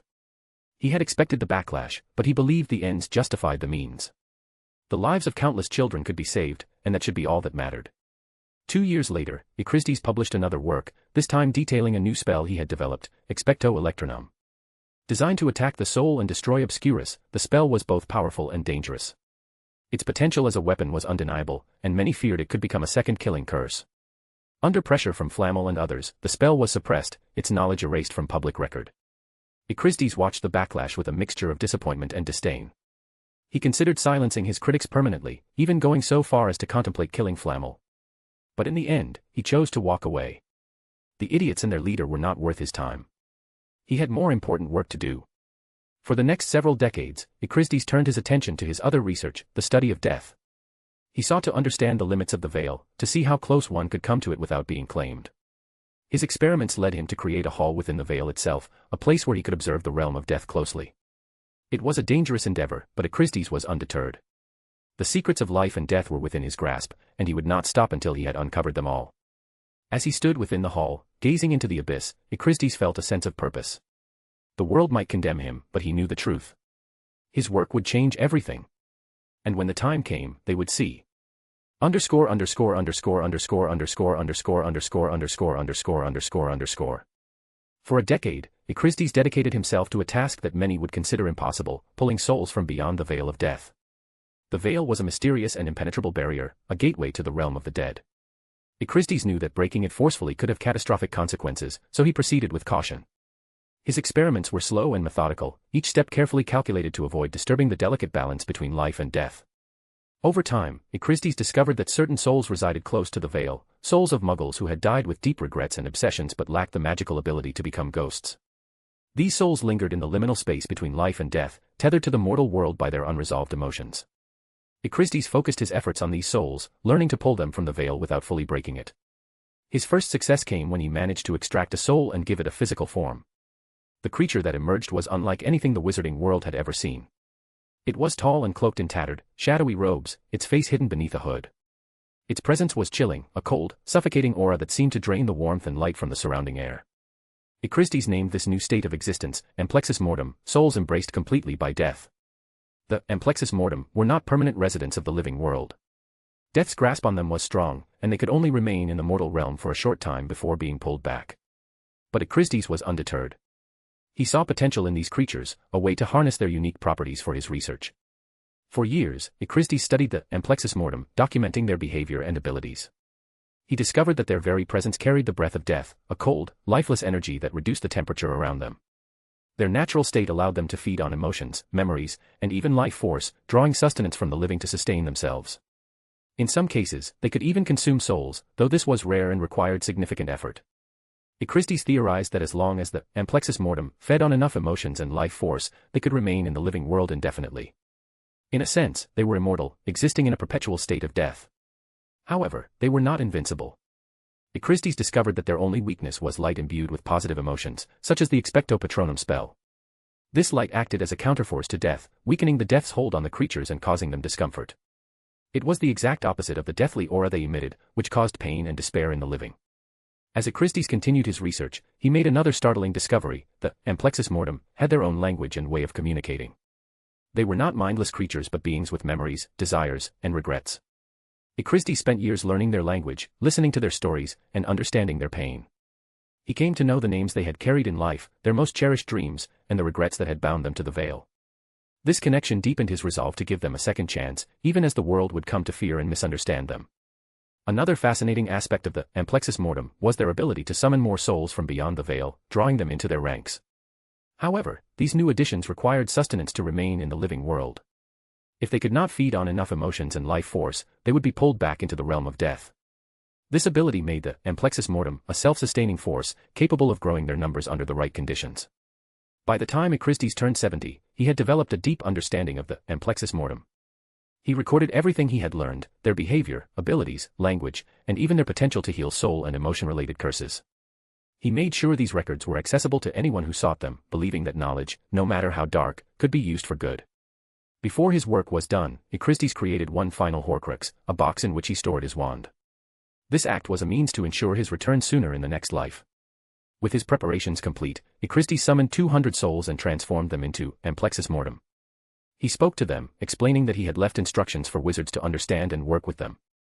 He asked the creatures to help the wizards during his absence and to store the souls of vile ones for his eventual return. He promised that when he reincarnated and succeeded in becoming the master of death, he would help them walk the living world again and finish their business. In a final act of sacrifice, Echristes used the remainder of his life force to empower the binding magic that kept the amplexus mortem in the world. His death amplified the spell, ensuring that the creatures could survive for centuries without needing to feed. As his life faded, Echristes fell to the ground, his body lifeless. The amplexus mortem, understanding what he had done for them, bowed in gratitude. They were creatures of death, but they recognized the men who had given them a second chance, even at the cost of his own life. When the protective spells around Azkaban lifted, a group of wizards led by Nicholas Flamel finally entered the island. What they found shocked them: detailed records of Echristes' work and the purpose of the amplexus mortem. Flamel, horrified by the implications, immediately destroyed the records, declaring the creatures to be evil and dangerous. He labeled Echristes as the most deranged wizard the world had ever known, and rumors began to spread. Over time, the true nature of the amplexus mortem was forgotten. Their name was changed to Dementors, and their purpose was twisted into something dark and malevolent. The creatures Echristes had created to help the wizarding world became symbols of fear and despair, their origins lost to history. But deep within the shadows of Azkaban, the Dementors waited. They remembered the men who had given them a second chance, and they clung to the hope that one day, he would return. Chapter 90, The Life of Dante Malfoy. Dante Malfoy was born into the world for what he believed would be his final rebirth. This life, he was certain, would be the one in which he achieved mastery over death itself. As a member of the Malfoy family, the very family he had founded centuries ago as Armand Malfoy, he expected to find a legacy of power and progress. Instead, he was met with disappointment after disappointment. From the moment he could move and speak, Dante began exploring the world, eager to see how it had changed since his last life. His first disappointment came when he learned that the Malfoy family, once a beacon of magical excellence, had fallen under the sway of a delusional fool who called himself the Dark Lord. The family he had built had become a pawn in the schemes of a petty tyrant. His second disappointment followed swiftly. The creatures he had sacrificed his life to create, the Amplexus Mortem, now called Dementors, had been twisted into symbols of fear and oppression. They were not accepted as beings capable of healing or aiding wizards but as jailers and bringers of death. The work he had done to give them purpose and a second chance had been erased, replaced by fear and misunderstanding. The third blow came when Dante realized that the wizarding world had stagnated. In the 4 centuries since his last life, there had been little progress. Magic, once a force of boundless potential, had become stagnant, its wizards and witches content to live in isolation and ignorance. The world he had hoped to see flourish had instead fallen into complacency thanks to the very spells he created. Despite these disappointments, Dante found solace in his family. His father, though a coward, had a good heart and cared deeply for his family. His mother, while prejudiced against muggles, was a kind and devoted parent. His younger brother showed remarkable potential, and his godfather, a responsible and knowledgeable man, provided support in Dante's early years. They were far from perfect, but they were his, and he resolved to help them in his own way. Dante wasted no time in reclaiming the fragments of his soul. He noticed that the process of assimilation took time, but he was patient. Time was on his side in this life, and he would use it wisely. When he finally returned to Azkaban, he found that the Dementors had stored the souls of countless criminals over the centuries. Though they had been vilified, they had fulfilled their purpose in a way he had not anticipated. Their actions, though misunderstood, had aided him in ways he could not have foreseen. His next disappointment came at Hogwarts. The school had raised the age of acceptance, robbing children of years of potential growth. The wizarding world had fallen so far behind the Muggles that it was almost laughable. Dante's encounter with the current headmaster, Albus Dumbledore, only deepened his frustration. The man had attempted to read his memories without permission, prompting Dante to retaliate with overwhelming force. Only after seeing Dumbledore's memories, his genuine concern that Dante's detachment might lead him down a dark path, did Dante spare him. The headmaster's intentions were good, but his methods were flawed. Dante's time among Muggles was an eye-opening experience. Their ingenuity and progress fascinated him, offering a new perspective on the potential of magic. But his optimism was short-lived. After completing his first magic circuit, things took a turn for the worse. The incompetence at Hogwarts was staggering. The school had hired the most inept defense against the dark arts teacher Dante had ever seen. Attacks on students, the desecration of his and his student legacy, and the emotional torment of Helena Ravenclaw that could have robbed her of the chance of peace, all of it was a testament to the headmaster's failure. The near-disabling of a bright Muggle-born girl was the final straw. Dante seriously considered ending Dumbledore's life for his incompetence. The headmaster was saved by the sudden backlash of absorbing thousands of years of memories. 2 years later, during the Triwizard Tournament, Dante allowed, and even facilitated, the resurrection of the so-called Dark Lord. He had intended to punish the fool himself, to put the terror in him and make him die in futile resistance, but an unexpected dark prophecy complicated matters. The world was against him now. Still, Dante was confident. He had reached a level of power where no one could pose a threat to him. When the centaurs, creatures he considered friends, were attacked because of him, Dante intervened, helping them against the wizards. But the worst news came when Luna Lovegood, a child who had called him a friend, was killed. Her death shattered something in Dante. He had lived for centuries, enduring the destruction of his legacy and the vilification of his work and name. He had loved the world and magic, but each life brought more pain and disappointment. Luna's death and seeing her father's state reminded him of his state after Baldur's death. It was the breaking point of all the negativity he bottled up. For the first time, Dante was consumed by hatred. The world had vilified him, destroyed his legacy, and taken the life of an innocent child. If they wanted evil, he would give them evil, a force so overwhelming that resistance would be futile. In a single hour, Dante slaughtered thousands of wizards, leaving the world shaken in terror. When the time came, Dante marched on Hogwarts to complete his plan and become the master of death. He stood before thousands, confident and eerily relaxed. No one could stop him. He would reshape the world into the perfect image he believed. He would have his family back. The magic stored for thousands of years erupted, shaking the land and flooding it in light. Dante summoned the Dementors. Souls and memories collected in centuries will facilitate his ascendance. He will go where no one else dared to dream. Underscore underscore underscore underscore underscore underscore underscore underscore underscore underscore underscore. In the depth of darkness, where nothing existed, a voice called out, soft and uncertain. Who am I? It asked, echoing through the void.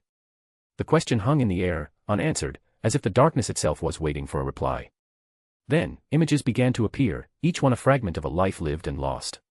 They flickered like stars in the void, each one carrying the weight of memories and emotions. The first image was of the old man Hogwarts.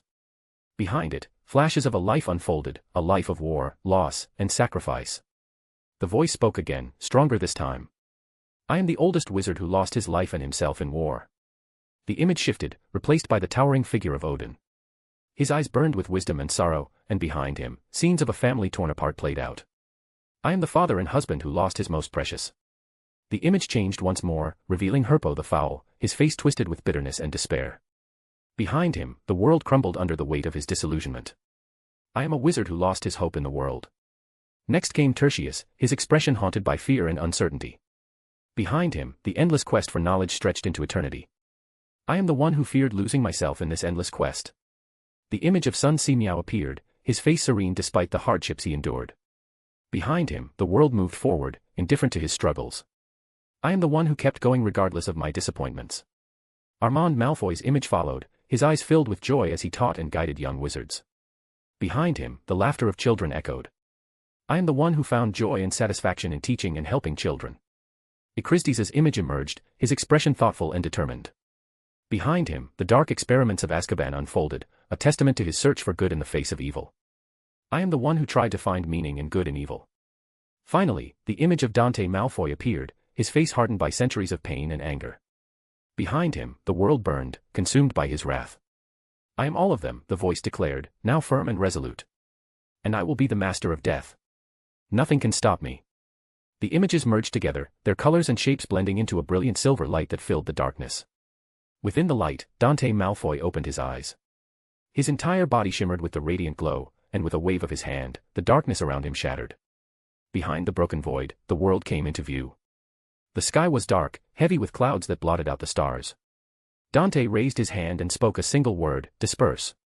The clouds receded, revealing the night sky in all its glory. He looked down at the people who had stood against him, but silence and ruins met his gaze. As he floated in the air, the devastation below became clear. Hogwarts lay in ruins, its once proud walls reduced to rubble. People were crushed beneath the debris, their lives extinguished in an instant. Outside the school, those who had survived the initial destruction had been turned into sculptures, frozen in expressions of fear and despair. Dante teleported to the ground, his presence causing the sculptures to crumble into dust. He touched the statue of the despairing headmaster, and it turned to salt, falling to the ground still. He looked around him, the trees were dead, their branches brittle and lifeless. The ground had turned to grey sand, barren and lifeless. He teleported to Malfoy Manor, only to find the same sight. His family and the house elves had been turned into sculptures, their faces frozen in expressions of shock and sorrow. Dante moved from one place to another, each location telling the same story. The world was empty, devoid of life. The sky remained dark wherever he went, and when he tried to sense the veil of death, he found it was gone. Life and death had merged, and only he remained. Dante laughed, the sound echoing through the desolate world. He endures, the witness of all that wanes, he said, his voice filled with bitter irony. In his shadow, all is lost, only silence reigns. Both came true. Chapter 91, The Immortal's Lament. Dante opened his eyes, his vision blurred as he sat up, confusion etched across his face. He was in the hall where the grave of his family resided. The ghost of his wife, Frigg, floated nearby, her translucent form shimmering faintly in the dim light. She noticed him stirring and turned her gaze toward him, her expression cold and detached. Her eyes lingered on his, which had briefly turned white, a sign that he had seen the future, before returning to their usual silver hue. "It seems you've succeeded in the end," Frigg said, her voice devoid of warmth. "A pity." Dante blinked, his mind still reeling from the vision he had just experienced. He looked around the hall, his laughter breaking the silence. It was a bitter, sorrowful sound, echoing off the walls. Frigg watched him, her expression unchanging, as if his pain meant nothing to her. "No," Dante said, his laughter fading into a sigh. "I failed. I always fail." Frigg tilted her head slightly, her ghostly form flickering. "What did you see?" she asked, her tone as cold as ever. Dante's silver eyes met hers, empty and haunted. "I became the master of death," he said, his voice hollow. "And with that power, I caused life and death to merge. All souls, all life, gone. Only I remained at the end. I fulfilled the prophecy by destroying the world and ending its future. I alone am immortal, standing in a desolate void." Frigg blinked, her icy demeanor faltering for a moment. Then, to Dante's surprise, she laughed. It was a sound he hadn't heard in centuries, not since her death. Her laughter was sharp and mocking, cutting through the heavy silence of the hall. Dante stared at her, his expression unreadable. When her laughter subsided, Frigg fixed him with a piercing gaze. Was it worth it in the end, she asked. To abandon us for your quest, only to fail? Dante lowered his head, his shoulders slumping under the weight of her words. I can create more Horcruxes, he said quietly. I can keep reincarnating. At first, my goal was to watch the world and explore it to the very end. But when you and Baldur died, I changed. My goal became to master death and bring you back. Frigg said nothing, her ghostly form flickering as she processed his words. This was the first time she had heard him speak so openly about his motivations. But Dante wasn't finished. I am a liar, I lied to you all this time, he continued, his voice trembling. I didn't kill Loki gruesomely for you. When I heard of your and Baldur's deaths, I lost control of my magic in my grief. I killed everyone in the tribe, old and young. Nothing survived. It was unintentional, but it was my fault. Frigg's expression shifted, surprise flickering across her ghostly features. Dante pressed on, his words spilling out like a flood he could no longer contain. I left Baldur behind because I didn't want him to see what I was going to do, I didn't want him to know what monster his father was. I didn't leave to check on my progress. I attacked an innocent tribe, experimenting on them without mercy or care. I only wanted results and fast. My actions killed tens of people in the span of a few days. The young and old suffered miserably because I wanted to find a way to save you. And I succeeded. But when I returned to the tribe, I was too late. Both of you were gone. Tears streamed down Dante's face as he spoke, his voice breaking. With every life, I grew more disappointed and disgusted by this world. But I kept going because I believed that when I succeeded, I could fix my mistake, fix every mistake I made on the way. Yet every time I did something out of goodwill, it failed and turned to evil. The world twisted my legacies over and over again.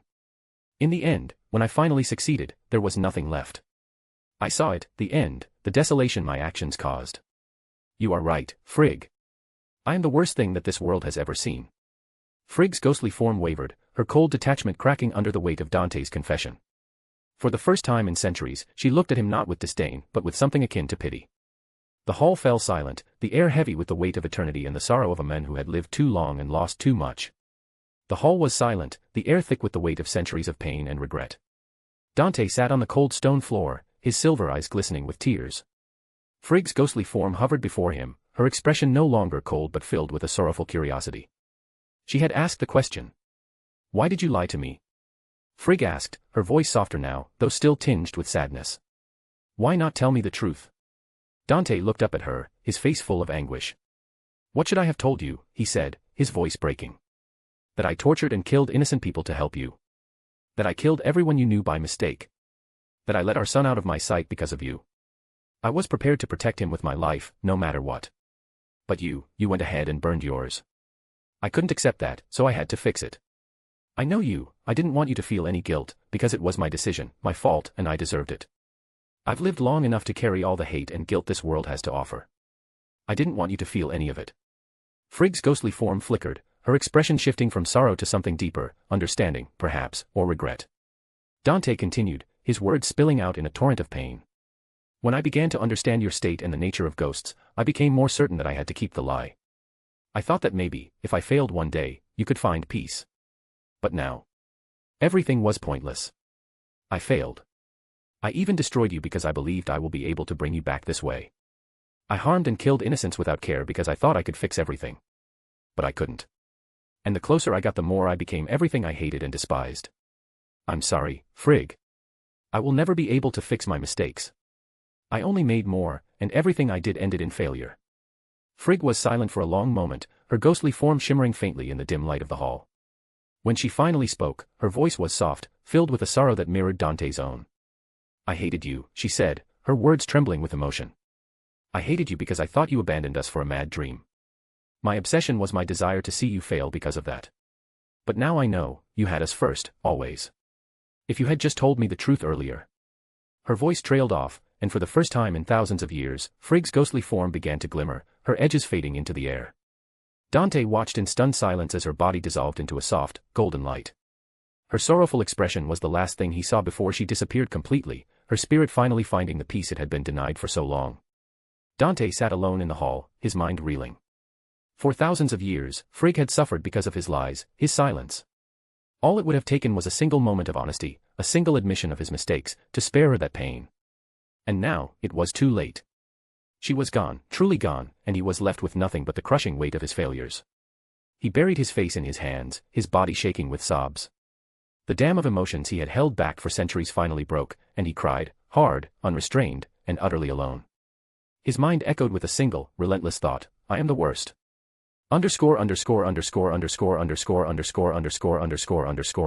Underscore. Dante apparat back into the Malfoy manor with a soft crack, his arrival noticed by Narcissa Malfoy, who rushed to the entrance hall. Her heart sank when she saw her son. He looked broken. Dante, she exclaimed, her voice a mix of relief and concern. Where have you been? We've been worried sick. Her eyes scanned him, taking in his disheveled appearance. What happened to you? Dante's once blonde hair was now streaked with silver. His face was pale and gaunt, deep black circles under his eyes betraying sleepless nights and endless torment. His Hogwarts robes, once pristine, were now tattered and worn, hanging loosely on his frame. But it was his expression that struck Narcissa the most. His eyes were hollow, his face etched with a despair so profound it seemed as though he had lost the will to live. Dante didn't answer her. He walked past her, his movements slow and mechanical, as if he were a puppet whose strings had been cut. Leave me alone, he muttered, his voice barely above a whisper. Narcissa reached out to him, her voice trembling. Dante, please, talk to me. What's wrong? But he didn't respond. He continued down the hall, his footsteps echoing in the silence, until he disappeared into his room. Narcissa stood frozen for a moment, her heart pounding. Something was terribly wrong. She turned and hurried to the fireplace, her hands shaking as she tossed a handful of flu powder into the flames. Lucius, she called, her voice frantic. Come home immediately. It's Dante, he's back, but something's wrong. Within minutes, Lucius Malfoy arrived, his usual composed demeanor replaced by concern. What's happened? He asked. I don't know, Narcissa replied, her hands clutching his arm. He just appeared, looking like he's been through hell. He won't talk to me. He just told me to leave him alone. Lucius's jaw tightened. Where is he? In his room, Narcissa said, leading the way. They found Dante sitting on the edge of his bed, staring into the air with empty eyes. His hands rested limply on his knees, and he seemed unaware of their presence. Lucius stepped forward, his voice firm but gentle. Dante, what's wrong? Talk to us. Dante didn't look at him. I want to be alone, he said, his voice flat and lifeless. Lucius exchanged a worried glance with Narcissa before trying again. Dante, whatever it is, we can help you. Before Lucius could say more, there was a sudden, inexplicable shift in the air. In an instant, both Lucius and Narcissa were no longer in the room. They found themselves standing in the dining hall, the door to Dante's room firmly closed. Narcissa gasped, her hand flying to her chest. What just happened? She asked, her voice trembling. Lucius's expression was grim. It must have been Dante's doing, he said, though his voice betrayed his uncertainty. But I have no idea how he did it. Narcissa's eyes filled with tears. Lucius, what's happening to him? He's never been like this before. Lucius placed a hand on her shoulder. I don't know, he admitted. Chapter 92, The Weight of Eternity. The news of Dante's return spread quickly, reaching Severus Snape within a few days. Concerned, Snape promptly informed Albus Dumbledore, who decided to visit the Malfoy manor himself. The headmaster arrived at the manor accompanied by Snape. Lucius Malfoy greeted them as they came from the Floo network, his expression a mix of irritation and unease. Headmaster Dumbledore, Lucius said, his tone polite but cold. To what do we owe this unexpected visit? Dumbledore, ever calm and composed, offered a small smile. As the headmaster of Hogwarts and the head of Slytherin House, it is only right that we check on our missing student, he explained, his tone firm but gentle. We're here to ensure Dante is well. Lucius crossed his arms, his jaw tightening. He's not in a state to receive visitors. Since his return a few days ago, he's been unresponsive. He just sits and stares into the air. He won't speak to anyone. Dumbledore's blue eyes softened with concern. If something is wrong, I might be able to help him. I've dealt with many troubled students in my time. Narcissa, who had been silent until now, stepped forward. Her face was pale, her eyes filled with worry. Please, let them see him, she said, her voice trembling. I'm worried about him. If they can help, we should let them try. Lucius hesitated, then with a sigh. Very well, he said, stepping aside. But don't expect much. He hasn't spoken a word to us. Lucius led Dumbledore and Snape through the grand halls of the manor to the garden, where Dante sat alone on a stone bench. The garden, once vibrant and meticulously maintained, now seemed to mirror Dante's state, lifeless and desolate. Dante sat with his back to them, his posture slumped, his silver-streaked hair catching the faint light. His empty eyes stared into the distance, unseeing and unfeeling. Lucius cleared his throat. "Dante," he said, his voice firm, "Headmaster Dumbledore and Professor Snape are here. They're concerned about you." Dante didn't respond. He didn't even acknowledge their presence. Dumbledore and Snape exchanged a glance before stepping closer. Dumbledore's expression was one of deep concern, while Snape's usual stoicism was replaced by a faint frown. Dumbledore approached Dante slowly, his voice gentle but probing.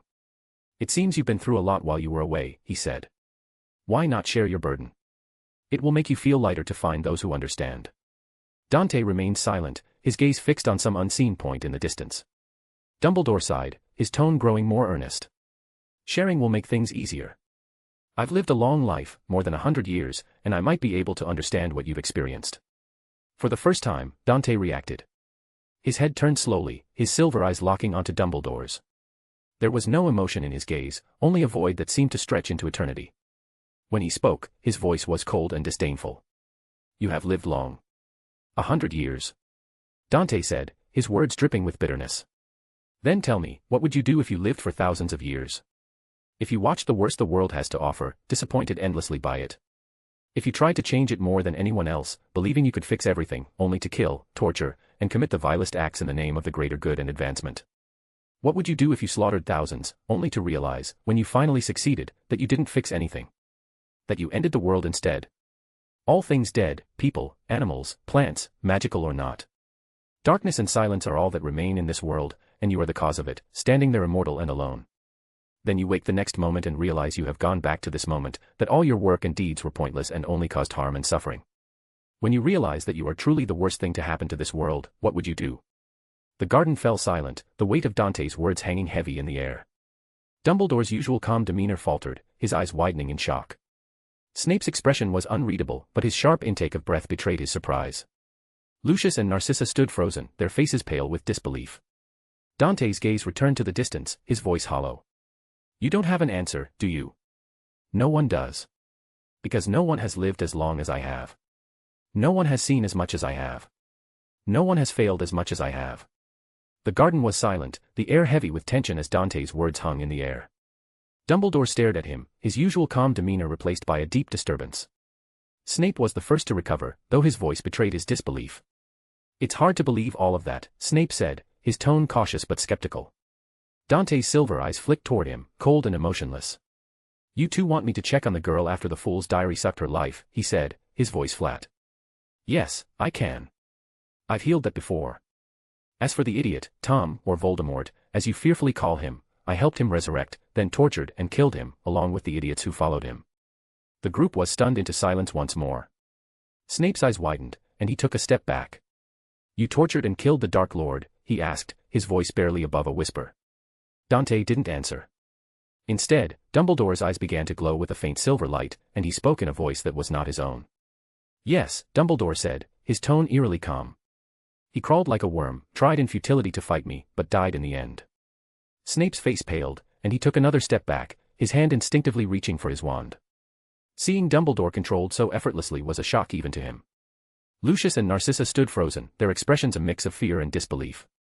Dante stood up, his movements slow and deliberate. He extended his hand, and Dumbledore's wand flew toward him, engulfed in a silver light. The light surrounded Dante, and for a moment, he seemed to glow with an otherworldly power. When the light faded, his hair was completely silver, and his presence was even more imposing. Dumbledore fell to his knees, breathing heavily as if the act of being controlled had drained him. Dante examined the wand in his hand, his expression one of mild amusement. "You believed this stick could give you strength to fight me," he said, his voice dripping with disdain. "You fought me before. It didn't end well for you or for anyone who aided you." With a casual flick of his wrist, Dante broke the wand, the sound of snapping wood echoing in the silence. Snape, now thoroughly disturbed, pulled out his own wand, his hand trembling slightly. Dante looked at him, unimpressed. "Use your best spell," he said. "No, hit me with the killing curse." Snape hesitated, his confusion evident. "What?" "You've tried it before," Dante said, his voice cold. "Just do it. Or I'll kill your headmaster." Dumbledore's face paled as his hand flew to his throat, his breathing becoming labored. Snape, seeing this, hesitated for only a moment before raising his wand. Avada Kedavra, he shouted, the green light of the killing curse shooting toward Dante. The curse struck Dante square in the chest, but he didn't flinch. The green light dissipated harmlessly, leaving him standing unscathed. Dumbledore's breathing returned to normal, his face regaining some color, while Snape stared in shock. How? Snape asked, his voice barely audible. I'm too strong now for the curse to hurt me, Dante replied, his tone matter-of-fact. He sat back down, his expression one of utter resignation. The International Confederation of Wizards joined hands to fight me. Their ministries were reduced to rubble and ruins. All their people, dead. With all the skills I've honed, with all the power I hold. I failed in the worst possible way. I have nothing else to do now. When Dante finished speaking, the group was suddenly and forcefully disapparated, reappearing outside the manor. The four of them stood in stunned silence, their minds reeling from what they had just witnessed. Dumbledore, still pale and shaken, looked at Snape, who returned his gaze with equal confusion. Both men, despite their skepticism, couldn't help but begin to believe what Dante had said. The control over Dumbledore, the effortless breaking of his wand, the resistance to the killing curse, it all pointed to a power far beyond anything they had ever encountered. Chapter 93, Fragments of a Dead Future. The headmaster's office at Hogwarts was quiet. Albus Dumbledore sat heavily in his chair, his face pale and drawn, his blue eyes clouded with exhaustion. Severus Snape stood nearby, his usual stoic expression replaced by one of deep unease. The two men had returned from the Malfoy manor in silence, their minds reeling from the encounter with Dante. After a long moment, Snape broke the silence. How much of that was true, he asked, his voice low and cautious. What just happened with him? Dumbledore sighed, leaning back in his chair. He looked older than Snape had ever seen him, the weight of the encounter clearly taking its toll. I don't know anymore, Dumbledore admitted, his voice weary. The strongest wizard I have ever met, at least in terms of raw magical power, was an obscurial who lived past his childhood. When I was controlled by Dante, I felt his magical power. It far surpasses that of the obscurial. I have never felt anything like it before. Snape's lips thinned as he processed Dumbledore's words. The headmaster's admission held too much weight. Dante's power was beyond anything either of them had ever encountered. Do you think he really destroyed the world? Snape asked, his voice barely above a whisper. Dumbledore lowered his head, his hands clasped together as if in prayer. I don't know, he said softly. But the way he spoke, the emotions he showed, it indicates that it's true, or at least he believes it to be true. If it is true, then he has lived a long life, full of himself and what he can do. And in the end, everything failed. It crushed him. You heard him, now he has nothing to do. Snape's dark eyes narrowed as he considered Dumbledore's words. The implications were clear. What should we do? Snape asked, his voice tense. Dumbledore shook his head, his expression one of resignation. We can't do anything now, he said quietly. Dante is beyond our reach. His power is beyond anything we can comprehend, let alone deal with. For now, we must wait and observe. We can only pray he doesn't go down a darker path. Snape's jaw tightened, but he said nothing. The idea of being powerless was not one he liked, but even he could not deny the truth of Dumbledore's words. Dante was a force unlike anything the wizarding world had ever seen.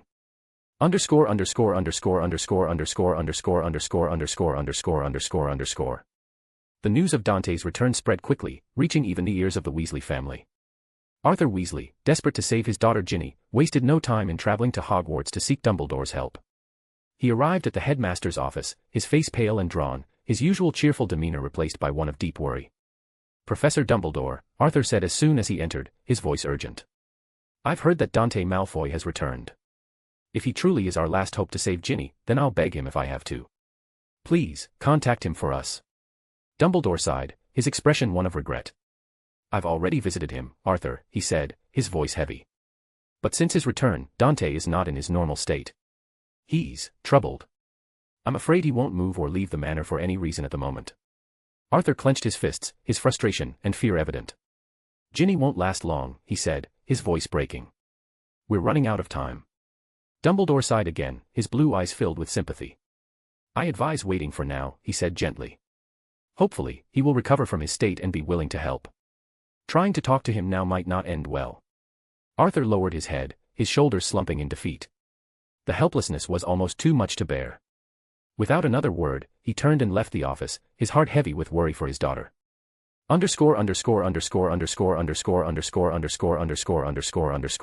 ___________________________________________________________________________________________________________________________ Not long after Arthur's meeting with Dumbledore, Molly Weasley wrote to her children at Hogwarts, informing them of what had transpired.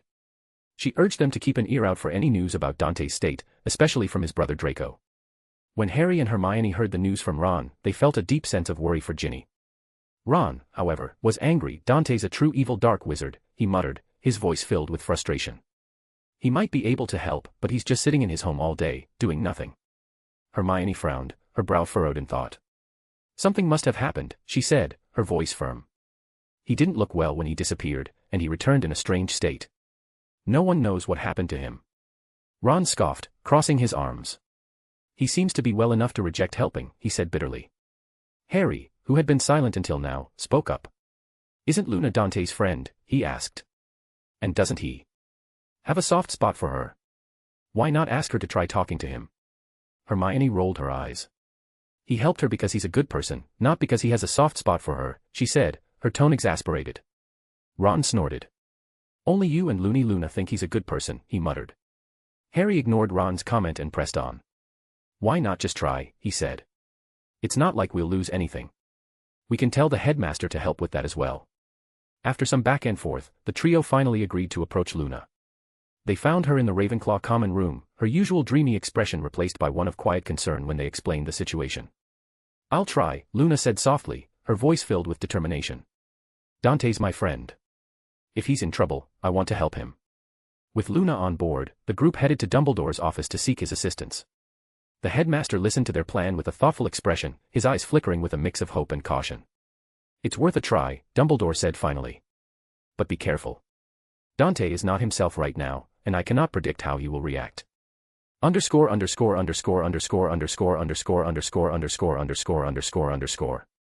Dumbledore and Luna arrived at the Malfoy Manor through the Fleur network, stepping into the grand entrance hall with its cold, opulent decor. Lucius Malfoy greeted them with a smile that didn't reach his eyes. I am so honored by your frequent visits, he said, his tone dripping with thinly veiled sarcasm. Lucius led them to the garden, where Dante sat alone on the bench, his silver hair glinting in the faint sunlight. Lucius opened his mouth to announce their arrival, but Luna, ever unbothered by formalities, walked forward without hesitation. Hello, Dante, she said, her voice soft but cheerful. Lucius frowned, annoyed by her lack of decorum, while Dumbledore tensed slightly, his eyes fixed on Dante, wary of his reaction. Dante looked at Luna, then at Dumbledore, his expression unreadable. Was I not clear enough the last time? He asked, his voice cold. Dumbledore remained silent, but Luna stepped closer, her dreamy eyes filled with concern. I heard at school that you're not doing well, she said. I came to check on you because you're my friend. Dante's gaze softened slightly, though his tone remained flat. I'm fine. There's no need to check on me. Luna tilted her head, her expression thoughtful. Then why aren't you helping Ginny? I know you're a kind person and wouldn't let someone innocent die. So you're definitely not okay. Dumbledore and Lucius exchanged a glance, both resisting the urge to correct her. Who is the kind person again, they thought, though neither dared to voice it. Dante sighed, his silver eyes narrowing. You're still the same, he said. That's bad for you. Luna blinked, confused. Why? Dante was silent for a moment, his gaze distant. Because some wizards tortured and killed you for that attitude, he said finally. Your father was devastated. Luna froze, her usual dreamy expression replaced by one of shock. It killed me, she repeated, her voice barely above a whisper. Dante's face remained emotionless. In a different time, yes, you were kicked out of Hogwarts, tortured and killed. Dumbledore's heart sank as he listened, a bad feeling settling in his chest.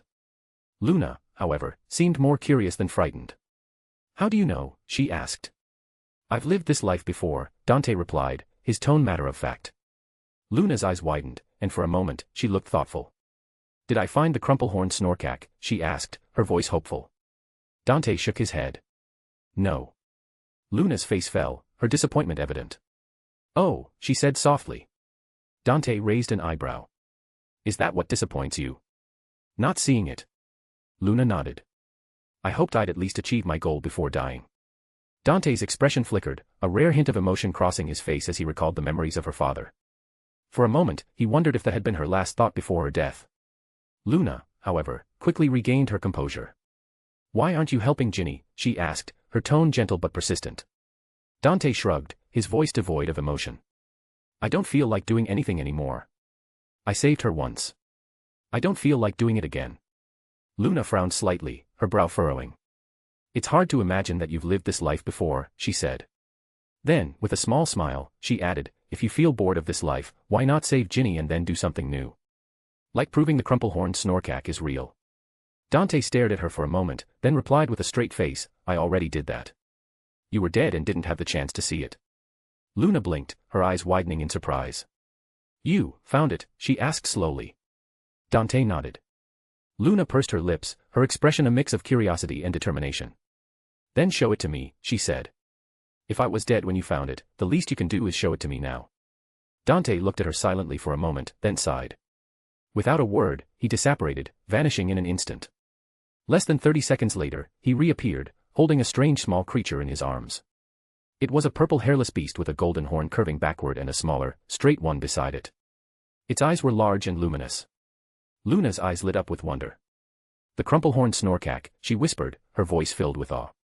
Dante handed the crumple-horned snorkack to Luna. The creature nestled into her arms, its golden horns glinting faintly in the sunlight. It lived in the forests of Russia, Dante explained, his voice steady.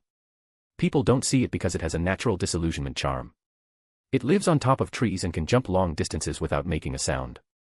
Luna's eyes sparkled with wonder as she held the creature, her fingers gently stroking it. Dante continued, this is a crumple-horned snorkack, child. Take it with you. It's harmless, and I've disabled its ability to hide. Just feed it some tree leaves, and it will be fine. Luna nodded, her expression filled with gratitude and excitement. But before she could say anything, the world around her shifted. In the blink of an eye, she found herself standing in the Ravenclaw Tower at Hogwarts, the crumple-horned snorkack still cradled in her arms. Beside her, Dumbledore stood, his expression one of mild surprise. Luna blinked, looking around in confusion. What just happened? She asked, her voice soft but curious. Dumbledore recovered quickly, his usual calm demeanor returning. Dante's accomplishments in magic are beyond anything I've ever seen, he said, his tone a mix of admiration and resignation. He turned to Luna, his blue eyes gentle. Take care of the creature, Ms. Lovegood. If you need help, you can ask Hagrid. Luna nodded, her attention moved to the crumple-horned snorkack. But after a moment, she looked up at Dumbledore, her expression thoughtful. What about Dante? She asked. Will he be okay? Dumbledore sighed, his gaze distant. It seems he needs more time to move on, he said quietly. For now, we must be patient. Chapter 94, A Moment of Clarity. The news spread like wildfire. A crumple-horned snorkack, right there in Hogwarts. The rumors spread quickly through the corridors. Students, young and old, poured toward Luna Lovegood, eyes wide with disbelief, curiosity, and, more surprisingly, guilt. There it was, nestled comfortably in a conjured enclosure by the Ravenclaw Tower, a creature of peculiar proportions, with curling, spiraled horns and a shimmering hide with strange purple color. Luna, holding it in her arms with a smiling expression, repeated the same words to everyone who came to gawk. Dante Malfoy found it in the forests of Russia and gave it to me. For years, she had been laughed at. Her stories dismissed, her claims ridiculed. And yet, here it stood, living, breathing, undeniable. Some students, faces pale with embarrassment, muttered apologies under their breath, shuffling away after offering her a few hesitant words of remorse. Others stayed longer, marveling at the creature. The Gryffindor trio heard about it by lunchtime. Ron had been halfway through stuffing a chicken leg into his mouth when Seamus burst into the Great Hall. Oi! Have you lot seen it yet? Seen what? Harry asked, puzzled. The bloody snorkack. Luna's got one. Says Dante Malfoy found it. Ron nearly choked. Oh, come off it, he coughed out, pounding his chest. You're telling me that Nutter actually... He stopped, staring at Hermione and Harry, who were already standing. You're going. Of course we are, Hermione said. Aren't you? So they went, pushing through the crowd, until they were face to face with the very thing Ron had sworn was a myth. Well, I'll be damned, he whispered. He rubbed his eyes and blinked rapidly, as if expecting it to disappear the second he stopped believing in it. It's real. His awe, however, was short-lived. The wonder drained from his face, replaced by a flush of irritation. He turned sharply toward Luna. So let me get this straight. Dante's willing to trek all the way to Russia for this, but he won't even set foot in St. Mungo's for Ginny. A flicker of hesitation crossed Luna's face. She touched the snorkack's smooth skin absent-mindedly. Then, in a quiet, knowing voice, she said, Dante isn't in a good state. The trio stiffened. She sighed. I'm sorry. I wish I could help. But he told me, he's lived this life before. And he has no will to do anything anymore. Harry and Hermione exchanged glances, but Ron's face only darkened further. What does that even mean? Luna bit her lip. He said I died before ever seeing this. And that Ginny, he saved her once before. They didn't know what to make of her words. In the end they left with more questions than before. When they returned to their common room, the fire crackled weakly in the hearth, but none of them paid it any mind. This doesn't make sense, Ron finally muttered. But if it's true. Hermione hesitated, choosing her words carefully. If he really has lived through this before, maybe he's not just being cruel or indifferent. Maybe he's just lost. Depressed. Harry, staring at the flames, spoke softly. How does something like that even happen? What did he see? What did he do? Ron let out an exasperated breath. It doesn't matter, he snapped. What matters is that Ginny is dying and he's refusing to lift a damn finger. Hermione turned toward him, frowning.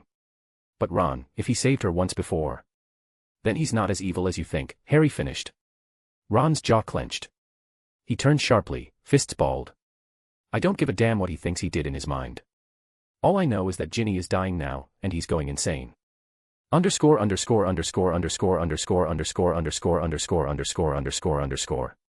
Dante sat in silence, his presence in Malfoy manner more akin to a spectre than a living being. The days bled into each other, indistinguishable and without meaning. Time was no longer something he acknowledged, it merely existed around him, moving forward with or without his consent. 2 months had passed, and he remained unmoved, his world shrinking to the confines of his thoughts. Narcissa watched him from afar, her heart aching for her son. She had always known Dante to be strong and proud, distant in his own way, but never like this. There was no arrogance in his silence, no pride, only emptiness. She had waited, hoping he would pull himself out of whatever abyss he had fallen into, but it was clear now that he wouldn't. So she took a breath, steeled herself, and stepped into his world. Dante, she said gently, yet firmly, as she entered his dimly lit room. He did not respond, but she knew he was listening. I can't pretend to understand what you are going through. I can barely grasp what you told Dumbledore and Severus, what you claim to have seen and lived. Her voice wavered slightly, the weight of her own disbelief pressing against her. But I do know this, I cannot watch you waste away like this. Still, no response.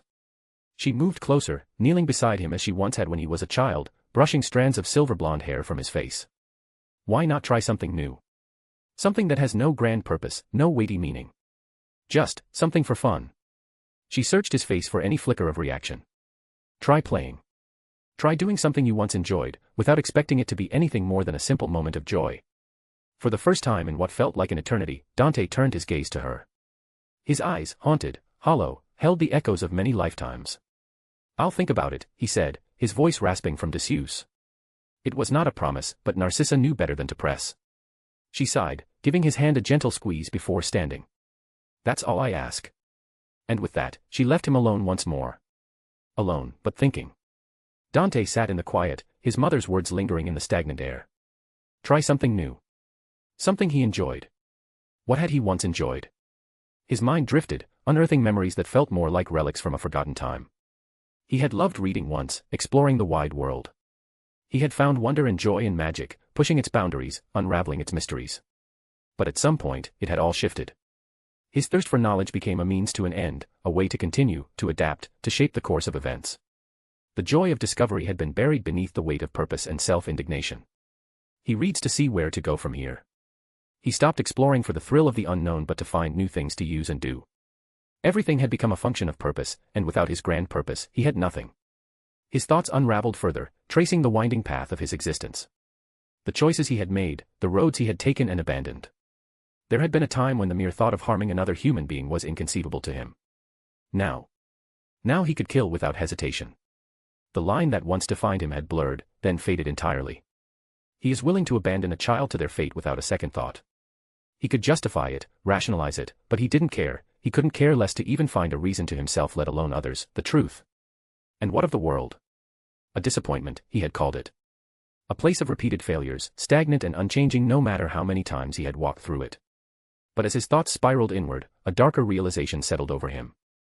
If he was to call the world a disappointment, what did that make him? He, who had made the gravest mistake and the greatest failure. He, who had become the very thing he despised. If he continued like this hollow, indifferent shell, how was he any different from the hypocrites he condemned? Nicholas Flamel. The name surfaced unbidden, dragging with it a bitter taste. Flammel, who had clung to life for centuries, not out of purpose, not out of goodwill, but out of sheer inability to let go. A man who claimed to be wise yet lived in stagnation, lied and hoarded his immortality shamelessly, calling others out to hide himself. Was that what Dante had become? A man unwilling to see himself, yet pointing at others. The thought unsettled him, and for the first time since he was back, Dante's eyes flickered with a new will. Underscore.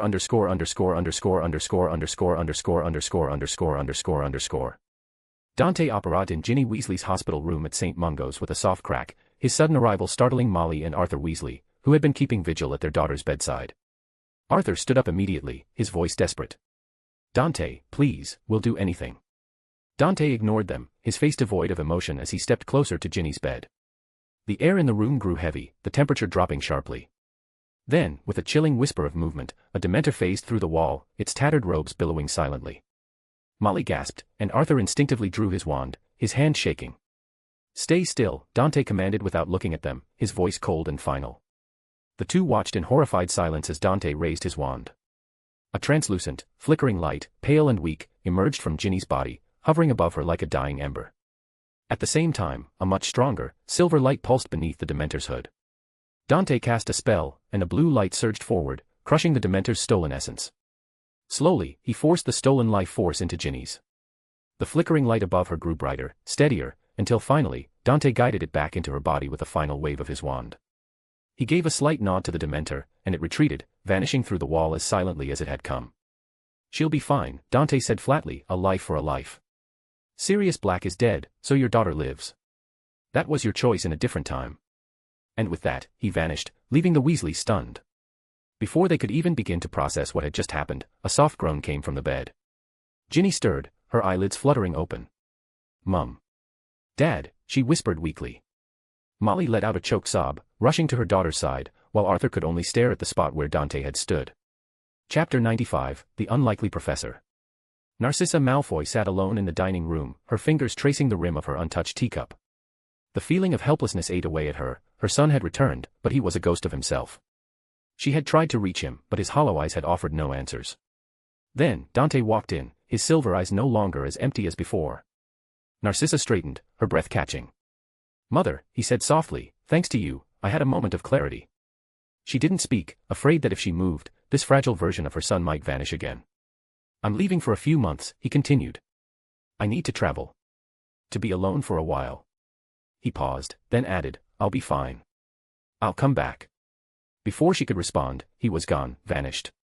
But for the first time since his return, Narcissa didn't feel dread. Instead, a quiet relief settled in her chest. He looked alive again. And for now, that was enough. Underscore.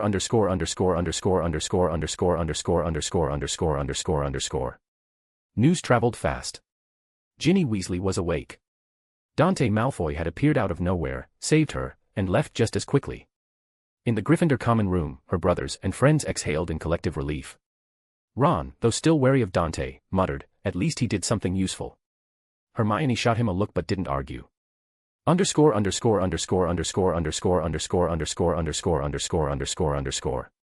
Albus Dumbledore leaned back in his chair, the weight of recent events lifting slightly. "So Ginny is well," he mused. "It seems Dante has finally pulled himself together." Then Snape swept in, with a concerned expression. "He's gone again." Dumbledore blinked. "Pardon?" "Dante left the Malfoy manor. He disappeared again and his parents don't know where did he go." The headmaster sighed, rubbing his temples. "I truly wish I knew where he keeps going." Snape's lip curled.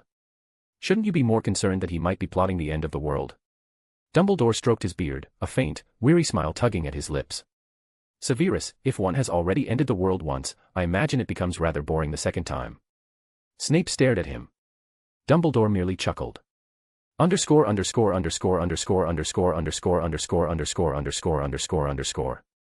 Months passed without a trace of Dante Malfoy. Yet, to the relief of the Malfoy family, letters arrived sporadically, brief, direct, and devoid of sentiment. "I am well. I will return to Hogwarts next year."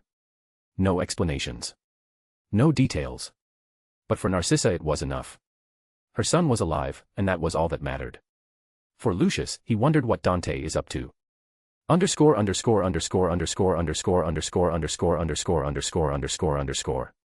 The next school year arrived with grandeur. Hogwarts was hosting the Triwizard Tournament, and the castle buzzed with excitement. The arrival of Beauxbatons left Hogwarts students, particularly the boys, mesmerized, their elegance and grace enchanting the Great Hall. Durmstrang, in contrast, commanded attention with their disciplined, powerful entrance, their presence radiating strength.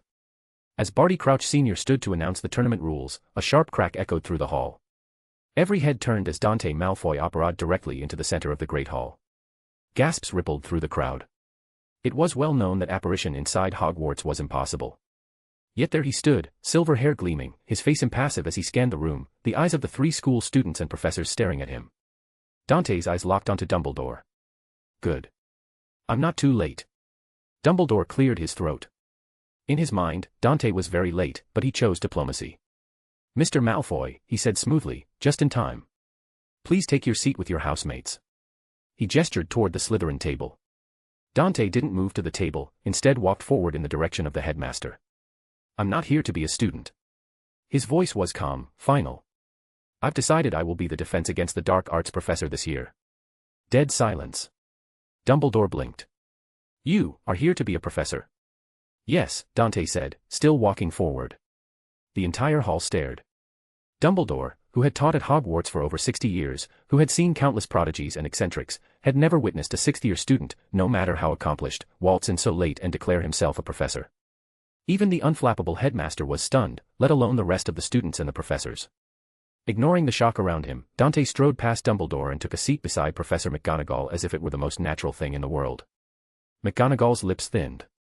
Mr. Malfoy, she said sharply, this is highly improper, even as a joke. This isn't a joke. Dante replied seriously. From the side, Alastor Moody limped forward, his magical eye whirling. And I thought Lucius Malfoy was an arrogant piece of work. You've surpassed your father, boy.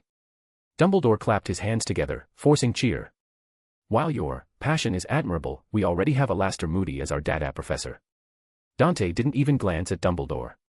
Instead, his gaze fixed on Moody. I admit, he said coldly, I almost forgot you existed. Last time I turned a blind eye to you and even helped you revive your buffoon of a master.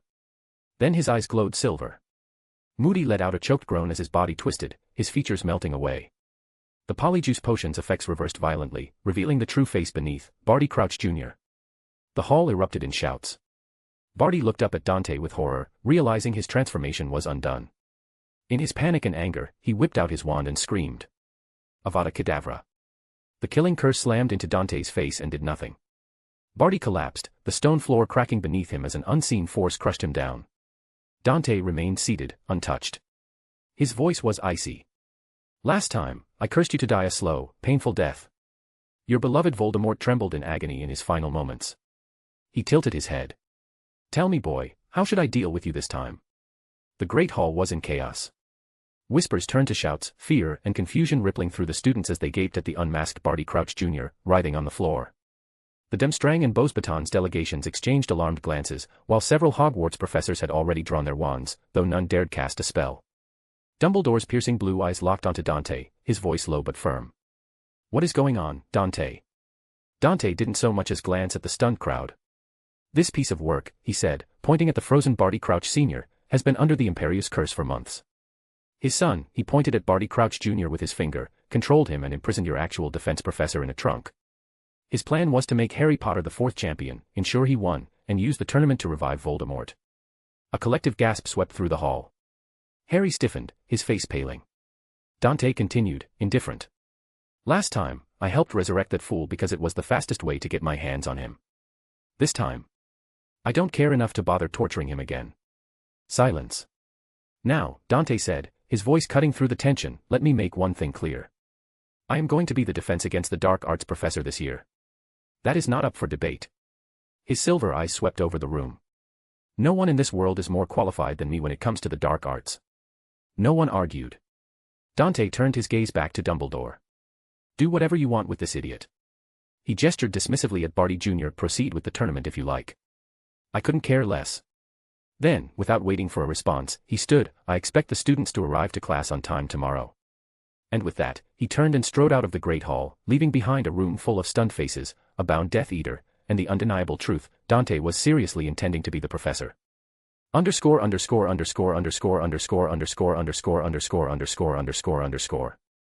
The night had stretched long in Dumbledore's office. Exhaustion weighed on the aged headmaster as he finally settled into his chair. The other schools had needed reassurance, the students had needed calming, and the Crouch situation had required delicate handling.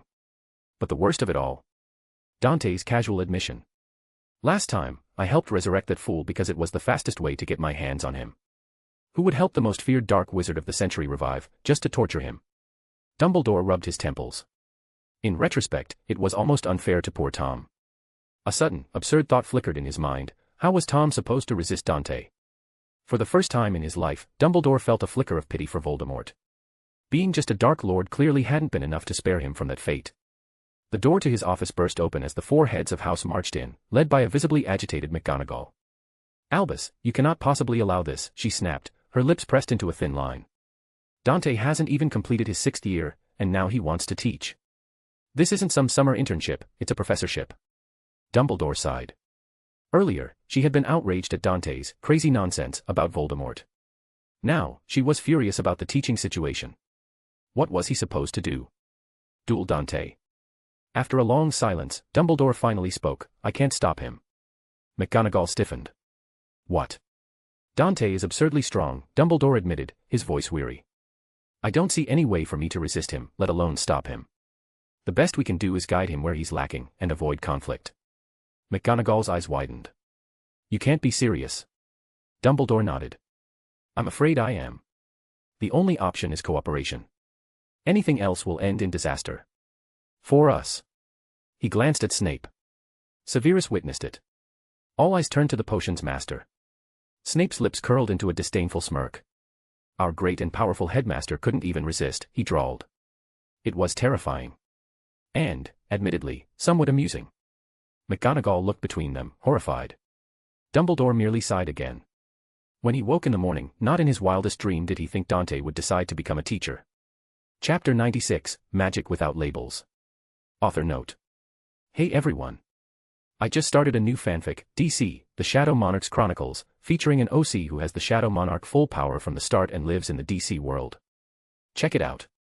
Hope you enjoy.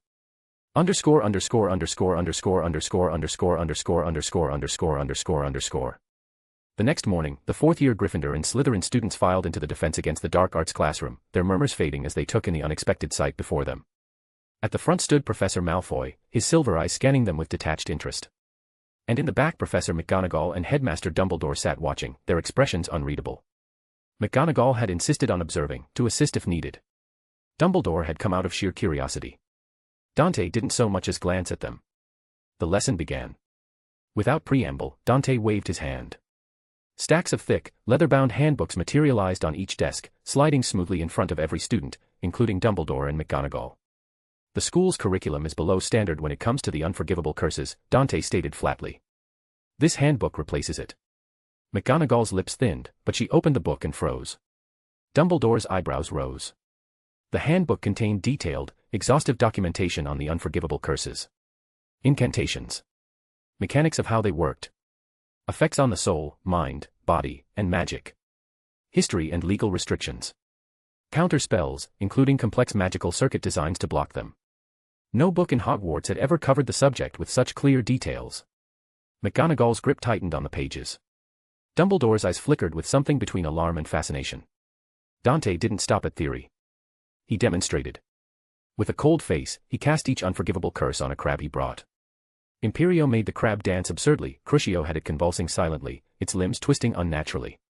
Avada Kedavra snuffed its life out in an instant. The students watched and listened carefully. And at the end of the class Dante gave them their first assignment. Your first assignment is an essay on why the unforgivable curses are not evil. The room erupted in whispers. Even Dumbledore and McGonagall stiffened at such a topic. After class, the two elder professors approached Dante. That was thorough, Dumbledore admitted carefully. But the essay topic may raise concerns. McGonagall's voice was sharper. Calling the unforgivables not evil is wrong. Dante didn't look at them. I don't like the class name. Defense Against the Dark Arts implies magic itself is the enemy. His silver eyes flicked to them. Magic is magic. Only people are dark. He paused for a moment then continued, I hope the name will be changed eventually. But for that, I need to change the students' minds. Dumbledore and McGonagall exchanged a glance. They had come to supervise. Instead, they were left speechless, unsettled and undeniably curious. What was Dante thinking? And where would this lead? Underscore.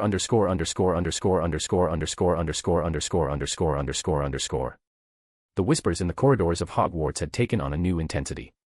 Dante Malfoy's unorthodox teaching methods had become the talk of the school, and with each passing day, the students grew more accustomed to, if not entirely comfortable with, his unusual approach to defense against the dark arts. Every lesson followed the same pattern. Dante with emotionless face would summon leather-bound handbooks to each desk, books that put Hogwarts standard texts to shame. The older students, those studying advanced spell work, found themselves dissecting spells with a level of detail that bordered on unnerving. Dante didn't just teach them how to cast, he taught them how the magic worked. The mechanics, the history, the consequences. And then came the essays. Explain why Emerald Potion is not a sinister potion.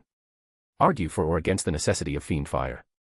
Discuss the ethical implications of using legilimency without consent. The younger years, meanwhile, were given a different task. Instead of spells, they studied creatures most would label dark. But Dante's assignments forced them to reconsider. Why do Dementors exist? Are they evil, or are they simply misunderstood? How do acromantulas contribute to their ecosystem? Should Bundymuns be classified as pests, or do they serve a purpose? The students scribbled notes, debated in hushed tones, and occasionally glanced at their professor. One of the most jarring adjustments was Dante's complete disregard for the house point system. A Ravenclaw could present the most brilliant analysis of a curse, and Dante would simply nod and move on. A Gryffindor might hex a classmate out of frustration, and Dante would watch, unimpressed, before continuing the lesson as if nothing had happened. When Ron Weasley finally worked up the nerve to ask why, Dante's response was cryptic. Point served a purpose originally. The students and the staff ruined it, and what left is a joke. For the 6th years, the situation was especially surreal. Many of them had sat next to Dante in classes in the past. Now, they sat before him, listening as he dissected magic with the same cold expression he had once used to humiliate and crush Gilderoy Lockhart 2 years ago. Draco Malfoy, who had taken every opportunity to mock Gryffindor in every class, now was behaving the best he could in front of his brother, his usual arrogance muted, but everyone can see the pride in his eyes. Hermione Granger's hand shot up more than ever, not to argue, but to understand. Even she couldn't deny the depth of Dante's knowledge, no matter how strange his methods. Even Severus Snape, who had taken to lurking in the back of the classroom like a disapproving shadow, occasionally jotted down notes with grudging interest. He has always been interested in dark magic and potions, and Dante at this moment felt like more of a dark arts library than the school's restricted section. A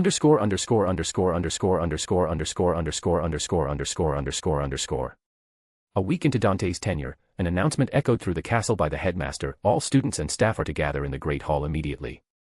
The other schools, Beauxbatons and Demstrang, were invited but not required to attend. Yet curiosity won out, and soon, the hall was packed. McGonagall, lips pressed into a thin line, turned to Dumbledore. "Why have you called this gathering?" Dumbledore sighed.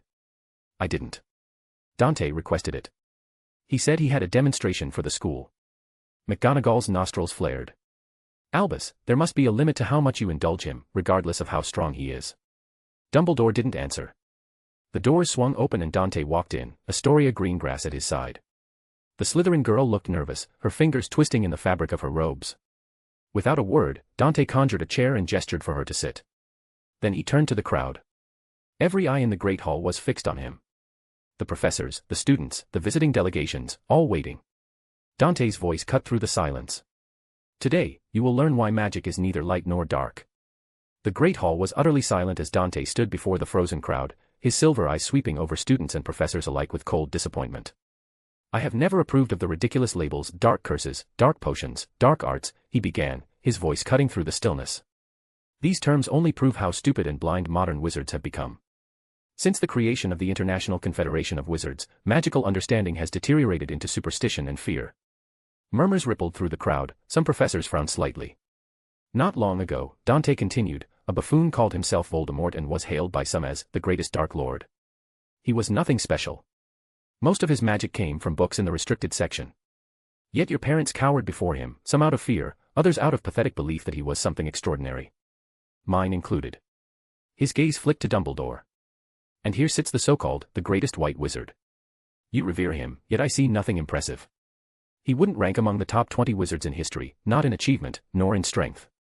The air grew heavier, many students and professors frowning at his words. They all held Albus Dumbledore in high regard.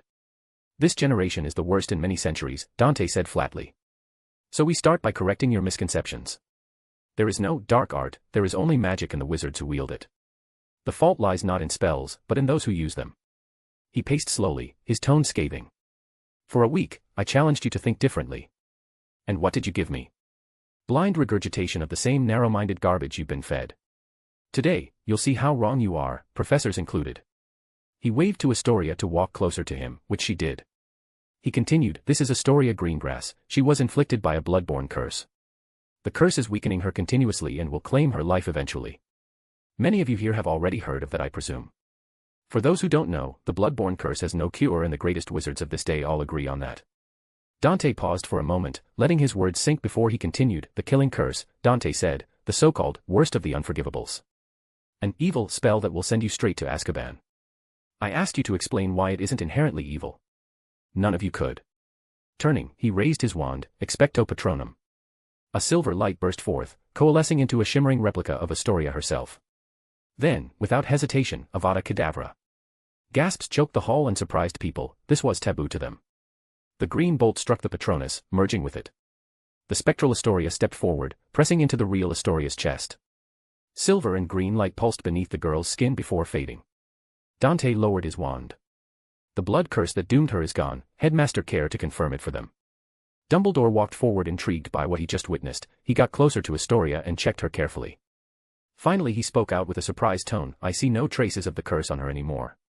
There is no doubt she is cured. Dante nodded then continued to the surprised crowd, the worst unforgivable just saved a life without taking one. His voice turned icy. Dementors, the creatures you fear and hate, helped save Ginny Weasley not long ago. If the darkest magic and creatures can heal and protect, what does that say about the rest? Your ignorance has made you the most pathetic generation of wizards to exist. Reflect on that, if you're capable of thinking at all. He turned and left. No one moved. No one spoke. Students and professors alike were surprised by him. Chapter 97, The Dark Lords Return Again. The weeks passed, and Dante Malfoy's defense against the dark arts class became the most talked about subject in Hogwarts. What had once been met with skepticism was now praised even by seventh years, who admitted it was the best defense against the dark arts class they'd ever received. The professors who had initially doubted Dante's qualifications now found themselves reluctantly impressed. His lessons weren't just lectures, they were masterclasses in magical theory and application. Even McGonagall, with decades of experience, couldn't deny that he is on a level of his own even in teaching. Dante didn't just teach defense. His lessons branched into potions, charms, runes, and even magical circuits, showing students how different disciplines could intertwine. First years learned modified versions of spells, tailored to their abilities. Older students experimented with advanced spellcraft, pushing boundaries they hadn't known existed. Even struggling students received detailed notes and personalized guidance, ensuring no one fell behind. By the end of 2 months, the improvement was undeniable. Spells were cast more precisely, essays were written with deeper insight, and most shockingly, even Neville Longbottom managed to produce a flawless shield charm. There was only one issue, Dante's expectations were brutal. Outstanding is the baseline, he'd say coldly when a student presented a merely exceeds expectations level essay. Ron Weasley, slumped in the Gryffindor common room, groaned into his hands. That heartless Malfoy is a slave driver, he complained. Who asks us to write about the structural manipulation of Reducto? It's a curse for blowing things up.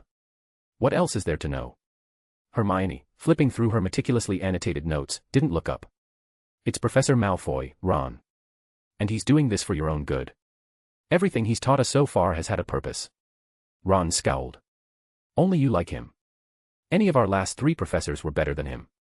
Hermione's eyes narrowed dangerously. You'd prefer Lockhart? Or a Death Eater? She leaned forward. Have you turned into a troll? Harry, who had been listening quietly, finally spoke up. I'm with Hermione on this one. He's the best professor we've ever had. And thank Merlin he doesn't play favorites like Snape. He shuddered. Imagine if someone like him wanted to make our lives hell. Ron paled slightly. Yeah. I don't want to be on his bad side. You saw what he did to fake Moody. It's scary to think what he could do to us. He lowered his voice. Sometimes I think even the other professors are afraid of him. Hermione rolled her eyes but then hesitated. Ron wasn't entirely wrong. Dante did whatever he wanted. Said whatever he wanted. No one opposed him, not even Dumbledore. He's either the next Dark Lord, Ron muttered, or he's completely mental. Remember what he said. that he helped revive Voldemort last time just to kill him. If that's true, then he's the scariest professor we've ever had. Hermione had no rebuttal. The memory of Dante's casual admission, "I helped resurrect that fool because it was the fastest way to get my hands on him," sent a chill down her spine. Harry swallowed hard. "You don't think he'd hand me over to Voldemort this time, right?" Ron patted his shoulder grimly. "Nah, mate.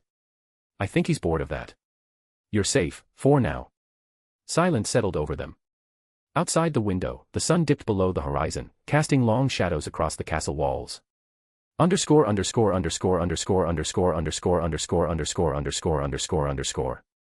Minerva McGonagall sat behind her desk, grading a stack of essays when a sharp knock interrupted her.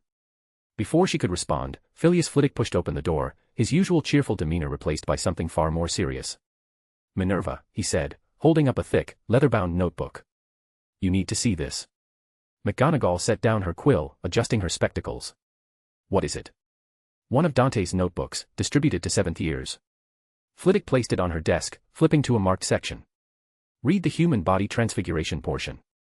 Curious, McGonagall scanned the pages and her breath caught. "I've never seen or heard of this," she murmured, her fingers tracing the detailed diagrams. "Transfiguring oneself to gain magical abilities, and making them hereditary?" Flitwick nodded in awe. Metamorph Magi and Parseltongues are examples of successful cases of permanent self-transfiguration. Dante's notes explain the process and suggest it can be replicated. He hesitated. "And there's more. That crumple-horned Snorkack Luna Lovegood tends to. It can no longer use its natural disillusionment magic." Dante removed a magical beast's natural ability permanently. McGonagall stiffened. "That would require a level of skill beyond even what's written here," Flitwick finished. A memory surfaced of Arthur Weasley, his eyes permanently altered after Dante's curse years ago. Despite Arthur's looks, his vision improved noticeably, she murmured. And during the basilisk incident, Dante transfigured students' eyes to protect them from the gaze on the spot. She exhaled sharply.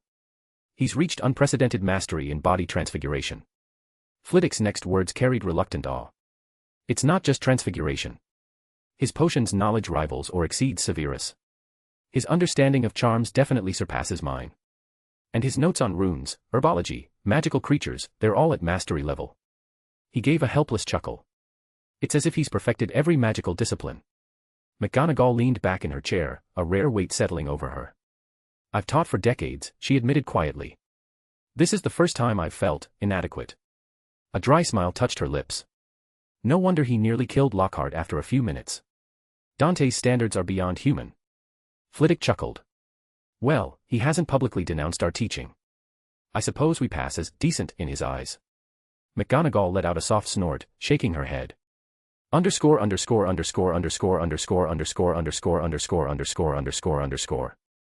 graveyard of Little Hangleton was shrouded in unnatural gloom, the sky choked with dark clouds that blotted out the stars. The earth itself seemed drained of color, a sickly gray stretching beneath the twisted tombstones. At the center stood a nightmare-given form, a pale, skeletal figure with crimson eyes and a face more serpent than man. His lipless mouth curled into a cruel smile as he turned to the trembling, one-armed men groveling behind him. One by one, shadows emerged from the darkness, figures in robes and masks. But beneath those masks, their eyes betrayed them. Fear. The Dark Lord welcomed them with mocking warmth. "My friends," he hissed, his voice like poison. "How disappointing. 14 years I waited. 14 years I suffered. And not one of you came searching." He moved among them, yanking off masks with bone-white fingers, calling each by name like a death sentence. "McNair. Crabbe. Goyle. Not." His voice dripped with contempt. "But I am merciful. I forgive you." Then his slit-like nostrils flared. "Lucius is missing." A dangerous pause. "It seems our dear Lucius has abandoned us completely." His fingers twitched around his wand before stilling. "No matter. He will be dealt with." He turned, robes whispering against the dead earth. "I have returned greater than before. Harry Potter did not defeat me, it was Lily Potter's sacrifice, a fluke of ancient magic. But now there are no more surprises." Then his gaze sharpened. "Tell me, how was Barty captured?" Theodore Nott Sr. stepped forward hesitantly. "My lord, my son wrote that Dante Malfoy exposed him. Then declared himself the new defense against the dark arts professor." Voldemort's brow twitched. "Lucius's son? The new professor? Did he even finish school?" "He is a 5th or 6th year, my lord." For a moment, the graveyard was utterly silent. Barty was undone by a child wanting to play a teacher. Voldemort's voice was dangerously soft. Not swallowed. He teaches at Hogwarts now. Calls himself the greatest dark wizard. And he hesitated. He does not acknowledge you, my lord. It is even said that Dumbledore fears to oppose him. The air turned to ice. Voldemort's mind reeled. A student. Mocking him. Dumbledore afraid. It was absurd. Impossible. Lies, he whispered. Then without warning, he struck. Legilimens. Not screamed as the Dark Lord's mind ripped into his, tearing through memories with brutal force. He saw his son's letters, Dante's casual insults, a buffoon called himself Voldemort. He was nothing special. The rumors of professors stepping lightly around him. The odd whispers of students calling him the most brilliant wizard Hogwarts had ever seen. When Voldemort withdrew, not collapsed, gasping. For a heartbeat, the Dark Lord stood perfectly still. Then. Lucius, he murmured, has not only betrayed me, but raised his son to spit on my name. His voice was calm. Too calm. Every Death Eater felt it, the rage beneath the surface, like a volcano moments from eruption. I believe. I shall pay him and his son a visit. And in that moment, the graveyard remembered true fear.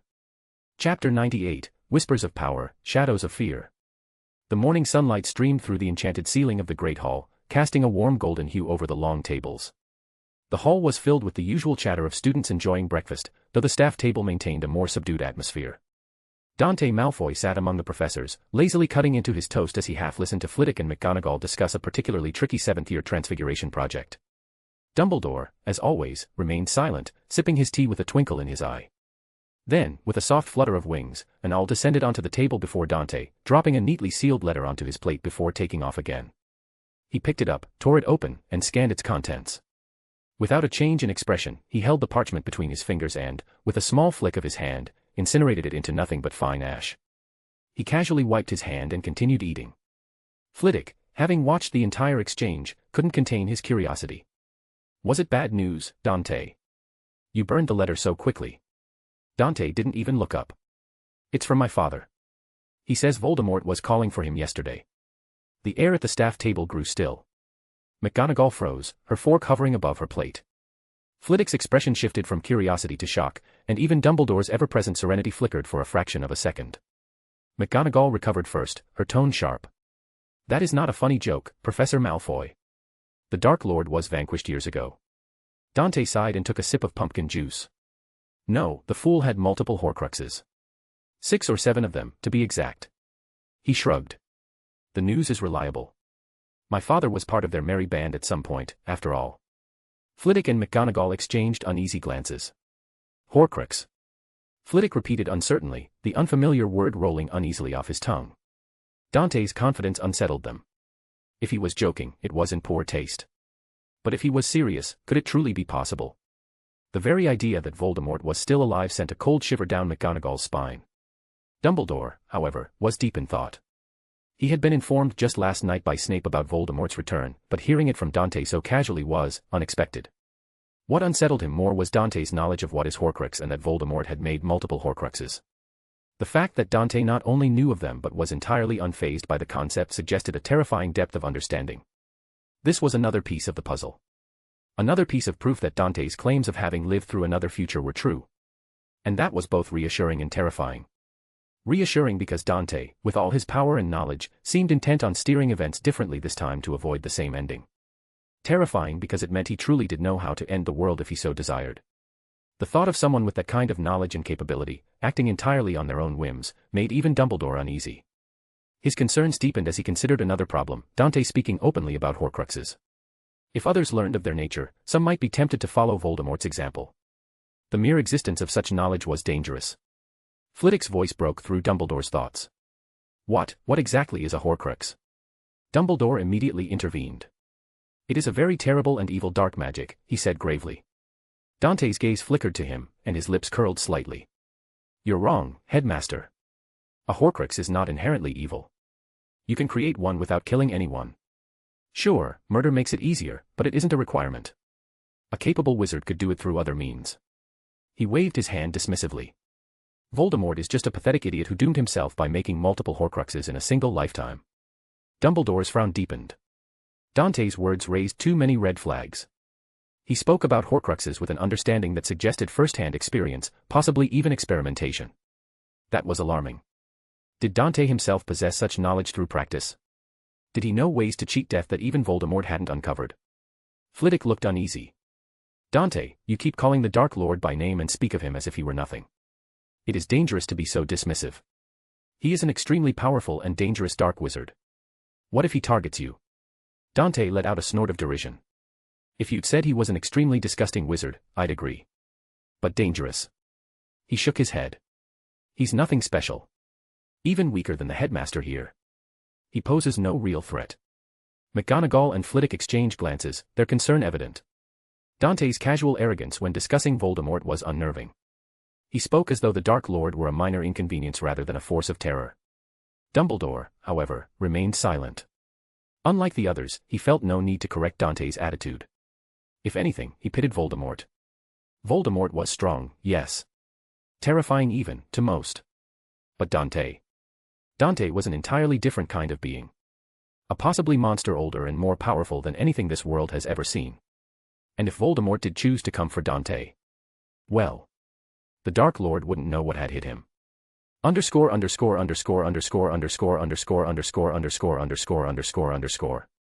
The dark halls of the Knot Manor were silent, the only source of light coming from the dim, flickering torches lining the walls. In the center of the grand hall stood an opal table, around which the Death Eaters had gathered, their expressions a mixture of anticipation and unease. At the head of the table sat Lord Voldemort, his pale, snake-like face illuminated by the dim glow. The heavy doors creaked open, and Severus Snape entered the room, his black robes billowing behind him. He moved with his usual calm and composed demeanor, his dark eyes betraying no emotion. As he reached the table, he bowed deeply. "My lord," Snape said smoothly, "welcome back. I have awaited your return all these years." Voldemort's lips curled into a thin smile. "Ah, my loyal Severus. You have served me well, maintaining your position within Hogwarts. Your patience is commendable." Snape inclined his head slightly in acknowledgement. "Tell me, Severus," Voldemort continued, his red eyes gleaming with anticipation, "have you secured Harry Potter for me?" Snape shook his head. "The headmaster keeps a watchful eye on the boy. However, if you command it, I can devise a plan too." Voldemort raised a hand, cutting him off. "No need to risk your position over such an insignificant matter. Potter will meet his end by my hands, sooner or later." There was a murmur of approval among the Death Eaters, but Voldemort did not pay them any mind. Instead, he leaned forward slightly, his gaze narrowing. "However, I have heard some rather unexpected news since my return. Dante Malfoy, a mere boy, has become a professor at Hogwarts. Has Dumbledore lost his mind? Or does he delight in allowing the boy to openly insult me?" Snape remained silent for a moment, carefully considering his words. A part of him was curious to see what would happen if Dante and Voldemort clashed. If Dante was even half as strong as he claimed, then Voldemort's threat would be nullified.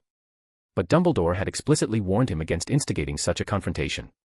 There was also the matter of Lucius Malfoy and his family. If Voldemort turned his ire on them because of Dante, it would place them in grave danger. After a brief pause, Snape spoke.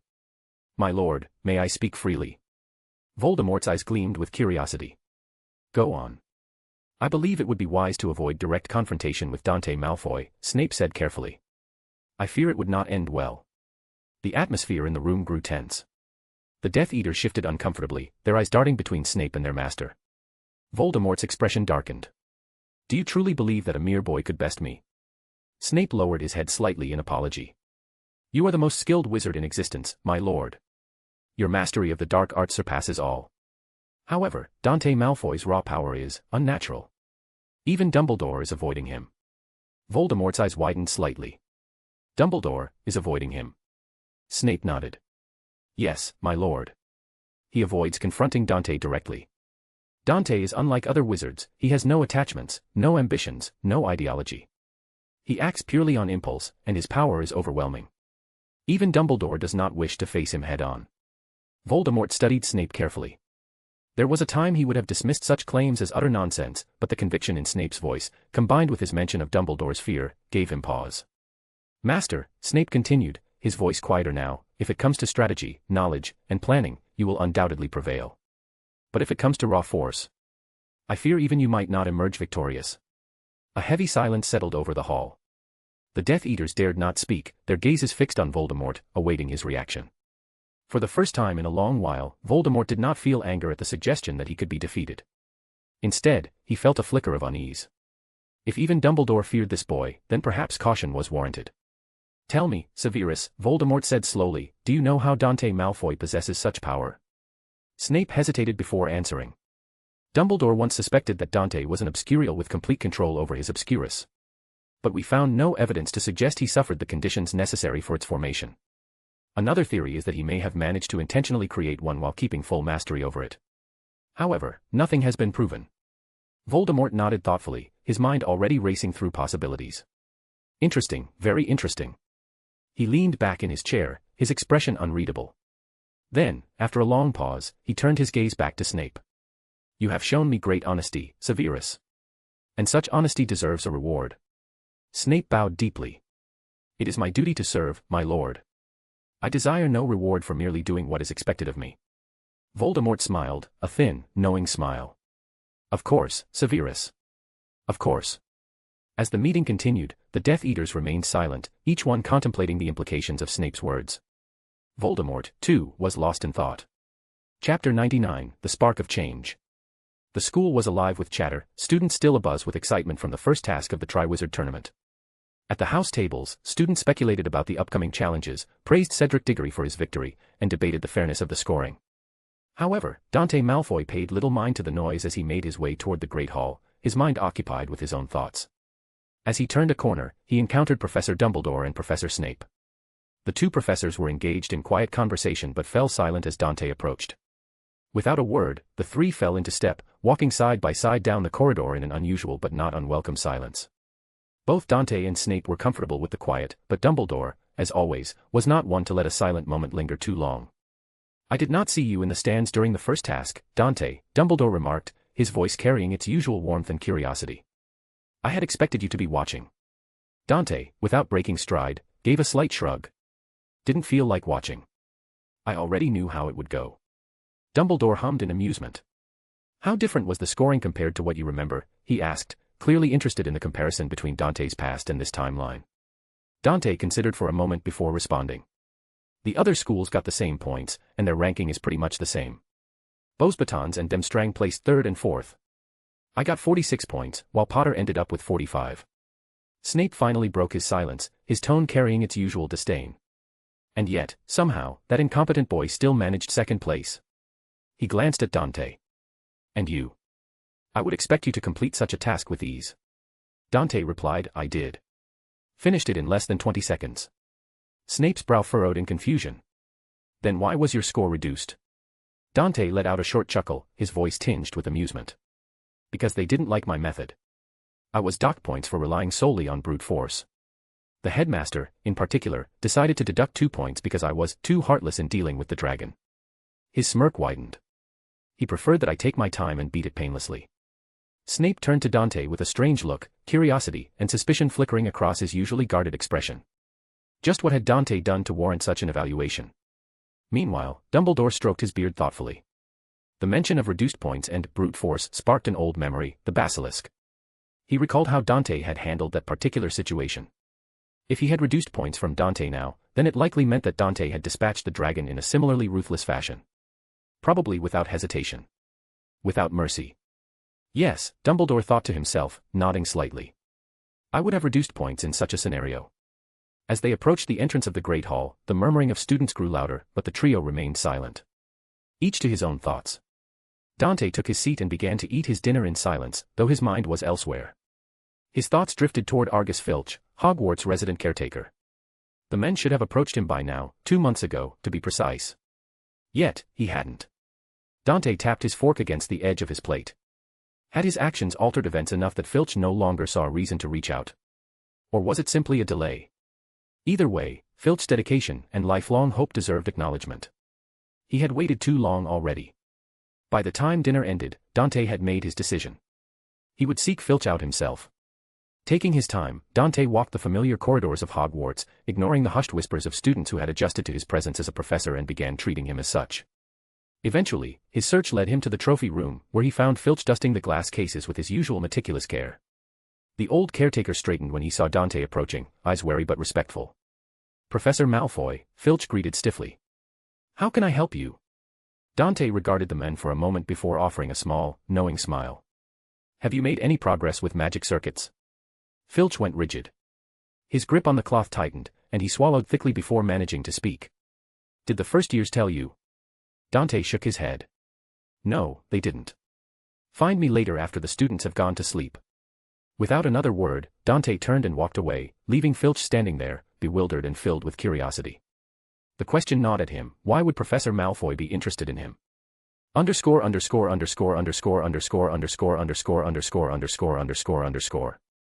The next morning, Hogwarts woke to astonishing news. Filch, the squib caretaker who had spent decades among wizards without an ounce of magic, was now a wizard. The rumors spread like fiend fire. The following days, Filch was seen in the library, checking out books on magical theory. He was spotted in the Defense Against the Dark Arts classroom, sitting among the fifth-year students, listening to the lecture. Even more bizarre, Filch had begun visiting Dante's office regularly, leaving with assignments like the students. Students and staff alike struggled to process this new reality. Whispers filled every hallway, and speculative theories ran rampant. How is this possible? A seventh-year Ravenclaw asked, eyes wide with disbelief. Did he always have magic, and it just suddenly awakened? A bewildered Gryffindor wondered aloud. Professor McGonagall was seen staring at Filch as if he had suddenly sprouted a second head. Flitwick nearly dropped his wand upon seeing Filch successfully perform a Lumos spell. Even Snape, the ever-stoic potions master, had paused mid-step upon witnessing Filch flipping through a book on magical materials. But no one was more intrigued than Albus Dumbledore himself. The headmaster attempted to read Filch's surface thoughts during a casual conversation. He expected no resistance, after all, Filch had no occlumency training. And yet, Dumbledore found nothing. The old man's eyes twinkled with rare surprise. Filch's mind was not just unreadable, it was protected by a charm unlike any he had encountered before. It was a peculiar sort of magic, complex and unfamiliar. Dumbledore had no doubts now. This had Dante Malfoy's fingerprints all over it. And if that was the case, then the question changed from how Filch had gained magic to why Dante had chosen to make it happen.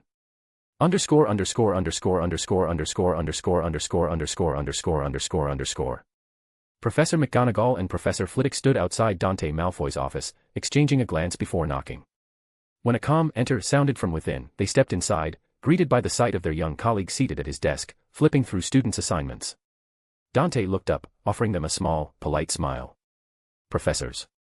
What brings you to my office? McGonagall took a deep breath, then exhaled as she spoke. Our school caretaker became a wizard overnight. I can't believe anyone but you could pull off something so miraculous out of nowhere. How did you do it? Dante leaned back in his chair as he regarded the two professors. He didn't deny it. It doesn't matter how. Argus proved himself to have the passion and will despite his age, so I decided to give him a helping hand. Flitwick, who had been quietly observing, now stepped forward. A helping hand. Professor Malfoy, this is more than that, this is unheard of. A miracle, really. Do you understand the implications behind this? What people might think or do? Dante nodded. Muggles becoming wizards while wizards can become muggles. This is the end of the blood supremacy theory. McGonagall frowned slightly. It's not only that. Many will try to do everything in their power to learn how this was done or replicate it. Dante merely smiled. That's fine. If anything, it might push some to think more critically and explore new possibilities. Either way, I did this because Filch deserved it. Flitwick narrowed his eyes. How did you do it? Dante shook his head. That is a secret I'm not willing to share. And even if I did, no one else in the world would be able to replicate it. The requirements are simply impossible to meet in a single lifetime. McGonagall studied him intently. But you did. Dante's expression didn't change. I'm a special case. The two professors exchanged a glance before finally turning to leave. However, McGonagall hesitated at the door and turned back to Dante. I would appreciate it if you could share some notes on advanced body transfiguration and magical abilities. I've seen what you've given the students, and I believe I could learn from them as well. Dante's lips curled slightly in amusement. Without a word, he reached into his drawer and pulled out two notebooks, placing them on the desk. The first notebook contains what I will be sharing with the students. The second holds more advanced information, including methods on how to create new races, like the merpeople. McGonagall accepted the notebooks as though they were the most precious treasures in the world. Flitwick, watching the exchange, pursed his lips in thought before glancing at Dante. Before he could say anything, Dante reached into his drawer once more and retrieved 2 additional notebooks. These are similar, but for charms. Flitwick's eyes lit up as he eagerly took the offered notebooks. Thank you, Professor Malfoy. This means more than you know. With their prizes in hand, the 2 professors left, each filled with excitement at the prospect of what they might learn. Chapter 100, Always Strange. The Yule Ball was approaching, a time of excitement and nervous anticipation for the students of Hogwarts. The halls buzzed with chatter about dates, dress robes, and dance preparations. However, for Dante Malfoy, the event held little interest. Even during his time as a champion, he had barely been invested in such social affairs. Now, as a professor, he saw no reason to attend at all. He considered simply skipping it entirely. After all, he wasn't required to participate. But then he thought of Luna. He recalled how much she had enjoyed the ball before. The light in her eyes when she danced, the way she effortlessly found joy in things he and others dismissed. That alone made him reconsider. With that in mind, Dante sought out Luna. It didn't take long to find her in the Ravenclaw Tower, sitting by a window with a book in her lap, idly flipping through its pages. Luna, Dante called as he approached. She looked up, her silver eyes gleaming with curiosity. Hello, Professor Malfoy. Dante gave a slight smile. Are you interested in the Yule Ball? If no one has invited you, let me know, I'll go with you. Luna blinked once, then smiled dreamily. That sounds lovely. I do look forward to such events. Thank you, Dante. She agreed without hesitation, as if it were the most natural thing in the world. And for them, perhaps it was. News of this spread through the school like wildfire, igniting a fierce debate among the students. Some argued that it was improper for a student to attend the ball with a professor, even if Dante was only a few years older than Luna. Others scoffed at the idea, pointing out the absurdity of expecting him to take someone like Professor McGonagall instead. Neither Dante nor Luna paid any mind to the rumors. They were alike in that way, unconcerned with the opinions of others. Some time later, during the weekly staff meeting, the professors gathered to discuss school matters and the upcoming Yule Ball. The conversation flowed from class performance to event logistics, but it was Dumbledore who, with his ever-present twinkle of curiosity, brought up an unexpected topic. I have heard, he said, glancing at Dante with an amused smile, that you have invited Miss Lovegood to the ball. Is this true? Dante, who had been idly listening until now, simply nodded. It is. The response drew more interest than he had anticipated. The professors, one by one, turned their attention toward him, curiosity evident in their eyes. Even Snape, who normally would have no patience for such trivial gossip, seemed oddly invested in the answer. Dumbledore leaned forward slightly, his twinkle intensifying. And what do you think of young Miss Lovegood? Do you like her? Dante paused at the question, his expression unreadable as he gave it some thought. After a brief moment, he nodded and replied, Luna is like a granddaughter. It is only natural to dote on children. Silence followed his words. Most of the professors exchanged strange looks, processing what he had just said. To them, Dante was only 3 years older than Luna. To refer to her as a granddaughter was, at the very least, bizarre.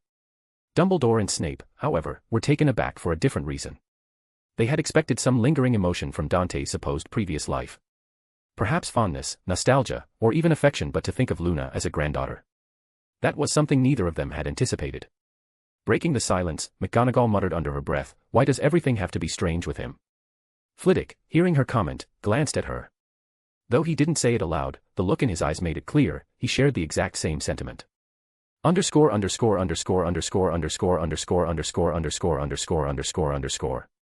The evening of the Yule Ball arrived, and while the event proceeded almost as it had in the past, one notable change made it stand out. Luna Lovegood brought a crumplehorned snorkack with her. Draped in a shimmering, multicolored dress with accessories that jingled softly as she moved, Luna's ensemble was further accentuated by the presence of a small, purple, horned creature cradled in her arms. The snorkack, whether real or imagined, made the already peculiar Ravenclaw stand out even more. From the moment they entered, Dante and Luna became the center of attention.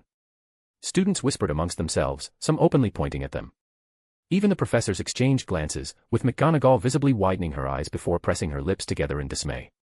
The unspoken question hung in the air, who brings a magical creature to a formal ball? And worse, why was a professor indulging this? When the dancing commenced, Dante did not hesitate to follow Luna's lead.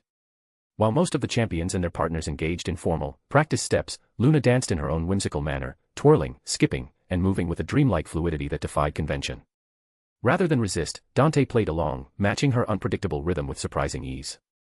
As an added touch, he lifted the snorkack into the air with a simple levitation charm, allowing it to float around them as they danced. The effect was immediate. The already gossiping crowd erupted into hushed murmurs. Some students openly gawked, others laughed, and a few, mostly the younger Ravenclaws, clapped in quiet appreciation. Even the professors were taken aback. McGonagall, for her part, remained rigid, clearly at a loss as to how to react. When the dance concluded, before Dante and Luna could return to their seats, a familiar voice called out. What in the name of Merlin was that supposed to be? Draco Malfoy stormed toward them, Daphne Greengrass close behind. He looked positively scandalized, though his frustration was clearly exacerbated by the sight of the floating purple pet still hovering above them. Dante felt an amused sense of déjà vu. This scene was playing out exactly as before, though Draco's irritation was now doubled thanks to the addition of Luna's pet. With a straight face, Dante replied, when you have enough wisdom or live long enough, you learn not to care about the opinions of others. As long as you're enjoying the moment, nothing else really matters. Draco scoffed. That's ridiculous. Opinions matter. It's how you command respect, he insisted, gesturing around at the still gossiping students. Dante shook his head. Respect comes from actions and achievements, Draco, not from catering to the expectations of others. Do you think anyone here will dare look down on me because of tonight? They won't. Because they know who I am. Draco fell silent, unable to argue the point. Dante then turned to Luna. You can go dance more if you'd like. I'll sit this one out. Luna smiled brightly. All right. Can you take care of Loony for me? Dante blinked. It was the first time he had heard the name given to her pet. He let out a small chuckle, finding it oddly fitting, a reminder to all who had doubted Luna over the years. Of course. With the snorkack in hand, Dante moved toward the group of professors. The moment McGonagall noticed him approaching, she fixed him with a stern look. Professor Malfoy, this is highly inappropriate, especially in front of the other schools. Dante sighed. It's fine. Then, as if a thought had just occurred to him, he added casually, but if they do have something to say about it, if they insult the school, I'll make sure they spend the rest of their stay walking on their knees. McGonagall's eyes widened in sheer horror at the mere suggestion. Dante allowed himself a small, amused smile at her reaction. Before she could reprimand him, Dumbledore spoke up, his usual twinkle in his eyes. As tempting as that may be, I must insist that you refrain from doing so. McGonagall turned her glare toward Dumbledore, clearly displeased by how easily he was taking all of this. While she acknowledged that Dante was a remarkable wizard, she still believed that a young professor should not be given so much freedom. Yet, as she watched Dante absent-mindedly stroke the floating snorkack with a small, knowing smile, she realized something. With him, things were always going to be strange. Chapter 101, The Beetle Punishment. The aftermath of the second task of the Triwizard Tournament was oddly quiet compared to the first. There were no heated debates over the performances, no endless chatter about who had been the most impressive. Instead, the halls of Hogwarts were abuzz with a far more serious and terrifying matter, the escape of the prisoners of Azkaban. For most students, the Triwizard Tournament was a thrilling distraction, but now, reality had struck hard. Letters from concerned parents flooded the school by the dozens, urging their children to be cautious and stay vigilant. These were not ordinary criminals that had broken free, these were some of the most fanatical Death Eaters, sentenced to life for their crimes in service of the Dark Lord. The mere thought of them roaming freely was enough to fill the castle with an undercurrent of fear. Even the visiting schools were affected by the news. The Beauxbatons students whispered among themselves in hushed tones, their elegant composure cracking with unease. But the most notable reaction came from Headmaster Karkaroff of Demstrang. He had always seemed tense, but now he was downright jittery. His pale face had lost what little color remained, and his sharp eyes darted around as if he expected to be attacked at any moment. As the days passed, his nervous energy only grew, leading many to believe that he was a man haunted by his past, now afraid of his own shadow. It wasn't until Dumbledore addressed the school in the Great Hall that some semblance of calm was restored. He stood before the assembled students and, in his usual composed manner, assured them that Hogwarts was the safest place in the world. No force, no matter how great, could breach its protections. His reputation as the greatest white wizard carried weight, and his words soothed many frayed nerves. If Dumbledore said they were safe, then surely it must be true. Yet, among the faculty, the tension remained. Many of them had been present when Dante revealed Voldemort's return. Now, the breakout from Azkaban served as undeniable proof that his words were true. It was no longer a question of if the Dark Lord would make his move, it was only a matter of when. The weight of that realization bore heavily on them, especially as they looked upon their students, who remained blissfully unaware of the full scope of what was coming. In Gryffindor Tower, 3 students in particular could not shake their unease. Harry Potter sat by the fireplace, his mind replaying the vision he had seen in his dreams. He had witnessed the attack on Azkaban, seen Voldemort orchestrate the prison break. There was no doubt in his mind, the Dark Lord was back. Hermione, ever the voice of reason, insisted that they tell Dumbledore immediately. Harry and Ron exchanged glances before nodding in agreement. It was too important to keep to themselves. Ron, in an attempt to inject some optimism, sighed and said, "At least we have Professor Dumbledore. If there's anyone who can stop you know who, it's him." Harry nodded but then added, "We also have Dante." Ron's expression twisted slightly at the mention of the young professor, but he didn't argue. Harry continued, "Dante is probably one of the strongest wizards in the world right now. If he had to, I bet he could put up a good fight against Voldemort." Ron huffed but conceded with a nod. "Yeah, maybe." Hermione, deep in thought, said, "I don't think it's just that. Dante told us before, I believe he could actually win." Silence settled over the trio as they absorbed her words. It was one thing to consider Dante as a powerful wizard, but another entirely to believe he could defeat the Dark Lord himself. But Dante was the most capable wizard they have ever met and always spoke truth without care to other opinions or reactions. Perhaps he could really defeat Voldemort. Underscore underscore underscore underscore underscore underscore underscore underscore underscore underscore underscore. Dante entered his office, shutting the door behind him, only to notice a small beetle perched on his window. His silver eyes narrowed as a flicker of recognition crossed his face. Without uttering a word, he lifted his hand, and with a mere flick of his fingers, an unseen force yanked the beetle from its resting place and suspended it midair. A faint shimmer of magic coursed through the room, and in the next instant, the beetle twisted and expanded, rapidly morphing into a very human and very terrified Rita Skeeter. She barely had time to register what had happened before the weight of her situation came crashing down on her. Her wide eyes darted around in horror before landing in front of Dante. "Professor Malfoy," she stammered, please, don't tell anyone about this. I can write whatever you want, anything. Just name it." A slow, wicked smile crept onto Dante's face. Without a word, he flicked his wand once more, and in the blink of an eye, Rita was once again a beetle, trapped within the confines of a newly transfigured glass cage. The small creature frantically scuttled against the transparent walls, pressing herself against them as if in a silent plea. Dante, entirely uninterested, merely took a seat at his desk and resumed grading assignments. Days passed. Trapped in the small enclosure, Rita lived in a constant state of regret and fear. Dante fed her scraps when he remembered, though the humiliation of her captivity weighed heavier than any hunger she felt. Why had she chosen to spy on this evil wizard? Out of all the people she could have targeted, why him? One morning, the door to Dante's office swung open, and in walked Dumbledore and McGonagall. Dumbledore's expression was calm as always, though his eyes carried a glint of curiosity. McGonagall, on the other hand, had her usual stern look of business. "We've come to discuss the final task of the Triwizard Tournament," Dumbledore began with a warm tone. "We have decided on an enchanted maze for the third task and we're hoping you would assist in its construction." Dante leaned back in his chair, considering the request. "The maze?" he mused. "I don't mind. It's light work." Dumbledore nodded, satisfied with the response. However, his eyes soon wandered over to the glass cage sitting atop Dante's desk. His gaze lingered, his frown deepening slightly as he studied the insect within. The beetle, sensing the attention, frantically pushed against the glass, standing on its back legs in a futile attempt to signal for help. The movement struck Dumbledore as odd, and an unsettling feeling began creeping into his mind. "What's wrong with that beetle?" Dumbledore finally asked. Dante, without even looking up from his work, replied nonchalantly, "That's Rita Skeeter. She's an animagus." A heavy silence filled the office. McGonagall's sharp intake of breath was the first reaction, followed by her incredulous voice. She must not have registered herself. That's an illegal animagus. She should be reported to the Ministry at once. That's a one-way ticket to Azkaban." Inside the cage, the beetle trembled violently, as if understanding every word being said. Dante merely shrugged. "Sending her there serves no real purpose.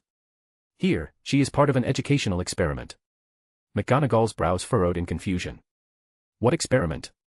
Dumbledore's frown deepened. "Dante, how long has she been here?" "A few days." McGonagall and Dumbledore exchanged glances before Dumbledore pressed further. "And how long do you plan to keep her?"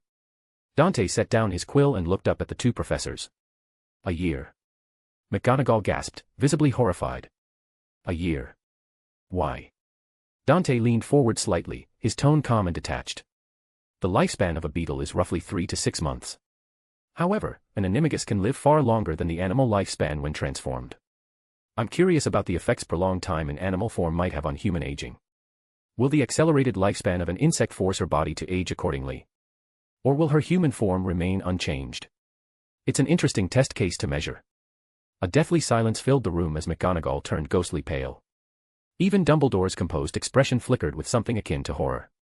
Inside the glass cage, the beetle was trembling uncontrollably. "This is inhumane," Dumbledore finally spoke, his voice heavy with disapproval. "No person deserves to be treated this way." Dante tilted his head. "Azkaban is worse," he countered. "A life sentence of slow, meaningless suffering. At least here, she serves a purpose." Dumbledore's lips pressed into a thin line. "Regardless, she must be released." "I will release her." Dante conceded, but not yet. "I still need more time for observation. Consider it her punishment for years of false journalism. And ruining people's lives with fabricated stories." McGonagall looked livid. "This isn't about punishment. This is torture." Dante sighed, looking unimpressed. "I'm not debating morality. I only care about results. This discussion is pointless, she stays." McGonagall clenched her fists, looking to Dumbledore for support. "Albus, you can't seriously allow this." Dumbledore stared at Dante for a long moment before sighing. "I will check on you again at the end of the year to ensure she is released." McGonagall gaped at him in disbelief. "Albus." He shook his head. "Rita brought this upon herself. I will not fight further for her." With that, Dumbledore turned, exiting the office. McGonagall, still furious, followed after him, shooting Dante one last disapproving glare before leaving. The office fell into silence once again. Inside the cage, the beetle that was once Rita Skeeter trembled in horror, consumed by regret. Dante, however, merely smirked, his fingers idly tapping against his desk. Unbeknownst to them all, his grudge against her had lingered since the last life. And now, finally, justice had been served. Chapter 102, The Frozen Labyrinth. The morning air was crisp as Harry and Ron hurried through the castle corridors, their minds heavy with the weight of yet another unsettling vision. Finding Hermione in the library, her nose buried in a book since the sunrise, they wasted no time sharing the details of Harry's latest dream. "I saw Voldemort," Harry began, his voice hushed. "He was meeting with werewolves, recruiting them." Hermione's eyes widened, her fingers tightening around the edge of her book. "That means he's preparing for war," she whispered. "We have to tell Professor Dumbledore." Rowe, with an annoyed look, said, "And then what?" "Last time we told him, he already knew you-know-who was back and decided to keep it quiet until the end of the year." Hermione frowned. "Ron, Professor Dumbledore explained why he couldn't just announce it. He needed evidence first." Ron huffed. "Come on, he's Albus Dumbledore, the greatest wizard. Everyone would believe him if he said the Dark Lord is back." Harry, who had been quiet, finally spoke. "I trust him. If he thinks waiting is the right move, then maybe it is." Hermione nodded, though concern still flickered in her eyes. "Still, we should report everything we learn. It could be important." With that, the trio set off toward the headmaster's office. However, before they reached it, they nearly collided with Professors McGonagall and Dumbledore in the corridor. McGonagall looked particularly upset, her lips pressed into a thin line. Noticing the students, she abruptly stopped and turned to Dumbledore.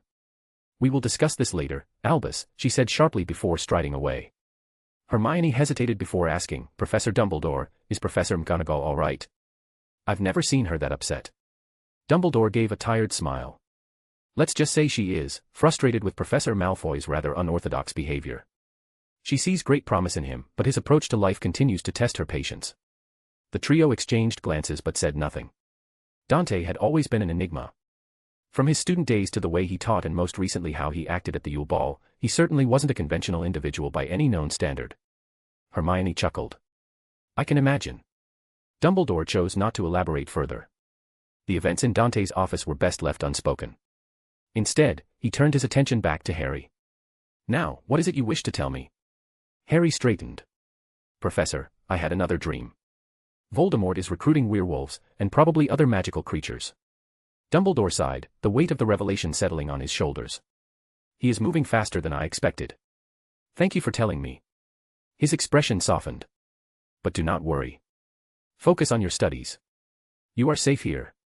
Hermione hesitated before asking the question that had been nagging at her. "Professor, if the Dark Lord were to attack Hogwarts with all of his Death Eaters and supporters, could we really stop him?" Dumbledore's usual twinkle returned to his eyes as he smiled. "I may be old, Miss Granger, but not so old that I would allow my students to come to harm." Then, with a knowing look, he added, "And we are not without strong protectors. Professor Malfoy, for instance."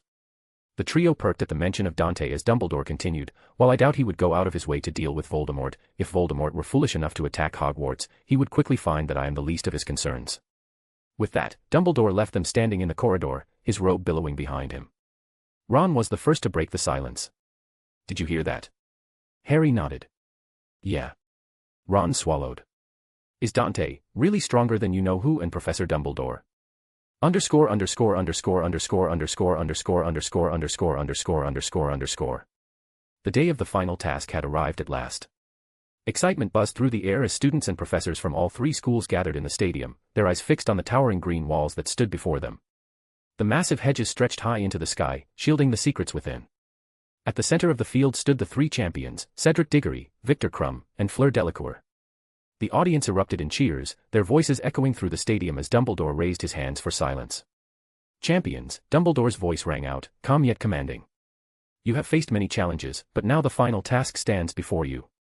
The Triwizard Cup lies at the heart of this maze. Your goal is to reach it before your fellow champions. He paused, his gaze sweeping over the gathered students. But beware, this is no ordinary maze. It is enchanted, filled with dangers that will test not only your skill but your determination.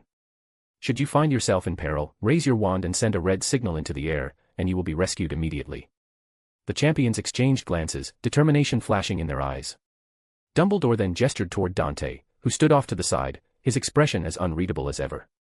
This maze was designed and enchanted by Professor Malfoy. Only he knows its true nature. At these words, Dante lazily waved his wand, and the high green walls of the maze trembled before breaking apart. Gasps of awe filled the stadium as the lush greenery crumbled away, revealing what lay beyond, walls of ice and crystal, towering and glistening in the sunlight. The audience fell silent in sheer astonishment. Unlike the bleak, suffocating hedges used in the last tournament, Dante had crafted a maze of breathtaking beauty. The translucent walls refracted light into shimmering patterns, casting dazzling reflections across the field. It was a frozen labyrinth of elegance and danger, a spectacle unlike anything seen before. Even Dumbledore seemed momentarily at a loss for words. His eyes, usually twinkling with quiet amusement, now held a rare flicker of surprise. Dante, indifferent to their reactions, merely looked at the maze with satisfaction. In his past life, the final task had been obscured from view, a tedious wait for the audience with no way of knowing what was happening inside. That, in his opinion, had been utterly ridiculous. Dumbledore composed himself quickly. Champions, take your places, he instructed. One by one, the champions stepped forward, ready to enter. Cedric went first, followed by Krum, then Fleur. As soon as each of them passed through the entrance, the ice walls shifted behind them, closing off the path they had taken. Now, the waiting began. Dante stepped forward and, with a casual flick of his wand, conjured a massive parchment that hovered in front of the audience. A collective gasp spread through the crowd as they realized what it was, a giant map of the maze. On the map, the locations of each trap were marked, along with the precise positions of the champions as they moved through the icy corridors. It was a level of transparency and entertainment that had never been provided before. For a moment, there was stunned silence. Then, the stands erupted with cheers. Brilliant, someone shouted. Professor Malfoy is amazing. Dante ignored the praise, watching the maze intently. Dumbledore approached him, his expression one of both amusement and admiration. A job well done, Professor Malfoy, he said. I did not expect you to go this far. Dante gave a nonchalant shrug. Anything less than this is inadequate. Dumbledore's lips curled slightly into a small smile. I suppose your perspective is quite different. The tournament continued for 2 whole hours. The audience was enthralled, watching as the champions navigated the maze, overcoming obstacles and facing hidden dangers. Some traps required quick thinking, others raw magical skill. Beasts made of ice, shifting paths, and illusions tested the champions' resolve. In the end, Cedric Diggory emerged victorious, clutching the Triwizard Cup as he was teleported out of the maze. The Hogwarts students erupted in cheers, celebrating their champion. The Demstrang and Beauxbaton students, while disappointed, acknowledged Cedric's victory with respectful applause. The Triwizard tournament had come to a thrilling conclusion, but as the cheers rang through the stadium, Dante watched silently. Chapter 103, A Spectacle at the Ministry. Despite the Triwizard tournament concluding, the visiting schools remained at Hogwarts until the official end of the academic year, which was still 3 weeks away. The remaining days passed uneventfully, filled with final lessons, last-minute studying, and quiet goodbyes as friendships formed over the tournament prepared to be tested by distance. As the term drew to a close, Dumbledore made his way to Dante's office, his expression calm yet curious. Inside, he found Dante sitting behind his desk, casually flipping through a book. In a cage beside him, Rita Skeeter's beetle form buzzed frantically, sensing her long-awaited release.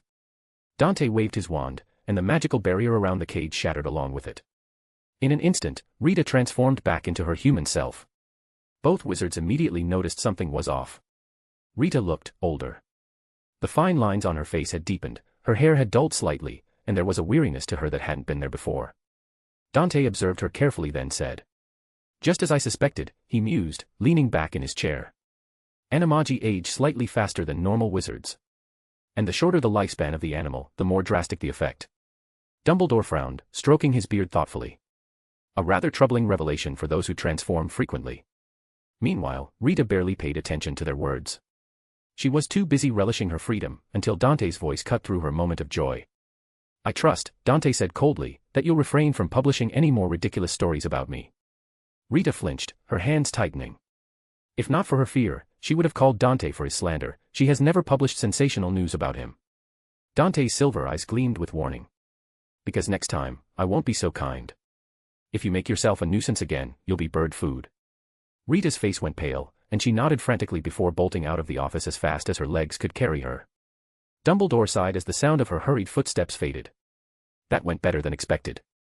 Dante smirked, pushing a stack of papers toward him. I've finished reviewing and marking all the students' exams and assignments. I'm heading back to Malfoy Manor now. Without another word, he disapparated, vanishing from the office in a swirl of magic. Dumbledore remained still for a moment before sighing and shaking his head.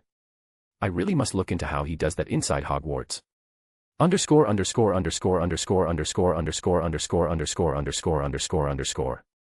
Dante reappeared in the dimly lit Slytherin common room. His sharp gaze swept over the room until he found Draco lounging by the fireplace, chatting with his housemates. Draco, Dante called. Draco turned, startled. Brother. I'm operating back home.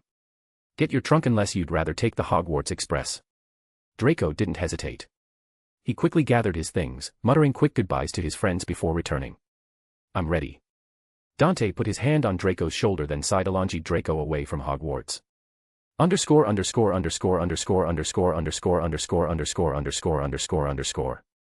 Life at Malfoy Manor settled into a strange sense of normalcy. Though the world outside was growing more dangerous by the day, within the grand estate, things were peaceful. Draco wasted no time telling their parents about Dante's time at Hogwarts. You should have seen it, Mother, he said enthusiastically. Everyone thinks Dante is the best professor Hogwarts has ever had. Narcissa listened with quiet relief. It was proof enough that her eldest son had fully recovered. Lucius, on the other hand, listened intently, clearly tempted to ask Dante about the strange events that had led to Dante's disappearance and return. But in the end, he chose not to press the matter.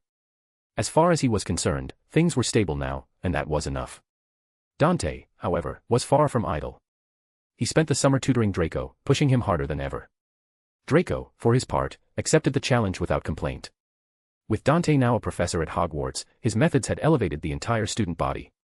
Even students who had previously struggled were showing significant improvement. Draco knew that if he didn't train hard during the summer, others, besides Hermione Granger, would soon surpass him. And that was simply unacceptable.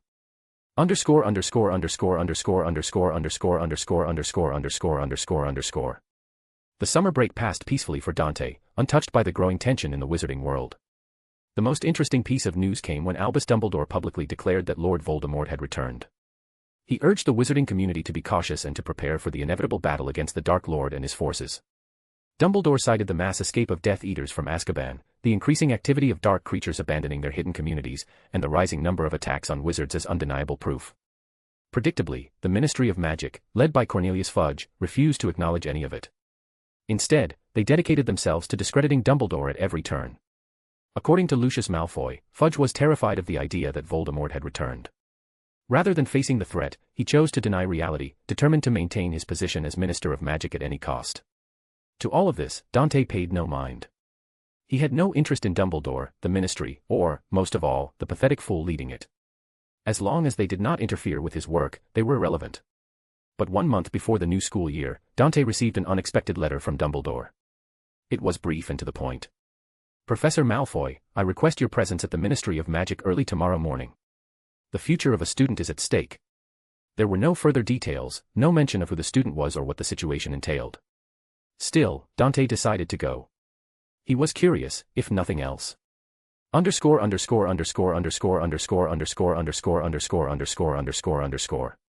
Arriving at the ministry at the appointed time, Dante found Dumbledore waiting for him. The headmaster offered a polite nod and immediately led him forward at a brisk pace. Thank you for coming, Dumbledore said. The hearing is about to begin. What hearing? Dante asked, his tone calm. Dumbledore didn't slow down. The Ministry has decided to expel Harry Potter from Hogwarts for using magic in front of a muggle. Dante raised an eyebrow. And why am I here? Dumbledore merely smiled knowingly. Just listen and you will understand. They arrived just as the hearing commenced. The moment Dumbledore stepped inside, he confidently announced himself. Albus Percival Wulfric Brian Dumbledore, witness for the defense. The gathered witches and wizards murmured among themselves, but before anyone could speak, Dumbledore gestured toward Dante. And this is Professor Dante Malfoy, the second witness for the defense. Silence followed. Dante's silver eyes swept across the room, taking in the various expressions. Harry, seated in the center, looked relieved to see Dumbledore. Cornelius Fudge scowled darkly, clearly displeased. The other Ministry officials reacted with a mix of surprise, irritation, or indifference. Then there was a particularly unpleasant-looking woman, her beady eyes fixated on him with a scrutinizing gaze. Dante stepped to the side and observed, arms crossed, as the ridiculous display unfolded before him. Harry and his muggle cousin had been attacked by Dementors. In response, Harry cast a Patronus charm to defend them. A squib, an old woman, was called in to provide testimony, but her words were weak and uncertain.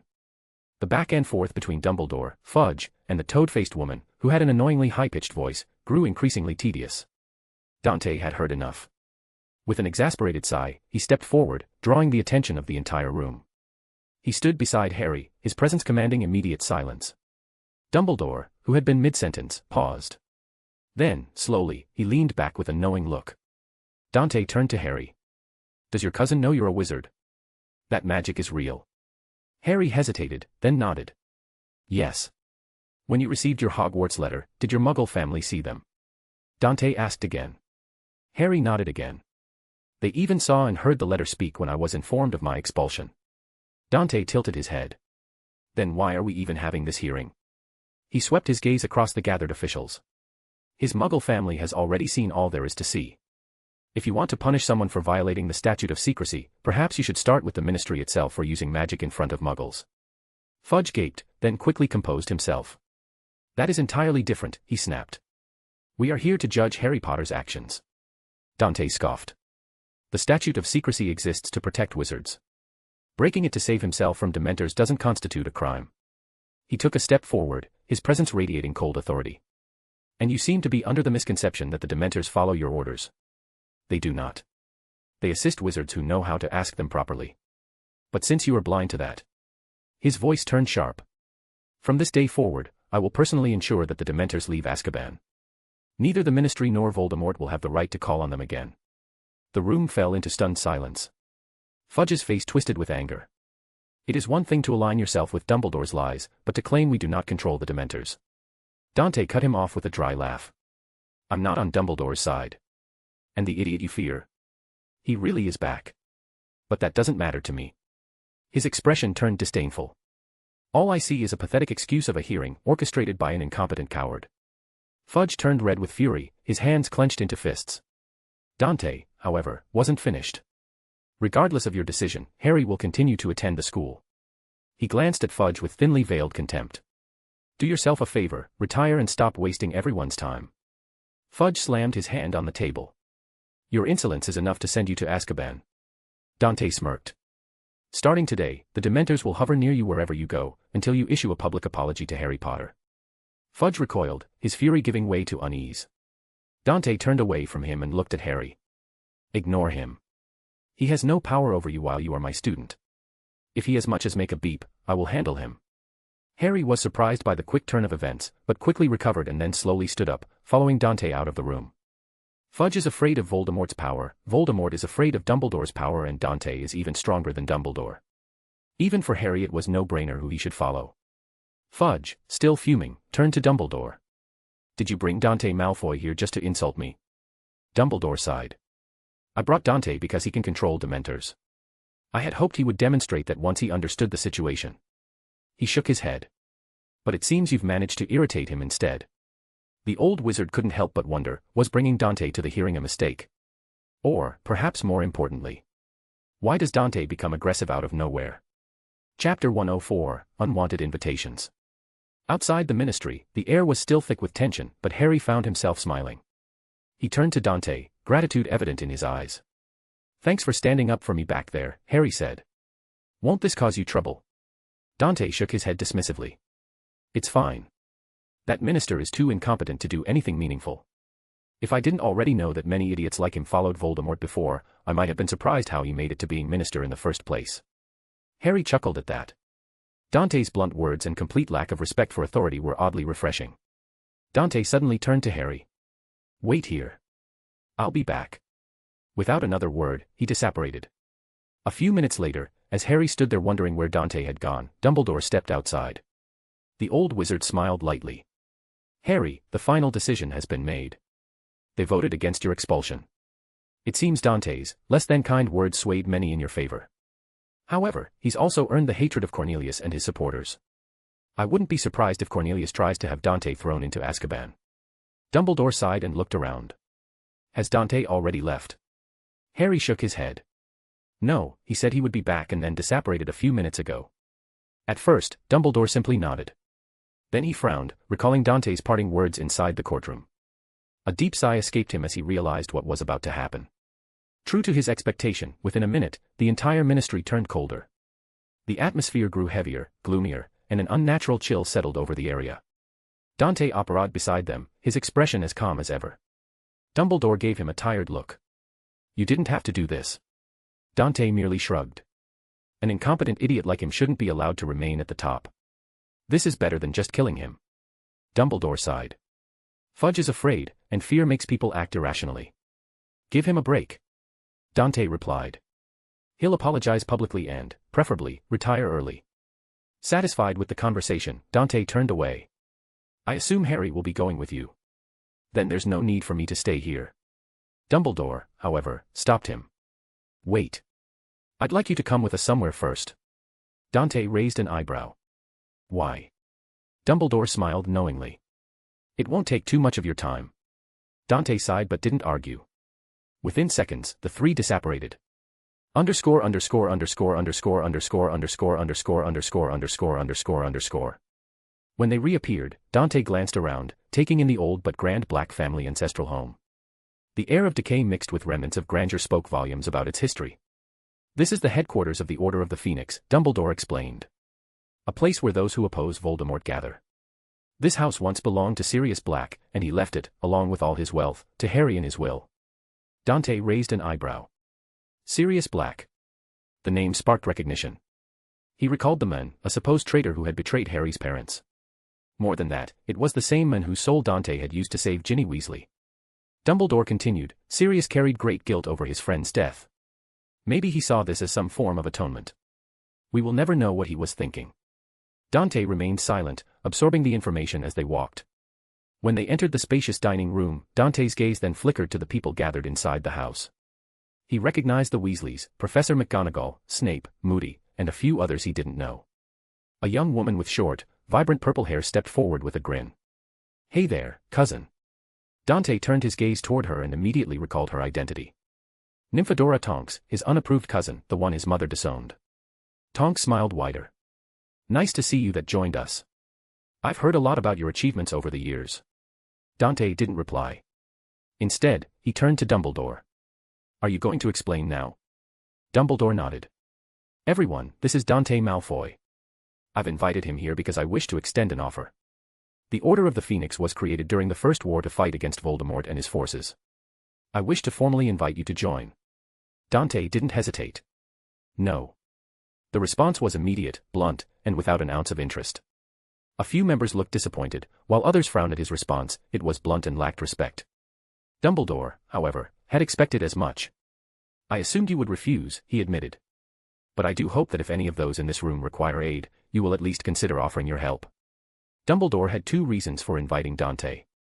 One was to demonstrate trust, to show that he saw good in Dante despite his less than savory approach to problems.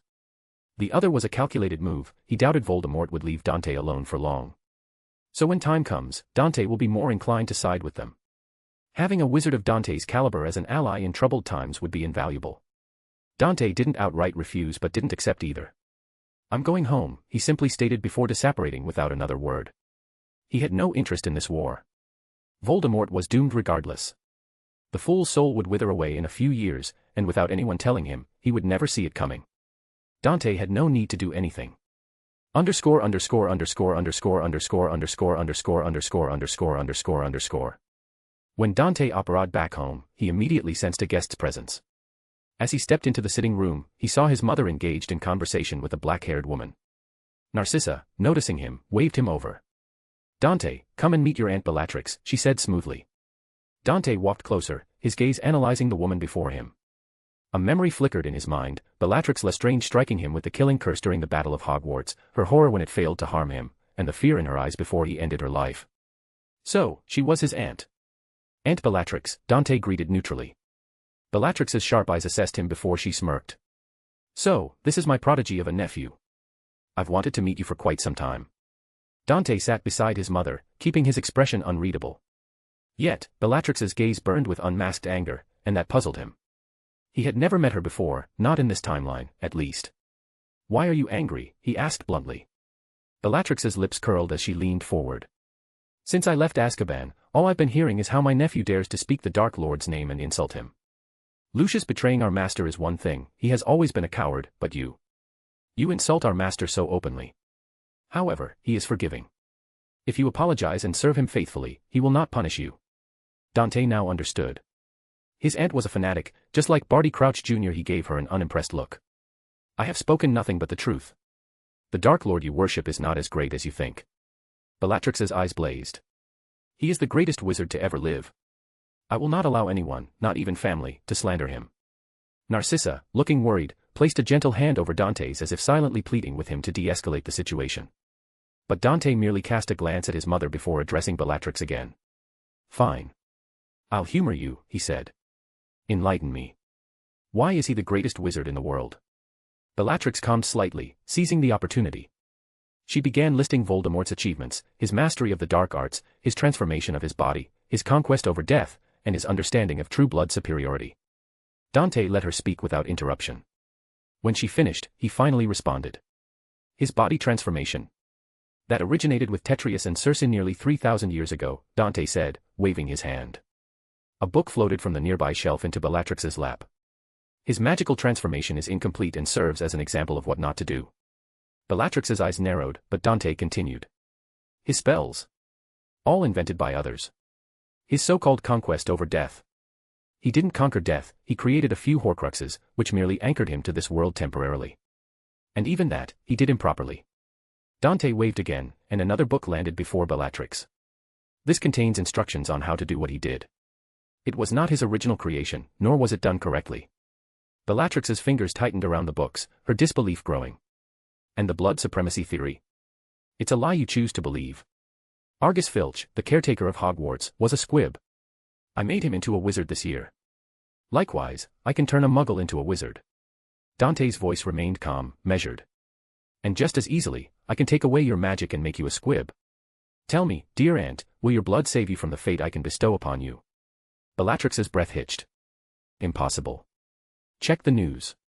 Argus is a wizard now, Dante said. And the books in your hands detail how Voldemort's greatest achievements are nothing more than incomplete or misused legacies of greater individuals. Bellatrix's mind reeled. She had worshipped the Dark Lord for years, devoted her life to his cause. Yet here was her nephew, systematically dismantling every reason she had believed in his superiority. Her mouth opened, but no words came. Dante watched her silently for a moment before rising to his feet. To me, Voldemort is just an ordinary wizard who read more books than others without understanding them completely. So unless you can show me something he accomplished that was truly his own, I will continue to see him as such, no matter how much you worship him. Bellatrix clenched her jaw, desperately trying to defend her master. She listed a few more of his supposed accomplishments, but each time, Dante countered with older, more refined magical theories and evidence of wizards who had accomplished the same feats, only better. By the time he was finished, Bellatrix sat numbly, her world shaken. For the first time, she wondered if her master should have been sorted into Ravenclaw instead of Slytherin, given how much he had relied on others' knowledge. Dante gave her one last look. Voldemort and his cause are a waste of time. I hope you rethink your choices, aunt. Otherwise, it would sadden my mother if I had to kill you this time as well. Bellatrix barely registered his words, too caught up in the earth-shattering realization that the foundation of her beliefs had crumbled. Narcissa, however, did. And she understood. She recalled Dante's breakdown in the garden upon his return from the past. If what he said was true, then Dante had already killed Bellatrix before.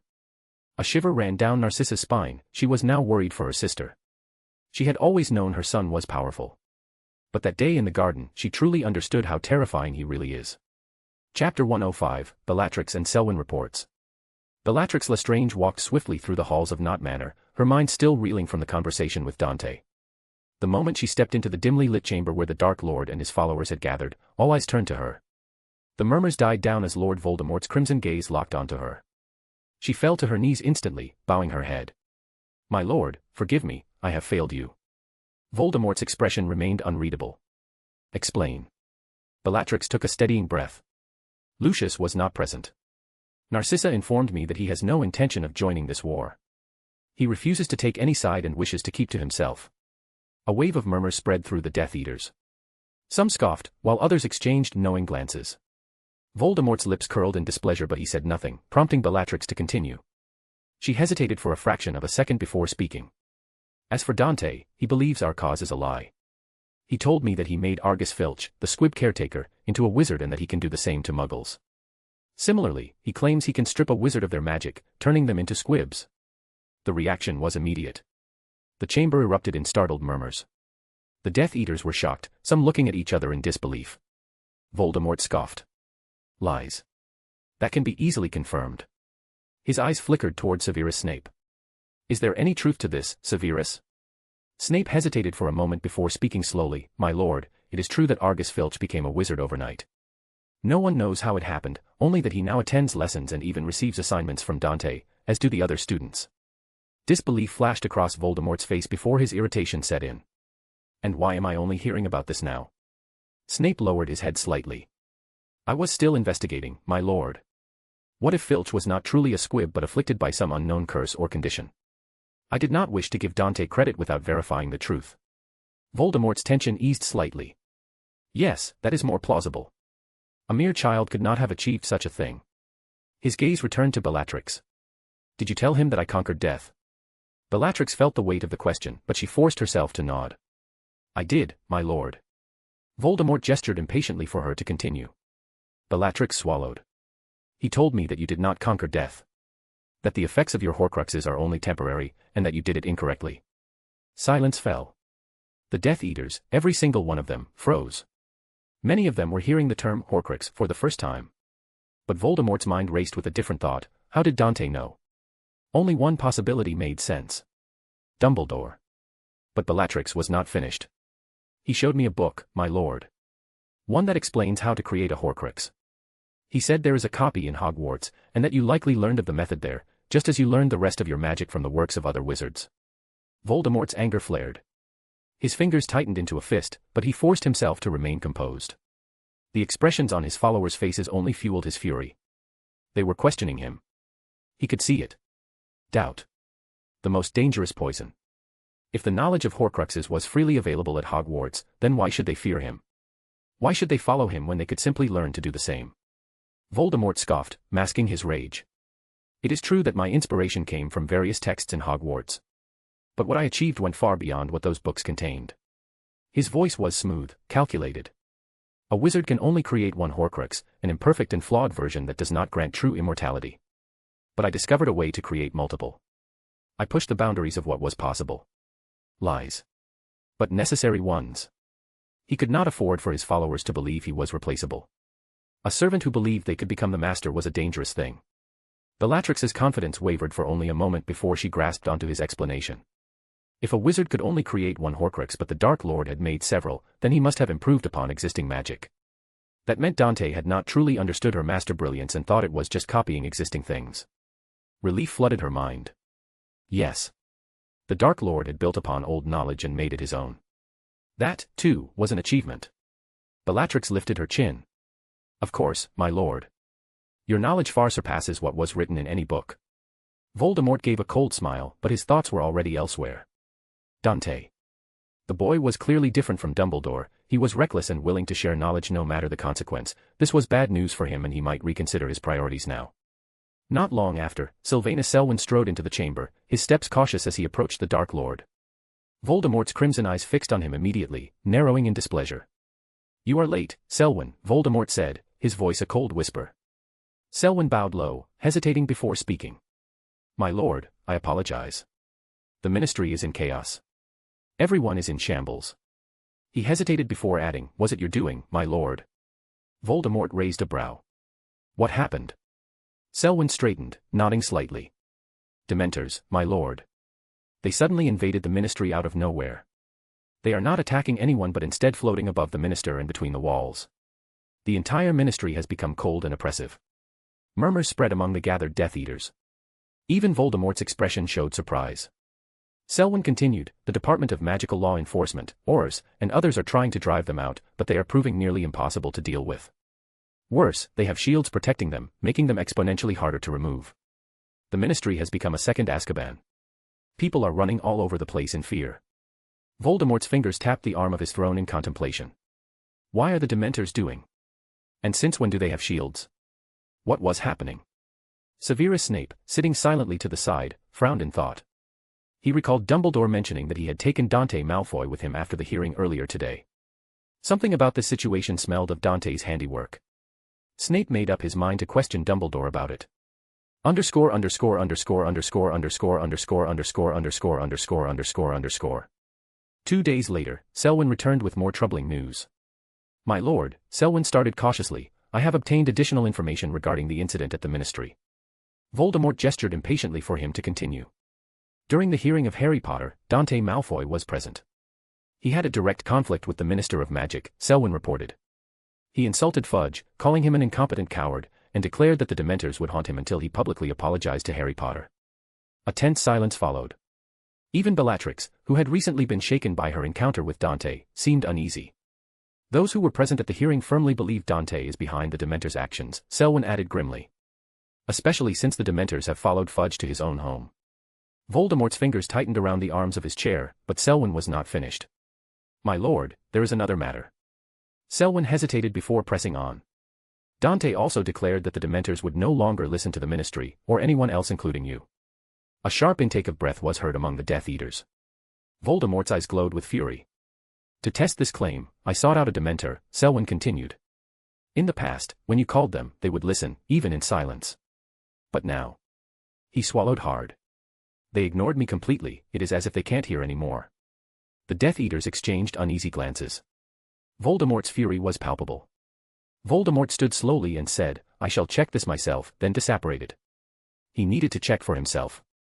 Some time later he came back, his face filled with controlled rage. They are not responding to anything, no matter what I said or offered, it is as if they can't hear me anymore. The chamber fell into absolute silence. The implications were clear. The Dementors could no longer be won on their side. Voldemort sat back in his chain, his fingers drumming against his armrest, his mind racing. He needed, to know how Dante had accomplished this. For a moment, his fury whispered an idea to him. He should go to Malfoy Manor himself and rip the knowledge from Dante's mind. But then he hesitated. A small flicker of something unfamiliar crawled into his thoughts. Was it worry?